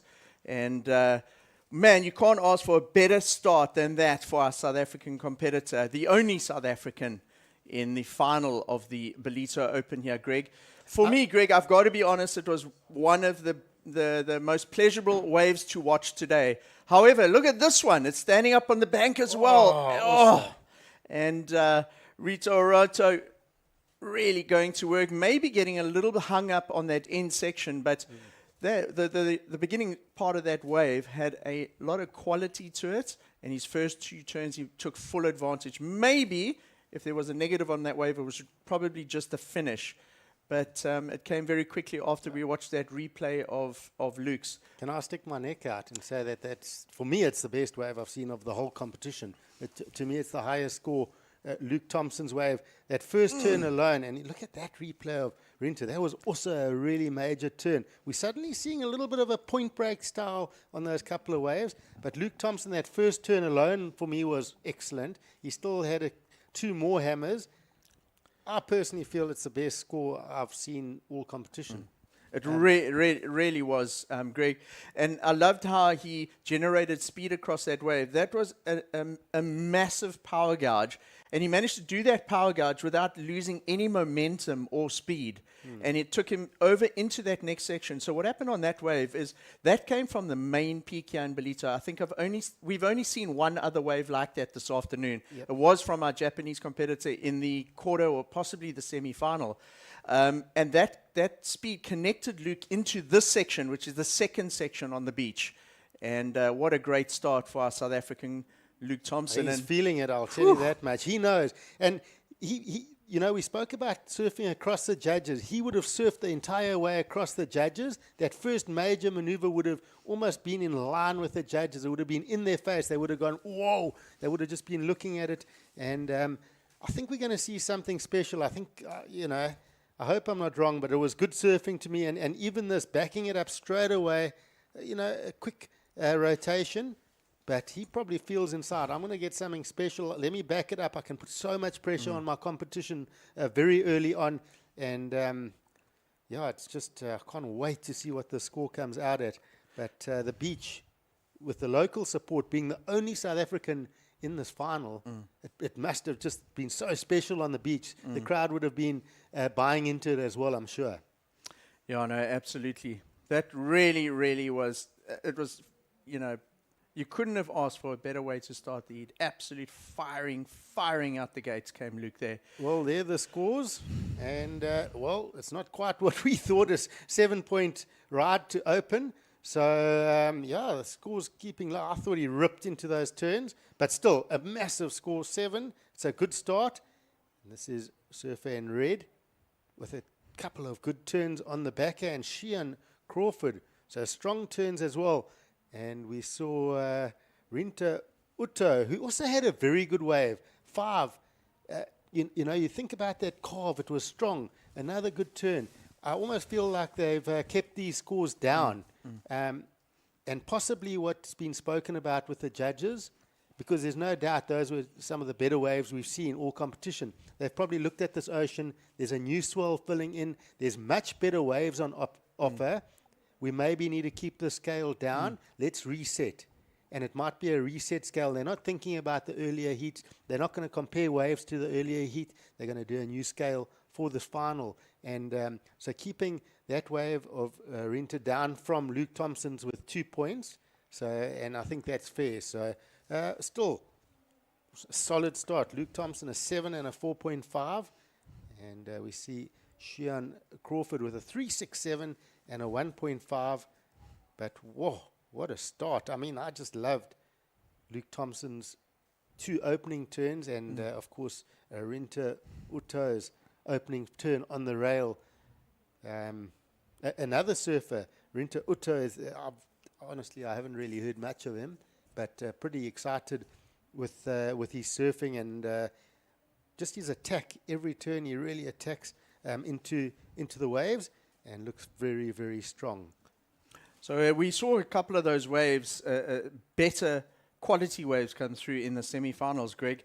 And just looking back to semifinal number 1 there, or sorry, semifinal number 2 was Luke Thompson. He got a 7.6 on his opening wave there. And Sheehan Crawford on his opening wave in his semifinal, he got a 8.17. So the judges have had waves touching on the excellent range. But like you say, there's possibly, they've set the scale in anticipation that there may be something a little bit bigger and better that comes through. And with a bit of a lull, hopefully our camera crew could look at pulling up that first wave of Luke Thompson again. I wouldn't mind one more look, because the amount of spray that came off those turns, that first maneuver alone was just so critical. And getting that 7, a strong start. But wow, like you said, the camera crew almost had to pan to the right of the break to where he took off, because he was so deep, and it gave him that nice catapult into the wave to get that speed and open up with those solid major maneuvers, but really looking strong. So early start for Luke Thompson, and 25 minutes final, suddenly down to just under 12. So we've already passed the halfway mark in this final. I'm almost thinking to myself, where's this time gone? Not that many waves ridden. And it feels like there should be more time, but it's not. It's winding down. And Luke Thompson, with a very solid start here, he's in a good position. Have a look at Jackson Bunch. He has priority. He's currently in blue. He's sitting on the southern side of the group of 4 there. So he is just to the right-hand side of the screen there in the blue singlet, a similar color to the ocean. And we see a little bump coming through. You see that bump, Greg? That's that longer period swell that's starting to filter into Surfers Bay here in Ballito. And a good strategy potentially there for Jackson Bunch, because it looks like he's hooked into one. He paddles hard, right, big section ahead of him, comes off the bottom. Whoa, Greg, straight up at the lip now. He makes that connection like Luke Thompson did. Now he's through to that hollower little inside section. And solid opening wave there for Jackson Bunch, the second Hawaiian competitor here in the final. And Rinter. Oh, just losing it a little bit there, so he's out. Oh, Jackson Bunch starting with a very vicious looking wave. Critical. So now the judges are going to look at Luke Thompson's opener, 7. Big, heavy carving, slashing turns with lots of spray. A couple of them and the finish. Jackson Bunch, we'll see the replay now. Critical vertical surfing. And he also is going to just have a quick look at backing that one up. So I think we're in for a really solid score here as well from Jackson. And that would have felt good. Strong surfing as we look at this replay. And drives off the bottom. Straight up. I mean, that's a really major turn. Up again. And then still gets a strong finish. So that's right up there. I mean, for me, I also feel this should be an excellent score. It's 3 massive turns. And then Rinter just getting a bit stuck on that section. That wave broke itself up in 2. And down to just under 10 minutes now. We'll get that score for Jackson Bunch's opening wave. And sure, it's going to be a strong finish. It definitely looks like it's Jackson Bunch and Luke Thompson up again. He's so quick out of that lip. It's incredible. Greg, the big difference on Luke and Jackson's waves there is they actually managed to connect 2 separate peaks. So you saw when we were talking about that wave beautifully lining up for Jackson, it was a peak. And after his first turn, he had to utilize that speed to kind of pump down into the next section, into a completely separate peak. And when he was able to do that, it opened up that inside section for him. So 2 distinctive peaks. If you'd seen a pulled out shot of that, you would have been able to see those kind of 2 peaks connecting. But how cool that for the finals, there's just a little touch of swell filtering in here. And having a look at the surf line forecast and looking at all the buoy readings and that kind of thing, there's a distinct new period in the swell. So the period in the swell is the seconds, the difference between one swell to the next. It's gone from sort of 8 to 9 seconds between swells up to about 13 seconds this afternoon. And that's the little bit of extra energy that we're seeing in the waves this afternoon. So not necessarily a bigger height, but any form of additional seconds in the period on the north coast always makes a big difference. When you add a bit of swell to that, that's when we get the barrels here on the north coast. Interesting. Well, I tell you what, the biggest score of competition has come through for Jackson Bunch, an 8.83. So well into the excellent range. Still in second, only looking for a 2.67. Luke Thompson, the local surfer, holding on to first place. He's got first priority. He does have a 4.5 in his scoreline he can get rid of. But Jackson Bunch right on his heels. He's going to have to use this priority wisely. He needs to find another good running set wave. Does Luke Thompson. He's going to have to go big. He needs to get another wave, probably fairly close to his first score, that's 7, because Jackson Bunch is coming. And if Luke Thompson wants to take this win, he's going to have to get a second solid score.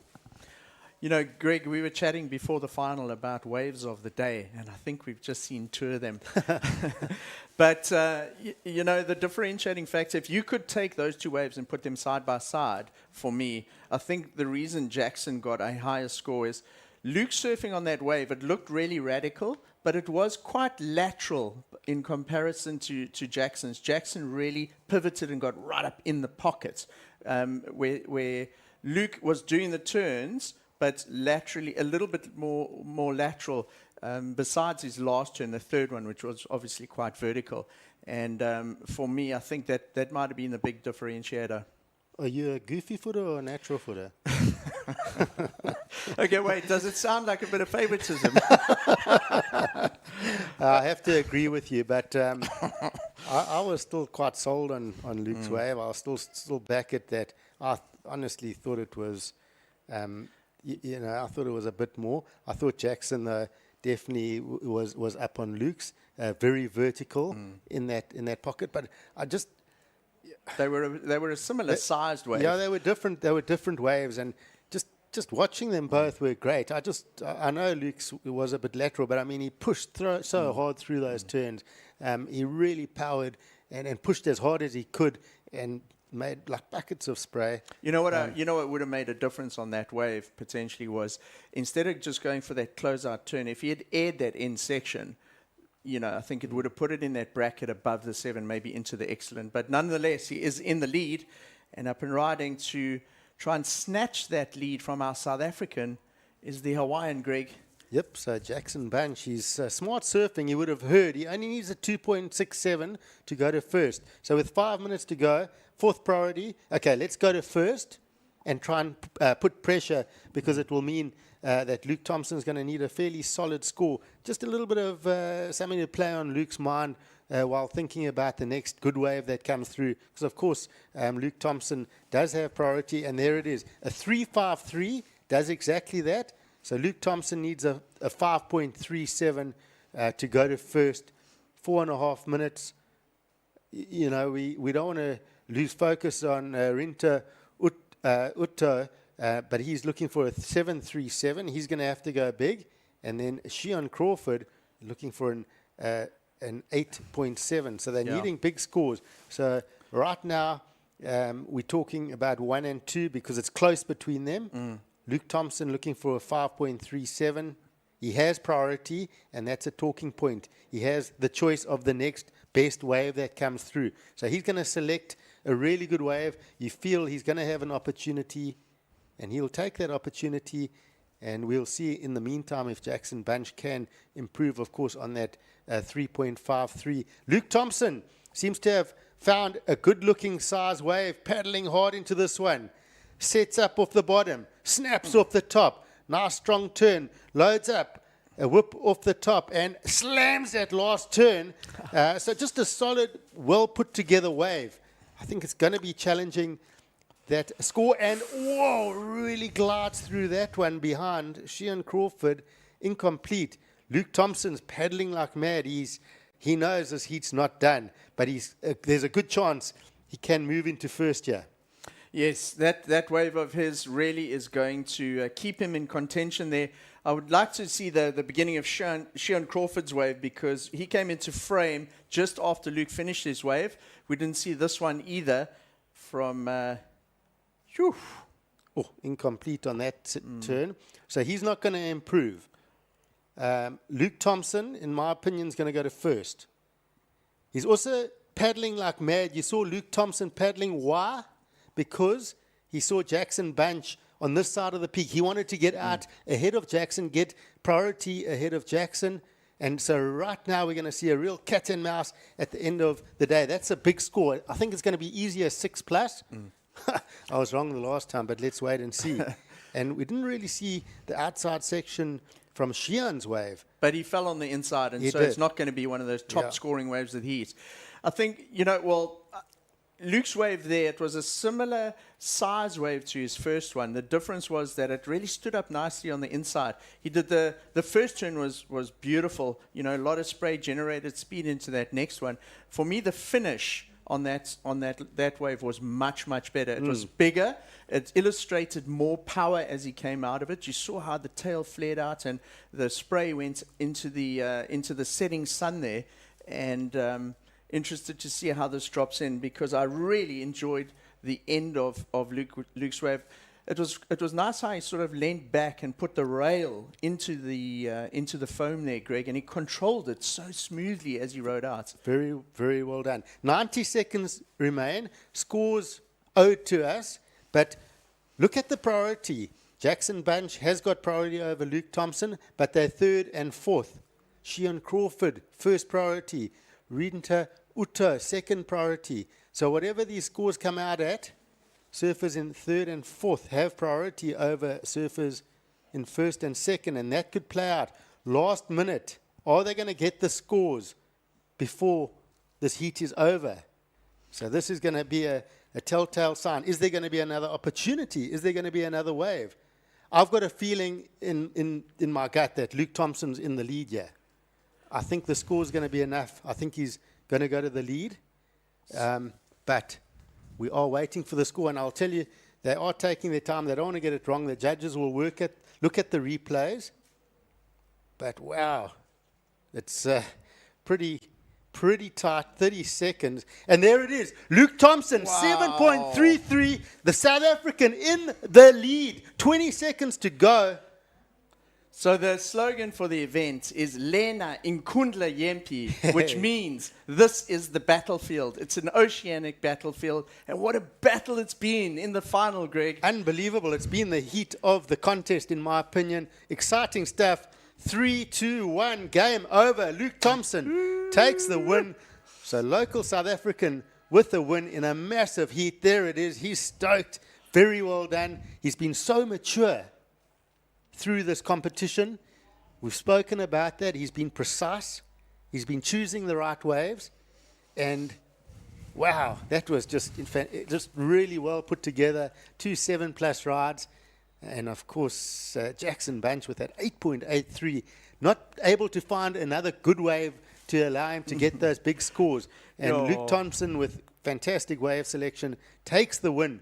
So very well done to Flojos team rider, Luke Thompson taking out Greg, the Ballito Open presented by Flojos. I'd love to, we're sitting in the booth, but man, I would have loved to have heard the cheer on the beach when that VIP section and the surface deck and everybody sitting in the public areas knew what Luke needed, and it came through at the death there for him. Yeah, and we spoke about this earlier. Luke Thompson's a gang leader. He pulls everyone together to support South Africa. He's so passionate. You're going to watch now. He's going to have all the grommets on the beach carrying him up. I guarantee you. So we'll get our cameraman to follow Luke Thompson. He's going to come up. All the up-and-coming juniors. Luke knows them all by name because he's just mates with them. That's what he's like. He pulls everyone up. Check the group. Check the groms. So there's Nate Colby. There's the Slipens. There's Car Hall. There's, who else can you spot down there? There's Cade Matson's even down there. Yep, pretty cool. So they better make sure he gets carried all the way up the beach. And you know what, Greg? He's made it the double because... yeah, exactly. He won the eThekwini Surf Pro. He's now won the Ballito Open presented by Flojos. 2 in a row, 2 QS 1000s in a month. There he is. He's getting picked up, and... It's Eli Bierkus and Luke Schlappen, eh? And is that Connor Schlappen carrying the board? Connor's got to carry the board. Yep, there we go. That's so cool. Oh, man, that's so cool. The hometown boy, pretty much. He comes from Durban. He lives in Cape Town a lot of the time right now. And Luke Thompson takes the win at the Ballito Open, presented by his sponsor, Flojos. What an awesome day. You couldn't have scripted that better. And Luke Thompson, absolutely stoked. Very, very popular surfer. And awesome, Greg. So stoked for Luke, especially taking the double as well. Yep. And he's just, we talk about gaining momentum.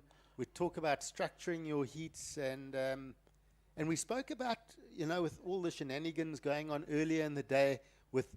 You had a couple of interferences.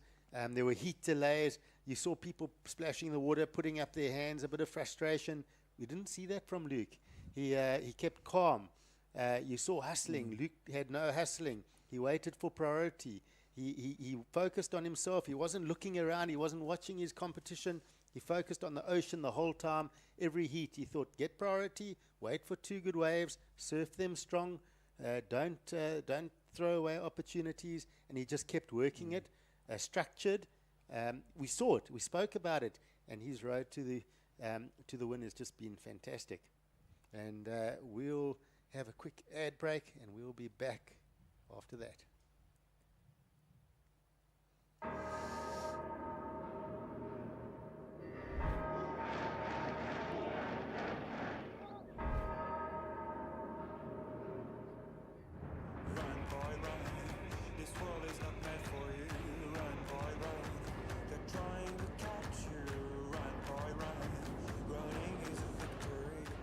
2024 Ballito Pro, presented by O'Neill International Surf and Lifestyle Festival, will mark two notable milestones this year, namely the 55th year of the founding professional surf event and the 15th year of this epic journey to the north coast of KwaZulu-Natal. I love this place, I love this wave. This race is a prophecy. Run, boy, run. Break out from society. Connecting local heritage with the Surfing Challenger Series, the 2024 theme. This is the battlefield. Lina Nkundla Yempi will see surfers battle it out for the top title, while spectators enjoy non-stop entertainment within the arena and beyond.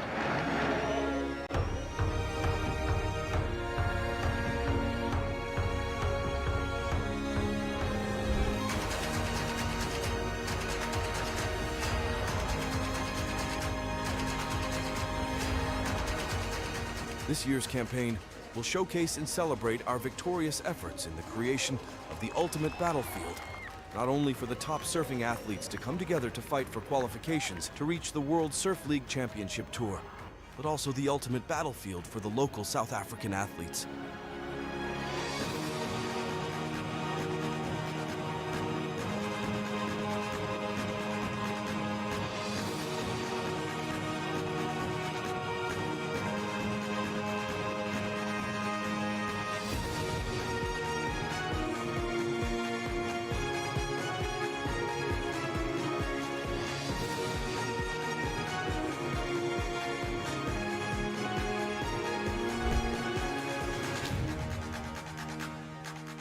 The Challenger Series surfing action isn't the only sport on the go.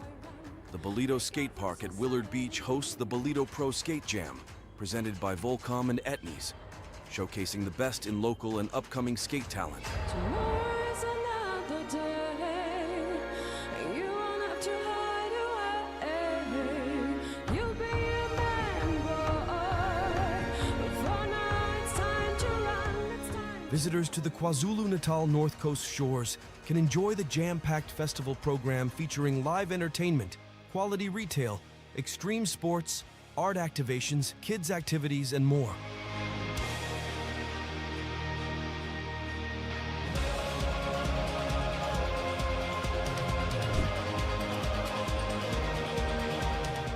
The party continues with the Ballito Pro music concerts and sunset sessions presented by Corona, a free-to-attend two-day festival showcasing top South African musicians.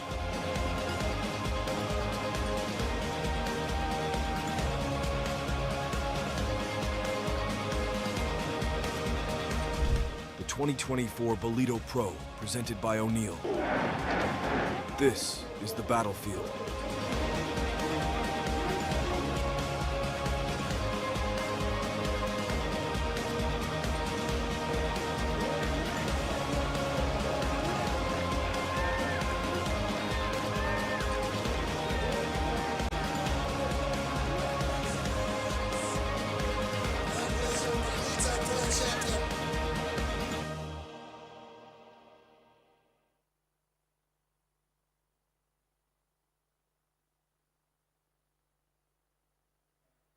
So, welcome back, and what a finals day it's been here at the Ballito Open, presented by Flojos. We set off here this morning. We were welcomed with a beautiful sunrise. It was bright pink as it just set the tone for the day. We saw light variable winds, glassy seas, and we're expecting a very small swell. Pleasantly surprised with a lovely 2 to 3 foot waves, glassy conditions, and those first couple of heats set off. We just saw the standard of surfing lift from yesterday to today, and as the heats progressed, we saw better surfing and some big scores. We then saw a new swell filling in, and scores just started getting better and better. Mark, you did call it in the morning. We spoke about it, conditions, and it was just a little bump in the swell, and every heat got better and better. We saw a lot of really good scores, some major single maneuvers, and then as we headed through the semis and into the finals, we started seeing those bigger numbers, some of the waves starting to edge off the point and run down the sandbar a little bit, covering more distance, and into the ladies' finals. Sally Fitzgibbons just on fire, and then for me, the heat of the competition ending off with that men's final was just excitement. And, you know, we saw Jackson Bunch with the biggest score of competition at 8.83, and then Luke Thompson putting together a 7.33 and a 7-point ride, making out for the best heat of competition, and in front of a big crowd here at Willard Beach, Golden Sands, with beautiful lighting, and Luke Thompson, the local surfer, being carried up the beach. What a special day of surfing. It certainly was, Greg, and it played right into the slogan for this event, as I said in that final. Lena Inkundla Yempi, this is the battlefield, and what a battlefield it was in that final especially. You know, for me, what was striking through the day was we had cleanish waves to start with a little bit of swell.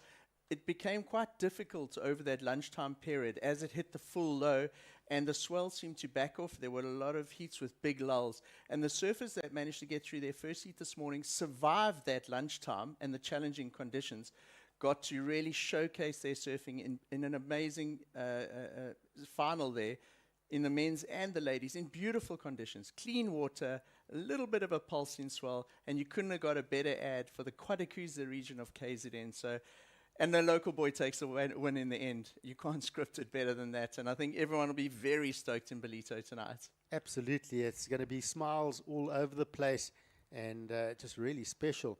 And I think let's start off with talking about the men's road to the final, and we think back through yesterday. You know, the conditions, onshore surf, a bit bumpy. We kicked off this morning, clean surf, and we spoke a lot about Luke Thompson and his professionalism. He had a plan. He was very calm through the whole competition. He stuck to that plan. We always said he's just looking for that good start, the 2 turns. He did that, all his heats. He got those 2 turns, a 5 and a 6, and just went like bang, bang, nice and strong, set the tone for his heats, and he built from that, and just made very wise decisions, didn't get stuck in any sort of hassles or, you know, priorities. You know, he sort of stuck to himself and focused on that ocean, and he just bettered that. You saw him go to the semi-final. Those 2-turn combos started turning into 6 points because he was hitting them stronger, harder, and then he was building on it. And then that start in the final, that first wave, he just looked so good. You could see he felt really good, and he put together a series of big turns, got the 7, and I must say he would have thought, and I thought, he's got this for sure. Jackson Bunch coming with the best score of competition, 8.83, and suddenly I thought, wow, this is going to get taken away from Luke. But he still sat calm with priority. He still kept to the game. I need another good wave, focus on a good wave, stuck to the structure, stuck to what he's done throughout the competition. He hasn't caught a million waves. Today he's kept it fairly basic, and he waited for that last good wave, and he got his best number of the final, really surfed it hard, and he had done a couple of good turns, and we spoke about it, that last turn on that last wave, pushed. He just went, if I want to win the final, let's push hard. He pushed hard, spray, buckets of spray into the air, gets a 7.33, and a minute later he's getting carried up the beach because he's won the competition. The men's road to the final was just absolutely epic, and so stoked to have a South African winner, and Luke, who is the captain of Team South Africa, you can say, of our local surfers, taking the win, and it's 2 wins in a row for him, as you've mentioned, winning the eThekwini Pro a couple of weeks ago. I think for me, the standout in terms of Luke's entire approach here was composure. He was composed from day one. He took the momentum he started building at that eThekwini Surf Pro after a bit of a disappointing run in Australia. He then went and he won the J-Bay Trials, and he made it into there, and he took the win, which is fantastic. Absolutely. We are going to go down to the prize giving.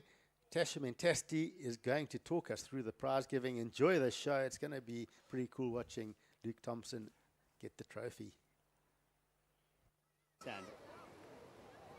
So good afternoon to all our viewers. Good afternoon to everyone here that has watched this live action of the Ballito Open presented by Flojos. It's been a really exciting 2 days of surfing for this QS 1000 event, a new addition to the Ballito Pro Beach Festival. We've now added an extra event, the QS 1000, and it's been fantastic to have it a part of this 14-day beach festival. I have alongside me who is going to say a few words on behalf of Flojo, and then we'll get into the prize money. Thanks very much, Tash. I'd just like to say a massive thank you to the Quarterfinals municipality for all their support in the Ballito Pro. It really is the biggest the surf festival on the African continent, you know, right down from the juniors and the JQS, the QS 1000, and into the Challenger next week. So thank you very much for all your support in surfing. And then, apart from Flojos, we launched the brand a few months ago, and we're really honored and proud to be part of the Ballito Pro as the presenting sponsor in the QS 1000. And to have our top athlete take the win was incredible, and it's an amazing event to be a part of. And well done to all the surfers that competed. It was awesome to see such a high-profile international surfers come out for the event. I know most of them are here just getting some practice in for the Challenger starting tomorrow, but it was awesome to see them. And thanks very much to all the judges and officials.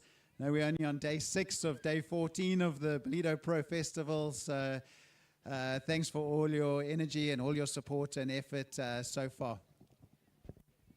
Yeah, very big thank you. That was Paul Canning. He's very busy, this man, involved with all elements of the Ballito Pro. But it is wonderful to have such an international flavor coming here for a WSL Africa QS 1000 event.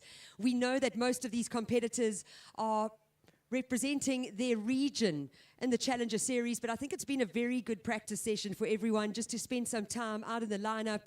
And what we're going to do now is to call up our ladies, the finalists. If you can please come and join us on the stage.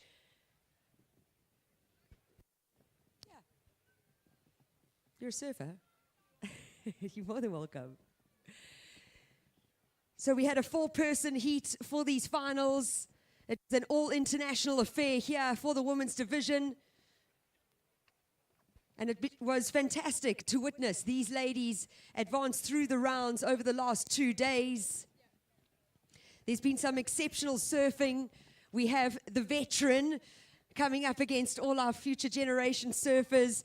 But it was red hot surfing, very exciting. And in 4th place for the Ballito Open, presented by Flojos, it goes to our Basque surfer, Janira Gonzalez Etabari.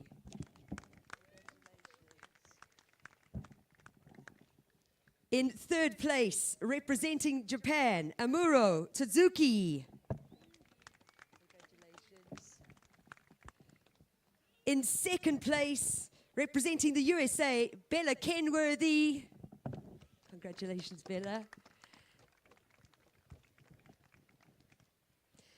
And then taking the win at this Ballito Open, presented by Flojos, it goes to the Australian Sally Fitzgibbons.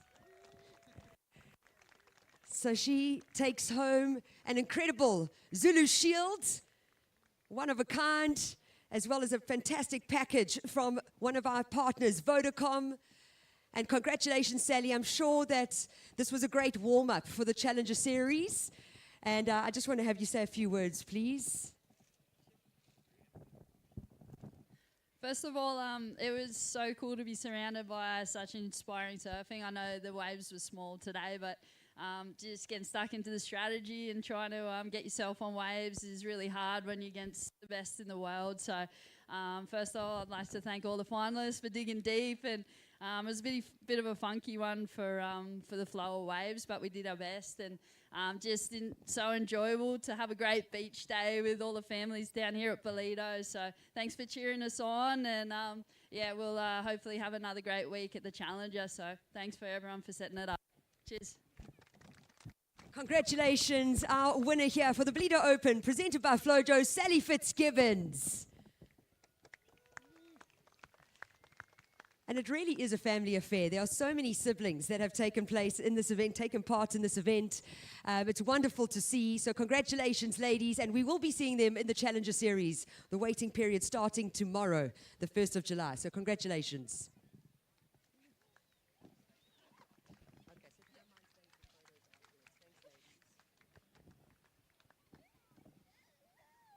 So if we can call our men's finalists up, please.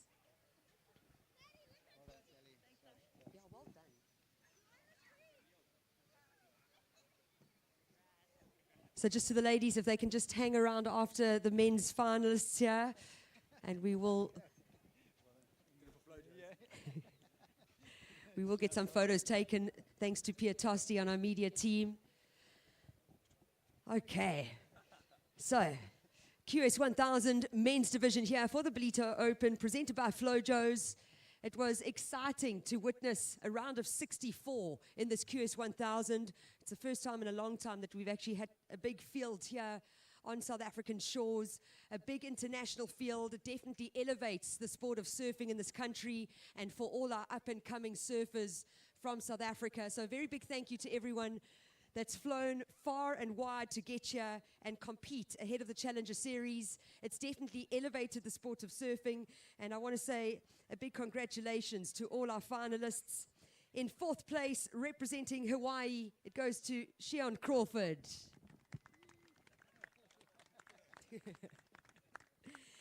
In 3rd place, representing Japan, Rinto Uta. And then in 2nd place, he found one of the highest single wave scores of the event, an 8.83. Unfortunately, unable to find that second backup score. In 2nd place, going to Hawaii's Jackson Bunch. And the lone South African in our finalists taking the win. It was exciting to watch from this grassy patch. It was exciting to watch it live. I don't think he's lost a contest so far in the last month. His name is Luke Thompson, and he is our new Ballito Open winner for the QS 1000 men's division. Congratulations, Luke Thompson.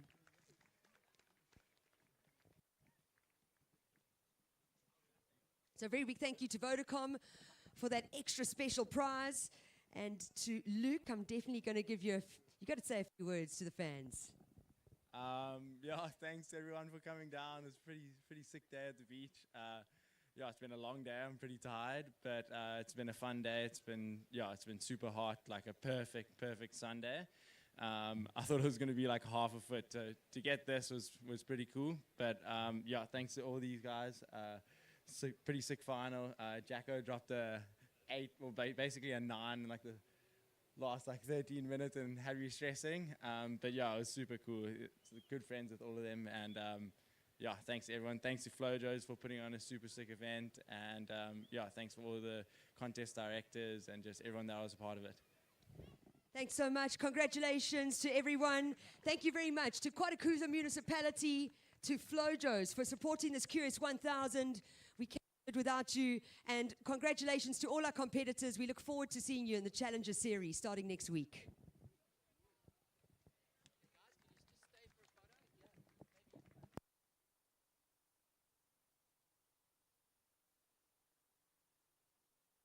A very cool prize giving, and well done to our winners, Sally Fitzgibbons, Luke Thompson, and how cool were the Zulu Shield prizes. The trophies are just amazing. Lena Nkundla Yempi, this is the battlefield, and they won their shields, and I think very fitting and so very, very cool. And you know, before the prize giving, we were talking about the road to the final of the men, and we now look at the road to the final for the women. We saw some really strong performances from a few of our ladies, with some single seriously big maneuvers, but quietly going about her business. Sally Fitzgibbons from the round of 32, just starting off strong. She got those waves early on. She was getting 7s and in every heat, and 7 plus at least one 7-point ride. through to the quarterfinals. She got a second in the quarterfinals, but still a strong heat. She then reset for a very strong semi-final and this morning, and that set her up for the final, and just absolutely on point in the final, just so strong. The turns were perfect, and you know, we look at the road to the final, where this began. She's third on the Challenger Series rankings. She came to J-Bay as an invitee for the J-Bay Classic. She loved her time in J-Bay, spoke to everyone, got a lot of advice, surfed amazingly well. She was on absolute form, and she actually was in the lead. It was a really tight final between Sarah Baum and Sally. And Sally had it, and right at the end, Sarah got a wave to get the 6.5 that she needed, and just got that score with strong surfing. And Sally was stoked because she knew she was right there. She had surfed really well, and that just gave her a good stepping stone into this event. Gets the win here, and what a road to a final. And what this has done, another good stepping stone into tomorrow as we head into the Ballito Pro, the Challenger Series. Yeah, we saw Sally when she arrived here on Monday this week. She took, she was so complimentary of J-Bay. She came into Ballito with such good vibes from that event. She was so stoked, and she has been a standout, not just in the event, but in the free surfs as well. We had quite a bit of swell, Greg, earlier in the week, and one of the main standouts on the days when we had swell was Sally. She's been out there early in the morning in the free surfs and almost till dark, you know, surfing, warming up for this event. And she couldn't have asked for a better preparation for the Challenger Series campaign this week in the Ballito Pro. Absolutely. It's, she's put the work in, and she's in a good space. She spoke about what a great beach day it was, and it was. It was a beautiful day. The sun was out, clean water. We spoke about that, no wind. And she's enjoying her time in South Africa, and it's pretty cool to have her, and seeing someone, a veteran, so calm in their career and really making a comeback. And we're going to run through a couple of the highlights from the day. We'll pull up a couple of the better waves that we saw through a beautiful day of surfing and a beautiful beach day. And just having a look. This is Sally early this morning. Look at the bump on that wave in contrast to this afternoon's clean conditions. But when the sun rose and we had those first couple of early heats, we did have a little bit of that extra swell, Greg, which disappeared over the lunchtime period. So the surfers that did take advantage of that were able to get through those early heats. And then it got tricky over the lunchtime stage. So this is still some of the highlights from the early men's round heats. And that's Nate Colby, one of the O'Neill team riders. And as the day progressed, you'll see those bumpy conditions started to smooth out. But with that also, the conditions got smaller and smaller and more challenging towards lunchtime. And as you can see, this was on the higher tide. The surfers were surfing right onto the bricks, right in front of the judges' tower. And these were some of the more challenging heats, but surfers like Jose Falconer up and riding here found the gems and managed to progress through heats with some high-scoring rides, Greg. So Jose was looking good, and you see him up and riding again here, and he was on attack mode, and good to see Jose on really good form, and lucky not to go a bit further in the competition. This wave, having a look at this. This was Jarvis Earl. Also had a good run through this contest. And he's going to be fired up for the Challenger Series. Jose again, just really surfing nice and strong. A couple of seriously big hits early on. So yeah, throughout the day, definitely a lot of opportunities. A couple of nice open face waves, you know, and yeah, throughout the competition the last 2 days, we've had plenty of good surf and a lot of those sort of big two-turn combos. This is Winter Vincent, who was one of the standouts until he got knocked out in the semifinals. And Winter was a big standout throughout the event, and today in particular. and just coming unstuck and not getting his wave count that he was looking for in the final heat that he took part in, which was that semi-final. This guy really had one solid heat today. Tom Lindhorst, you liked that turn and that wave, and that got him through his first heat this morning. And you can see there, conditions did start getting quite tricky and bumpy over the lunchtime period, Greg. Yep, yeah, Tom was just absolutely surfing very well. That was a nice turn from Sally on that last wave there. So some strong surfing, good waves. Looking forward to the rest of the week, Mark. Tomorrow we do start with the Ballito Pro, the Challenger Series. The waiting period starts tomorrow. We are straight into the big time. And what do you see forecast-wise? How are we looking for the rest of the week? Well, this is the big one. Why everyone's in Ballito. It's an 8-day event. It runs from Monday all the way through to Monday the 8th as potential waiting periods for the event. Having a look at the Surfline forecast over the 8 days, tomorrow looks very small, Greg. I must be honest. That little bit of period in the swell that we saw this afternoon disappears overnight as that energy moves south off the coast of Africa. And I wouldn't be surprised if tomorrow is almost completely flat. So I'm not sure if they would run it tomorrow. Then Tuesday, we see a bit of a building swell again.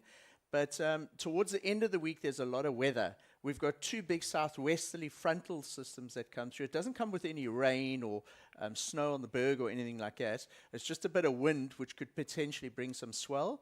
And early forecasts are showing about a 4 to 5 meter swell for next weekend. It's still quite far out, and those forecasts can change.